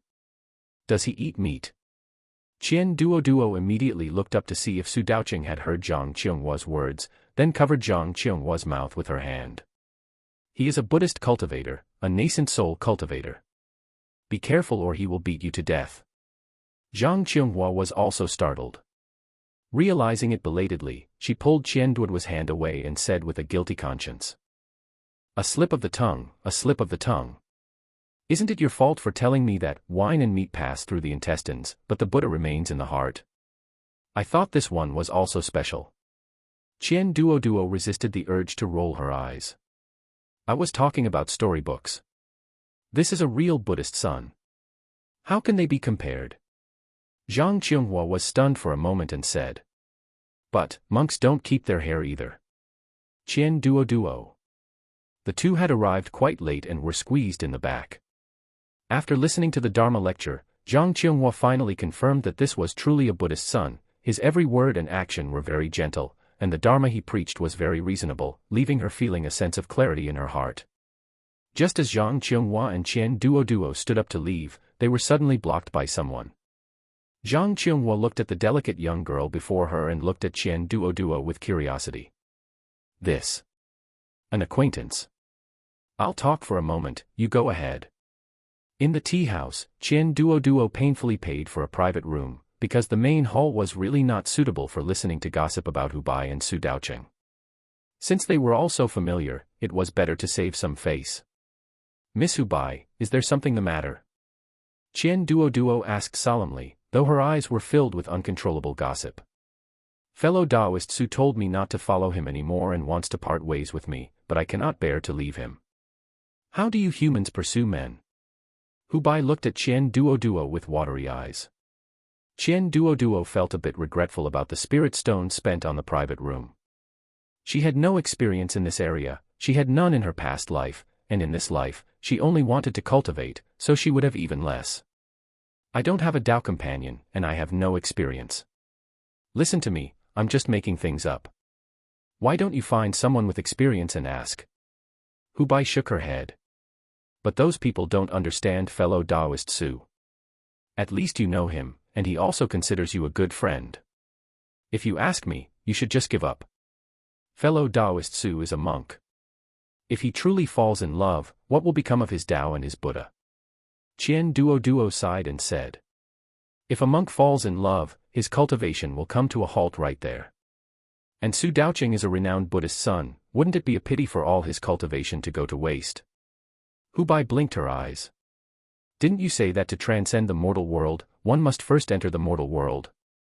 I did indeed say that, but that step is too dangerous. It is better to let him comprehend it slowly. Moreover, it is his choice in the end. I have no right to interfere, nor can I persuade him otherwise.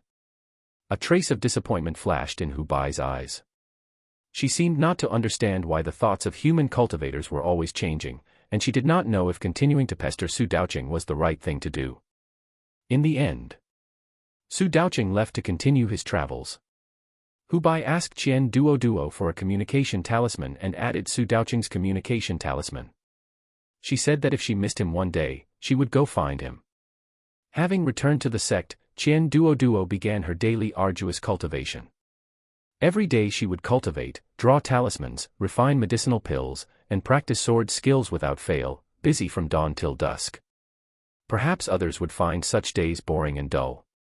But for someone with Qian Duoduo's personality, such days were just right, fulfilling and full of a sense of achievement. Especially with her rapidly rising cultivation. It was just that this rising cultivation was too fast. Qian Duoduo had to use a jade pendant to conceal her cultivation. Spring passed and autumn came, another year had gone by. Qian Duoduo, a Foundation Establishment 6th layer cultivator, emerged suddenly. Improving one layer of cultivation a year was frightening to hear about, but Qian Duoduo had achieved it. Duoduo, have you heard? The sect grand competition is coming up soon. This time, it is for the sake of the rankings of the Hunyuan sect and other major sects, Zhang Qinghua said with a gossipy expression. It will still be several years. Sect rankings happen once every 100 years, and there are still 3 years left until the 100-year mark, so there is no rush, Qian Duoduo said. Recently, Qian Duoduo had discovered that her cultivation was growing too fast, and her state of mind could not keep up. She felt a bit restless and was preparing to go out for some experiential training, though she had not yet decided on a place. As for the grand competition Zhang Qinghua mentioned, the sect grand competition was in 2 years, after which the sect would select representatives to participate in the Cultivation World's grand competition. Qian Duoduo was not in a rush at all, her current cultivation was not worth worrying about. Zhang Qionghua realized. I wonder how many brilliant geniuses will appear when the time comes. I think Duoduo definitely counts as one. Qian Duoduo said indifferently. There are too many geniuses, it's a competition to see who is more of a genius. I am preparing to go to the Demon City for experiential training. Chapter 59 The Road to Money. Demon City, Duoduo, you had better not go. At the very least, those who go to the Demon City to seek a breakthrough are cultivators at the Golden Core stage or at the peak of Foundation establishment. Your cultivation level is too low right now. A trace of worry flashed across Zhang Qinghua's bright face. Qian Duoduo was stunned for a moment, thinking of her own cultivation level. She realized she was perhaps being a bit overconfident. I'll just go to take a look. As for defending the Demon City, my cultivation level isn't up to the task. Besides, nobody would want her for such a meaningless suicide mission. Then be careful. The area around the Demon City is quite chaotic. How about you go to the east? There are many Buddhist cultivators there, so it's relatively safer. It's said that there are quite a few mortal towns there too. I wonder how mortals in the cultivation world manage to get by. Zhang Qionghua suddenly thought of the Buddhist sun and asked curiously. Then I might as well go home and take a look, Qian Duoduo said. 5 or 6 years had passed since she last went home. She was now 21, and Qianingdi was already 19, she was probably married off by now. As for Qian Zhaokai, he was 16, she didn't know if he had managed to pass the examination to become a child scholar or something similar. Zhang Qionghua glanced at Qian Duoduo. Just keep it brief. Don't disturb their lives.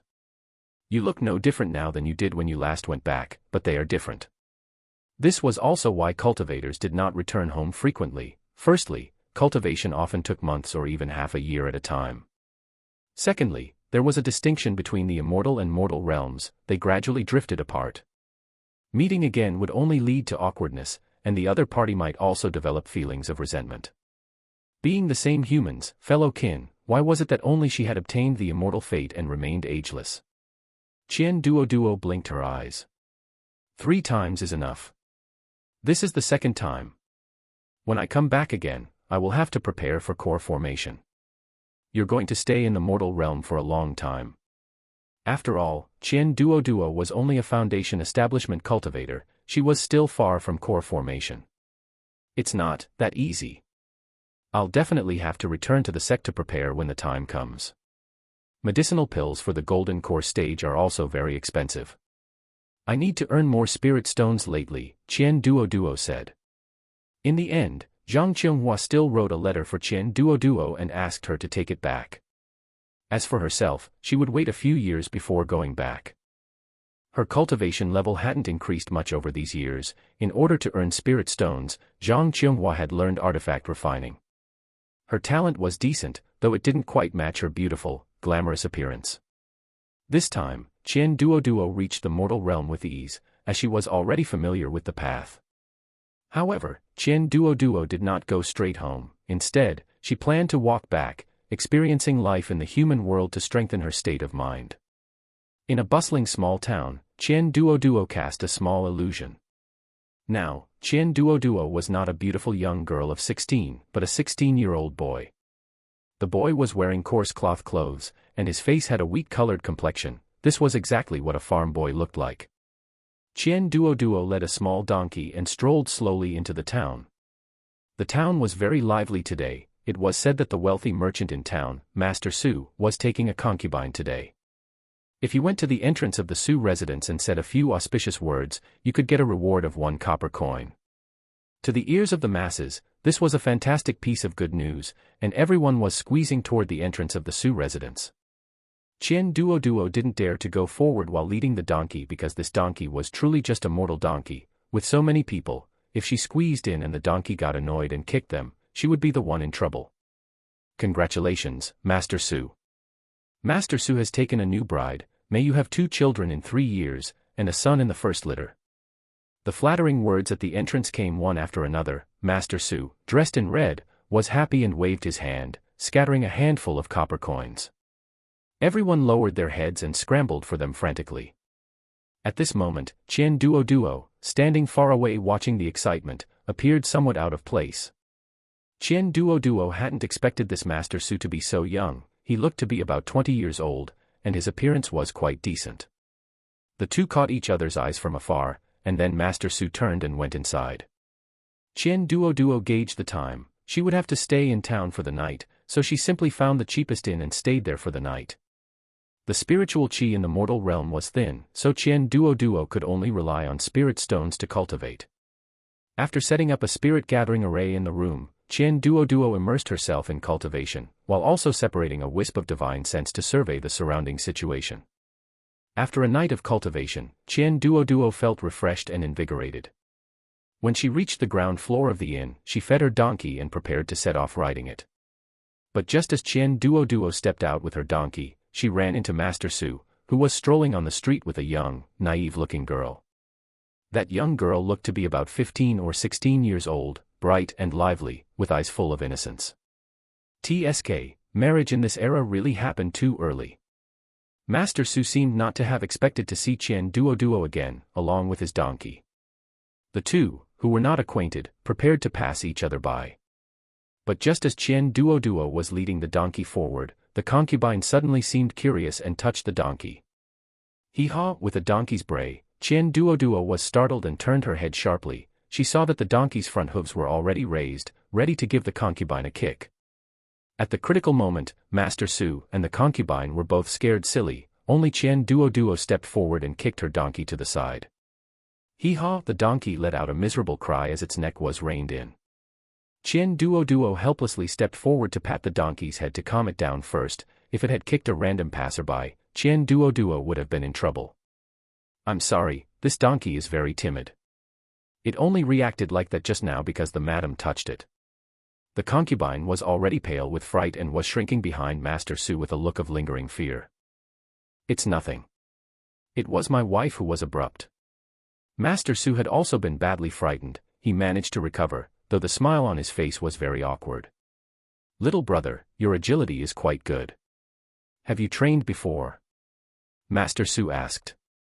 "Just some amateur skills, enough for hunting, but nothing more," Qian Duoduo said modestly. Master Su pondered for a moment and said, "I wonder if you are busy lately, little brother. Could you help me deliver a shipment? This batch of goods is quite valuable. As for the remuneration, you can rest assured, it will definitely be higher than the going rate." Qian Duoduo hadn't expected that this donkey had kicked up a way for her to make money. "Where to? If it's too far, I can't do it." "Is it a one-way trip, or round trip?" Qian Duoduo asked. After all, she still had to go home. Wasting too much time wouldn't be worth it, and the so-called money wasn't that important to Qian Duoduo now. "One way. If we come back, we'll be traveling with an empty cart, so there's no need to trouble you. We are going to the prefectural capital to deliver goods this time. It's a bit far, and the journey will probably take 5 or 6 days," Master Su said. Actually, this trip was to make connections with influential people, and the goods carried were somewhat valuable. Master Su only thought of this safety issue after seeing that Qian Duoduo had good agility.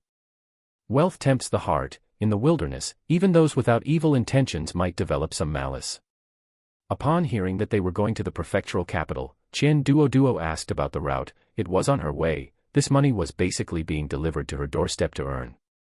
It wouldn't be right not to accept. After agreeing on the time, Master Su took his concubine and left.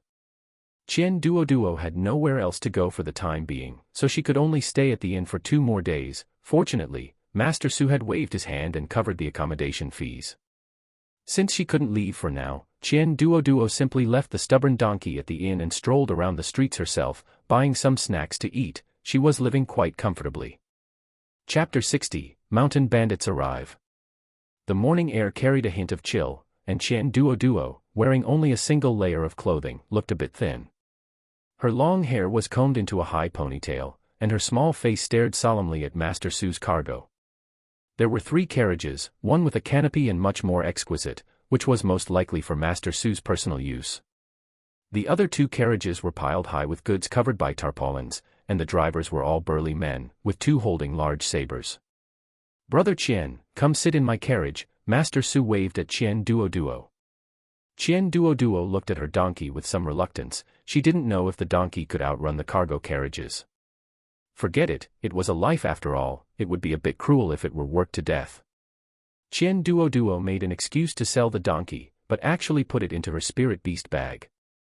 This spirit beast bag was a whim gift from Zhang Qionghua, who said that if she encountered a suitable Yao beast while out training, she could take it as her spirit beast. As it turned out, there was no spirit beast, just a mortal beast inside. Qian Duoduo stepped forward and sat directly next to the driver. Master Su glanced at her but didn't say much. In the end, she was just a hired bodyguard. The road during the day was peaceful. By noon, they arrived at the county town.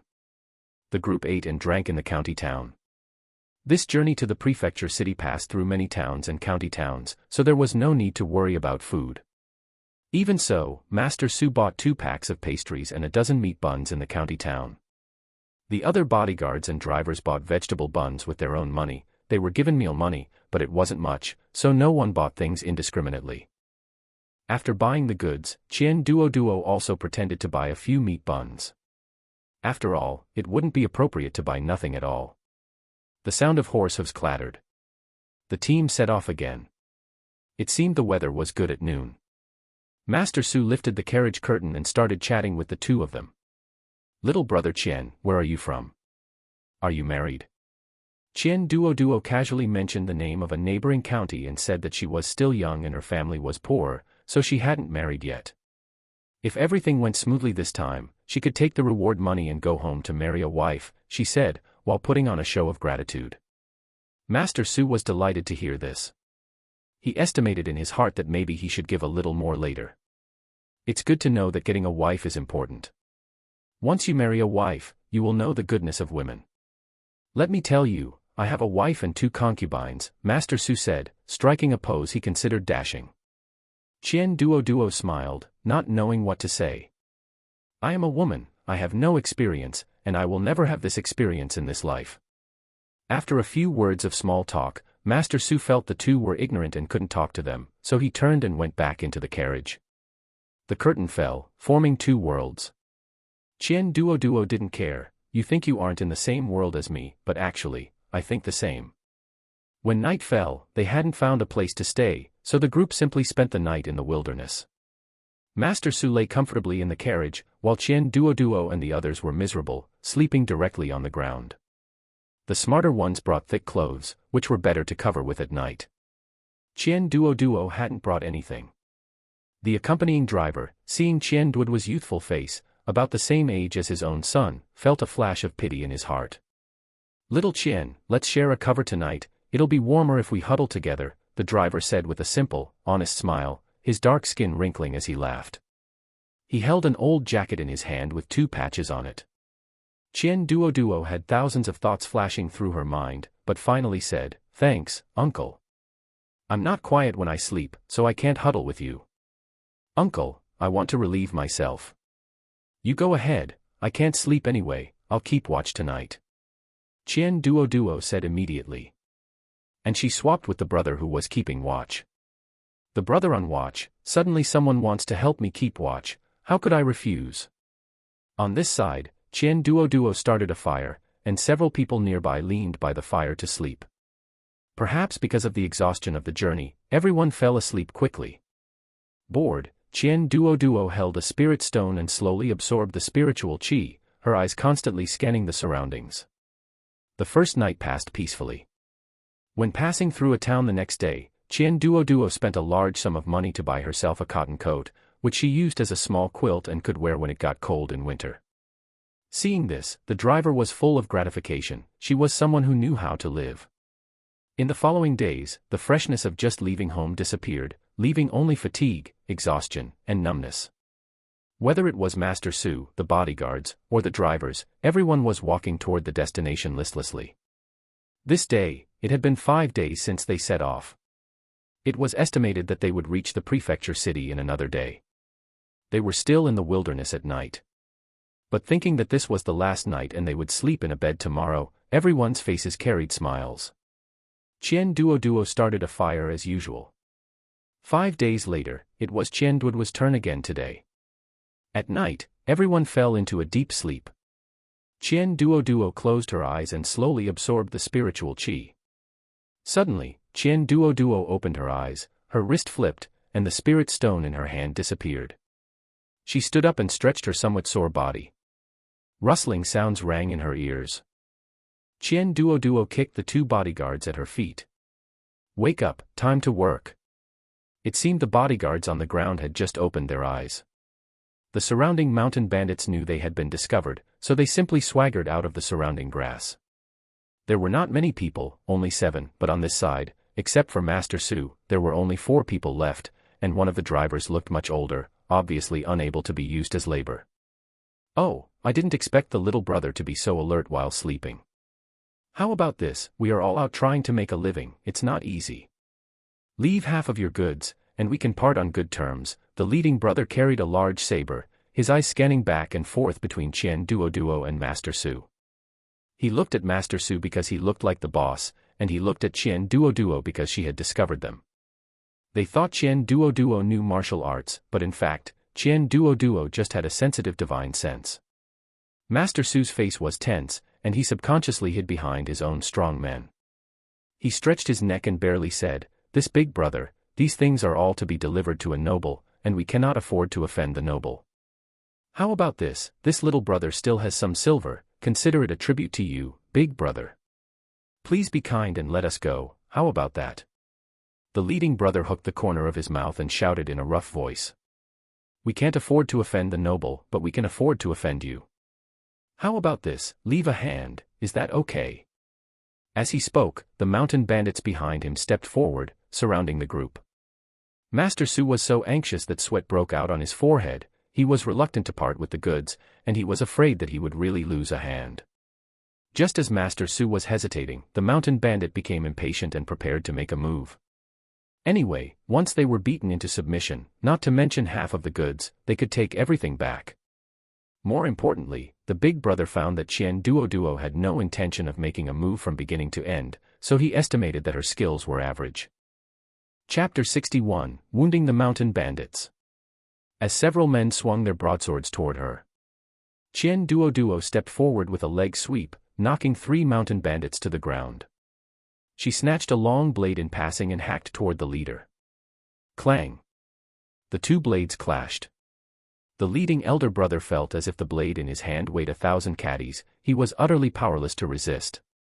Qian Duoduo applied a slight amount of pressure. Clang! The long blade slid past and struck fiercely at the opponent's shoulder. Warm, red blood sprayed onto his face. Ah, murder. Boss has been cut. Following Qian Duoduo's strike, the mountain bandits were so terrified their soul flying away and spirit scattering, and they scrambled one by one toward the darkness. Qian Duoduo belatedly pulled back her long blade. The leading elder brother seemed to have been frightened out of his wits. That strike just now had almost split his head open. It had always been him swinging blades at others, this was the first time he had been cut, and it had nearly been his head. "Tie him up, we'll hand him over to the authorities tomorrow morning." The 2 bodyguards behind her immediately stepped forward and used the rope for securing goods to bind the leader. They also used strips of cloth to bandage his wound, otherwise, if he kept bleeding like that, he would be dead before they could reach the authorities tomorrow morning. Master Su looked terrified. He wanted to step forward to thank Qian Duoduo, but was frightened off by the blood all over her.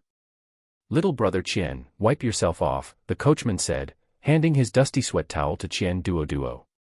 Qian Duoduo didn't want to expose herself, so she could only endure it and wipe the blood off her face. That night, no one dared to sleep. Adding to that, the bandit leader groaned all night. Except for Qian Duoduo, who slept for a while in the latter half of the night out of boredom, everyone else stayed up all night.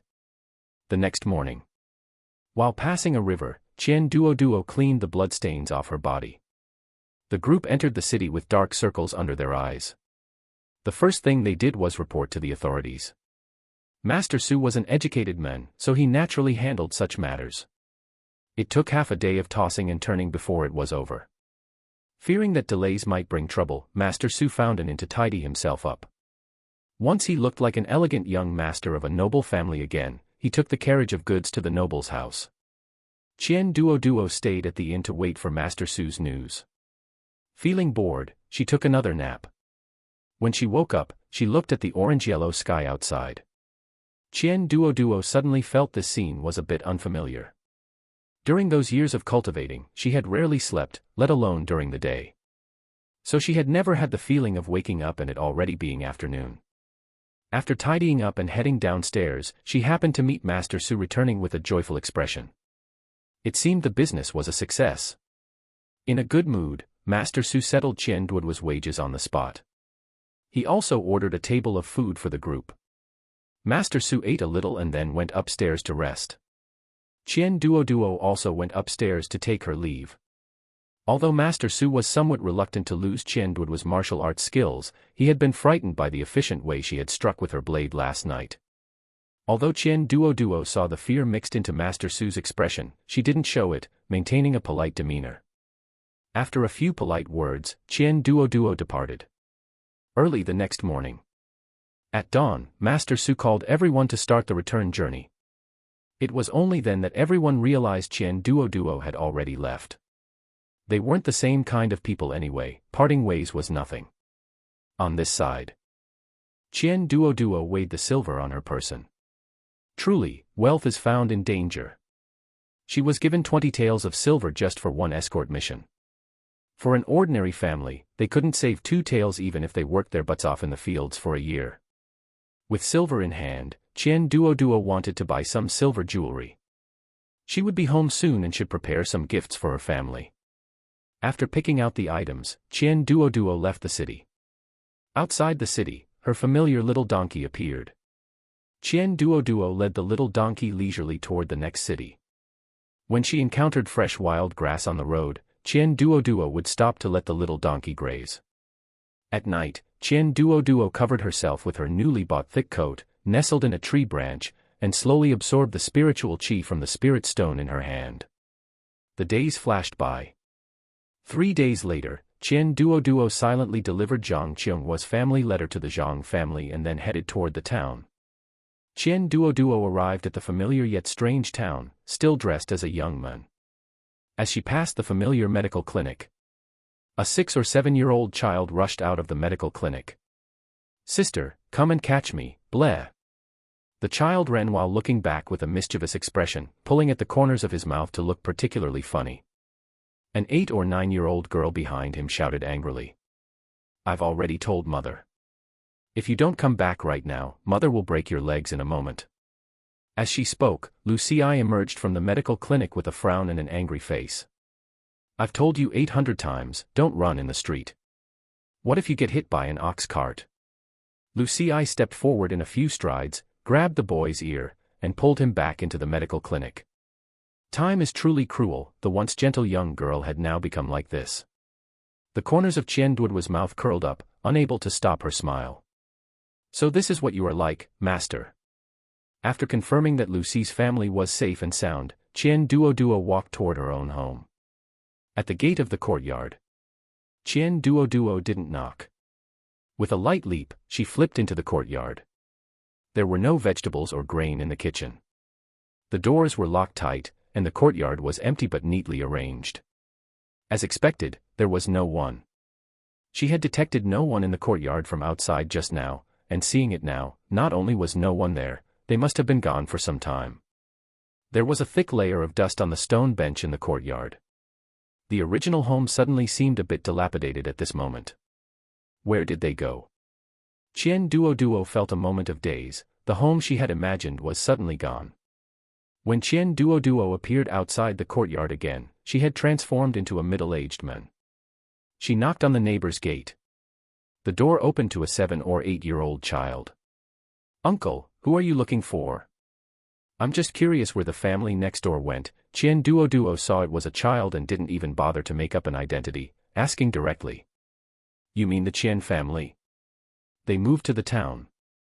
They're considered townspeople now. I heard they even bought a house in town." "You are?" "I'm just a passerby.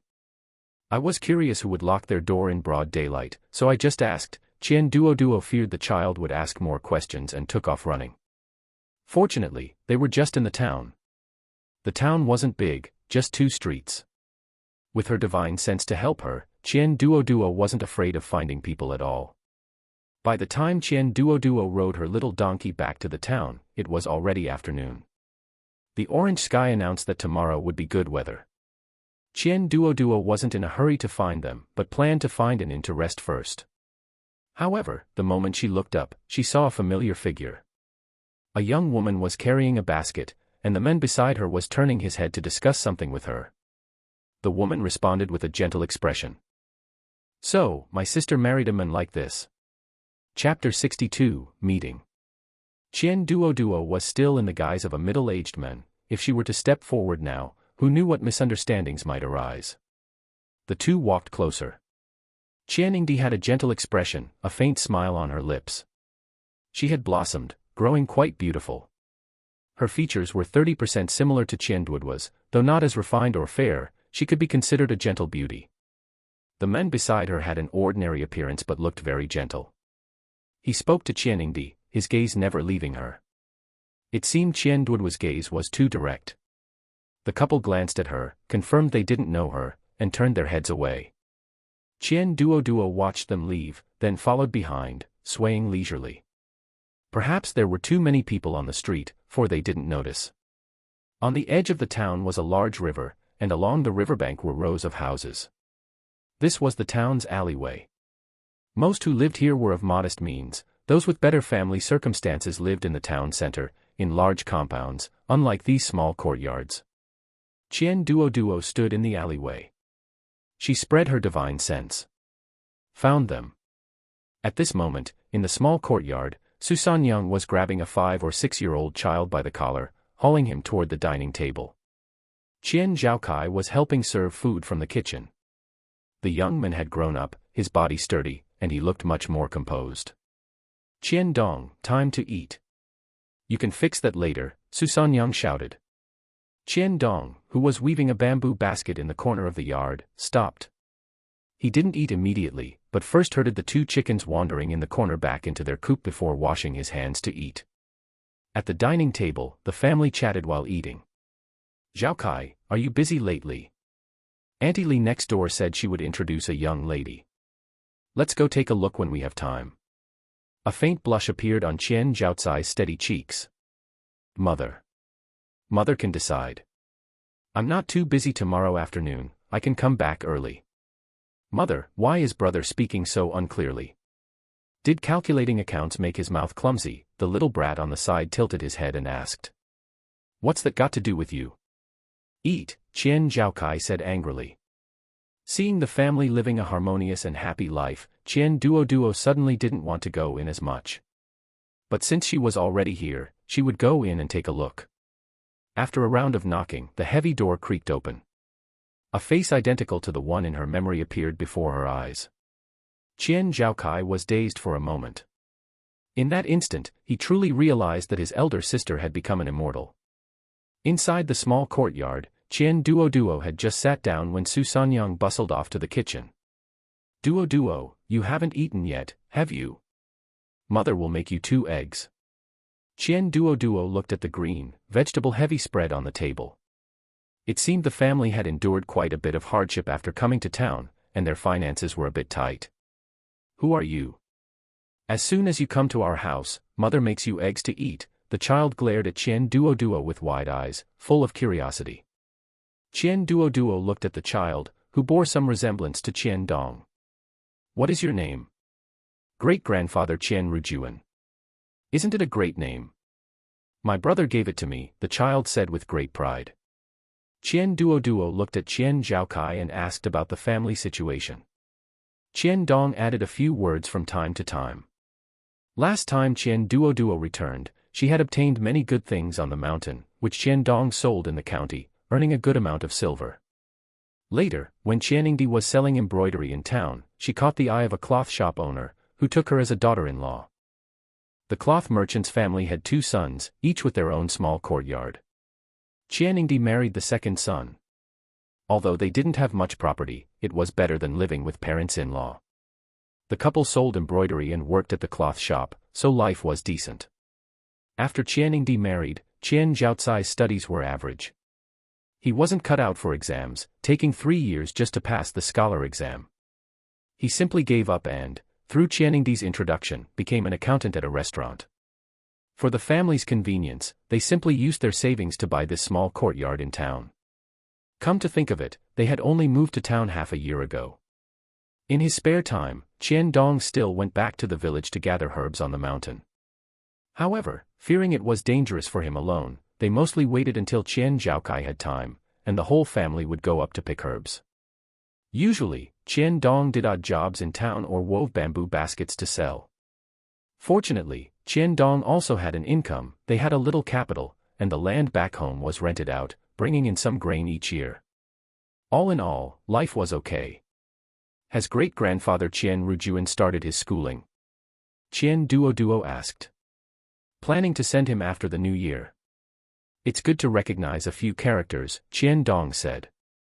Now that the family could live like this, he was already very satisfied, at least they didn't have to scratch a living from the earth. Great-grandfather Qian Rujuan still couldn't believe how an elder sister had appeared out of thin air, but this sister looked even younger than his second sister. After the family finished eating and chatting for a while, Qian Duoduo took out her silver jewelry and distributed it. Even the little brother got a silver bracelet. Great-grandfather Qian Rujuan thought the bracelet was for girls, so he hid it away quietly, though in the end, he still handed it over to Su Sanyang. Seeing the little donkey, Qian Dong worried it hadn't been fed well, so he took the donkey out to find grass. That night, Qian Duoduo slept in the guest room. The next morning, early, the family prepared to eat breakfast. Breakfast was steamed buns, stir-fried vegetables, and porridge. Having white flour buns early in the morning, it seems you really are my elder sister, great-grandfather Qian Rujuan said. Sister, is it really you back? Qianingdi came running in, holding a 2 or 3-year-old child. Qian Duoduo was stunned for a moment. She had bought too few gifts, she had forgotten that Qianingdi might already have a child. Yes, second sister is back. Is this your child? Come, call her great-aunt. Great-aunt will give you something good. Qian Duoduo simply took out a silver ingot. Come to think of it, this was the first of the next generation. When the child saw the silver ingot, he happily called out, great-aunt, and took the item. After Qianingdi's excited emotions calmed down, she belatedly realized that Qian Duoduo hadn't changed at all, exactly the same as she was years ago, yet it had been over 6 years. She herself was already a mature woman, yet her sister still looked like a young girl. Sister, how long can you stay this time? Qianingdi asked with concern.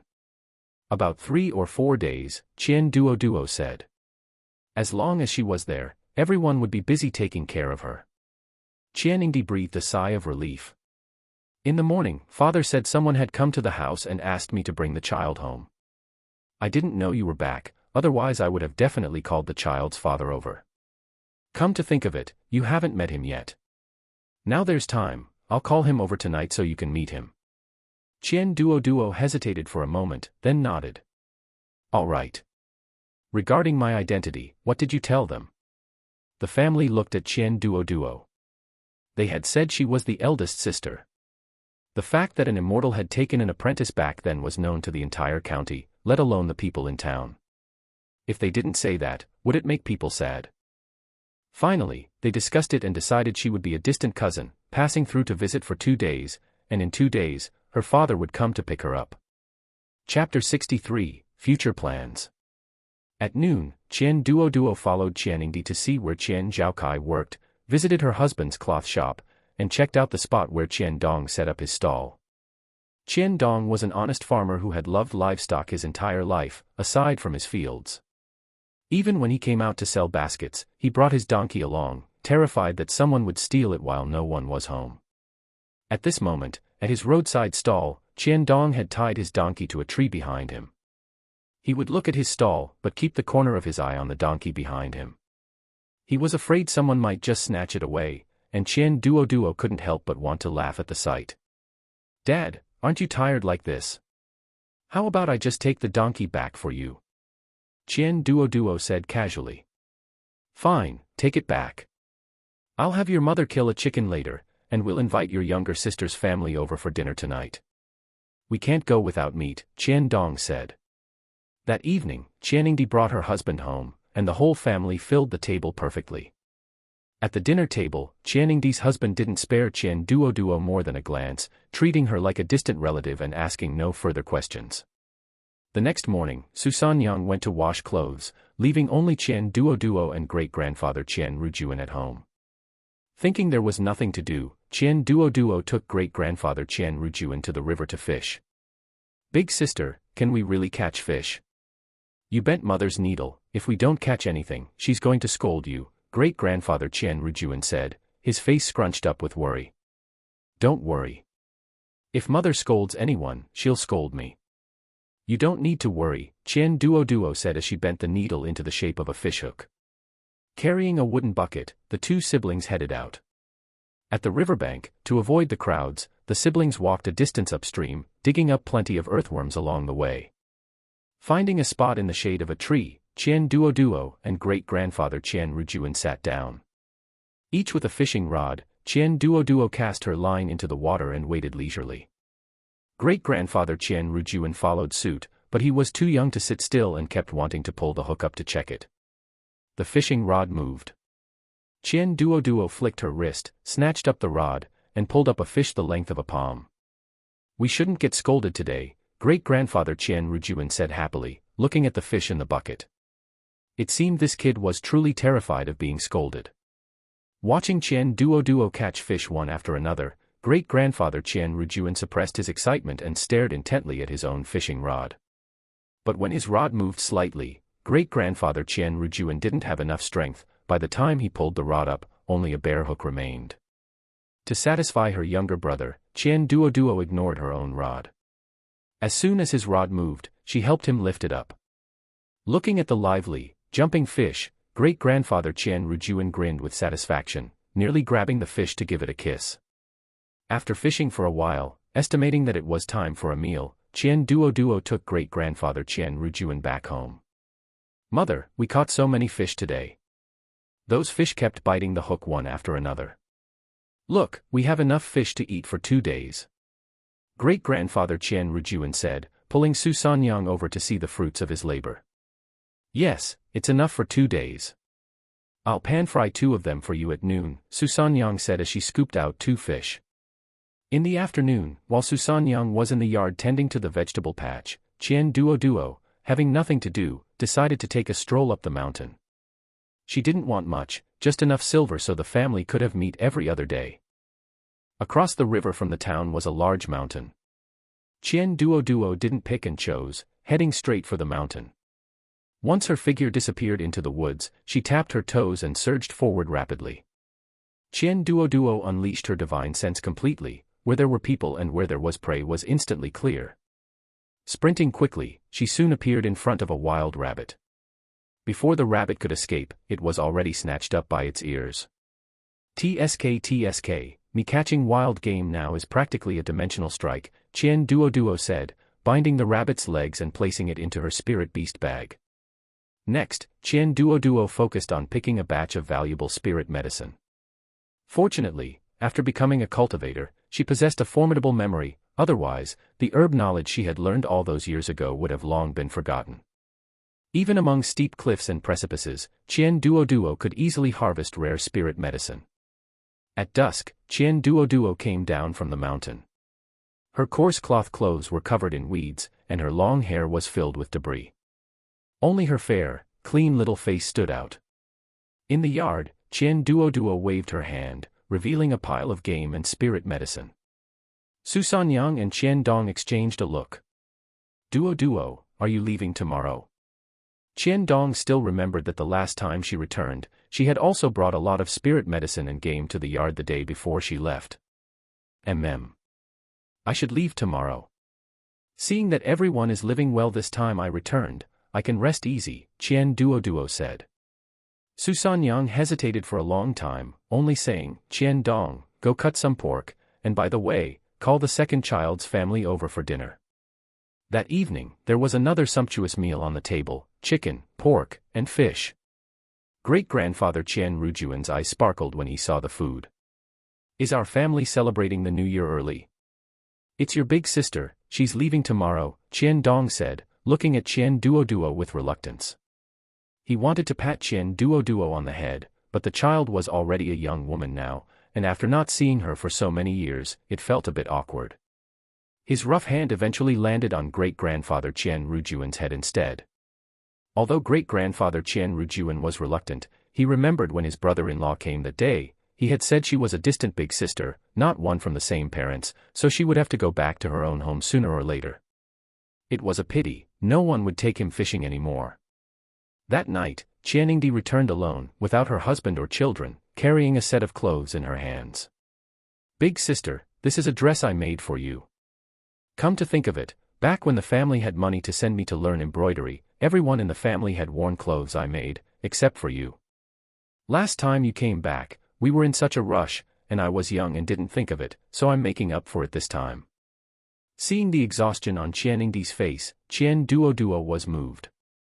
The dress was embroidered with many patterns, every stitch must have taken a lot of time. It's very beautiful, Qian Duoduo said as she set the dress down. At the dinner table, the family ate and chatted about their recent circumstances, mostly telling them for Qian Duoduo's benefit. Susan Yang mentioned that she was preparing to set up a blind date for Qian Zhaokai, looking for someone diligent and good at managing a household. She also told Qianingdi to have another child, although she had a boy, it was still too few. As for great-grandfather Qian Rujuan, he was waiting to start school. Qian Duoduo glanced at great-grandfather Qian Rujuan's physique, hesitated for a moment, and said, actually, Rujuan has the materials to practice martial arts, but a martial arts master is even harder to find. The path of cultivate that Qian Duoduo walked was different from martial arts, she didn't know any internal skill or mind cultivation technique at all.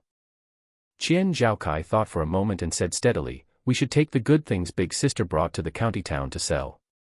Perhaps we can make inquiries there, but he still needs to go to school, he needs to learn to read. Qian Dong nodded in agreement. Qian Zhaokai was already half an adult now and could help the family with ideas.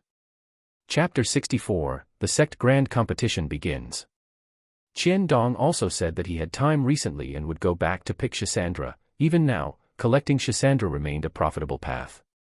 Seeing her family living a stable life, Qian Duoduo felt reassured. Before leaving, she still used her spiritual qi to cleanse everyone's bodies that night. The next morning, when Susan Yang and Qian Dong got up, they indeed did not see her anymore.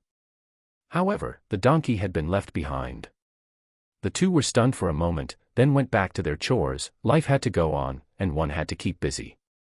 On the way back this time, Qian Duoduo did not delay much.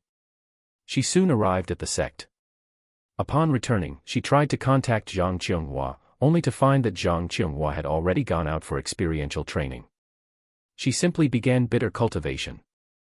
After this trip out, Qian Duoduo felt her state of mind had stabilized significantly, and she was much more reassured about her family. She understood even more that everyone had their own path to walk, and it seemed that things would not fall apart without her. The benefit of having a clear and unimpeded mind was that she did not feel restless while cultivating. Alchemy and making talismans were both progressing steadily, but limited by her cultivation level. Qian Duoduo could not break through to grade 5 talismans and grade 5 medicinal pills no matter what. She still practiced her sword technique every day over these years. Her sword qi had reached the stage of major achievement, and now Qian Duoduo's sword was so fast that only a blurry afterimage could be seen. Time flew by, and 2 years passed. Qian Duoduo, at the Foundation Establishment Stage Level 8, signed up for the Sect Grand Competition. This Sect Grand Competition was for the ranking of the Hanyuan sect. Each sect would send 10 Foundation Establishment disciples, 10 Golden Core disciples, and 10 nascent soul elders. In order to win the competition, they were basically cultivators at the late stage or perfection. For example, cultivators at the Foundation Establishment stage like Qian Duoduo were basically at level 7, 8, 9, or 10. As for cultivators at the middle or early stage of Foundation Establishment, they wouldn't even come to sign up. In this world of cultivation, there were not many geniuses who could challenge those at a higher level. After signing up, Qian Duoduo began to ponder whether her current cultivation level was a bit too low. However, she was still some distance away from breaking through to Foundation Establishment Level 9. She could only say she would do her best. If it really didn't work out, there was nothing she could do. The registration site for the sect grand competition was exceptionally lively. Qian Duoduo saw quite a few people, including Gu Yuanxiu and Dai Shuesong. Over the past 2 years, these two had occasionally accompanied Qian Duoduo in sword sparring. It was just that their cultivation levels were even lower than Qian Duoduo's, so they were likely just here to join the fun. Zhang Qinghua grabbed Qian Duoduo's arm and shook it, saying, "You are the only person I know participating in the competition this time. You must do your best, I will be your support team." She originally thought there would be a lot of people, but in the end, Qian Duoduo discovered that only 70 or 80 cultivators at the Foundation establishment stage had signed up. Choosing 10 people from them wasn't very difficult. Gu Yuanxiu. To select 10 people out of 70 or 80, the sect held a melee. Everyone went onto the field at the same time, and the 10 people who remained on the field at the end would be the winners.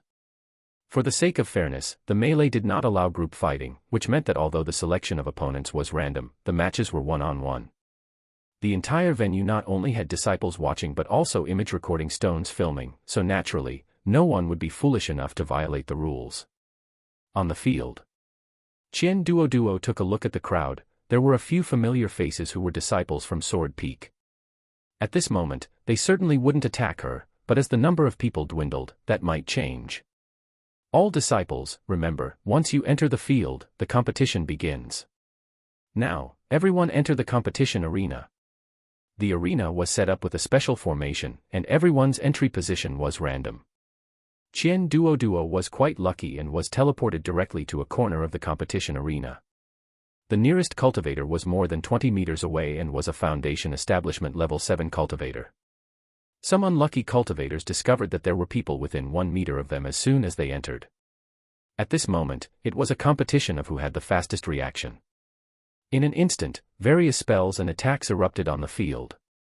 Qian Duoduo opened her hand, and the sword behind her appeared above her palm, hovering in midair.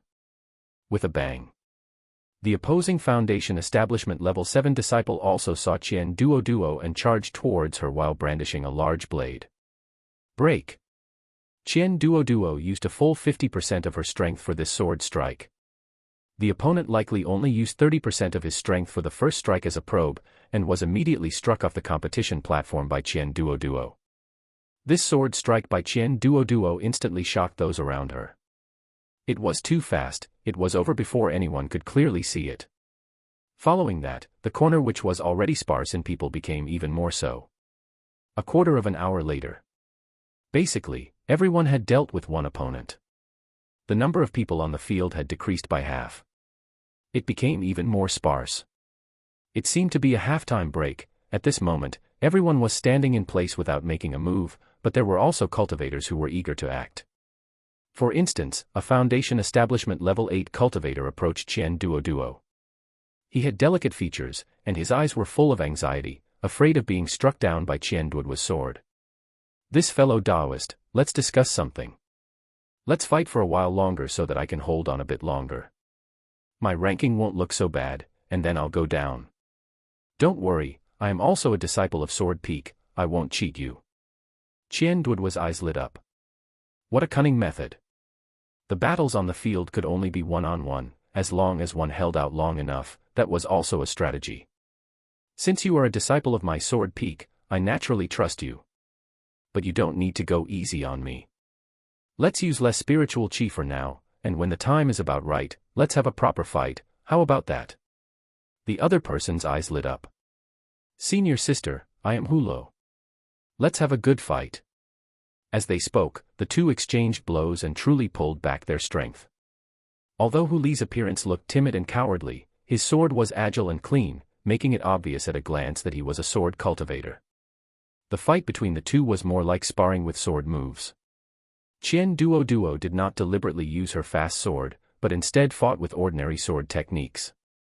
Originally, there were a few people watching Qian Duoduo's battle, but seeing their dawdling fighting style, they all went to watch others. Blood had already been shed on the field. The further it went, the more intense it became. Fearing being accidentally injured, the two moved towards the edge of the arena while fighting. terrified of being hit by stray attacks. As time passed, half of the spiritual qi in their bodies had been consumed. With a bang, the two swords collided, and Qian Duoduo took 2 steps back, taking the opportunity to check the situation of the battlefield behind her. Of the 30-some people originally on the field, after nearly half an hour, only a dozen were left. Everyone was eyeing the others like a tiger watching its prey. It seemed that those who could hold on until now, except for Qian Duoduo and Hu Luo, had all gone through a real, fierce battle. It's about time. If we keep acting, it will be going too far. Let's decide the winner between us, Qian Duoduo transmitted via voice. Hu Luo nodded. No longer using voice transmission, he said out loud. 1 sword strike to decide the winner. Their spiritual qi vibrated, and they both swung a sword strike towards each other simultaneously. Chapter 65, Su Daoqing reappears. Massive sword light collided in the air. Qian Duoduo took a step back, while Hu Luo was sent flying entirely out of the competition arena. To make this sword strike look realistic, Qian Duoduo had consumed quite a bit of her qi. She popped a spirit-replenishing pill into her mouth and took a step back. The remaining people were already fighting in pairs. Others were simply watching. At this point, they only needed to ensure 10 people remained on the field, so those who didn't need to fight stopped. Qian Duoduo was lucky. Just as the battles over there ended, only 10 people remained on the field. Qian Duoduo had made it into the top 10. Although some were unhappy that a Foundation Establishment Stage Level 8 cultivator like Qian Duoduo was mingling among those at Level 9 and 10, no one stepped forward, considering Qian Duoduo's background. Qian Duoduo cared even less. She was thinking about how to reach the Foundation Establishment Stage Level 9 as quickly as possible, otherwise, her cultivation would always be a weak point. Busy with Cultivate, Qian Duoduo didn't even watch the Golden Core Stage and Nascent Soul Stage competitions. A month later, Qian Duoduo had just finished a period of closed-door Cultivate. Her cultivation had been growing quite fast recently, and she estimated that in another 2 months, she would be able to reach the Foundation Establishment Stage Level 9. She decided not to be so anxious and spent her time leisurely practicing alchemy and crafting talisman. She pondered the competition rules. Unfortunately, talisman and formation plate could not be used during the Sect Grand competition. The exception was if you could set up a formation on the spot. As for spiritual artifact, there were no restrictions. Naturally, the seeded players participating in the competition would be equipped with good spiritual artifact. As for medicinal pill, healing pills, and spirit replenishing pill were allowed, no other medicinal pill could be brought. Within the next year, the only things she could hope to improve were her cultivation and combat skills. This wasn't a contest of whose sword was faster. She had a fire spiritual root, so she could also strengthen her fire-type spell. Her spell attacks weren't weak, and with a variety of attack methods, her chances of winning in battle would be higher. Then there was her movement technique. The one she had learned previously was of too low a grade, and she needed to replace it. Over the years, Qian Duoduo hadn't really used the contribution points she had earned from completing sect tasks. It added up to a significant amount of contribution points. After planning it all out, Qian Duoduo first went to the scripture pavilion and spent all her contribution points, exchanging them for a profound rank high-grade movement technique, which would certainly be enough for the Foundation Establishment stage. Qian Duoduo studied her new cultivation technique while strengthening her cultivate. In the blink of an eye, another half a year passed. Qian Duoduo finished her closed-door cultivate, and her Foundation Establishment Stage Level 9 cultivation had been consolidated. As usual, she checked the communication talisman on her person.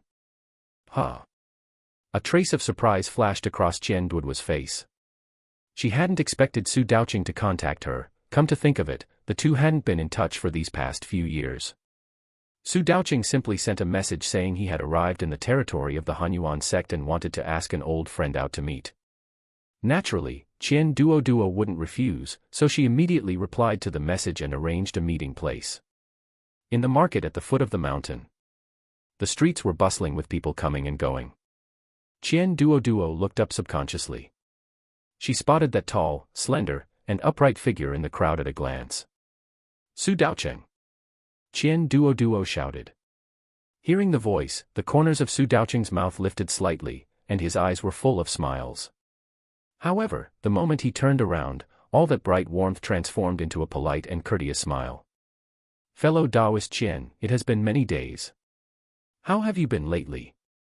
"Very well. I eat well, sleep well, and my cultivation is steadily increasing. Nothing is wrong at all." Seeing Su Daoqing, Qian Duoduo felt very close to him, just like an old friend of many years. Human relationships are very strange. Some people you have known for a long time, yet you always feel a sense of distance. But with some people, it really lives up to the saying of being old friends at first sight. Even if the time spent together hasn't been long, you feel very close the moment you meet.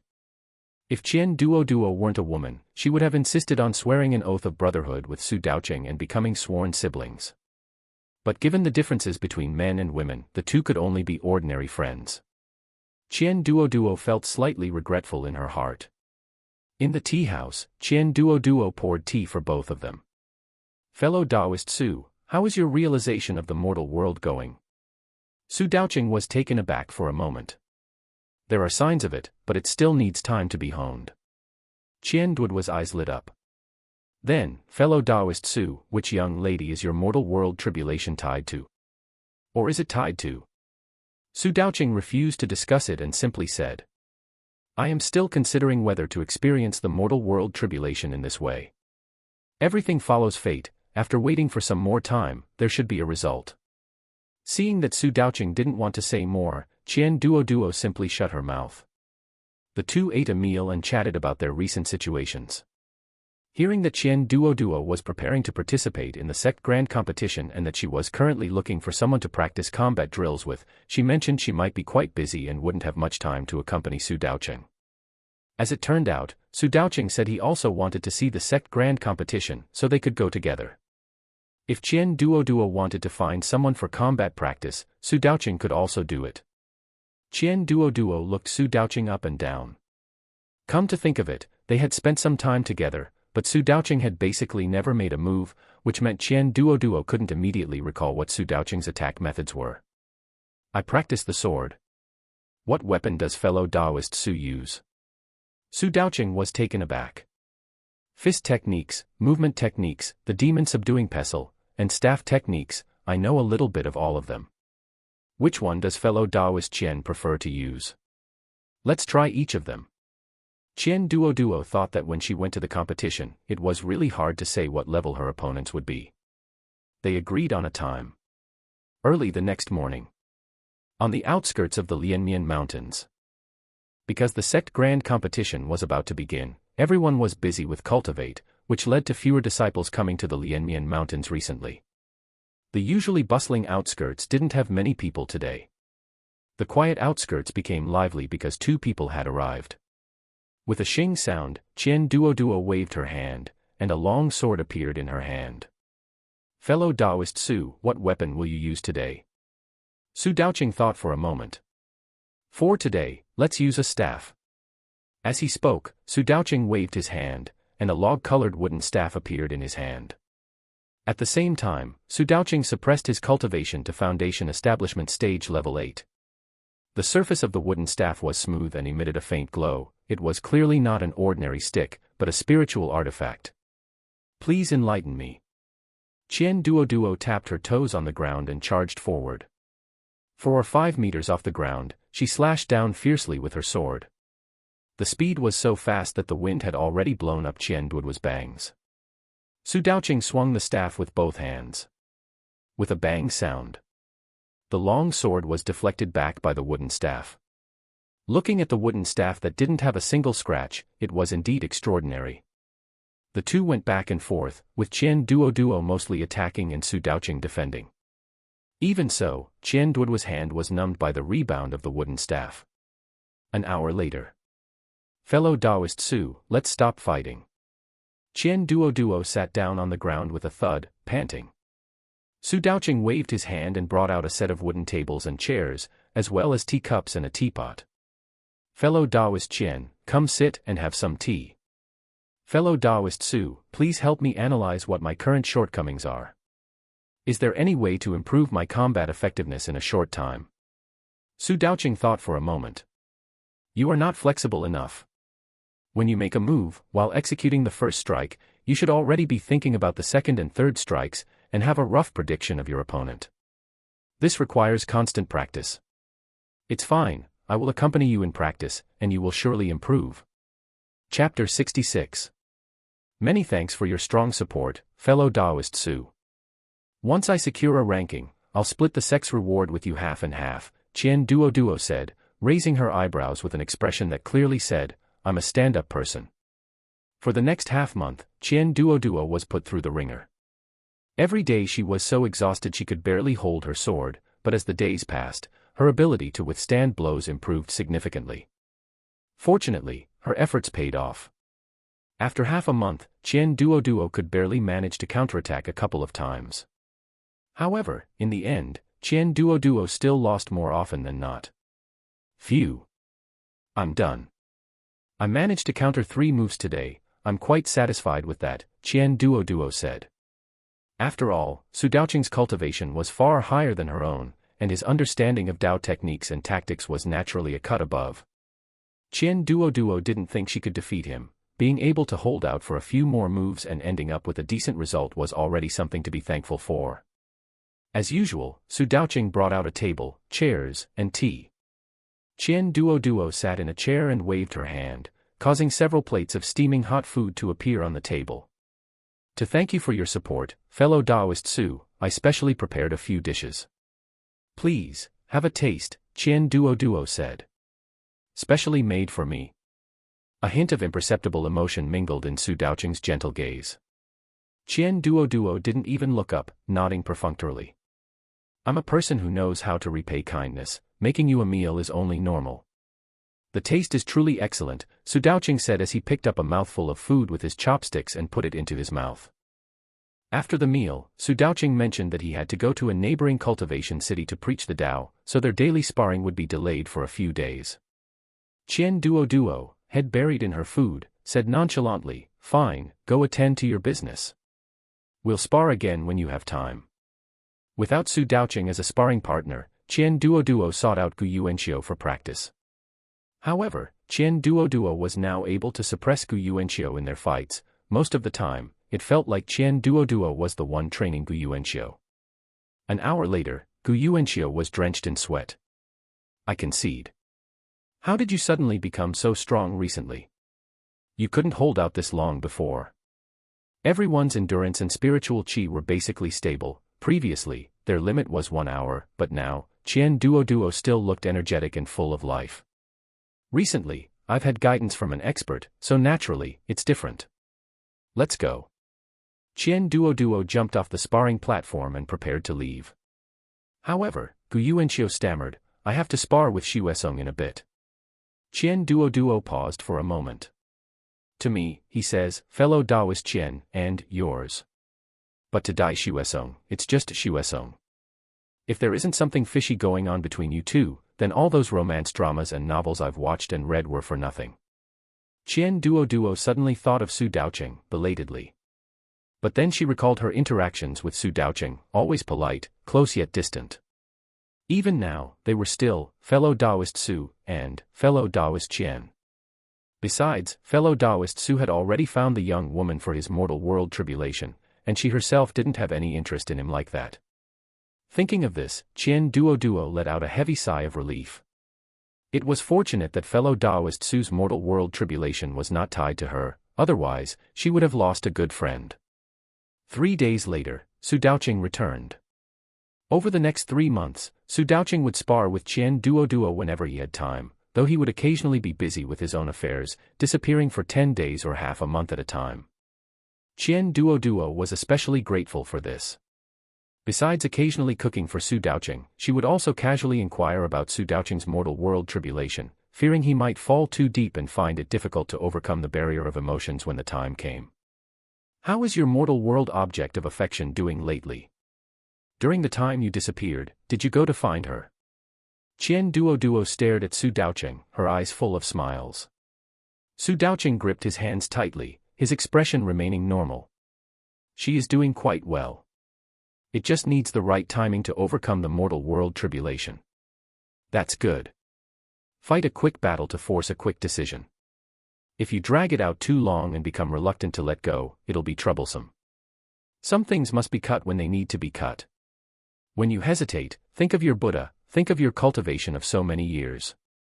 Those romantic entanglements and wavering feelings will scatter at the first gust of wind, Qian Duoduo comforted him. After all, in her heart, Qian Duoduo truly regarded Su Daoqing as a good friend and didn't want him to go astray. Who could really say anything certain about matters of the heart? They were far less reliable and reassuring than cultivation. Su Daoqing's eyelashes trembled slightly, his expression remaining gentle. I understand. I have never had any delusions, it is just that the time has not yet come. As long as you have a plan, that's fine. By the way, the sect grand competition of the Shangqing sect is about to begin. I will be departing with the sect in about half a month. Do you want to? This small world was named Shangqing, so the competition was called the sect grand competition. Before Qian Duoduo could finish her sentence. I plan to set off tomorrow, Su Daoqing said. The words Qian Duoduo had intended to use to invite Su Daoqing to travel together got stuck in her throat. Remembering that Su Daoqing still had his own target to attend to, she abandoned the rest of her words. After saying goodbye, Qian Duoduo returned to the sect and began her final preparations. The medicinal pills had already been refined, so she just needed to pack them up. Taking advantage of the scarcity of medicinal pills during the sect grand competition, Qian Duoduo sold or exchanged more than half of her remaining pills for contribution points. As for the talismans, because of certain restrictions, the business was a bit worse. After packing her things, besides her daily cultivation, Qian Duoduo spent her time reading books on formations and bought some formation stones to tinker with. She did manage to create a first-grade formation, though the speed was only enough for 2 matches. Qian Duoduo wasn't learning formations to set them up on the spot, but rather for fear of not recognizing it if an opponent set one up. As long as she could interrupt the opponent's setup in time, it would be fine. Days flew by, and half a month passed. With Zhang Qianghua seeing her off, Qian Duoduo joined the main group and boarded the flying ship. This competition was in the central region of the cultivation world. That was the territory of the Dao sect, ranked first in the cultivation world. It was said that for the sect grand competition, the Dao sect had directly provided a secret realm as the competition venue. Others could see the situation on site through viewing stones. If Su Daoqing wanted to watch, he would likely have to use a viewing stone. Qian Duoduo thought of Su Daoqing's cultivation again. It was a pity that Buddhist cultivators never participated in the rankings of these cultivation sects, otherwise, Su Daoqing would likely be a strong competitor. Qian Duoduo had even specifically checked for information about that secret realm. That secret realm was previously a relic from ancient times, having been entered and exited hundreds of times by the cultivation world, until it was eventually picked clean. By the time it fell into the hands of the Dao sect, it was just used as a storage space. Its advantage was the rich spiritual qi inside, making it suitable for planting spirit medicine and allowing disciples to go inside to cultivate. Now it was being used as the venue for the competition. Previous times it had been used, everything had been safe and sound, so Qian Duoduo hadn't paid much attention to it. The journey by flying ship would take 3 days. During these 3 days, Qian Duoduo finally started sizing up the cultivators on the flying ship. She discovered that Gumeng was actually on the flying ship as well. Was Gumeng's cultivation really that fast? Senior brother, Qian Duoduo stepped forward to greet him. Gumeng looked stunned for a moment, then quickly recovered, stepping back to put some distance between them. I just happened to be in the top 10, so I'm going to participate in the competition. Chapter 67, Snatching Identity Plates. Are you serious about taking half a step back? Qian Duoduo resisted the urge to roll her eyes, feeling like a wicked female supporting character about to cling to the male lead, only for the male lead to uphold his male virtue and automatically distance himself. However, Qian Duoduo quickly pushed these strange thoughts to the back of her mind. Seeing Gumeng, Qian Duoduo felt a bit awkward. Recently, her master had been in seclusion, and Gu Jianqin had only broken through to the nascent soul stage a few years ago, so he definitely wasn't participating in the competition and was out gaining experience. Senior brother Gong Zhe had also just broken through to the nascent soul stage not long ago. The sect was left with only Qian Duoduo and Gumeng, yet neither had paid attention to the other when participating in the competition. Senior brother, what layer of the golden core stage is your cultivation at now? Qian Duoduo was still amazed by Gumeng's cultivation speed. It was understandable that she, being in the foundation establishment stage, was fast, but how could Gumeng, a golden core stage cultivator, also increase his cultivation so quickly? I got lucky, I'm already at the 10th layer of the golden core stage, Gumeng said. As for Qian Duoduo's cultivation, Gumeng could tell at a glance. Since it concerned personal opportunity, Qian Duoduo did not ask any further. Returning to the lounge, Qian Duoduo habitually began to cultivate. Inside the secret realm, Qian Duoduo's eyes lit up as she looked at the open space, which looked like a plain. This secret realm was simply too big and too spacious. The surrounding buildings were one after another. The Hanyuan sect alone occupied 7 pavilions. In total, there must have been over 100 pavilions, and even so, these buildings did not seem crowded within the secret realm. Qian Duoduo occupied 1 pavilion with 4 other foundation establishment stage cultivators, and there were Qi refinement stage Dao sect disciples inside the pavilion responsible for meals. After eating, someone delivered the list of sects participating in this competition. Those who could come to participate in the Shangqing sect competition were the top 30 sects in the cultivation world. As for other unranked sects, they didn't even have the qualifications to participate in the competition. Of course, it wasn't completely impossible, unless they defeated and replaced one of the top 30 sects. This competition mainly focused on the top 10 sects. The Hanyuan sect's last ranking was exactly 10th, which was also the focus of competition for the sects ranked after 10th place this time. Seeing the ranking, Qian Duoduo felt fortunate that she, Immortal, had smoothly entered a top 10 sect. She had to admit that heaven had opened a back door for her. She cultivated as usual at night. The team was led by the sect leader of the Hanyuan sect, whom Qian Duoduo had only seen from afar a few times. The sect leader took the elders to discuss matters, while Qian Duoduo and the other small fries stayed in the pavilion to check the competition rules. The rules were relatively simple. It was a martial duel. It was divided into 2 rounds. The first round was to snatch identity plates. Each disciple had 1 identity plate, with a time limit of 3 hours. The more identity plates one had, the higher their ranking. The top 10 would receive points. First place received 10 points, and 10th place received 1 point. Finally, the total score of each sect's disciples would be their ranking. Qian Duoduo thought that since this was a team competition, surely her own sect would help each other out. In reality, on the day they arrived at the competition venue, looking at the 3 continuous mountain ranges that served as the competition venue, Qian Duoduo gave up on the possibility of a team competition. These 3 mountains were high and wide.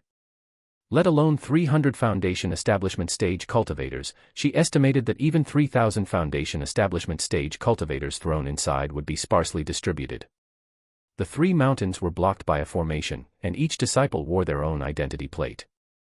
Qian Duoduo glanced at it. It read, Hanyuan Sect Number 10. Beside her were the other 9 foundation establishment stage disciples of the Hanyuan sect. All foundation establishment stage disciples, enter the competition venue. A voice clearly entered everyone's ears, yet it didn't feel noisy. The group walked toward the formation. Qian Duoduo followed the crowd and stepped into the formation. The scene before her shifted. Deep mountains and old forests. The trees soared into the clouds, and the ground was overgrown with various shrubs and weeds. To walk inside, one had to fly in midair. Occasionally, one could sense foundation establishment stage Yao beasts. Qian Duoduo hung the identity plate on her waist. According to the competition rules, one could not hide the identity plate. With a light leap, Qian Duoduo landed on a large tree. She used the jade pendant on her body to conceal her aura, preventing other cultivators' divine sense from detecting Qian Duoduo, though if they saw her with the naked eye, they would be able to discover that there was a person here. Meanwhile, on the square at the main entrance of the Dao sect, 30 viewing stones were placed. 10 were for the foundation establishment stage competition, 10 for the golden core stage, and 10 for the nascent soul stage. The foundation establishment stage competition lasted 3 hours, which was 6 hours. The Golden Core stage competition lasted 6 hours, which was 12 hours, 1 full day. The Nascent Soul stage competition lasted 12 hours, which was 24 hours, a full day and night. In addition to the disciples from various sects who led the teams to watch the competition, there were also some who came to watch out of admiration. The viewing stones magnified the scenes within the area and projected them into midair. Everyone who entered here could just look up and see the competition. Su Daoqing had arrived early and stood in position, looking at the projections in the sky. Su Daoqing checked the 10 Foundation Establishment stage viewing stones one by one. It wasn't until the 6th viewing stone showed Qian Duoduo's figure that Su Daoqing breathed a sigh of relief. In the viewing stone, Qian Duoduo leaped down from the tree, and a white sword light knocked the person over directly, red blood spraying out. Qian Duoduo stepped forward, snatched the identity plate from the waist, and ran away. The person lying on the ground ignored the blood on their body, sat up abruptly, and chased in Qian Duoduo's direction. Only after a while did they lose the trail. Qian Duoduo basically didn't have any head-on fights. Most of the time she hid in the trees, occasionally leaping down to launch a sneak attack. She had been in for almost an hour and had only met 2 people, obtaining 2 identity plates. The Hanyuan sect disciples all had transmission talismans, sending messages to gather at the top of each mountain so they could find disciples from the same sect. Qian Duoduo headed toward the mountaintop, investigating the situation along the way. She could sneak attack if there were few people, but if there were too many, she would detour and run. Given that Qian Duoduo was unlucky and started at the foot of the mountain, she had only reached the mountainside after running this whole way. Qian Duoduo sighed. She prepared to continue walking. Suddenly, her gaze fell on the trees in front. A strange feeling lingered in her heart. She always felt that the trees in front were a bit too regular and didn't look like wild trees. Qian Duoduo gripped the long sword in her hand tightly. She swung her sword forward. With a bang, the space in front rippled. And those so-called trees remained motionless, without the slightest damage. The next moment, 3 people descended from the sky. One attack after another came toward Qian Duoduo.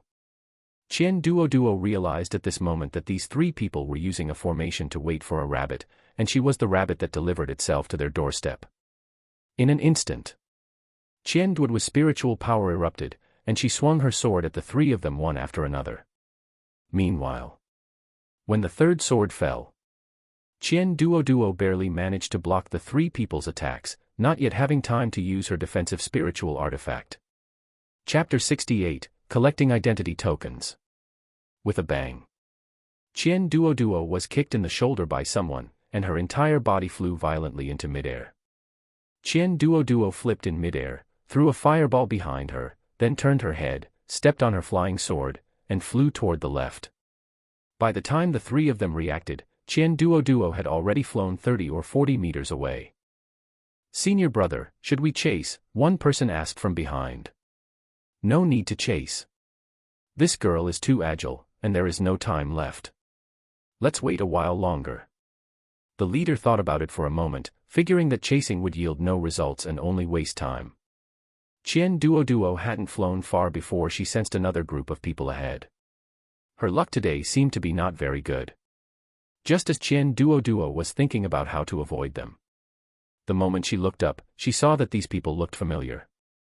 Aren't these the disciples from the Hanyuan sect? She had seen them on the flying boat before, and Qian Duoduo still had some impression of them. "Greetings, fellow sect members," Qian Duoduo walked out from the shadows. "It's Senior Sister Qian. It's great that Senior Sister Qian is also on this mountain peak. Our team has grown again. Senior Sister Qian, we actually waited at the top of the mountain for a while. Seeing that no one came and estimating that the time was almost up, we didn't dare wait any longer. I didn't expect to meet you here, it must be fate that brings us together." One of them chattered on with a face full of smiles. At this time, having one more person in the team provided a sense of oppression to the opponent just by standing there. Naturally, everyone felt that the more people, the better. "It is truly great to meet you, junior brothers. I just encountered a 3-person team and was almost robbed by them. Let's go and have a word with them," Qian Duoduo said immediately. At this moment, time was equivalent to identity tokens, there was no time to be sentimental or dawdle. Besides Qian Duoduo, 4 people had already gathered, including Qian Duoduo, there were 5. Qian Duoduo described the situation of the opponents, and everyone naturally agreed. Filled with righteous indignation, they went to seek justice for their fellow sect member. Let's agree beforehand, later, each will rely on their own ability, so as not to harm the harmony among fellow sect members, a Foundation establishment 10th layer senior brother said. All 5 expressed their agreement. In order not to alert the enemy. This time, they let one of the disciples go to lure the enemy first, while the remaining 4 ambushed from behind. Sure enough, when that junior brother appeared alone at the previous position. Before long, the sounds of fighting came. Qian Duoduo rushed out first, attacking the person who had kicked her earlier. In a one-on-one fight, Qian Duoduo was not afraid. Sword after sword, Qian Duoduo did not hold back her spiritual qi. Her attacks were fast and fierce, the opponent was practically being suppressed and beaten.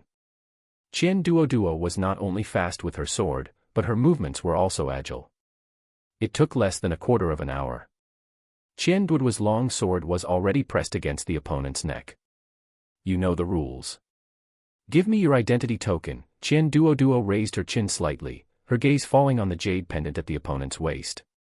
Seeing that his 2 companions were also being suppressed and beaten, the opponent could only begrudgingly hand over his identity token to Qian Duoduo. The identity token fell into Qian Duoduo's hands. Qian Duoduo sheathed her sword, suddenly raised her foot, and kicked the opponent in the shoulder. With a bang, the person crashed into the tree behind him and then stopped. Next. Qian Duoduo's group felt that this method was better. If they traveled together, there were too many people, which made it easy to be exposed, and the opponents might run away in fear. If there was only one person, the opponents might try to intercept them. They had discussed it. This time, they switched to a different person to go forward. After all, the disciple who acted as bait earlier had also obtained an identity token. Sure enough. Once they switched to one person going forward, they didn't go far before encountering a 2-person team. By now, everyone had basically started forming teams. Within any sect, there were more or less disciples assigned to the same mountain peak. If the Hunyuan sect could think of forming teams, the other sects could certainly think of it too. Kid, blame your bad luck. Hand over your identity token, the 2 said, waiting confidently for the identity token. As a result, 4 people suddenly jumped out from behind them. The roles of wolf and sheep changed instantly. Before long, the 2 were stripped of their identity tokens, and even the ones they had obtained previously were taken away. This time, they divided them up, 1 identity token per person. Next, they relied on this method. The Hunyuan sect team successively obtained quite a few identity tokens. 3 hours passed in the blink of an eye, and only the last hour remained. At this time, what remained were mostly teams with larger numbers of people. Qian Duoduo and her group were quite lucky. There were 5 disciples on one mountain peak, and combined with their method, the speed at which they obtained tokens was rapid. They had originally thought they could persist like this until the end. As a result, they encountered another 5-person team. The 10 people stood face to face, all hesitating whether to attack or temporarily avoid the sharp edge of the conflict. Qian Duoduo's expression was serious. The cultivation of the 5 opponents was similar to theirs. If they really fought, it was hard to say who would win. Both sides stared at each other for a while, preparing to retreat. While retreating, Qian Duoduo poured spiritual qi into her defensive spiritual artifact. A faint spiritual qi barrier enveloped Qian Duoduo. Just as both sides had each retreated 10 meters. Suddenly, rustling sounds came from the forest above. At the same time, they stopped in their tracks and stared at each other. Before long, 3 people appeared in their line of sight. The air was quiet for a moment. The 3 turned on their heels and ran. Both teams attacked simultaneously. In the quiet forest, all kinds of fighting erupted in an instant. Qian Duoduo stepped forward, kicked one of them away, moving him away from the battlefield. She dealt with him alone and snatched the opponent's identity token. The battle erupted quickly and ended just as quickly. Having dealt with these 3 people, it made both teams realize that the other side was not to be trifled with. Both sides retreated from each other. Afterward, When they encountered teams, they were all dealt with by Qian Duoduo and her group using superior numbers. In the blink of an eye, the time was about to be up. The Foundation Establishment 10th Layer Cultivator said, "To ensure we get a good ranking, we need to give the identity tokens to one person. To be fair, among the 5 of us, whoever has the most tokens, we will give the tokens to that person." Watching that person confidently propose this suggestion, although the others were unwilling, in the face of major sect matters, this was basically how it was handled in previous years. Otherwise, relying on the strength of one person, entering the top 10 was basically impossible. One by one, they all took out all their identity tokens. The ones with the fewest had 2 or 3 identity tokens, and that Foundation Establishment 10th Layer Cultivator had a full 5 identity tokens. Only Qian Duoduo was left who hadn't taken out her identity tokens. Everyone gathered their gazes on Qian Duoduo. Qian Duoduo finally took out her identity tokens, totaling 6, which was 1 more than the Foundation Establishment 10th Layer Cultivator.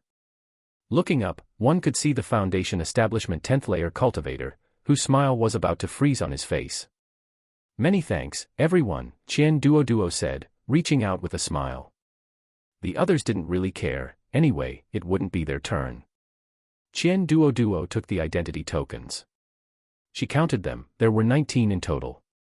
When the time was up, she could feel the repulsion of the formation. When she reacted again, she was already standing on the plaza. Chapter 69, Borrowing the Buddhist Prayer Beads.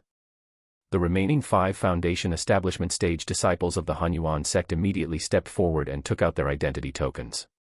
The group of 3 had only 5 identity tokens in total, while the group of 2 had none at all. This was unavoidable. To a certain extent, this better reflected a sect's overall combat strength.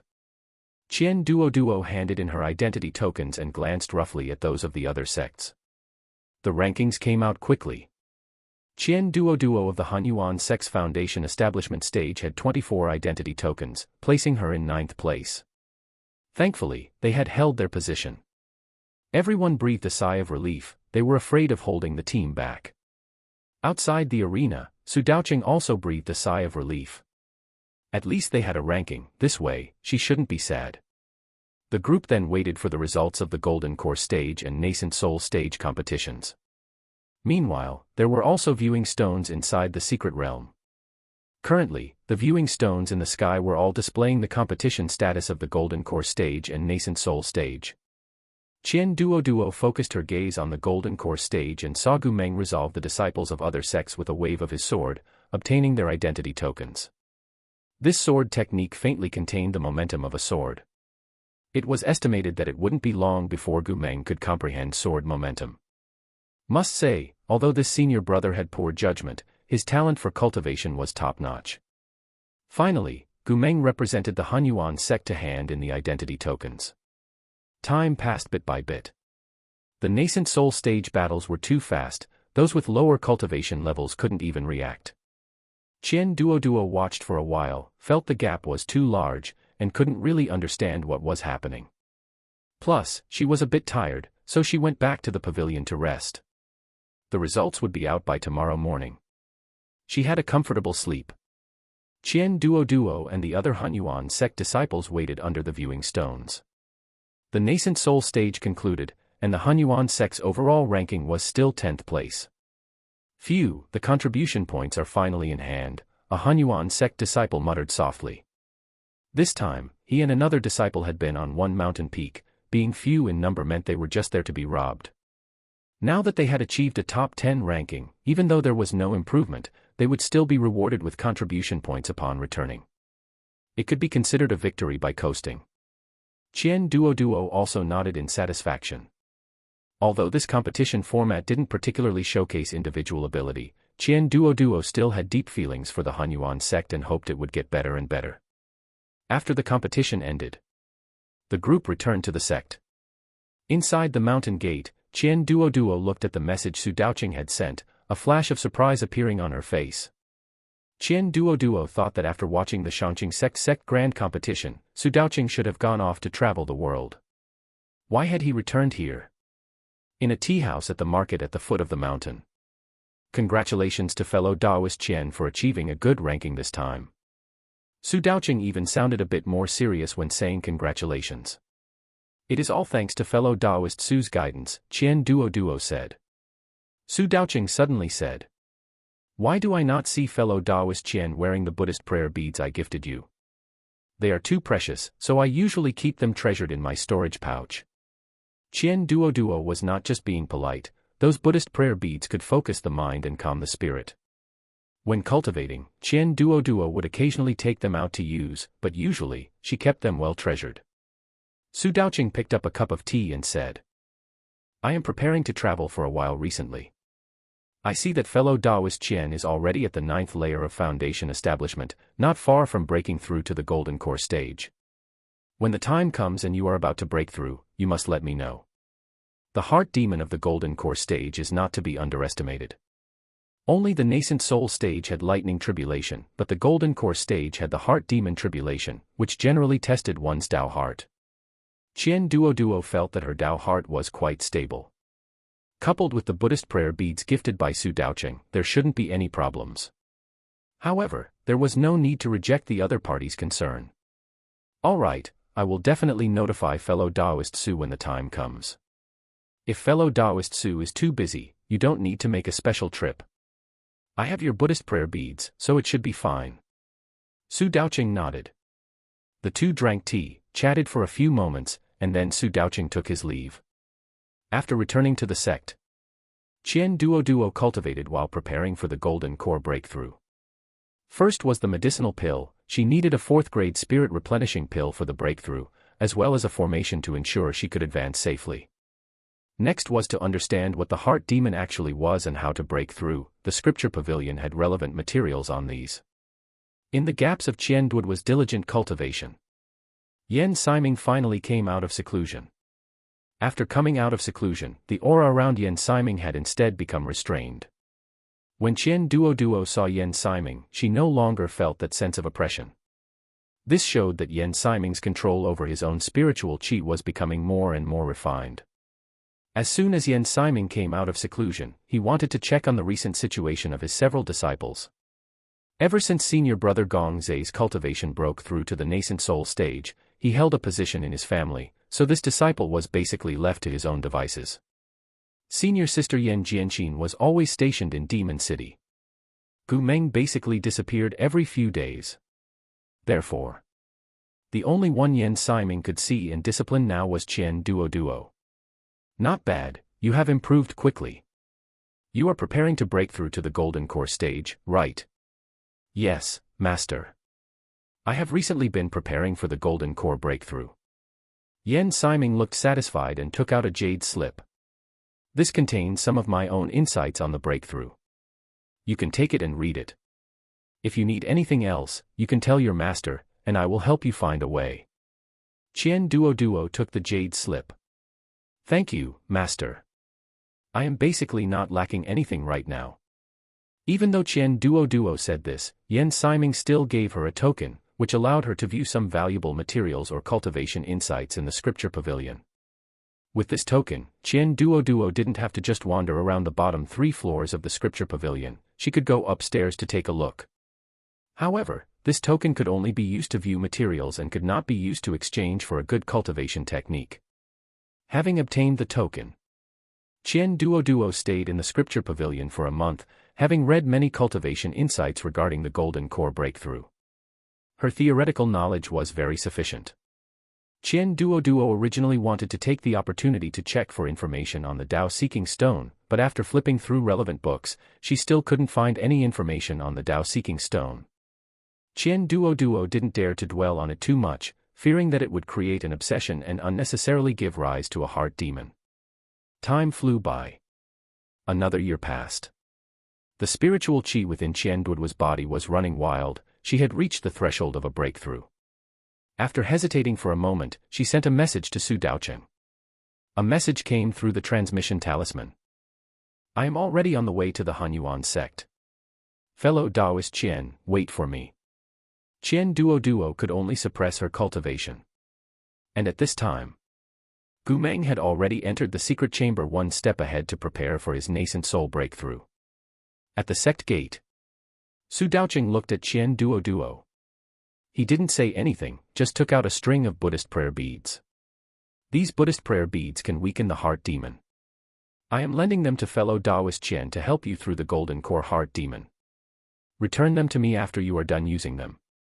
Qian Duoduo looked at the Buddhist prayer beads in her hand. They felt more imbued with Buddhist nature than the string Su Daoqing had given her before. Just holding them made her feel comfortable all over, her mind clear. I haven't seen you wear these before. Did you just get them? Su Daoqing opened his mouth but only said. The aura around you is already unstable. Go quickly. Wait for my good news. Also, thank you. I will return them to you once I am done. Qian Duoduo turned and left. Chapter 70 Golden Core. Regarding those Buddhist prayer beads, Su Daoqing did not say that he had specifically made a trip back to the temple to get them. They were not ordinary Buddhist prayer beads, they were a prized treasure within the temple. It was a prized treasure that could only be borrowed by sects that were on good terms with the temple. However, Su Daoqing could not say any of this, he could not let Qian Duoduo feel any pressure. On Sword Peak, Yen Siming basically had to stroll around the mountain every day. There was no helping it, as both of his disciples were currently in seclusion for a breakthrough. One was having a breakthrough to nascent soul, and the other was having a breakthrough to golden core. Thinking of these two disciples, Yen Siming was still very satisfied. Originally, both of them had dual spiritual roots, fast cultivation speeds, and good mindsets. But he hadn't expected. After both of them successively became possessors of single spiritual roots, their cultivation speeds soared even higher.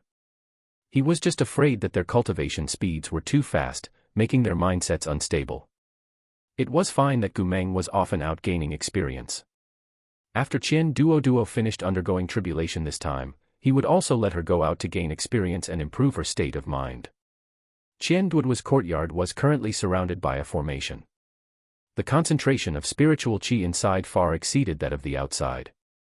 Qian Duoduo continuously circulated the spiritual qi within her body. Her meridians already felt swollen and painful. The fluctuations of spiritual qi around her body were becoming larger and larger. Qian Duoduo frowned, guiding the spiritual qi to break through the barrier. There was more and more spiritual qi inside her body. The barrier was also gradually loosening. Suddenly, with a cracking sound, the spiritual qi broke through the barrier. The spiritual qi inside her dantian instantly condensed into a small ball. The remaining spiritual qi slowly wrapped around it. The small ball became larger and larger. The spiritual qi around her body was being consumed faster and faster. The previously swollen and painful meridians were now relieved. Qian Duoduo controlled her cultivation technique to keep running, absorbing the spiritual qi from outside her body, while slowly covering the golden core in her dantian with spiritual qi and compressing it. Time flew by. The golden core was finally formed. At this moment, there was no longer a pool of liquid formed by spiritual qi in her dantian, but a golden small ball. The breakthrough didn't end there. She saw the stars shifting before her eyes. Qian Duoduo opened her eyes again. It was a modern highway. She didn't know why, but there was a compelling feeling of nervousness in her heart, as if there was something she needed to do. Something that must be done at this very moment. Lying on the soft bed, Qian Duoduo couldn't remember it. She checked her phone. Today was Saturday, a day off, and there was nothing to do. What on earth was so urgent? Opening her chat history, she saw she was going out with friends today. That's right, she was going out today, but they had agreed on 12 o'clock, and it was only past 9 now. Qian Duoduo was stunned for a moment. That feeling of nervousness made Qian Duoduo feel very uncomfortable. Something very important that she couldn't remember. She got up immediately, and after finishing washing up, Qian Duoduo habitually put on a string of Buddhist prayer beads. How did she have these Buddhist prayer beads? She couldn't remember. Qian Duoduo timed herself while making breakfast and cleaning. After tidying up, she went out. Just as she walked out of the main gate, looking at the bustling street, her heart was pounding, and that sense of urgency struck again. Qian Duoduo took a step out. The Buddhist prayer beads on her wrist suddenly became hot. She looked up again. Qian Duoduo remembered. She remembered everything. In her past life, Qian Duoduo had died in a car accident. Thinking of this, Qian Duoduo jumped away from her position abruptly. The next instant, a car out of control slammed into the spot where Qian Duoduo had just been standing. Was there a car accident? Quick, call 120. The noise from the crowd was exceptionally piercing. People around were crowding forward. Qian Duoduo just touched the Buddhist prayer beads in her hand.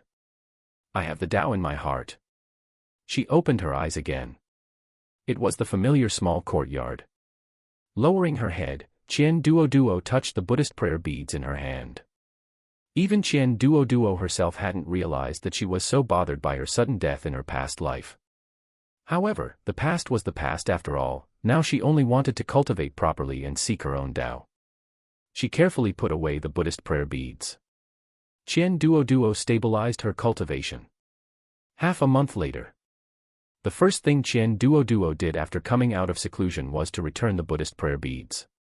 As it turned out, Su Daoqing said he had something urgent to attend to and would come to get the Buddhist prayer beads in 2 days.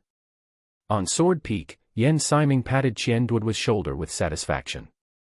Not bad, you are finally a golden core cultivator, and you actually came out of seclusion before your senior brother. Disciple was lucky. Did senior brother pass his lightning tribulation? He passed.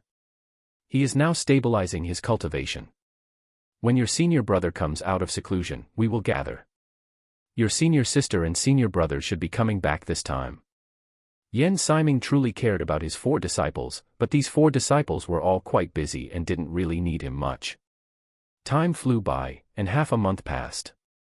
On the top of Sword Peak, Yan Siming's handsome face was slightly solemn. He looked at Gu Meng standing below and said after hesitating for a while, cultivators are voluntary when it comes to taking a Tao companion. It is a good thing that you want to take a Tao companion. Bring her to see me when you have time. A smile appeared on Gu Meng's cold and clear face. Thank you, Master. Qi Ning is at the market at the foot of the mountain. I will bring her to see you tomorrow. Beside them, senior sister Yan Jianqin and senior brother Gong Zhe only felt surprised by this matter, but they had no objections. After all, it was his own Tao companion. Qian Duoduo was a bit curious if that woman really liked senior brother. She hoped the feelings between the two were pure. The original celebration banquet was moved to the next day because of Qi Ning. Because Qian Duoduo had a breakthrough to Golden Core, it also needed to be celebrated, so Qian Duoduo also invited Zhang Qionghua this time. Qian Duoduo glanced at Zhang Qionghua. Seeing she had no reaction to Gu Meng's words, Qian Duoduo felt relieved. It just so happened that afternoon, Qian Duoduo received a message from Su Daoqing saying that he had arrived. In the market at the foot of the mountain, Qian Duoduo had just met up with Su Daoqing. With just one glance, Qian Duoduo could see that Su Daoqing was injured, and the aura around his body was a bit chaotic. What's wrong? Are you injured? I encountered a devilish cultivator on the road. After we fought, we were evenly matched, but I was injured by her. It's nothing serious now, just that devilish qi has entered my body and needs to be slowly cleared out. Su Daoqing's lips were a bit pale, and he didn't look very energetic. Then hurry up and heal. Why are you still standing here? Qian Duoduo said, and sent Su Daoqing to the inn where he was staying. You heal first, I'll go to the sect to exchange for some medicinal pills that can remove devilish qi. Qian Duoduo thought that her contribution points should be enough to exchange for some medicinal pills to clear devilish qi. As for alchemy herself, she currently couldn't find suitable spirit medicine. No need, just give me the Buddhist prayer beads, those can clear devilish qi, Su Daoqing said hurriedly. This was also why, after he was injured, the first thing he did was come to find Qian Duoduo. The antidote was in Qian Duoduo's hands. Qian Duoduo immediately took out the Buddhist prayer beads and returned them to Su Daoqing. I will stay here to act as your protector, you focus on healing. Su Daoqing took the Buddhist prayer beads and nodded.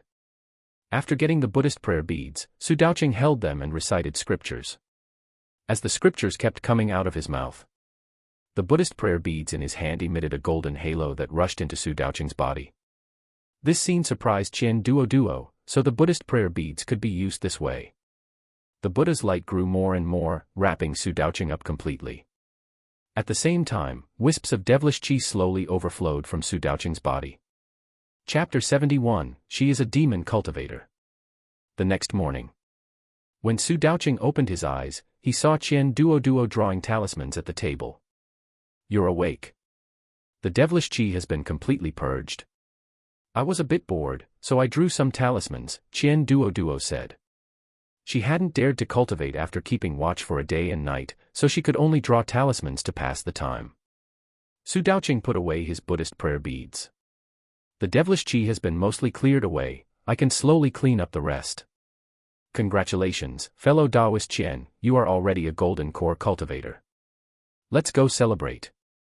Qian Duoduo smiled. The sect wants to celebrate for me tonight. Come with me. Su Daoqing thought about it for a moment and agreed. Since the sect already knew about Su Daoqing giving lectures at the foot of the mountain earlier, he wasn't considered an outsider. On the summit of Sword Peak, Qian Duoduo and Su Daoqing had just arrived at the location. They felt the gazes of several people turn towards them. Zhang Qionghua, in particular, was winking and gesturing, practically ready to come over and ask what kind of relationship this handsome guy had with her. Master, this is fellow Taoist Su. He is also here to celebrate my core formation. This core formation was only possible thanks to fellow Taoist Su's help, so I invited him as well. Yan Siming asked tentatively. The Buddha son. It is indeed me. Apologies for the intrusion, Su Daoqing said, performing a junior's bow. Senior brother Gong Zhe and senior sister Yan Jianqin had some guesses about what help Su Daoqing had provided, as the demon race was skilled at purging devilish qi and heart demons. Utility disciples had already prepared the meal. Since there were many people today, a large table had been set up, filled with all kinds of delicacies. Just as everyone was waiting for Gu Meng and his future Dao companion, Gu Yuanqiu arrived. Qian Duoduo suddenly remembered that the two were related, though they didn't interact much within the sect. It was likely Gu Meng who had invited him. Time flew by. They felt a fluctuation in the formation. They're here, Yan Siming said.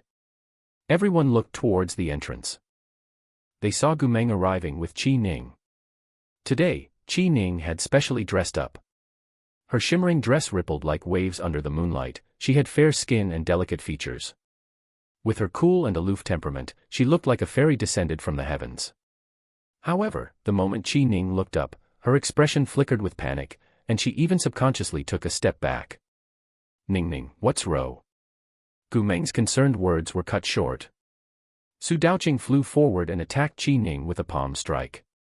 In an instant, everyone was stunned by Su Daoqing's reaction. As it turned out. Stop! Gu Meng roared, preparing to block in front of Qi Ning. Qi Ning stepped forward and lightly received Su Daoqing's palm strike, landing without any injuries. Who are you?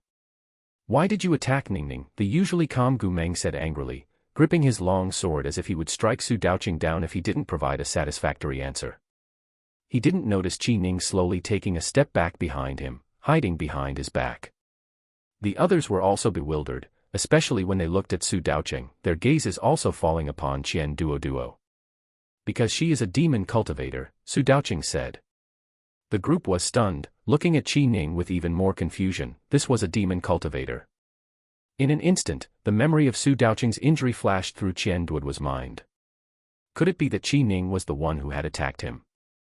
Otherwise, how could Su Daoqing have recognized her at a glance?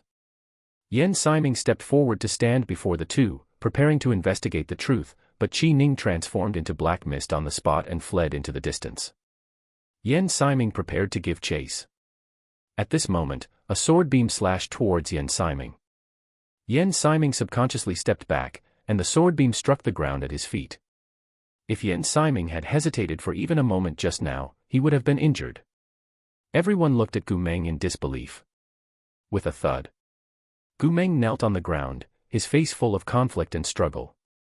Master. Junior brother, you actually drew your sword against Master for the sake of a demon cultivator. Senior sister Yan Jianqin's handsome face was filled with extreme anger as she prepared to chase after her. Senior sister, don't go. You are no match for that demon cultivator. Even the Buddha son, who is already at the peak of the nascent soul stage, was once injured by the demon cultivator, Qian Duoduo said, pulling senior sister Yan Jianqin back. Senior brother Gong Zhe, who had also been about to chase, stopped in his tracks and looked at Yan Siming. Now, the only one on the scene who could catch Qi Ning was Yan Siming. Lock Gu Meng in Yu Valley to reflect. I will handle the rest, Yan Siming said, glancing down at Gu Meng before turning and leaving. The primary task now was to capture the demon cultivator. Otherwise, the Hunyuan sect would surely fall into chaos. Senior sister Yan Jianqin and senior brother Gong Zhe stepped forward to drag Gu Meng away. Gu Meng kept his head down, not knowing what he was thinking, and was dragged away without saying a word. Junior brother, you have truly gone too far. Reflect properly in Yu Valley, senior sister Yan Jianqin said, staring coldly at Gu Meng. Now. Only Qian Duoduo, Su Daoqing, Zhang Qinghua, and Gu Yuanqiu remained in the courtyard. Gu Yuanqiu sighed. I must report this matter to the family. Gu Meng, he is truly too muddled. Zhang Qinghua said with a complex expression. Senior brother Gu has become unlike senior brother Gu. I thought he was an upright person, but I didn't expect him to be a lovesick fool. I just hope he doesn't do anything strange in the future, Qian Duoduo said. This night, the Hunyuan sect was destined to be restless. After seeing the three off. Fellow Taoist Su, be careful. You exposed Qi Ning today and ruined her plans. I'm afraid she might seek revenge on you. Why don't you? Qian Duoduo was about to suggest that Su Daoqing stay in the sect, but then she thought that since Qi Ning might still be within the Hunyuan sect, it wouldn't be safe either. Don't worry about me. Last time, I didn't recognize her identity and was ambushed. If we really fight, it's a 50-50 match, Su Daoqing comforted her. After seeing Su Daoqing off, Qian Duoduo did not return to her small courtyard but instead went to Yu Valley. Yu Valley was a place in the sect for punishing disciples. It was exceptionally cold inside, without sunlight, and more importantly, the spiritual qi was thin. Cultivators staying inside would feel like mortals after just one day, feeling the extreme cold. However, cultivators were resistant to the cold and would only suffer frostbite after at least 10 days or half a month. There was a barrier in Yu Valley, and ordinary cultivators could not enter at all. Without a token, Qian Duoduo could only wait outside Yu Valley. When senior sister Yan Jianqin and senior brother Gong Zhe came out, they saw Qian Duoduo waiting outside. Duoduo, go back and rest, senior sister Yan Jianqin said, having calmed down by now. With such a thing happening in the sect, none of the three felt good. Did senior brother say anything? Gu Meng didn't say anything. He probably hasn't figured out what to do yet, senior brother Gong Zhe said. The three returned to the summit of Sword Peak, but did not see Yan Siming. He was likely still out catching the demon cultivator. Helpless, they could only go back to rest. Back in the courtyard, Qian Duoduo had no heart to cultivate, so she could only draw talismans and refine a batch of medicinal pills. As soon as it was light the next day, Qian Duoduo noticed that the atmosphere in the sect had become serious. Stepping out of her courtyard, she saw senior brother Gong Zhe and senior sister Yan Jianqin. Senior sister, what's the situation today? Chapter 72, Explosion. Senior sister Yan Jianqin's expression was a bit cold. Master did not find that demonic cultivator, and we do not know if she has already left the sect or is hiding within it. Senior brother Gong Zhe also wore a complex expression. Let us help search too, Qian Duoduo said. The three of them exchanged a glance and prepared to start searching along Sword Peak. However, just as the three reached the top of Sword Peak, they received a message from Yan Siming asking them to go to Yu Valley to see if Gu Meng was still there. The three headed in the direction of Yu Valley, holding their tokens. It was also Qian Duoduo's first time entering Yu Valley. Outside, the sky had been clear. After entering Yu Valley, the sky changed drastically, as if it were another small world. The weather was overcast, as if it were about to rain at any moment. Everywhere they looked was covered in a thick layer of snow. Along the way, not to mention people, there wasn't even a single insect. There was only the crunching sound of the three of them stepping on the snow. The spiritual qi in the air was thin, and the three felt uncomfortable as soon as they entered. The degree of thinness of the spiritual qi here was even worse than in the mortal realm. If one stayed here for a long time, not to mention freezing to death, their cultivation would regress after a while. Senior brother, he should be feeling cold now, right? Qian Duoduo asked. She truly hoped that this cold would help Gumeng clear his head a little. To strike at his master for the sake of a demonic cultivator, did he only have romance in his brain? Had he ever considered whether this demonic cultivator truly liked him, or if she was just using him to infiltrate the Hanyuan sect? Crossing a small path, they reached a large mountain at the end. The mountain was covered in white snow. Iron chains were embedded one after another into the rocks at the foot of the mountain. One of them was shackling Gumeng's hands. Gumeng, do you know your mistake? Senior sister Yan Jianqin's expression was slightly cold, her demeanor as the senior sister fully displayed. Gumeng was sitting cross-legged on the ground, the snowflakes falling on him did not melt, and his lips were pale, as if he had already felt this pervasive cold. Hearing senior sister Yan Jianqin's words, he only raised his head slightly, his eyes full of confusion. Senior sister. I don't know.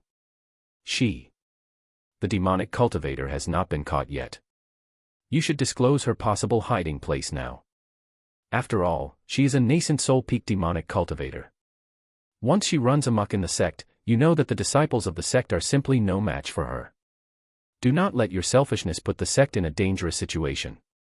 Senior sister Yan Jianqin asked one question after another, almost holding a sword to Gumeng's neck. Her speed of speech made even Qian Duoduo feel the severity of the situation. Gumeng was stunned for a moment, then simply said. She has never been to the Hanyuan sect. I don't know where she would hide. Master, how is he? Master has not been angered to death by you yet, and is currently busy cleaning up your mess, senior sister Yan Jianqin said, her tone growing increasingly angry. That Gumeng had actually attacked his master for the sake of that demonic cultivator, it was unforgivable. Qian Duoduo and senior brother Gong Zhe exchanged a glance, and senior brother Gong Zhe pulled senior sister Yan Jianqin away. Qian Duoduo squatted in front of Gumeng. Senior brother, we are righteous cultivators. I hope that before you make any decisions, you will consider the disciples of the Hanyuan sect and the innocent common people. Also, senior brother, please reflect carefully on whether Qi Ning truly likes you or is using you. If she truly likes you, it is fine for you to be together, just don't bring harm to others. Gumeng opened his mouth, he likely could not even tell himself whether Qi Ning was truly sincere toward him. At the time, it was an emergency. I did not mean to hurt Master, I just subconsciously wanted to protect her. As for the future, I will consider it carefully. Senior brother, I hope we will never have a day where we become enemies. Qian Duoduo also left. Before they had even walked out of Yu Valley, snow began to fall in the sky again. The environment of this Yu Valley was truly harsh.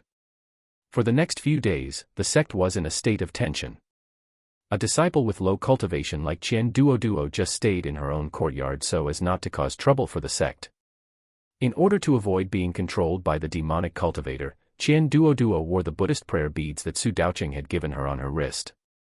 With the Buddhist prayer beads, she could resist the devilish qi to some extent. In the blink of an eye, 3 days passed. Su Daoqing sent a message asking about the situation. As it turned out, Qian Duoduo, as a disciple within the sect, did not even know what the situation was currently. She asked senior sister Yan Jianqin, who said that there were currently no problems in the sect, and since it had been 3 days, they suspected that the demonic cultivator had already escaped. Qian Duoduo asked senior sister Yan Jianqin again how Gumeng would be handled. She said he would be locked in Yu Valley for half a month first, and as for how to handle him afterward, the sect had not yet discussed a result. She also said that this matter had a bad influence and told Qian Duoduo not to spread it, to avoid causing panic within the sect. Qian Duoduo always felt that if this demonic cultivator was not resolved, it was like a knife hanging over everyone's heads.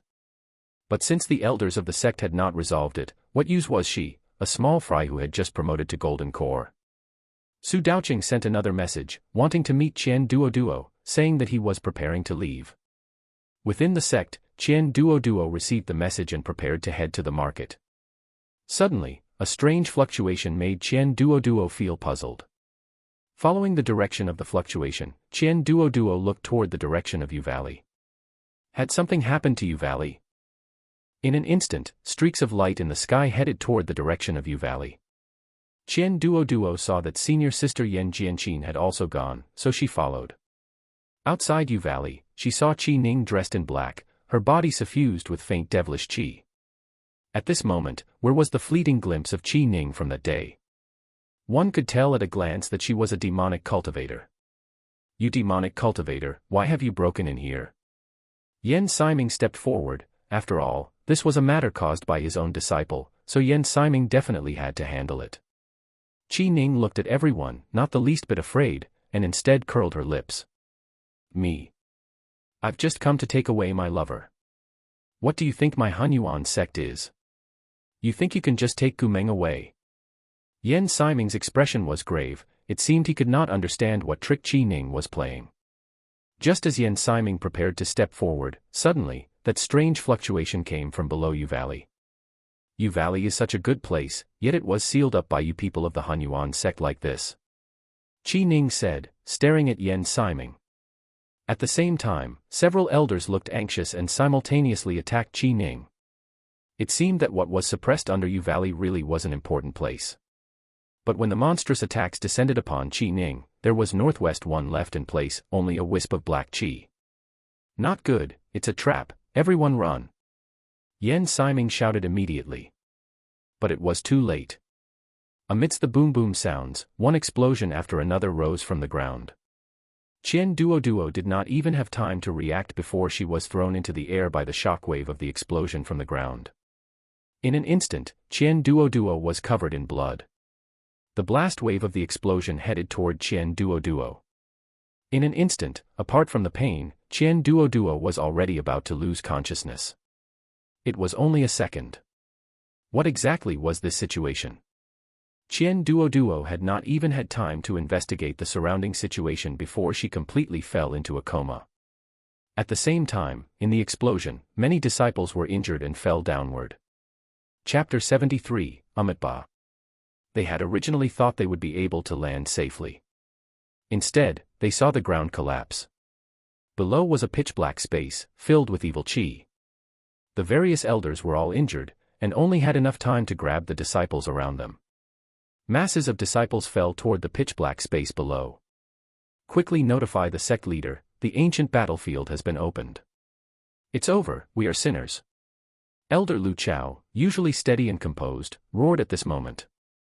After the outskirts of Yu Valley collapsed, the valley itself sank down as well. With a ripping sound. Gumeng's hands were held by iron chains. With Yu Valley destroyed and the surrounding spiritual qi recovering, Gumeng's divine sense was able to probe the situation outside.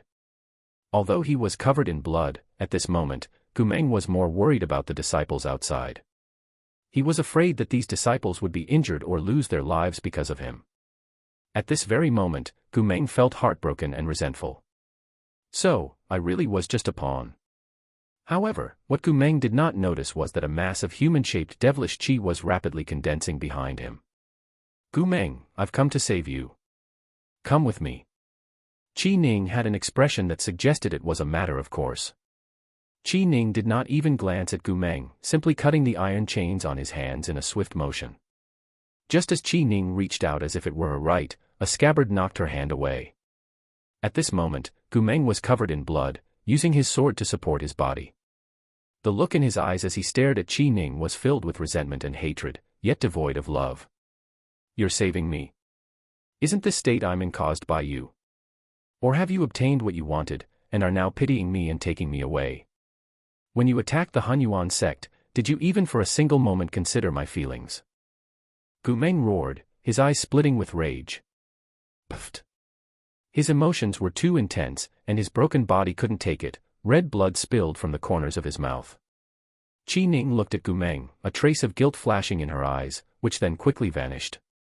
I'll only ask once, are you coming with me or not? No. Qi Ning fled the place in a hurry, and Gumeng collapsed to the ground. In an instant, the Hunyuan sect fell into chaos, and the messages being sent out flickered through the air like streams of light. At the foot of the mountain, Su Daoqing sensed that something terrible had happened on the mountain the moment the explosion occurred. He hurried up the mountain, but by then the Hunyuan sect was in total disarray with its gates shut tight. Su Daoqing could not get in at all. He could only send messages to Qian Duoduo over and over again. At this time, below Yu Valley, in the pitch-black space, a stench and an aura of decay permeated the air, while wisps of evil qi rampaged throughout. Qian Duoduo had already fallen into a coma, and she did not notice that the Buddhist prayer beads on her wrist were emitting a faint light, blocking the surrounding evil qi and carefully protecting her. Outside the Hunyuan sect, Yan Siming brought the heavily injured senior brother Gong Zhe and senior sister Yan Jianqin back to the mountain peak, preparing to go to the ancient battlefield to rescue Qian Duoduo, while also trying to control the evil qi leaking from the ancient battlefield. At this moment, outside Yu Valley, many elders were continuously casting incantations, attempting to seal the ancient secret realm. However, sealing an ancient secret realm was not so easy. Back then, it had taken the combined strength of more than half the cultivation world to seal the ancient battlefield, but now only the elders of the Hunyuan sect remained. They did not dare hope to seal the ancient battlefield, only hoping to stop this evil qi from overflowing. My disciples are still below the valley, wait a little longer. Yan Siming shouted at the group. Go down. Right now, except for Buddhist disciples who can resist it a little, who dares to go down? Elder Lu Chao said with a slightly ferocious expression. It was clear that maintaining such a formation required a great deal of effort. Yan Siming's eyes lit up. A Buddhist cultivator, the Buddhist child, could do it. Near Yu Valley, many unfamiliar faces had arrived. These were elders sent by surrounding sects to help. With the help of these elders, the pressure on the Hunyuan sect was alleviated significantly. Yan Siming said to Su Daoqing, Buddhist child, you don't have to go down yourself. If you could just lend us your precious treasure, that would also suffice. The precious treasure works best when controlled by this humble monk, Su Daoqing said with a compassionate expression. At this moment, besides Yan Siming, there were many disciples from other peaks waiting for Su Daoqing to clear the way. Every peak had basically brought along every magic treasure and spiritual artifact they could use. Amitabha. Benefactors, follow me down. As Su Daoqing spoke, a wisp of golden light emerged from his body, and he was the first to leap down into the valley. Behind him, colorful rays of light enveloped the group as they rushed downward. The various rays of light were quickly obscured by black fog, making it impossible to see the scene below. In fact, the ground was not very deep. In just a few breaths of time, everyone had landed at the bottom. Black fog filled the air, and red evil qi drifted about in waves. Su Daoqing sighed. Benefactors, please search for people within a 20-meter radius. If it is too far, this humble monk will not be able to look after everyone. Su Daoqing walked slowly, his golden light blocking the approach of the red evil qi, though it only blocked it slightly and could not completely clear the evil qi away. Fortunately, after a short while, someone found a comatose disciple and immediately carried them on their back. At this point, there was no need to talk about who specifically to look for. It was just a matter of finding whoever they could. In no time, the group all had people on their backs. However, none of these people were Qian Duoduo. Su Daoqing walked forward with a compassionate expression. The people around him searched rapidly. As time went on, their spiritual qi was consumed too quickly, and some could not hold on, having to control their spiritual artifacts to leave first. The original group became smaller and smaller.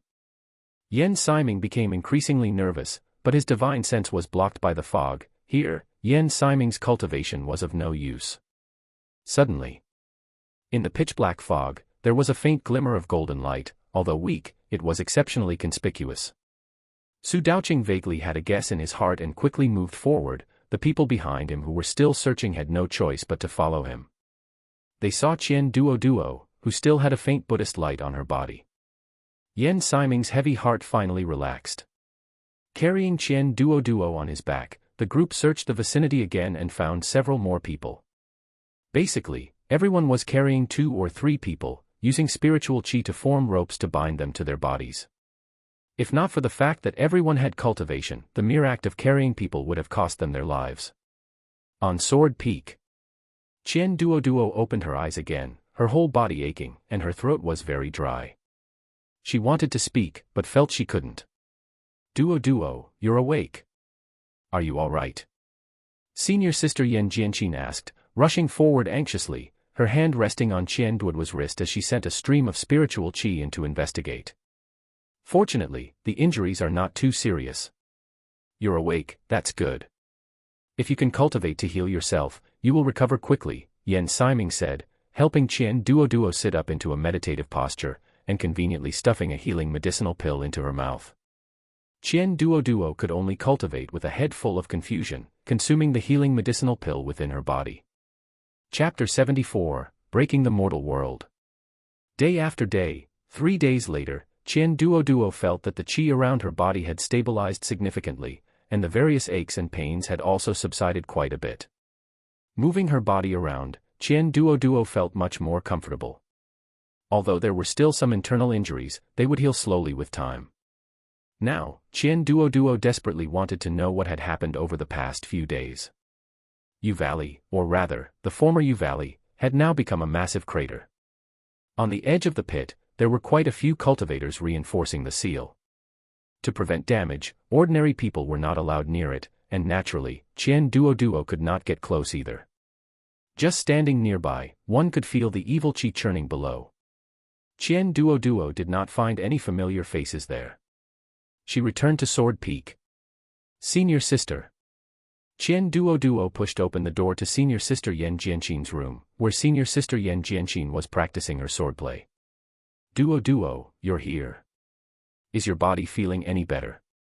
Although Senior Sister Yan Jianqin had also been injured, she was in better shape than Qian Duoduo, as no evil qi had invaded her body.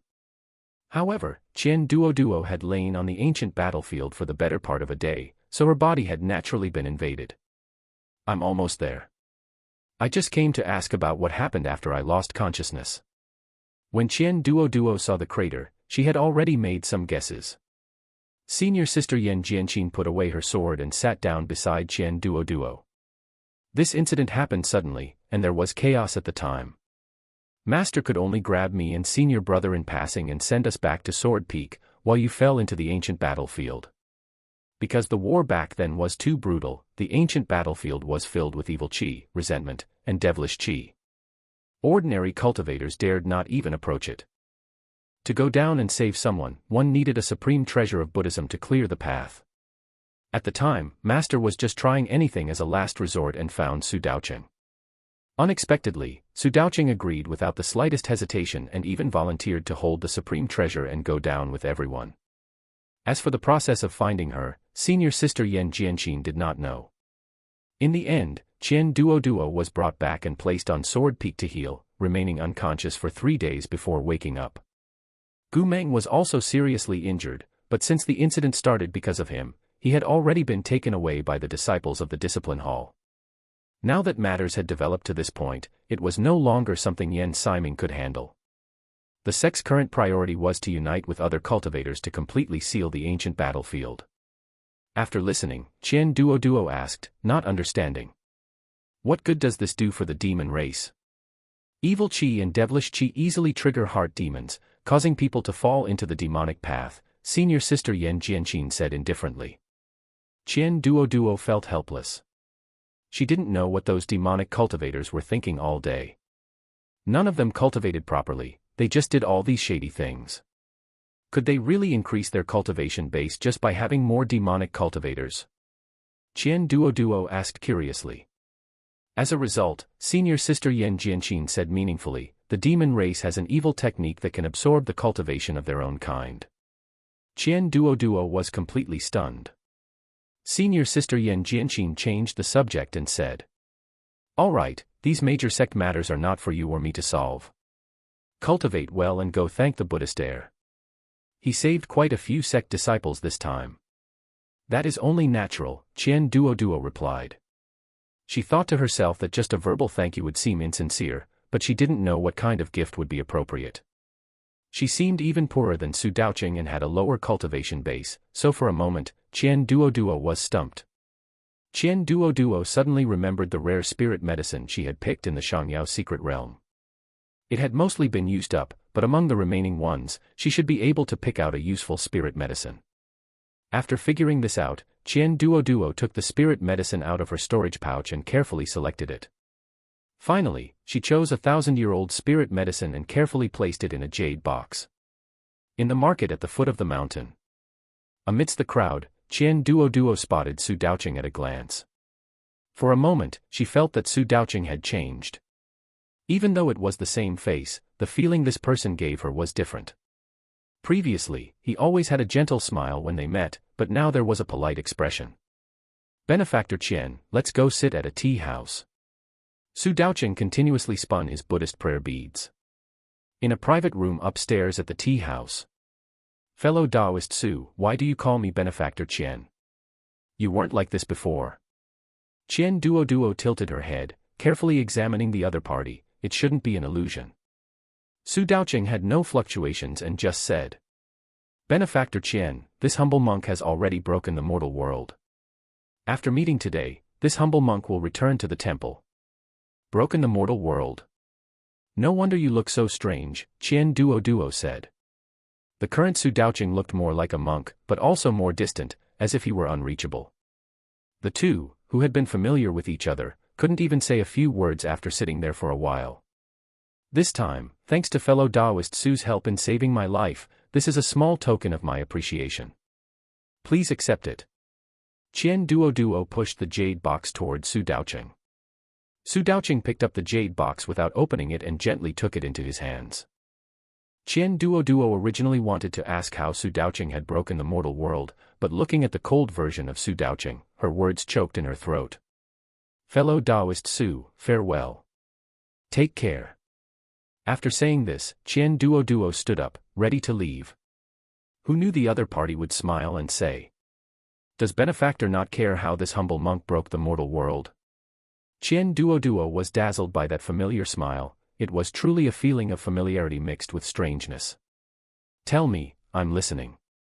Su Daoqing waved his hand, and the entire room was enveloped by a formation, so that when the two spoke inside, no one outside could hear.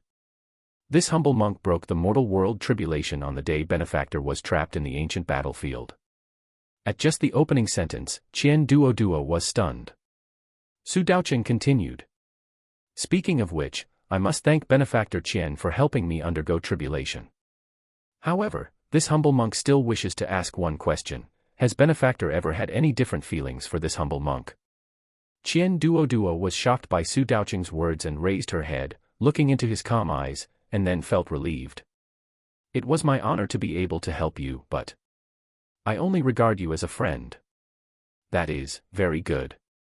Later, Su Daoqing said a lot. Until Su Daoqing left, Qian Duoduo had not yet reacted. So Su Daoqing had liked her for many years. Su Daoqing said that when the two first met, he was deeply impressed by Qian Duoduo's overly familiar and matter-of-fact manner. Later, when they traveled together, he found that they got along very well. At first, Su Daoqing also thought he had met a kindred spirit and good friend. It was only after they were separated following the White Tiger incident. Su Daoqing realized it was different. Qian Duoduo was different to him. Before meeting Qian Duoduo, Su Daoqing had been traveling in the cultivation world for 2 or 3 years. He had seen all kinds of people, but none had left as deep an impression as Qian Duoduo. Later, Su Daoqing wanted to follow his heart. If it was a tribulation, he couldn't avoid it. If the mortal world tribulation was destined to be with Qian Duoduo, he was willing. Chapter 75, Afterwards. During their second meeting, Su Daoqing began to pay attention to Qian Duoduo, watching as her cultivation progressed by leaps and bounds. At that time, Su Daoqing suddenly felt that he could not be too selfish. He could not drag Qian Duoduo into a web of romance. After all, Qian Duoduo had not yet attained the golden core stage, nor had she overcome her heart demon. Back then, Su Daoqing decided that once Qian Duoduo had overcome her heart demon and achieved the golden core stage, that would be the time for him to express his feelings and also to break from the mortal world. Fearing that the bond between them would become too deep and difficult to sever later on, Su Daoqing went off to travel again. At least until the Shangqing sect Grand Competition began. Su Daoqing found Qian Duoduo again to act as her sparring partner, hoping that he could also be of help to her. Afterwards. Afterwards. After waiting for Qian Duoduo to finish the competition, Su Daoqing, fearing she might not be able to overcome the golden core stage heart demon, traveled over mountains and rivers back to the temple to beg his master and the abbot to lend him a supreme Buddhist treasure. It was just that on that day, Su Daoqing only said that the Buddhist treasure could clear away the heart demon. When he finally waited until Qian Duoduo achieved the golden core stage, Su Daoqing made a desperate gamble, preparing to tear away this veil. As a result, he sensed that something had happened at the Hunyuan sect. When Yan Ximing found Su Daoqing, the only thing Su Daoqing thought about was that he could not control the supreme treasure for too long in his current state, and the best result would be to break from the mortal world. Besides severing romantic ties in person, there was another way to break from the mortal world, or rather, a way to barely break from the mortal world, taking the forget-love pill. He would still remember his past with Qian Duoduo, but the details in his memory would be like watching someone else's story, someone else's love, hate, and past.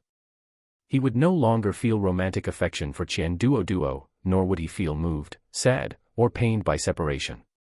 The moment he took the forget-love pill, Su Daoqing felt that the shackles binding him had been broken.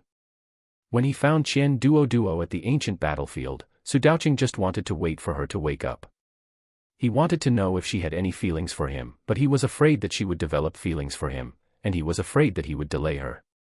Upon hearing Qian Duoduo's answer, Su Daoqing was finally relieved.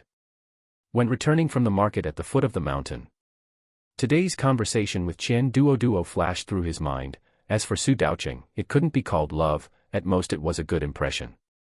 Anyone who spent time with a man who was handsome, gentle and considerate, self-disciplined, treated her very well, and was moved by her would find it hard not to have a good impression of him. But the two could only stop here. Compared to Su Daoqing's Buddhist Dharma and her own Tao, that unremarkable good impression was not worth mentioning. Moreover, Su Daoqing had already broken from the mortal world, so she didn't need to care. As time passed, it would eventually fade away. From then on, the two were only friends, and could only be friends. After returning to Sword Peak, Qian Duoduo spent her time stabilizing her cultivation while waiting for subsequent arrangements within the sect. 3 months later, the ancient battlefield was completely sealed, and a mountain had been moved back on top of it.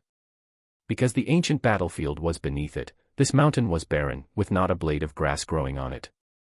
The surroundings were also newly arranged with a formation, and no one was allowed to approach at will.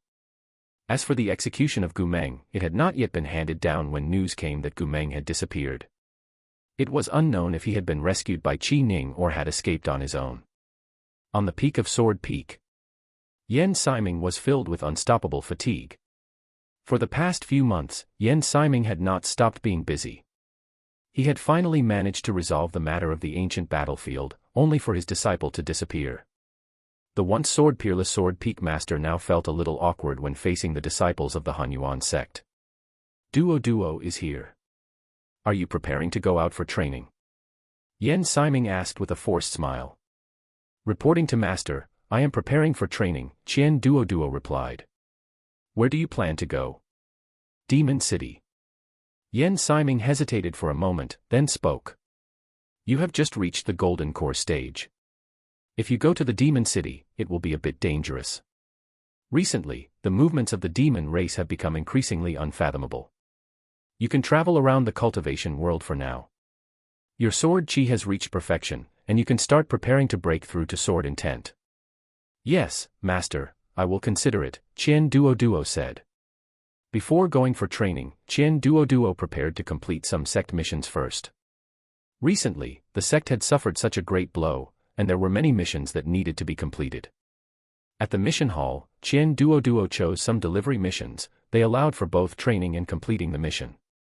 She selected many. Finally, her gaze fell on one mission. Escorting disciples home. The disciples being escorted were 2 foundation establishment stage disciples returning home to attend a funeral. The distance was not very far, but for those in the foundation establishment stage, it was a bit far. The key was that Qian Duoduo was quite interested in this place. It was in the northern part of the cultivation world, close to the sea. Come to think of it, Qian Duoduo had never been to the seaside. She had never been in her past life or this one. After accepting the mission, Qian Duoduo also left a message for Zhang Qionghua, who had already gone out for training. To complete this mission, Qian Duoduo bought a small flying boat, the kind that could seat about 10 people. After all, if they were to fly on swords, it would be a bit crowded for 3 people. Outside the Hunyuan sect, Qian Duoduo looked at the 2 disciples, one at the first level of foundation establishment and the other at the second level. Come to think of it, these people had basically entered the sect at the same time as Qian Duoduo. Time really flies. In the blink of an eye, it had been almost 20 years since Qian Duoduo entered the sect. Thank you for the escort, senior sister. My name is Zhang Wen, and this is my younger brother, Zhang Wu. The slightly taller male disciple stepped forward and said, cupping his hands in salute. It is only right. Since I have accepted the mission, I must complete it properly. Let's go, Qian Duoduo said. On the flying boat. Qian Duoduo piloted the flying boat. Zhang Wen was likely a recent breakthrough and was currently consolidating his cultivation, while Zhang Wu was using a communication talisman to send messages. It seemed quite urgent. Senior sister, about how many days will it take for us to arrive? Zhang Wu asked, feeling a bit anxious. Something had happened at home, and they needed to return urgently. Otherwise, the 2 could have taken their time and returned while training. The reason they asked Qian Duoduo to escort them was out of fear of running into trouble on the road and being delayed. If we travel day and night, it will take 3 days. However, each day you 2 will need to take over for 2 hours so that I can recover my spiritual qi, Qian Duoduo said. That is only right. Senior sister is the main combat force, so naturally, you must recover your spiritual qi properly, Zhang Wu replied without hesitation. The first day was calm. When they encountered a cultivation city, they would get off the flying boat and walk through it, as one was not allowed to fly over cultivation cities. After leaving the city, Qian Duoduo looked at the sky. It was not far from nightfall. The night was more dangerous, and Qian Duoduo needed to ensure that her spiritual qi was plentiful. So she let Zhang Wu pilot the flying boat for 2 hours. As night fell, Qian Duoduo activated the flying boat's concealment function, and for peace of mind, she also attached 2 defense talismans to the body of the flying boat. This would make it even more hidden under the cover of the night. Chapter 76, The Mermaid, Jiao Yu. The night passed peacefully. The second and third days proceeded so smoothly that it surprised Qian Duoduo. Even if there were no man-made threats, she expected at least some blind Yao beasts to attack. Qian Duoduo voiced her doubts. Zhang Wen and Zhang Wu considered it for a moment before speaking. Hai City is hosting a gathering soon, so I suspect the nearby Yao beasts have all gone there. Hai City is a city located by the sea. There are more Yao beasts in the sea than cultivators. It is also considered one of the most harmonious places for both cultivators and Yao beasts. It is possible to buy and sell young Yao beasts here. Yao beasts sell their errant kin to cultivators in exchange for supplies, and cultivators take the opportunity to acquire the Yao beasts they desire. In that case, Hai City might be very dangerous. I wonder if the rest of the journey will be peaceful. It seemed that the expression on Qian Duoduo's face was too obvious. Zhang Wu offered some comfort. Hai City concerns the interests of both the Yao race and cultivators, so naturally, powerful figures from both sides are stationed there. With the grand gathering happening now, unless they are truly desperate, neither ordinary cultivators nor the Yao race will cause trouble. Qian Duoduo breathed a sigh of relief, but she was also worried. Anyone they might encounter at this time would likely be a desperate, ruthless person. Fortunately, Hai City was not far ahead. If they could just hold on for 1 more hour, victory would be in sight. Unfortunately, just as Qian Duoduo was rejoicing a moment ago about not encountering trouble, the next moment, it arrived. Thud. Something covered in blood dropped onto their flying boat. The air froze for a split second. Qian Duoduo glanced at Zhang Wen and Zhang Wu. The desperate one has arrived, Zhang Wen muttered under his breath. Seeing that she couldn't rely on the 2 of them, Qian Duoduo simply stepped forward, though she didn't dare to act immediately.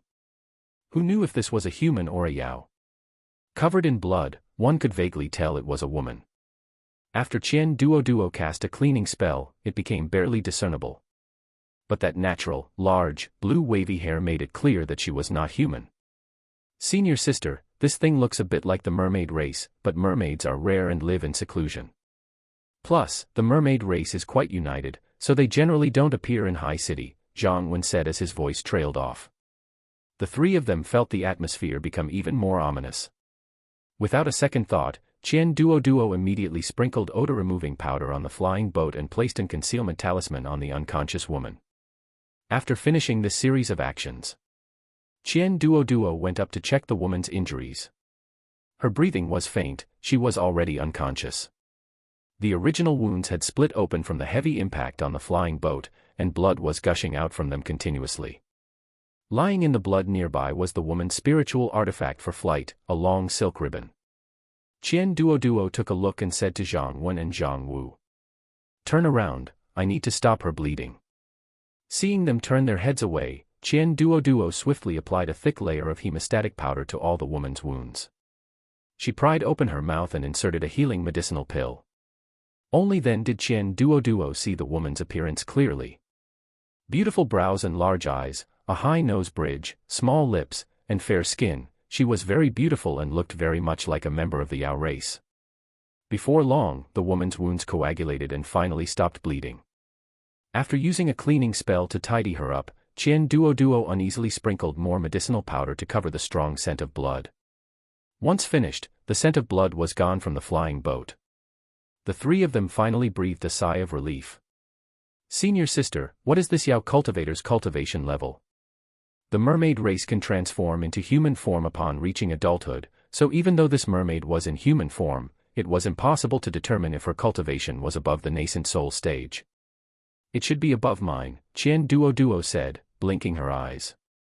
That was why Qian Duoduo had saved her without hesitation. Otherwise, if the other party woke up and saw that the three of them had remained indifferent, it might have become a problem.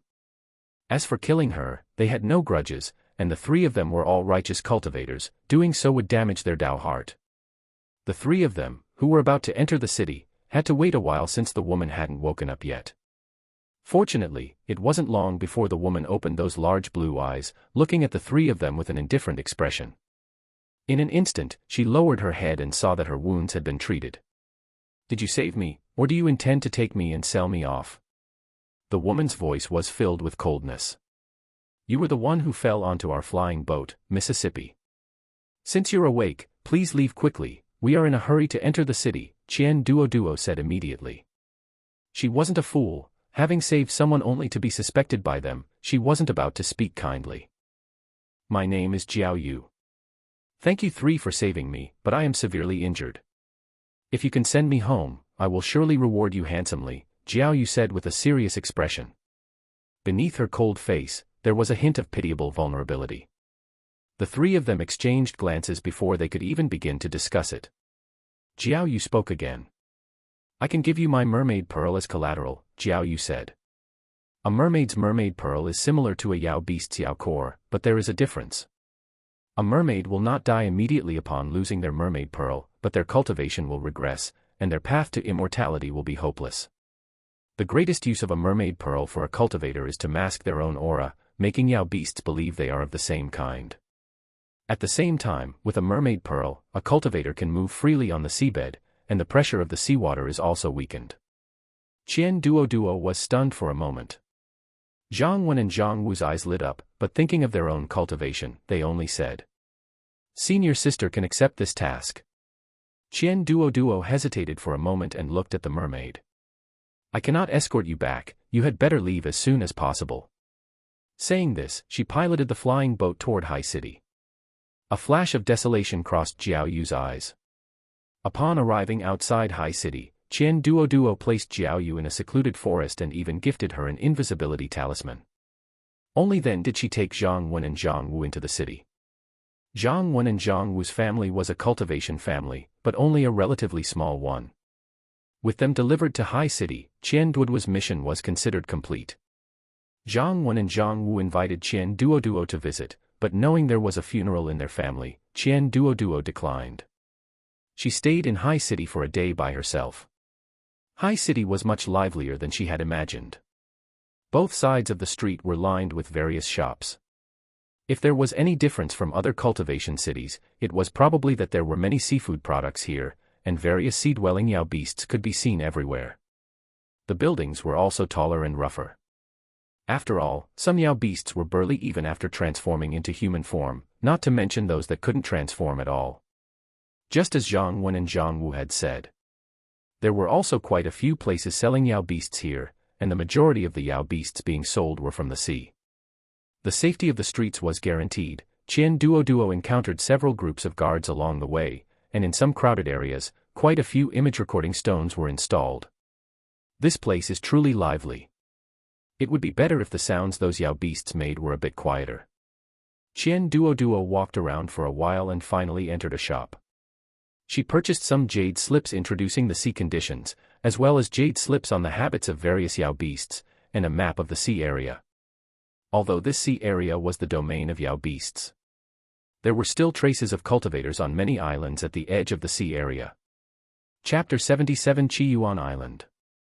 The 10 major islands were listed, and these 10 major islands were not only famous, but more importantly, they all had teleportation arrays, allowing direct travel from High City to these 10 islands. The maritime world seemed much more interesting than the land. Qian Duoduo stayed in High City for a day, bought quite a few things, and finally bought a small boat before bidding farewell to Zhang Wen and Zhang Wu.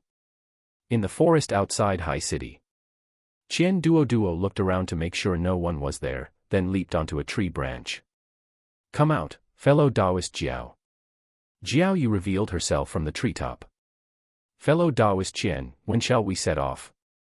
"We can set off today, but we need to think of a good plan," Qian Duoduo said.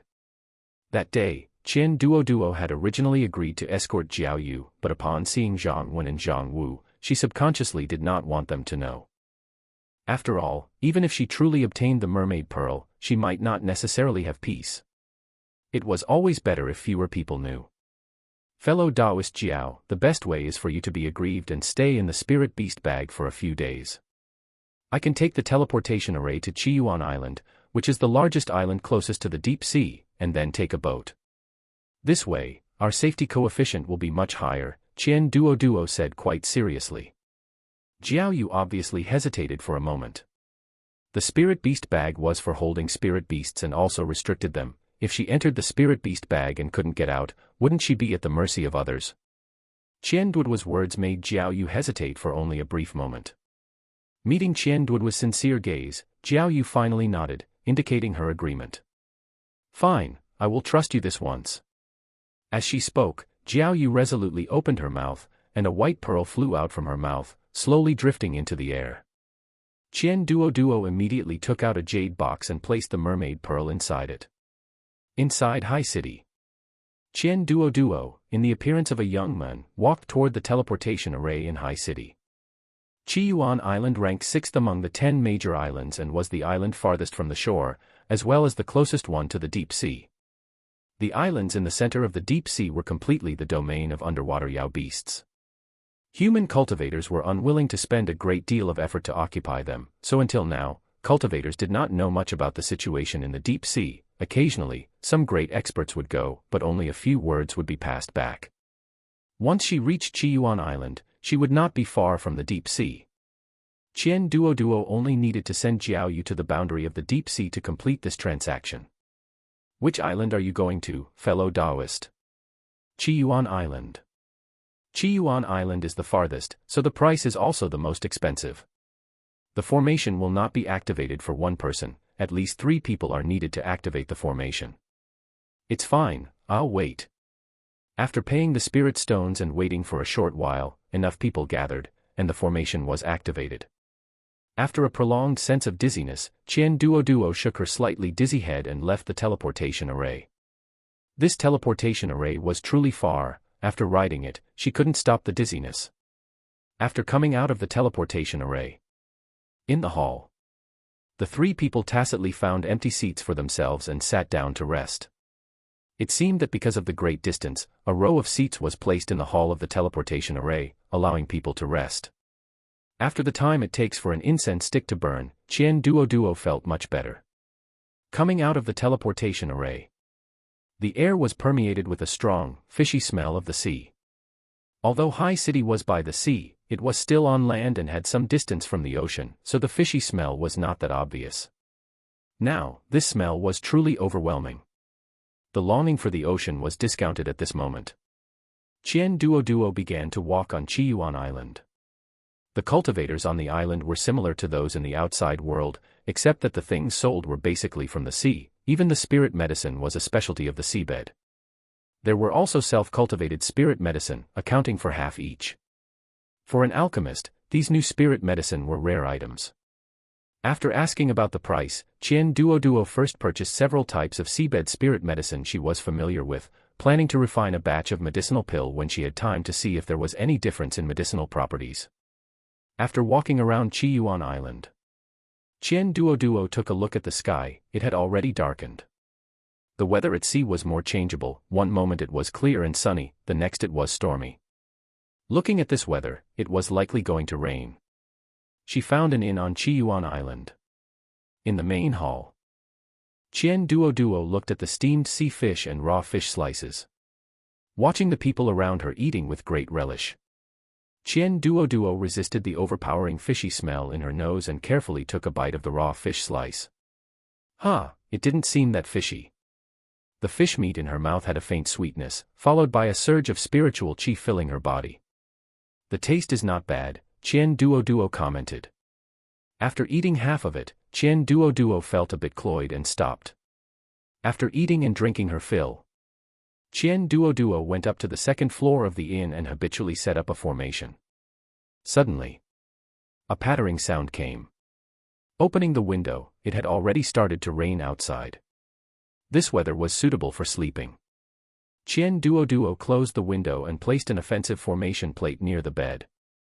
Lying comfortably on the bed and covering herself with the quilt, she felt her whole body relax. The feeling of being sealed inside the quilt was still very good. That night, accompanied by the sound of rain, Qian Duoduo slept very well. Early the next morning, when Qian Duoduo came out, the sun overhead was hot and bright. Today was a beautiful sunny day. Qian Duoduo walked toward the coastline. There were quite a few ships along the coast, mostly commercial ships that caught underwater Yao beasts and would also go to the boundary of the deep sea to harvest seabed spirit medicine or other precious items. After waiting for the large ships to leave, she took out her own small boat. "Where is this fellow Taoist going? Can you give me a ride?" someone asked. Qian Duoduo looked up at the other person. It was a male cultivator, wearing a precious sword, with a bright smile and high spirits, a very spirited young man. "No, I'm just wandering around. Taking someone with me is not free." "It's fine, I'm also just wandering around." "You should go wander with the large ships." After saying this, Qian Duoduo steered her small boat and left. The men sighed. "What a pity, I wanted to chat with her about the situation in the inland." The man had lived in the sea region since he was young and could recognize cultivators from the inland at a glance. Yesterday at the inn, seeing Qian Duoduo carefully eating raw fish slices, he had guessed that she was a cultivator from the inland. He had originally wanted to strike up a conversation and make friends, but the other party was too vigilant. Forget it, time to board his own ship. The man walked toward his own large merchant ship. On this side, Qian Duoduo had already headed in the direction of the deep sea. After moving far away from Qiyuan Island, Qian Duoduo spread out her divine sense, and after confirming that there was no one around, she opened the spirit beast bag.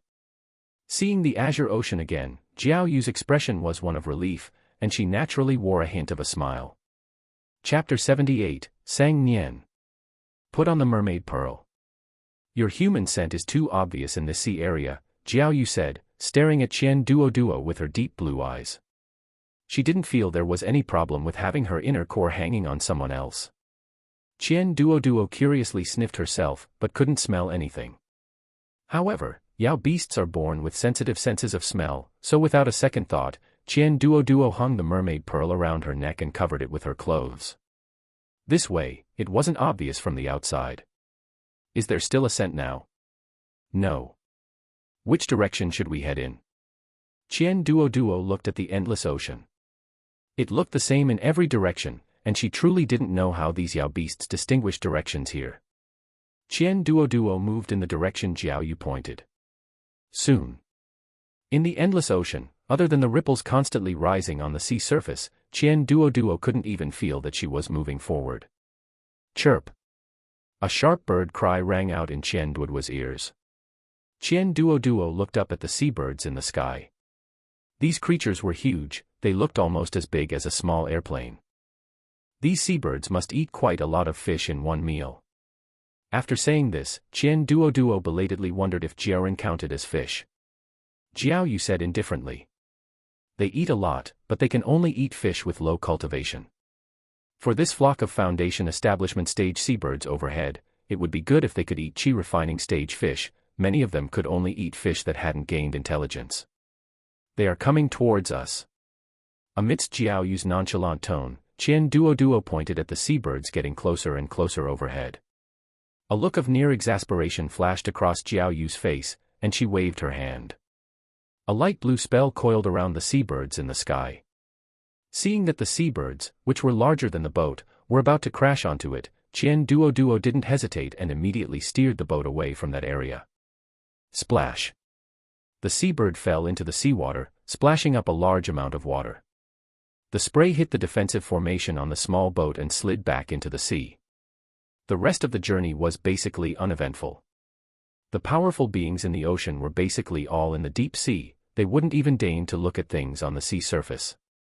The Yao beasts that could only move in the shallow sea generally had cultivation below the nascent soul stage. The sea area was vast, and there weren't many golden core stage Yao beasts encountered, all of them were scared away by Jiao Yu's pressure. After drifting on the sea for about 10 days. Finally, the scenery before her eyes changed. The color of the seawater had clearly deepened. Waves of powerful pressure drifted out from the sea. Qian Duoduo only dared to stop the small boat at the boundary. Fellow Taoist Jiao, we've arrived, Qian Duoduo said, taking the mermaid pearl off her body and holding it in her hand. Jiao Yu just glanced at it indifferently and said, Fellow Taoist Qian, is there anything you need me to do?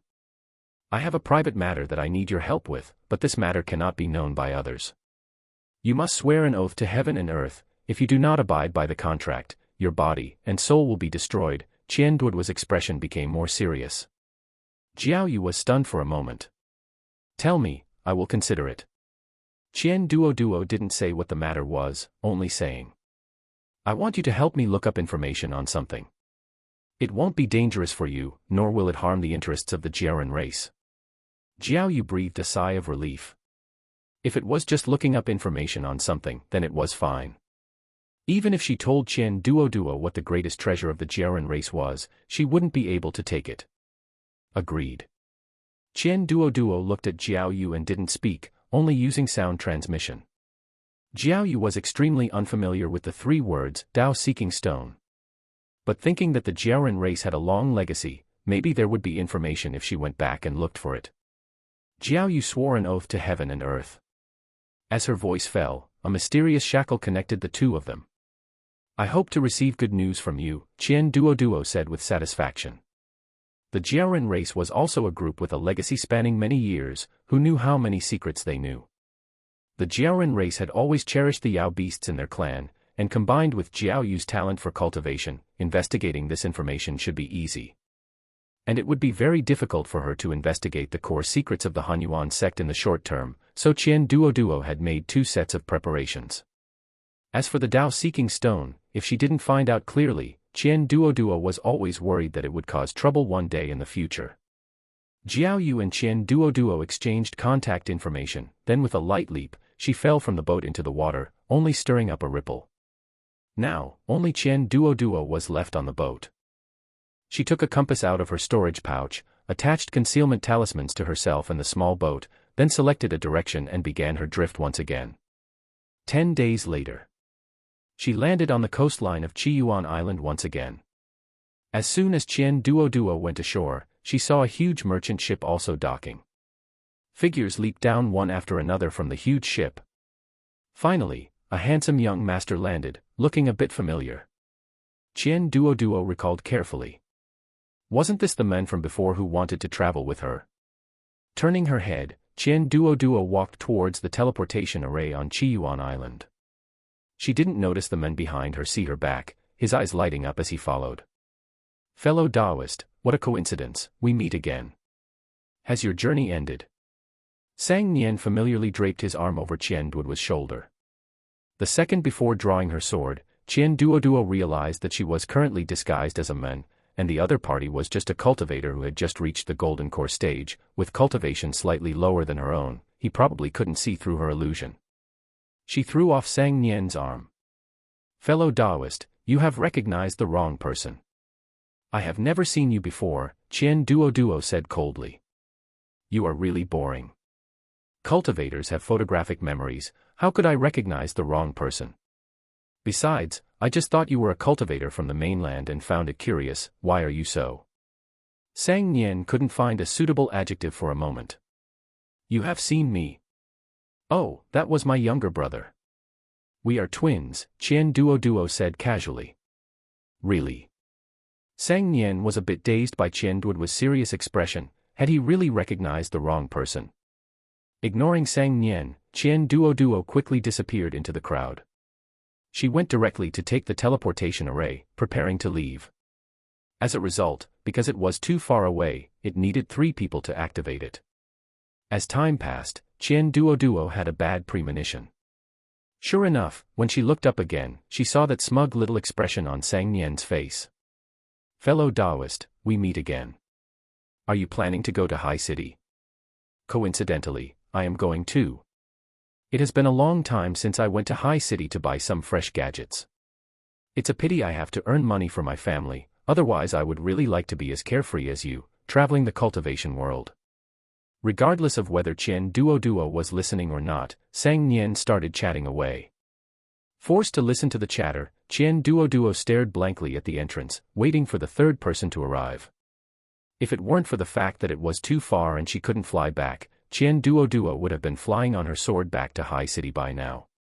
Finally, just as Qian Duoduo was about to lose patience, the third person arrived, a beautiful woman in red athletic wear, looking flamboyant and full of personality. Chapter 79, Suspected Secret Realm. As a result, the previously chatty Sang Nian immediately shut his mouth, his fair earlobes tinged with a hint of pink. He subconsciously puffed out his chest, standing even straighter. "Little sister Hua, you're here. Are you planning to go to High City to have fun? Let's go together." "Sang Nian, I have told you not to call me little sister Hua. It sounds awful," Xiang Shuilan said with a frown. Seeing that the two were about to start arguing again, Qian Duoduo shouted at the top of her lungs. "Fellow Taoists, 3 people are enough. It is time to activate the formation." The two finally stopped bickering and obediently stepped onto the formation. A fluctuation from the formation suddenly reminded Qian Duoduo of that uncontrollable dizziness and nausea. She opened her eyes again. Qian Duoduo swayed her body and sat directly onto a chair in the teleportation array hall. The feeling of dizziness for the second time seemed even more intense. She used to get carsick, and good heavens, she was a cultivator yet still got dizzy from a teleportation array. The other two were quieter than the other, both looking like 2 wilted, fancy flowers that had been left in the sun. Qian Duoduo wanted to take advantage of the fact that the two couldn't move and leave first, but she had the heart but not the strength, she couldn't move at all.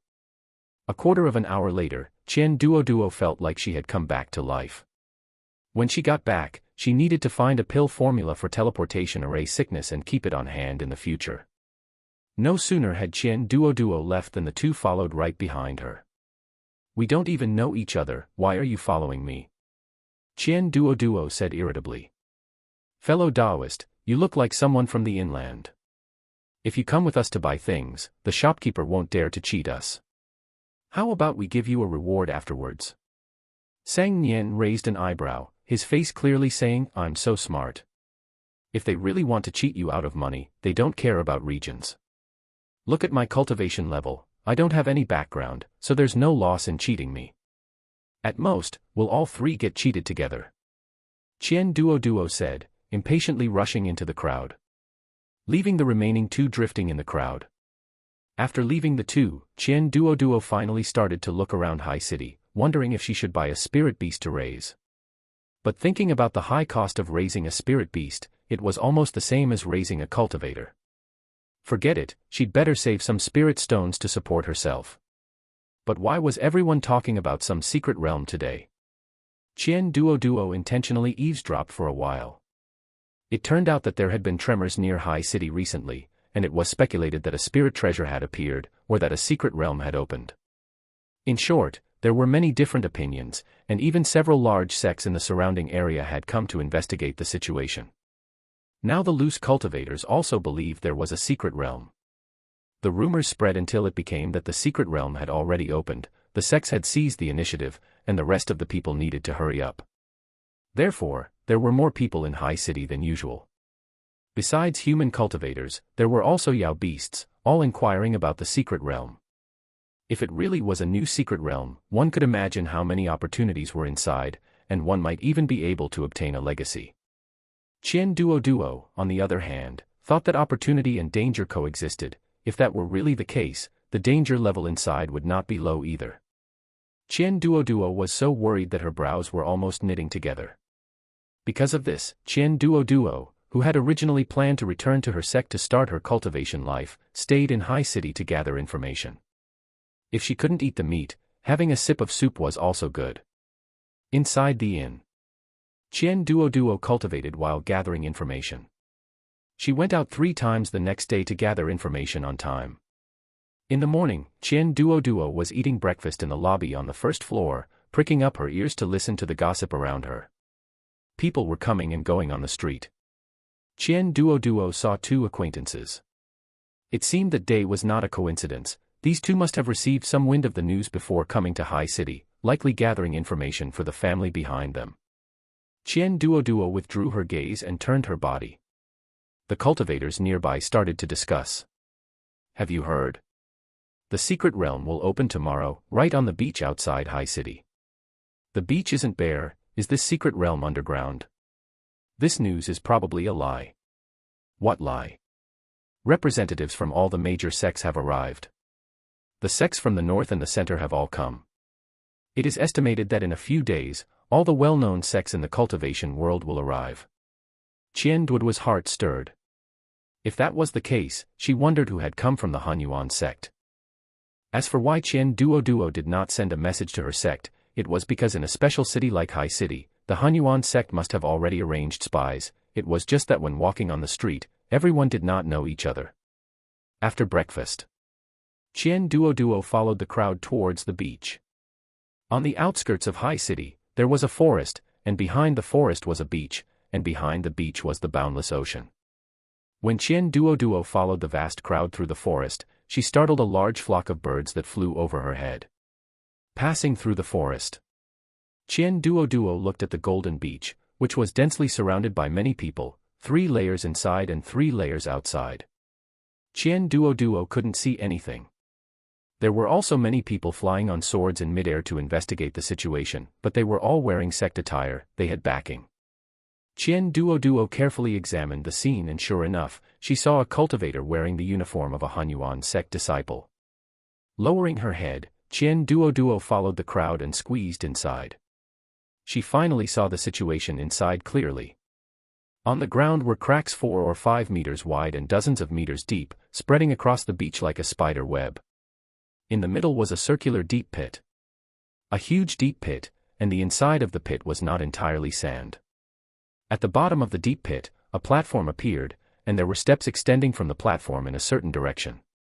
The reason why everyone was not moving now was mainly because the platform was covered by a formation. Moreover, this formation was iridescent and extended outwards, forming a pot lid-like cover over it, covering the steps and other areas as well. It was estimated that they were waiting for more manpower now. No sect dared to make the first move, as that would make them a target. Qian Duoduo estimated that she wouldn't be able to enter the secret realm today. The people around also discovered this problem, and many left intermittently. Still, many others found an open space nearby, gathering in groups of 3 or 5. After all, for loose cultivators and small cultivation families, their main combat power consisted of only these few people, so there was no need to toss and turn. Waiting here directly was quite good. There were also quite a few Yao beasts gathered in one area, with a clear distinction between the human cultivators and the Yao beasts. Qian Duoduo prepared to return to High City to rest for the night. After all, she didn't have much confidence that she could snatch food from the tiger's mouth, so it was better to rest for a while, which was more practical. Entering High City again, the people on the streets were a bit fewer. Qian Duoduo strolled around casually and found that a small number of shops had closed their doors. It seemed that everyone was still very concerned about the secret realm. Such a street was a bit less lively, and Qian Duoduo lost the desire to stroll, so she simply returned to the inn. She closed the room door to organize her supplies and took the opportunity to draw 2 talismans. During chaotic battles, these talismans were really useful, and because the cost of making them herself was low, she didn't feel so bad using them. After drawing talismans all day, Qian Duoduo cultivated with peace of mind at night.